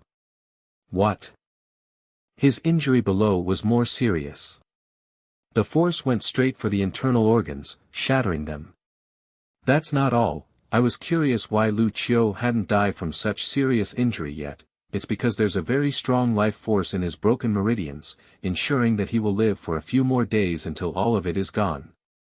So now, he can only endure the torturing pain but can't die." Hua Fengwen suddenly turned around and screamed, "Jun Moxie! Why did you add life force to torture him instead of killing him? You despicable villain." The other 4 venerables paled. They were no longer puzzled, but the answer was such atrocity. What Jun Moxie did ensured that someone whose organs completely failed could still live on. The life force would drive the failed organs to continue circulation and maintain functions for life, even keeping the victim fully conscious. It appeared very contradictory, but it was really a vicious way to kill. "I want to kill you, but I won't let you die so easily. Even if your fate is sealed, I will let you experience all the pain in this world again. Why are you so unreasonable? Shouldn't you be thanking me?" He would have died on the spot, but I kept him alive for him to leave his last words owing to the face of the 5 of you. I'm always so soft-hearted. See, I have thoroughly considered everything for you, isn't it very humanitarian? And you still scold me like that. Aren't you ashamed? But it's okay, I don't mind. I'm used to doing good deeds. I've always prioritized the peace of the continent and the security of its people. I'm not so narrow-minded like you, so it's understandable that you don't appreciate what I do. Shameless, Hua Fengwen and Chu Wuqing quivered in anger. At the side, Lu Qiu suddenly yelled with a hoarse voice, as if his soul was also trembling in agony. Chu Wuqing. It interrupted Chu Wuqing's fury. He turned around with mixed feelings. Kill me, Lu Qiu stared at Jun Moxie with rancor as he begged at Chu Wuqing. Please, kill me. His dantian was shattered and he lost all his xian qi. He couldn't even kill himself to end the unbearable pain. Chu Wuqing's face twitched as he suddenly raised his right hand. A flash zapped through Lu Qiu's chest like lightning. Blood splashed. Thanks, Lu Qiu said weakly. His voice was soft, but he sounded relieved. He suddenly used all his strength to stare at Jun Moxie and shouted at him with exceptional resentment / Jun Moxie, wait for me tonight. I will turn into a hungry ghost to take your life. His voice echoed under the night sky, but he was dead. His ugly face retained its rancor as the pair of eyes remained wide open, fixed on Jun Moxie, and radiated a glare that was unique to the dead. The freezing breeze created a symphony with the echo, as if the entrance to the underworld were about to burst open with hungry ghosts flooding out. The curse created an eerie atmosphere that caused everyone to shiver. Damn, do you have to scare me before you die? Hungry ghost. I'm so frightened, Jun Moxie cringed. Jun Moxie, you will pay the price of killing him. Chu Wuqing didn't look at Jun Moxie as he said coldly. On top of the snowy mountains in Blizzard Silver City will be where you pay. Why wait until then? So troublesome. Do you think you can say a few words and leave after blocking my way? You will have to pay the price for that as well, and I demand it now. Jun Moxie smiled and raised his right hand as he yelled, kill them all. Spare none. This place will be their graveyard. He finally gave the order. The killing intent had been built up to such an extent that it could no longer fade away. You want to kill me? I will kill all of you first. Even if some of you escape, you will be badly disadvantaged in future battles. With ground-shaking hollers, 500 buff transformed kings charged in behind Big Bear's lead. The skies suddenly darkened more as hundreds of flying Xian beasts circled above, waiting for orders to attack.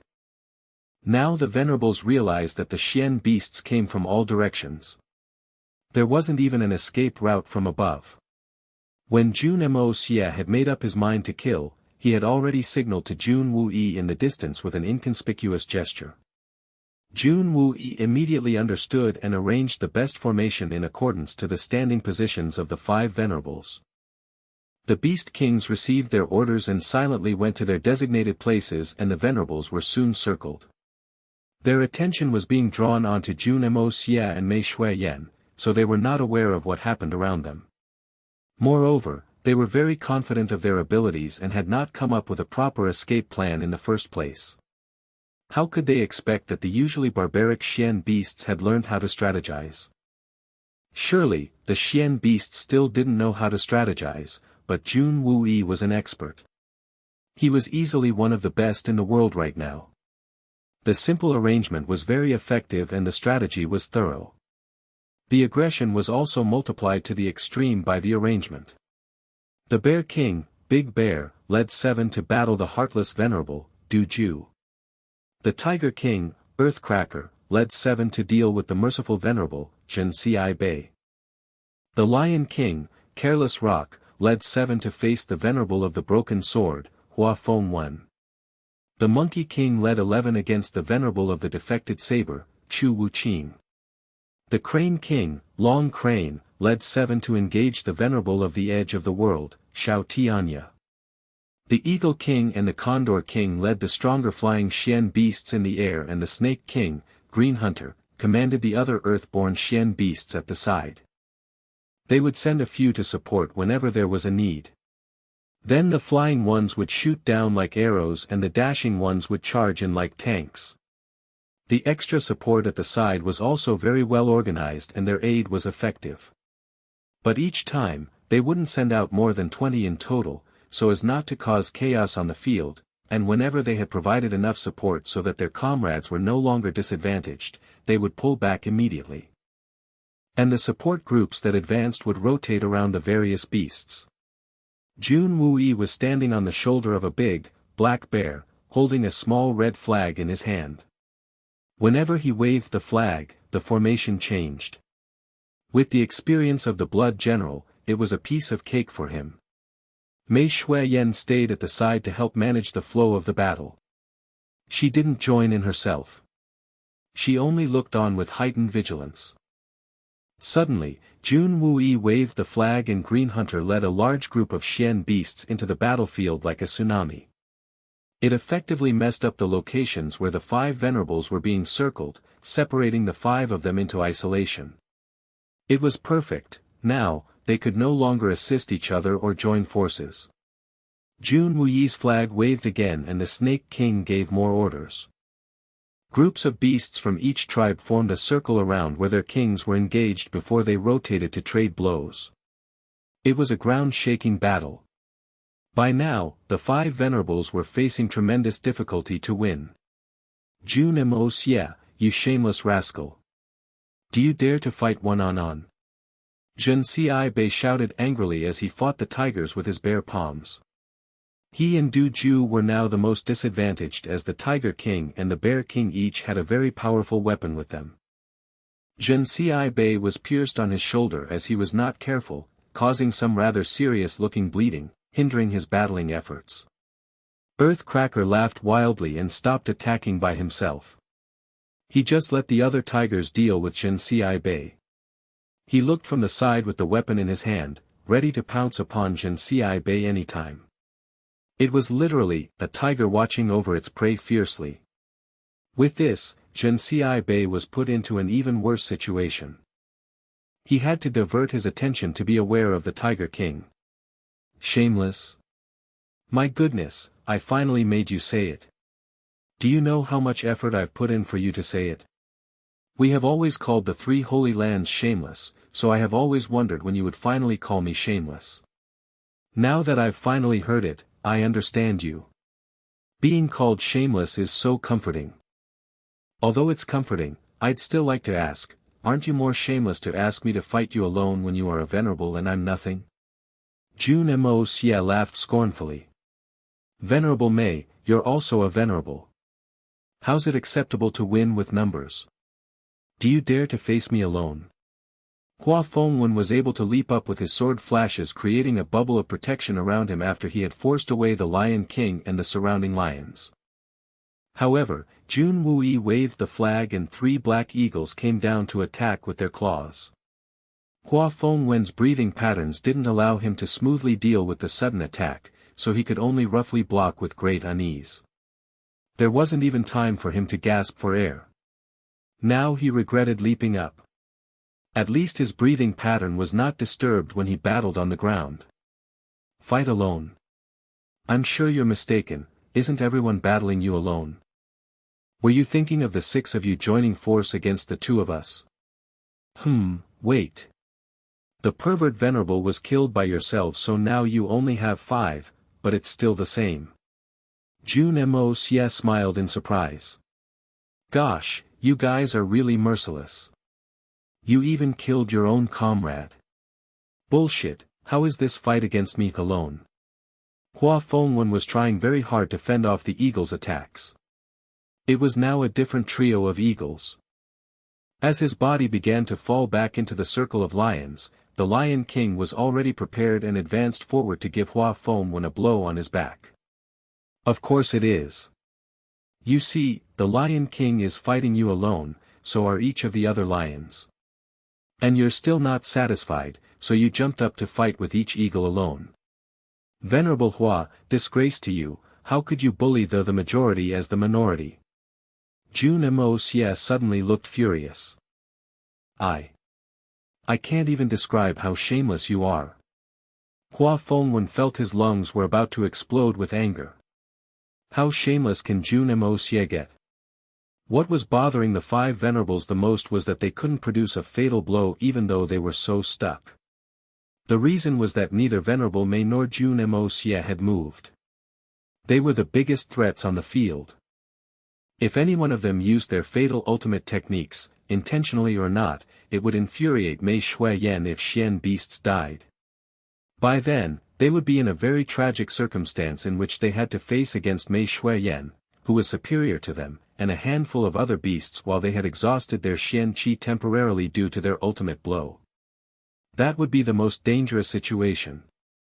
But clearly dragging on would not work as well. They would be tired to death, while nothing had happened to the foe. So giving their full blow was the worst strategy. But dragging on was not much better. So, the four venerables blamed Jun Xie Bei in their mind right now. It's all your fault. Our men aren't fully gathered and you couldn't wait to come demonstrate our prowess. Well now, we are disadvantaged and there's even a fatality, how stupid. By now, it would even be useless to call for their men as they were not gathered yet. It would only be adding to the death toll. The opponent had a dominant army as well. Jun Moxie and Mei Shuiyan still paid close attention to the happenings on the battleground so they could deal with any mishaps. They knew that venerables are strong. Being stuck was only the appearance, it was just that they hadn't come up with a proper strategy yet. With their power, it wasn't difficult for them to escape. Occurrences on the battlefield were always hard to predict due to the fast pace at which things played out, a Chinese idiom. Jun Wui calmly directed the army. The usually disordered teams of Xian beasts became a formidable war machine after only a few days under his command. The most impressive part was that Jun Wui was able to stop the Xian beasts from attacking without coordination and divided them into groups and waves. He asked beasts of the same tribe to form a group. That way, they were familiar with each other's combat style and it would be able to maximize the joint force. Jun Wui had been wondering about this strategy ever since he faced the Xian beasts in Tiannan. What if I could lead an army like this? He had thought. The Xian beasts had attacked by everyone charging onto the battlefield and fighting chaotically. Jun Wui had seen their weakness then. Now he had the army under his command, he was able to fix the problem and multiply the strength of the army by many folds. The secret to becoming a successful general was always to find the best and most suitable strategy. And Jun Wui was able to do it, so his army was fighting especially fiercely today, despite the rushed arrangement. Or else even if Jun Moxie had the idea to kill the venerables, they couldn't hold them up for long enough. But now, they were at least sort of stuck in some very tedious battle. No matter the result, Jun Wui's strategy would be an exceptional success. It was flawless. Success was never luck. And success from luck couldn't last. It even left Mei Shuiyan, who was watching at the side, feeling ashamed. Jun Wui was indeed a great talent in leading an army. The most boast-worthy part was that he was able to ensure that the normally rowdy beasts silently got into the positions most suited to encircling the five venerables. It really puzzled Mei Shuiyan. The beasts often got too excited when they were told that they were going into battle. With the commotion they usually caused, there was no way they could form the encirclement without being detected by the keen senses of a venerable. So Mei Shuiyan humbly asked after the battle and she was finally enlightened. So it turned out that the beast kings had been crowding together to watch the battle rowdily. They squeezed with their shoulders and buttocks and gritted their teeth at each other trying to get the best view. So when Jun Wui received the signal from Jun Moxie, he suddenly thought of a wonderful plan. Hey, of course it's uncomfortable to all squeeze together. Why do you have to squeeze? There are 3 more vacant sides of the battlefield that allow for a good view. So go and find another spot. But be careful, don't disturb the battle, else your good show will be gone. It was such a simple suggestion that spread out the Beast Kings in silence. As they wanted to watch the battle with the best view, all of them chose the spot that allowed themselves to see best. Naturally, when it was time for them to advance, they were already in the best position they could be. Mei Shuiyan really admired Jun Wuyi after knowing this. No wonder he was the blood general. With just one simple sentence, he was able to automatically position the countless Xian beasts and leave the 5 venerables in such an awkward situation. Very few could match his quick wit. The situation on the battleground was changing subtly. It was intensifying. The crazy attacks from the Xian beasts were not the main source of pressure for the 5 venerables. It was another man. He didn't participate in battle at all. All he did was yell continuously. He was like a very annoying fly. The venerables wanted to kill him and grind him into meat paste before resurrecting him so that they could repeat the process thousands of times. The only one who was worthy of the honorable description was obviously Jun Moxie. He watched and pointed his fingers as he commented enthusiastically. What he said was torturing the venerable's patience. "Damn it, Big Bear. You dummy, stop hitting Duju's shoulder. Hit his crotch with your fat bear palms. Isn't he called Duju? Let's take away his father's day one. Yes, hit his buttocks just like how you would hit your own son. Destroy his asshole. Humiliate him even if you can't kill him. Nice punch, careless rock. Hit that hypocrite Hua Feng Wen's eyes. Right, beat him until he looks like a panda. Damn. Aim and hit, you stupid lion. Isn't it uncomfortable hitting his face? The skin on his face is so thick, aren't you afraid that you might get killed by the recoil? You don't know, maybe he has practiced the secret technique, gold face iron skin. Long crane. You have to change your technique. It's the venerable of the edge of the world you're facing. He can escape any time too. How is it, Chu Wuqing? Are you satisfied with the one-on-one battles? You just wait, we have so many beasts queuing to face you alone. I'm sure you will be satisfied. Hey, don't stare at me, you dummy. Pay attention to defense. Are you trying to show off your big eyes, stupid old man? Jun Xie looked at your old face. Damn, you look like an eggplant. I'm sure that your wrinkles will crush flies before they land on your face. Damn, you look so ugly like an eggplant that was reboiled and dried again, so disgusting. You are so old and you still want to fight. Of course I'm not against it, but at least make yourself more presentable. Even the Xian beasts feel disgusted by you. Look. Look, your face is getting red and you're trembling. I know you acknowledge that you are too old for this. You look angry. Yes, I want to anger you to death. I want you have a heart attack. Shameless. Shameless. So shameless, Jun Xie was indeed trembling with a tomato-red face. He hollered in fury as he felt his stomach about to explode. Shameless? Bastard. You're the shameless one. All your ancestors are shameless. Jun Moxie leaped up as if he were very angry. But it was followed by some strange laughs. How dare you say that I am shameless? You are old granny drinking watery porridge while leaning on a wall. Ha! You don't understand, do you? Let me teach you properly. Old granny drinking watery porridge while leaning on a wall means sordid, shameless, and obscene 3. How's that? I really infuriated you. No, you should focus on your moves, pay attention when you're fighting. Damn, didn't I just tell you and you are kicked on your buttocks? Ha ha ha. Needless to say, Jun Moxie was also very talented in cursing. He was like a machine gun that simply refused to stop. Mei Shuiyan was feeling tired for him, but he seemed to be enjoying it. He just went on and on. It was like many flies were circling around the venerables, frustrating them. The venerables regretted their decision to come. Coupled with the anger from the death of Lu Qiu, the pressure from the beasts, and the threat from Mei Shuiyan, the relentless curses from the rascal were truly hurting their brain. Mei Shuiyan was feeling slightly embarrassed. Moxie, stop. It sounds so bad. Jun Moxie looked at her, puzzled. What? Do you think I am so bored that I have to curse them as entertainment? Do you think we can contain them with this sort of formation? They are all venerables. We have to deprive them of all their brain power to think of a proper strategy. Don't you think what I am doing is very effective? Look at them, they are all so infuriated. Even gods can't think properly with all this cursing. I'm battling, do you know, my stupid little girl?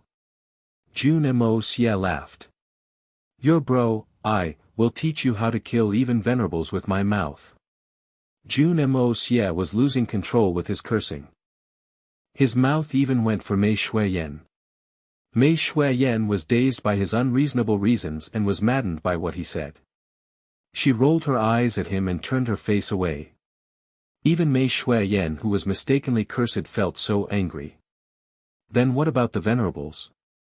When she turned her head around, she realized that what Jun Moxie had said apparently made sense. The five were all so provoked they couldn't even fend off the attacks, let alone think about strategies to escape. It was especially true for Jun Xie. He was so angered that his moves were becoming disoriented as his beard danced in the air messily. With Jun Moxie's provocation, the battle intensified further. Everyone used more strength and the sound of punches became more audible. The skins of the Xian beasts were thicker, so they were not afraid of being beaten, while the venerables had developed a very strong defensive nature. Soon, many on both sides were injured. Earthcracker, don't you know how to take advantage? Look at Jun Xie, that old eggplant who couldn't even respond properly. Didn't you see? Go get him. Hit his crotch and poke his backside. Oh yeah. Does it feel good, Jun Xie? Who asked you to be so arrogant? The collapsing mountain didn't get you, but I will anger you to death today. Beat Jun Xie until he can't recognize his mother. He can never be arrogant again. He will look in the mirror and ask who that is, because no matter from which angle he looks, he will look like a pig. So he will become so worried that he will immediately go home to ask his mother.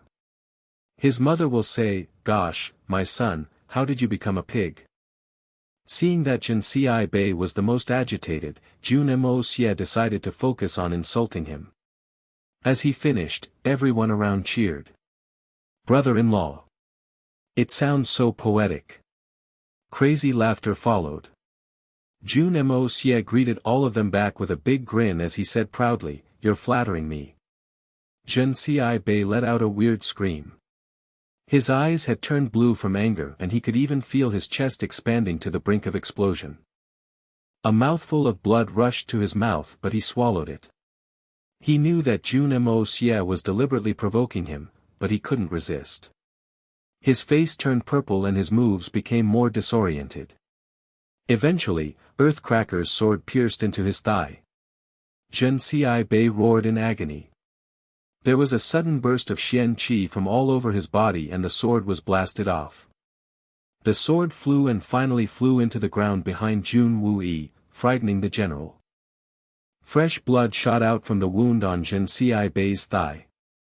The Xian beasts who had been encircling him were being blasted away by his fierce Xian Qi. But they soon restored the encirclement, enduring the pain from the blast to retaliate. With a few deep but loud noises, Earthcracker successfully landed a few punches on Jun Xie. A transformed lion behind him took the chance to stomp on Jun Xie's buttocks. Jun Xie bellowed in fury as he staggered around, but couldn't keep up as blows continued to land on him. The poor merciful venerable had been pampered for more than 200 years. All he would hear each day was flattery. Who dared to curse at him? No one even dared to stare at him. But he received ample insults today. He got back all the insults he had missed in 200 years. The violent fluctuation in his mood caused his mind to go chaotic. He had fallen into a complete disadvantage. Suddenly, a long whistling sound radiated from the battlefield. It sounded very forceful. The volume of the whistling wasn't high, but it was enough to cover Jun Moxie's voice. The whistling was also exceptionally clear, and thus had an calming effect. It took Jun Moxie by surprise. He looked up and saw that it was the venerable of the edge of the world, Xiao Tianya, who was whistling with a solemn face. The other venerables seemed less stirred up by anger. Under Jun Moxie's verbal attack, it had been increasingly difficult for the venerables to remain composed. On the other hand, the Xian beasts were enjoying the fight more as they laughed wildly while bashing out at their targets.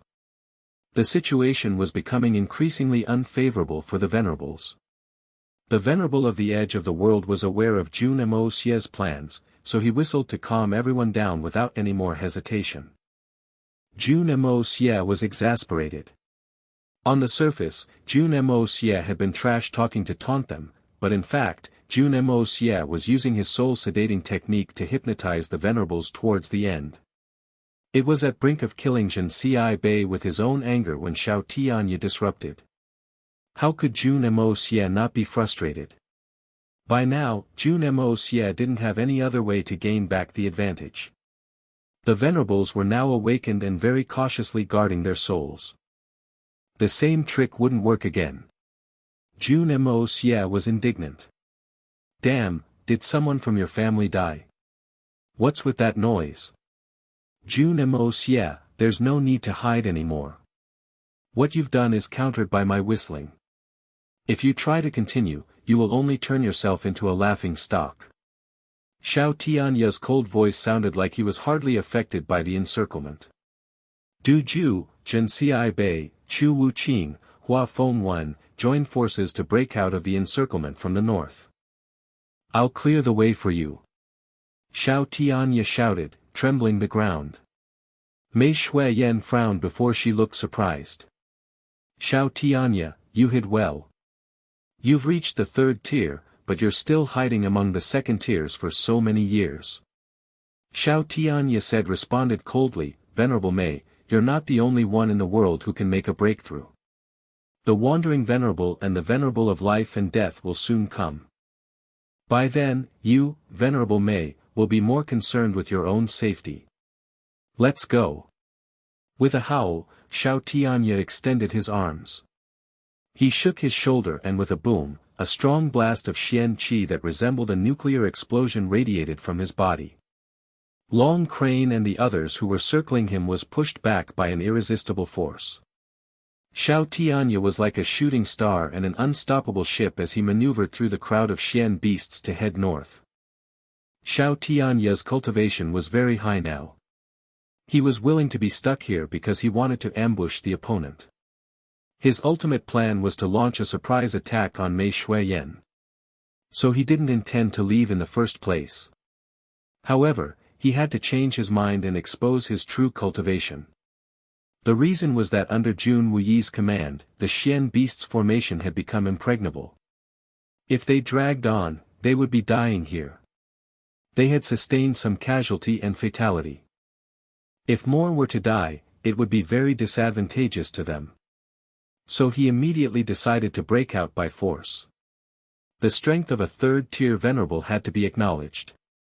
The Xian beasts around him could only back off from the immense pressure he gave, so he was able to forcefully create a path among the beasts.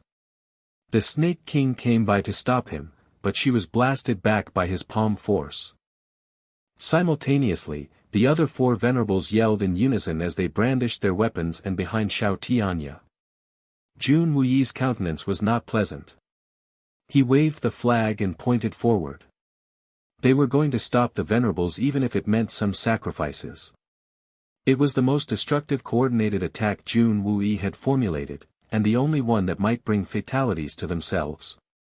But allowing the five venerables roam free would have very dire consequences. So he had to make the decision. Mei Shuiyan shouted, "Stop right there." Her slender body immediately disappeared, only to reappear before Xiao Tianya. White vapor could be seen drifting off her hand, and cyan-colored flames due to friction with air was visible on the edge of her palms, making her delicate hands look like a blooming lotus. Xiao Tianya's hair and beard stood up as he bellowed and faced Mei Shuiyan's attack head-on with fists that were like the heads of dragons. If he couldn't defeat Mei Shuiyan, there was no way they could escape. So Xiao Tianya used his full force in his blows. With a loud boom, fists and palms met. A stream of air burst out from the side. The shock waves tumbled all the beasts beside them. Mei Shuiyan hummed deeply as she pulled back. Her face seemed to pale in an unhealthy way before it suddenly turned red. On the other hand, Xiao Tianya didn't budge, but it didn't conceal the surprise on his face. He didn't want to give Mei Shuiyan a chance to recover, so he continued to pursue by sending more punches. On the surface, it seemed like that Mei Shuiyan was disadvantaged. In reality, both of them didn't enter the third tier for long, so their cultivation was still similar. In fact, Mei Shuiyan might have a slight advantage as she was naturally more fit as a Xian beast. As they had collided, Mei Shuiyan felt that she could win, so she pulled back to decrease the impact force. But Xiao Tianya wanted to break out, so he received the full force. He looked advantageous, but his internal organs had sustained injury. But he had to do it to create a chance to defeat Mei Shuiyan. He supposed that Mei Shuiyan would be the main force during the Battle of the Blizzard Silver City, so she wouldn't take the risk of sustaining any injury. This was Mei Shuiyan's biggest weakness, and naturally Xiao Tianya's best opportunity. The four other venerables behind Xiao Tianya were able to knock down 6 Xian beasts. The full strength of a venerable was too much even for the tougher Xian beasts. But the venerables didn't have an easy win. Both Du Ju and Jun Xie had internal injuries as well as blood stains around their mouth. Chu Wuqing was pale as there was a large wound on his shoulder. The 5 venerables didn't expect that even escaping would be so difficult. They had never faced such a dire situation before. With another boom, Mei Shuiyan stepped back more. Suddenly, a blinding sword flash lit up. It was Hua Fengwen flying over with his sword pointing right at Mei Shuiyan after Xiao Tianya's blow. Don't forcefully contain them. Let them go. Jun Moxie suddenly said. Mei Shuiyan dodged. Hua Fengwen had no more obstacles before him as he shot out of the encirclement with no more resistance like a meteor. Immediately after him, the other venerables followed out. There was finally an exit in Jun Wuyi's unbreakable encirclement. The Beast Kings hollered and charged at the venerables. Just as the venerables had broke free, a giant crater appeared suddenly between Xiao Tianya and Chu Wuqing. It had an area of more than 10 square meters and a depth of 9 meters. All of a sudden, such a big crater. Power of Earth. Jun Moxie's power of the 5 elements was finally utilized in this crucial moment. Usually, even if a crater 10 times bigger was to appear, they would be able to jump past without even blinking. But now, they were too focused on escaping. The fact that Xiao Tianya passed through without any problem also played a role in giving them a false sense of security that there was nothing wrong with the ground before them. So when they stepped over, the earth beneath crumbled unexpectedly, and they fell for it. Xiao Tianya in front of them suddenly stopped as he roared and untied his belt with his right hand. He threw one end out and successfully tied Chu Wuqing's body. With a pull, Chu Wuqing's body drifted out of the crater. However, a large team of Xian beasts immediately filled the space between them and the crater. Before Du Ju and Jun Xie even reached the floor, they had already blasted their qi downwards and raised themselves up. But they went head straight into numerous roaring beasts that pounced down at them, and there was nowhere to dodge. The two were clear that if they were pressed back into the crater, they would have no way of surviving, especially with Mei Shuiyan up there still waiting for them. So it was their only chance to escape the crater. As the heartless venerable, Du Ju immediately said the most suiting thing, "You're already injured. Lift me up, I will avenge you." He quickly made the most heartless decision of securing the person that had more power left to fight, because there was obviously no hope for both of them to escape together. Jun Xie was the most severely injured among the 5 venerables. He might not even escape if he made his way out of the crater. Jun Xie laughed tragically. Fine. He was also a decisive person. He used all his remaining strength to give Du Ju a push from below. Du Ju's body immediately shot up at twice the speed. On the other hand, Jun Xi's body began to fall back down as the reactive force. He shouted with all his might, "Kill Jun Moxie for me." Just as he finished, countless Xian beasts pounced upon him and smashed him right back to the bottom of the crater. Jun Xie was very clear of his own situation, so he decided to agree and assist Du Ju. If they were to argue about who should live, then neither of them would be able to. As a venerable who had lived for hundreds of years, he no longer treasured his life as much. So he easily accepted Du Ju's heartless but very rational proposal. The two of them, one from the elusive world of immortals and the other supreme golden city, had so many conflicts their entire life, but in this final moment, they decided to cooperate. If he were a commoner, he would have been too afraid to think by now, but Jun Xie wasn't. He was indeed worthy to be called a venerable.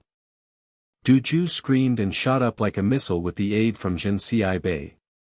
He simply drilled through the body of the Beast King that was right above his head. The internal organs of the Beast King decorated his body.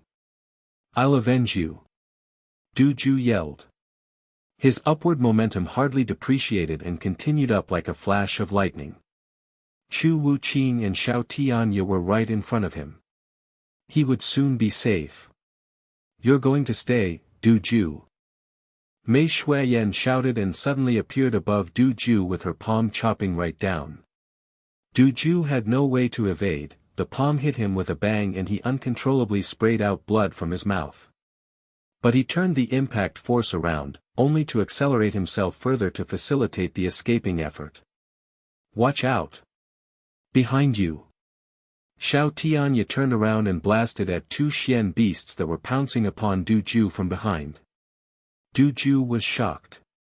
He immediately turned around. With a tearing sound and a cold sensation, a sword pierced through his shoulder. As Du Ju was still moving forward, the sword was naturally pulled out of his body. Du Ju spat out more blood as he yelled madly. Behind him was Jun Moxie with his sword, who had suddenly appeared from thin air. He looked disappointed. He suddenly vanished again. Jun Moxie used the yin-yang escape art, coupled with a fatal killing technique. It would have instantly killed Du Ju, but he survived with Xiao Tianye's reminder. The Xian Qi didn't even manage to explode inside Du Ju's body due to his speed. Nevertheless, it wasn't going to be easy for Du Ju. It had broken Du Ju's shoulder blade. Xiao Tianye was embedded in bright white light as steam drifted away from his head. He had driven his Xian Qi to the max. The normal Xian beasts could no longer even go near him. He extended his hand to hold Du Ju. Xiao Tianye could tell that if he didn't help, Du Ju might not make it. A shadowy figure appeared with a hardly detectable sword flash. Xiao Tianye was crossed. "How dare you, little rascal!" He gave a full blast, but the figure was long gone, leaving behind only a white palm that seemed to connect to nothing and hit on Du Ju's back really hard. It was Jun Moxie again. Twice, he had badly injured Du Ju. Du Ju yelped in agony as blood flowed out from every single opening on his face. He could no longer hold on as his body fell down like a kite that suddenly could not capture any wind. Xiao Tianye reached him just in time to grab him. He carried him and shouted in indignation, "Let's go." They continued escaping with all their might. "Where's Jun Xie?" Chu Wuqing asked hurriedly. "He's dead, saving me." Du Ju was in Xiao Tianye's arms, very weak. A drop of tears rolled down his face before he finally fainted. He was close to death as well. Chu Wuqing roared and wanted to turn back to fight, but Xiao Tianye held on to him. At this very moment, a black object came flying over. It was Lu Qiu's head. Big Bear had kicked the head on the stiffening body of Lu Qiu very hard, tearing the head off the body and sending it all the way over like a meteor. Fuck! He had cursed. Chu Wuqing screamed in grief as he took the head and disappeared into the snow. As they disappeared, it could be seen that Xiao Tianya, too, had spat out some blood. The injury from his collision with Mei Shuiyan finally came to haunt him. The battle had created a very big loss for the three holy lands. The group of eagle tried to chase after them. Jun Wuyi waved his flag, and Mei Shuiyan immediately ordered them back. Don't chase anymore. They might have men ready to ambush. Jun Wuyi sighed and said, what a pity, 4 of them managed to leave. I'm afraid we won't get another opportunity like this. 6 beast kings who were quite badly injured climbed out of the crate. Jun Xie was finished. When he was about to die, he initiated an explosion with the remaining Xian Qi in his body, killing 2 beast kings with him. The other beast kings were also badly injured. But their recovery was hopeful with Jun Moxie's magical pills. We have already done a good job. We killed 2, severely injured 1 and hurt 2 other. It's not realistic to get them all. Mei Shuiyan looked at the beast kings that were killed in grief. What a pity for them. They just transformed and haven't had time to enjoy the world yet. Boss, don't be too sad. Big Bear and Long Crane tried to console her. But they looked down as well. We haven't reached the Silver City yet, and there are casualties. I wonder what will happen when we eventually face the main army of the 3 holy lands. Mei Shuiyan looked into the distance at the cloud-covered summit of the snowy mountain. Everyone remained silent. The wind was especially cold. The night was particularly solemn. Mei Shuiyan walked out from her tent to look up at the sky. Jun Moxie walked over, making some small noises. He didn't say anything and only sat down beside her. A long while passed. Shuiyan, what are you thinking about? Jun Moxie finally asked softly. You look very concerned. I'm thinking about the battle 2 days later. Mei Shuiyan was still looking at the sky. We, Tianfa, now have an unprecedented army that's stronger than ever. And it's the first time we send out our army not for the war for seizing the heavens. I'm not sure how many of us will survive in the end. I'm thinking about it too. But what I'm thinking about is different. Jun Moxie smiled cruelly. I'm thinking about how many experts from the 3 holy lands will be able to survive this time. And how many of those top experts like Jun Xie and Lu Qiu will be buried in the snow forever. You don't understand. Mei Shuiyan shook her head powerlessly. The 3 holy lands never send out their saints even if the situation is very dangerous. They will be mobilized only when the foundation of the 3 holy lands is in danger, because they are also a part of the foundation. They sent 6 venerables this time just to probe at us. Clearly, the 3 holy lands are desperate and determined to kill us. Xiao Tianya even said that the wandering venerable and the venerable of life and death are reaching us soon. I don't think it's a bluff. The 2 of them became 3rd-tier venerables 200 years ago. I bet they have reached the 4th tier now. If so, I have no hope against them. Stop looking so nonchalant. You have no idea what a 4th-tier venerable is like. Mei Shuiyan sighed and looked down into Jun Moxie's eyes. It means that their bodies have been refined by lightning and thunder. Their strength is beyond your imagination. If they are deliberately acting against us, we have close to no chance. You are now at the basic rank of a 3rd-tier venerable. Jun Moxie asked after a pause. Yes. And I'm not confident in facing them, not even one of them.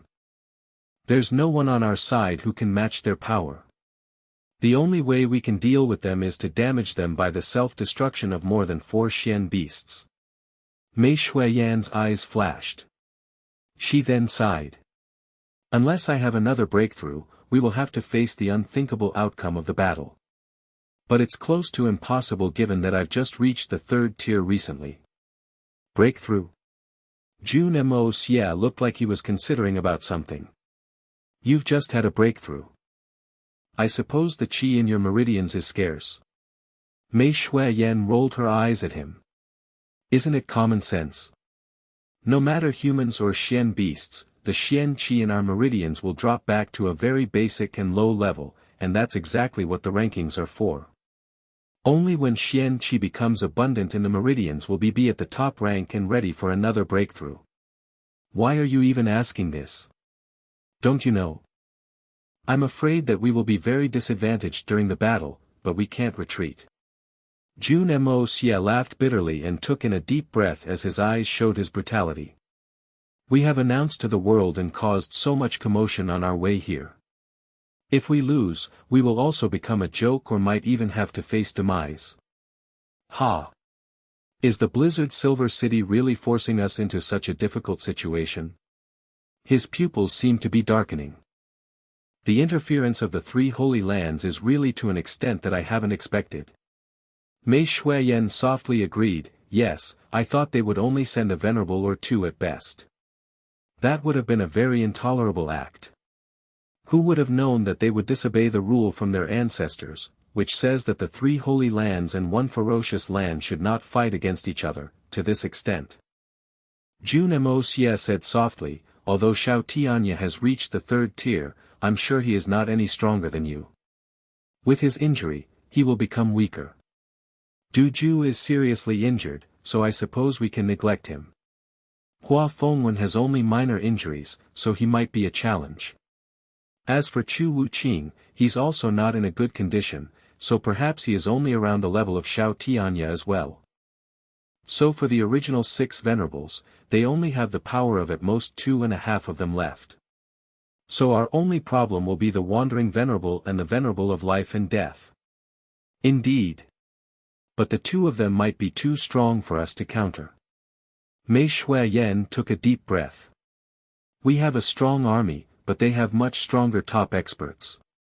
Maybe we don't have to be so pessimistic. I've come up with a possible solution, let's try it out. Jun Moxie unexpectedly smiled, looking relaxed with a tint of determination. Follow me, Shuiyan. I will show you a miracle today. He then immediately zoomed off. What do you want to do? Jun Moxie was long gone when Mei Shuiyan asked. She could only catch up with him. 2 shadowy figures dashed across snow-covered meadows and valleys. Finally, Jun Moxie stopped in a valley with a thick layer of snow beneath. With a soft thud, Mei Shuiyan landed beside him as well. What are we doing? You see, with 3 peaks surrounding us and the bright moon right overhead, this is the spot where spiritual qi is most concentrated. Let me assist you tonight so that you can reach the 4th tier. Jun Moxie said it indifferently, but his eyes revealed craziness. Are you joking? It's not the matter of a pill or 2. Heir, Mei Shuiyan was scolding Jun Moxie laughingly with her eyes wide open when suddenly Jun Moxie hugged her and gave her a kiss mouth to mouth. She felt her body collapse and she was pressed into the snow by Jun Moxie's well-built figure. Mei Shuiyan sighed. He just wants to take advantage of me. There's so many uncertainties for the coming battle. Maybe I should just let him be presumptuous once. Who knows whether we can survive? But I will do anything to keep him safe. Mei Shuiyan closed her eyes and didn't resist at all. She was prepared to accept the love from him, but suddenly she opened her eyes wide in shock and disbelief. What was coming out from Jun Moxie's mouth was the unexpected endless flow of extremely pure heaven-earth spiritual qi. The concentration was so high that it was close to suffocating Mei Shuiyan. It was the most pure type that Mei Shuiyan could only previously dream about. But now it was miracle coming true. She looked at Jun Moxie with concern. She was afraid that the process would deplete Jun Moxie's power. However, she could clearly feel the warmth and gentleness from Jun Moxie's eyes. His message was clear, don't worry. Try to absorb all the spiritual qi by driving your breathing pattern. Mei Shuiyan was finally no longer anxious. She closed her eyes and started to drive her qi. She felt her meridians were like rivers that were close to being dried up, while Jun Moxie's heaven-earth spiritual chi was like the ocean. The water was flowing in endlessly. Mei Shuiyan simply laid below Jun Moxie's warm and strong body and slowly entered a state of weakened consciousness. The process of delivering the heaven-earth spiritual chi from the Hongjun pagoda with his body as the medium in order to beef others up was always on Jun Moxie's mind, but he never dared to try it. Although it would be safer to input via her wrist veins, it would be much less efficient than a direct delivery. The fact that Mei Shuiyan had a good foundation and could possibly withstand the inflow was also a consideration. He used all his psychic power to knock on the doors of the Hongjun pagoda the moment he kissed Mei Shuiyan's lips. The Hongjun pagoda immediately started to spin and expand in a rainbow-colored flare as it radiated within his consciousness. The doors of the Hongjun pagoda suddenly sprang open. The ceaseless burst of heaven-earth spiritual chi that originated from Jun Moxie's mouth coincided with the Hongjun pagoda's doors. The heaven-earth spiritual chi was literally pumped into Mei Shuiyan's body at 60% of the maximum power of the Hongjun pagoda. The rate of input was so large that even with Mei Shuiyan's foundations, she might not be able to take it. So Jun Moxie carefully controlled the flow all along. He would immediately cut it if he was aware that Mei Shuiyan couldn't bear it anymore. After all, it was the maximum output rate of the Hongjun pagoda that Jun Moxie could control right now. During Jun Moxie's daily trainings, the pagoda would only slowly refill the replenishing chi in his meridians. It never delivered so much in such a short period of time. One had to know that with Jun Moxie's meridians, he couldn't take such a flow right now. However, Mei Shuiyan was able to accept it all without any signs of discomfort. It was a clear illustration to Jun Moxie how strong a venerable really was. Their chi is really so abundant like the water in the seas. I have underestimated all the experts in this world. I must improve. She must improve. Jun Moxie was yelling and praying in his mind. The process was Jun Moxie's last resort. If it didn't work, there was little hope against top experts such as the Wandering Venerable and the Venerable of Life and Death. Perhaps the only option left to them would be retreating. And whether the process was going to bear any fruits was also a big mystery to Jun Moxie himself. More time had passed. Mei Shuiyan felt that the heaven-earth spiritual chi in her meridians was fluctuating like waves in a stormy sea. She would feel an unbearable freeze the previous moment, immediately followed by a burning sensation. More heaven-earth spiritual chi was flooding into her body to flow in her meridians. However, after they had finally flowed for a full cycle and transformed into her own Xian Q, which took a lot more effort to produce, she was able to control them with ease. Even the transformation was sped up. What Mei Shuiyan had to do right now was in fact very simple. She just had to drive the flow of the chi in her body faster. She didn't have to deliberately absorb it. She didn't have to feel for it. She didn't have to think about it. She didn't even have to worry. The reason was that Jun Moxie was doing all of this for her. He was in control. The Xian Qi in her meridians evolved from a drying stream to a fast-flowing river and finally to a river with huge volumes of water gushing through. It all happened so fast. It would usually take up to 100 years of accumulation in order to achieve this evolution. However, it all happened so quickly tonight, challenging Mei Shuiyan's intuition. How could the improvement of a venerable be so rapid? Basic rank, intermediate rank, top rank. A speed that Mei Shuiyan hadn't even dreamt of before. Within only 2 hours, Mei Shuiyan's meridians were saturated with all the qi and slightly swelling. The flow still didn't stop.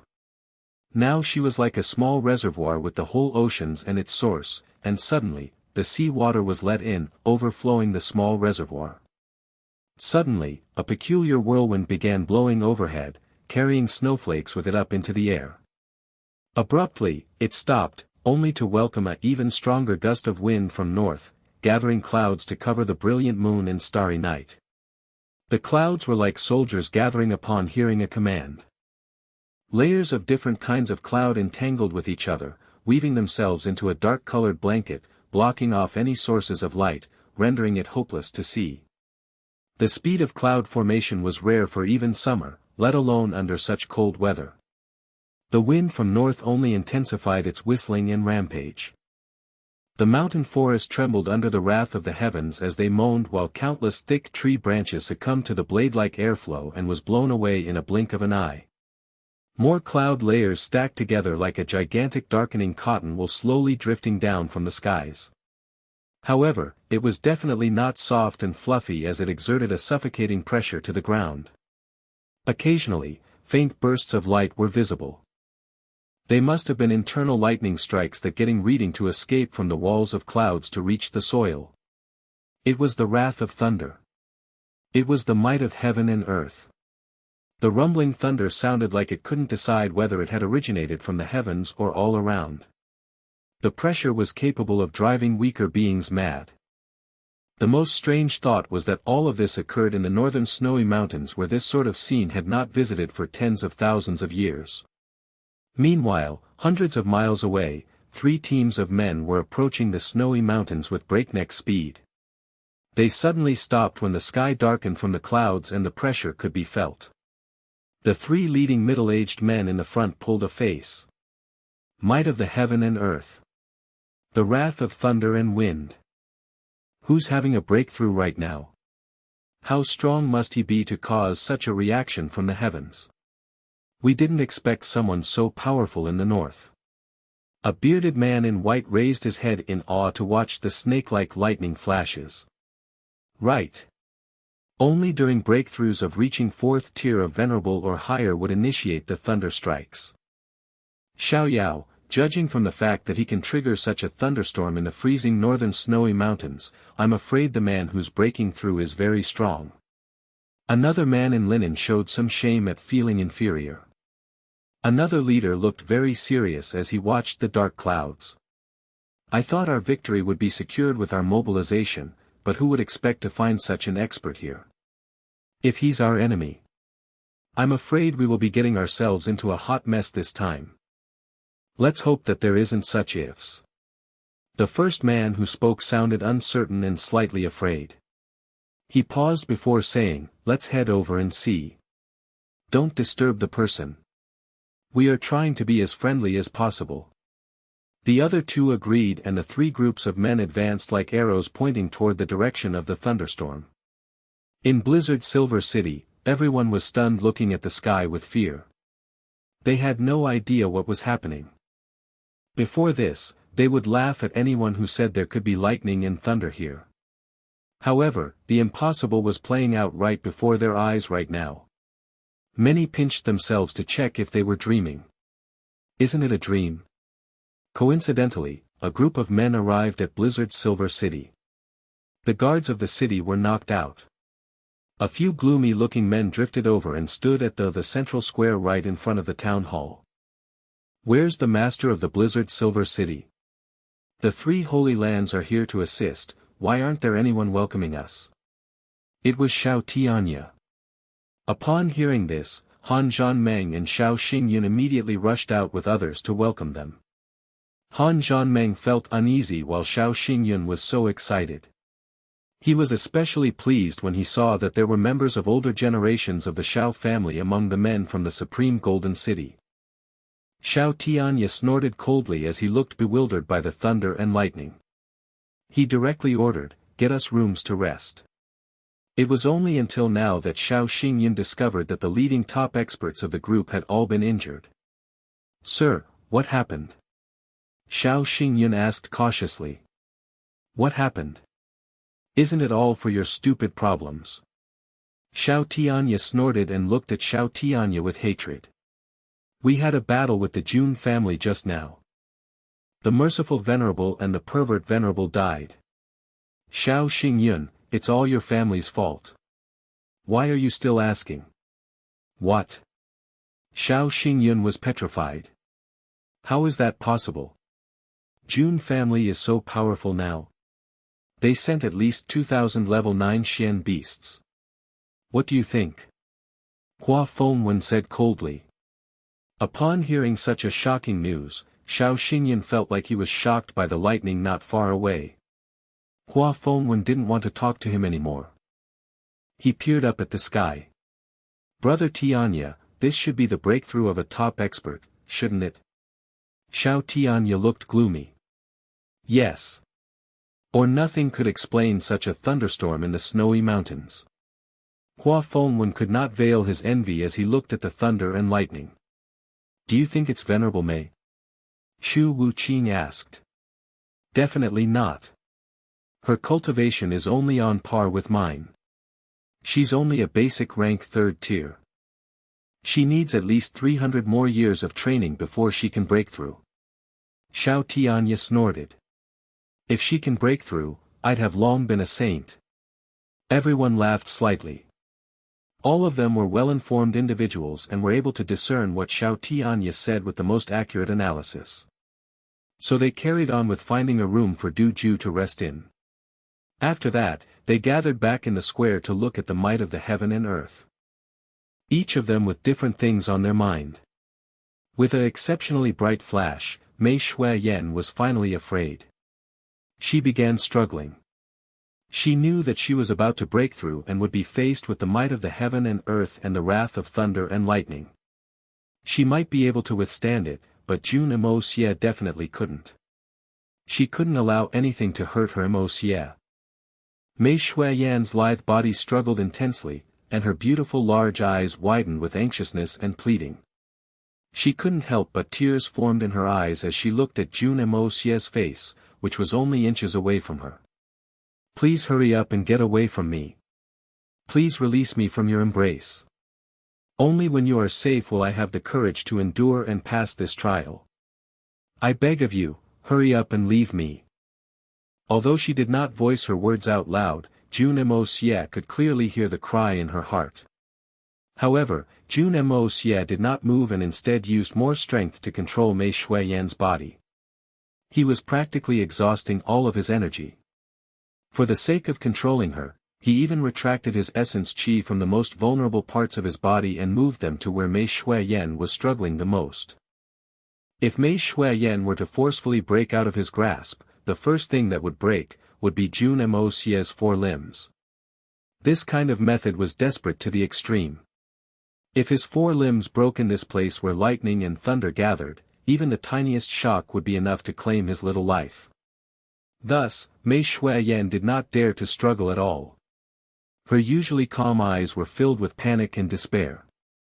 She could feel the clouds growing larger and closer, and the lightning flickering in the clouds was becoming more concentrated. At this point, her tears were falling like the rain, and she was near desperation as she looked pleadingly at Jun Moxie. Her mouth was gagged, but the hopelessness in her heart was apparent. In that moment, Mei Shuiyan's heart completely broke. My love, if you're not in this world, what meaning would there be even if I broke through the realms above Saint King? Please, release me. Jun Moxie stared intently at her eyes, and the warmth in his eyes became stern. His pupils were ice cold as he looked directly at her. The rigidness of his eyes was clearly warning her, do not move. Try moving and see what happens. Mei Shuiyan finally stopped struggling completely. Her tears flowed like a flood, and her chest heaved inconsolably. She could feel the extremely pure heaven-earth spiritual chi flooding continuously into her veins, and finally. Hong! The bottleneck to the 4th level of the Venerable Realm had finally been breached. An ocean of heaven-earth spiritual chi flooded into her body like water in a desert. And in this moment, Mei Shuiyan also truly felt the whole new powerful and mysterious realm before her. This was the kind of feeling that countless people in the world had hoped to experience for themselves. It should be a time of happiness and rejoicing. However, Mei Shuiyan did not feel even the slightest bit of joy in her heart. What she felt right now was instead complete despair. Because, the entire sky had completely lit up by now, and it seemed as if the heavens and earth had changed color. 2 thin bolts of lightning, the thickness of a finger streaked across the sky with impeccable speed, striking down with terrible might. Their target was Jun Moxie's head. Mei Shui-yen closed her eyes tightly and removed the Xian Qi protection around her body as well. My beloved, since you are not willing to leave, then I shall accompany you. Don't think for a moment that you can make me live on alone in this world if you're gone. That's an impossible matter. Do you know? A strange smile that was impossible to describe slowly crept onto Jun Moxie's face in that moment. He felt the Hongjun pagoda in his sea of consciousness move, and a powerful aura suddenly rose up. In an instant, a funnel-shaped vortex of qi that could be seen with the naked eye opened up welcomingly, as if it were receiving something. The young Master Jun was naturally not a rash person, and would usually not do something so risky. But when the anomaly in the sky appeared, he had instantly felt a very distinct intuition, that the Hongjun pagoda could block this heavenly might. In fact, it could do so effortlessly. This kind of feeling was extremely abstruse, but it appeared clearly in his heart. It was incredibly mysterious and impossible to describe with words. Jun Moxie had always believed in his own intuition, so he did not avoid it at all. Since he had such confidence, why was there a need to let Mei Shui-yen risk the trial? Right now, he could clearly determine that this power of lightning was quite likely the heavenly tribulation that was recorded in the Hongjun pagoda. There should be no mistakes about it. The question is, what level of heavenly tribulation was this? Jun Moxie could not clearly determine it. Besides, there weren't sufficient time for him to research it now. The only thing he needed to know was that the Hongjun pagoda could definitely block it. The lightning arrived above his head in an instant, carrying a powerful force with it. Mei Shui-yen could clearly sense that Jun Moxie's hair was already standing on its ends. It's here. She finally could not bear it and opened her eyes to look deeply at Jun Moxie's face. Could it be that this was the last time she would be looking at him in this life? But in that moment, she only saw a scene that even she did not dare to believe. When the two bolts of lightning struck down on Jun Moxie's head, the expected agonized reaction had not appeared. Instead, the lightning bolts had disappeared completely, without a single sound. They'd disappeared tracelessly and soundlessly, for seemingly no reason at all. The disappearance was so abrupt and so clean, that there didn't seem to be a reason to explain it at all. What was going on? Just what was going on? Mei Shui-yen nearly forgot that she was supposed to be feeling despair. Her mouth hung wide open as she watched yet another lightning bolt, another 2 bolts, 3 bolts. Numerous lightning bolts rained down accurately, carrying powerful might and momentum.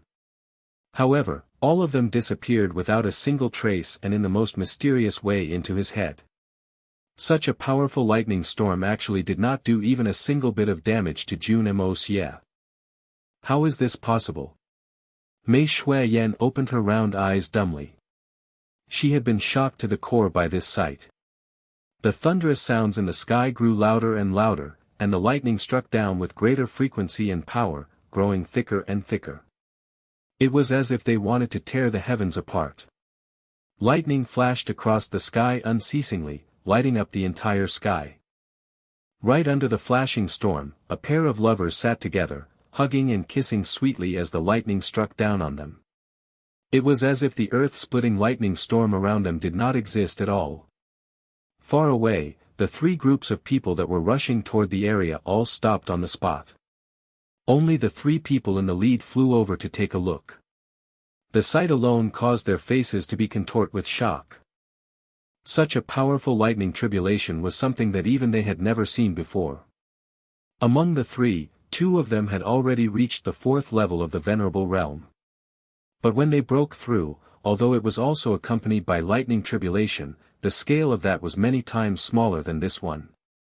In fact, they could not even be mentioned together in the same breath. This lightning storm had already persisted for close to 2 hours, however, it did not show any signs of waning at all. In fact, it seemed to be growing fiercer still. Could this be the lightning tribulation attracted by a Saint Realm expert breaking through? These 3 venerables and the forces they led were exactly the reinforcements Xiao Tianye and the rest were urgently waiting for. The wandering venerable Mo Xiaoyao, the venerable of life and death Wei Kong Kun, and the savage venerable Jia Qing Yun. At this moment, the three had stealthily sneaked into the area after leaving a majority of their forces to wait 10 li away. When they saw the heaven-encompassing stretch of storm clouds in the sky, all of them could not help but draw a breath of cold air with shock. This was especially the case for the two who had experienced the might of the lightning tribulation before. Their scalps had become completely numb, and their backs turned as cold as ice. Looking at this situation, the person in the middle of this should most likely be able to overcome it. We'll go over together in a moment and see if we can make our acquaintance with this person.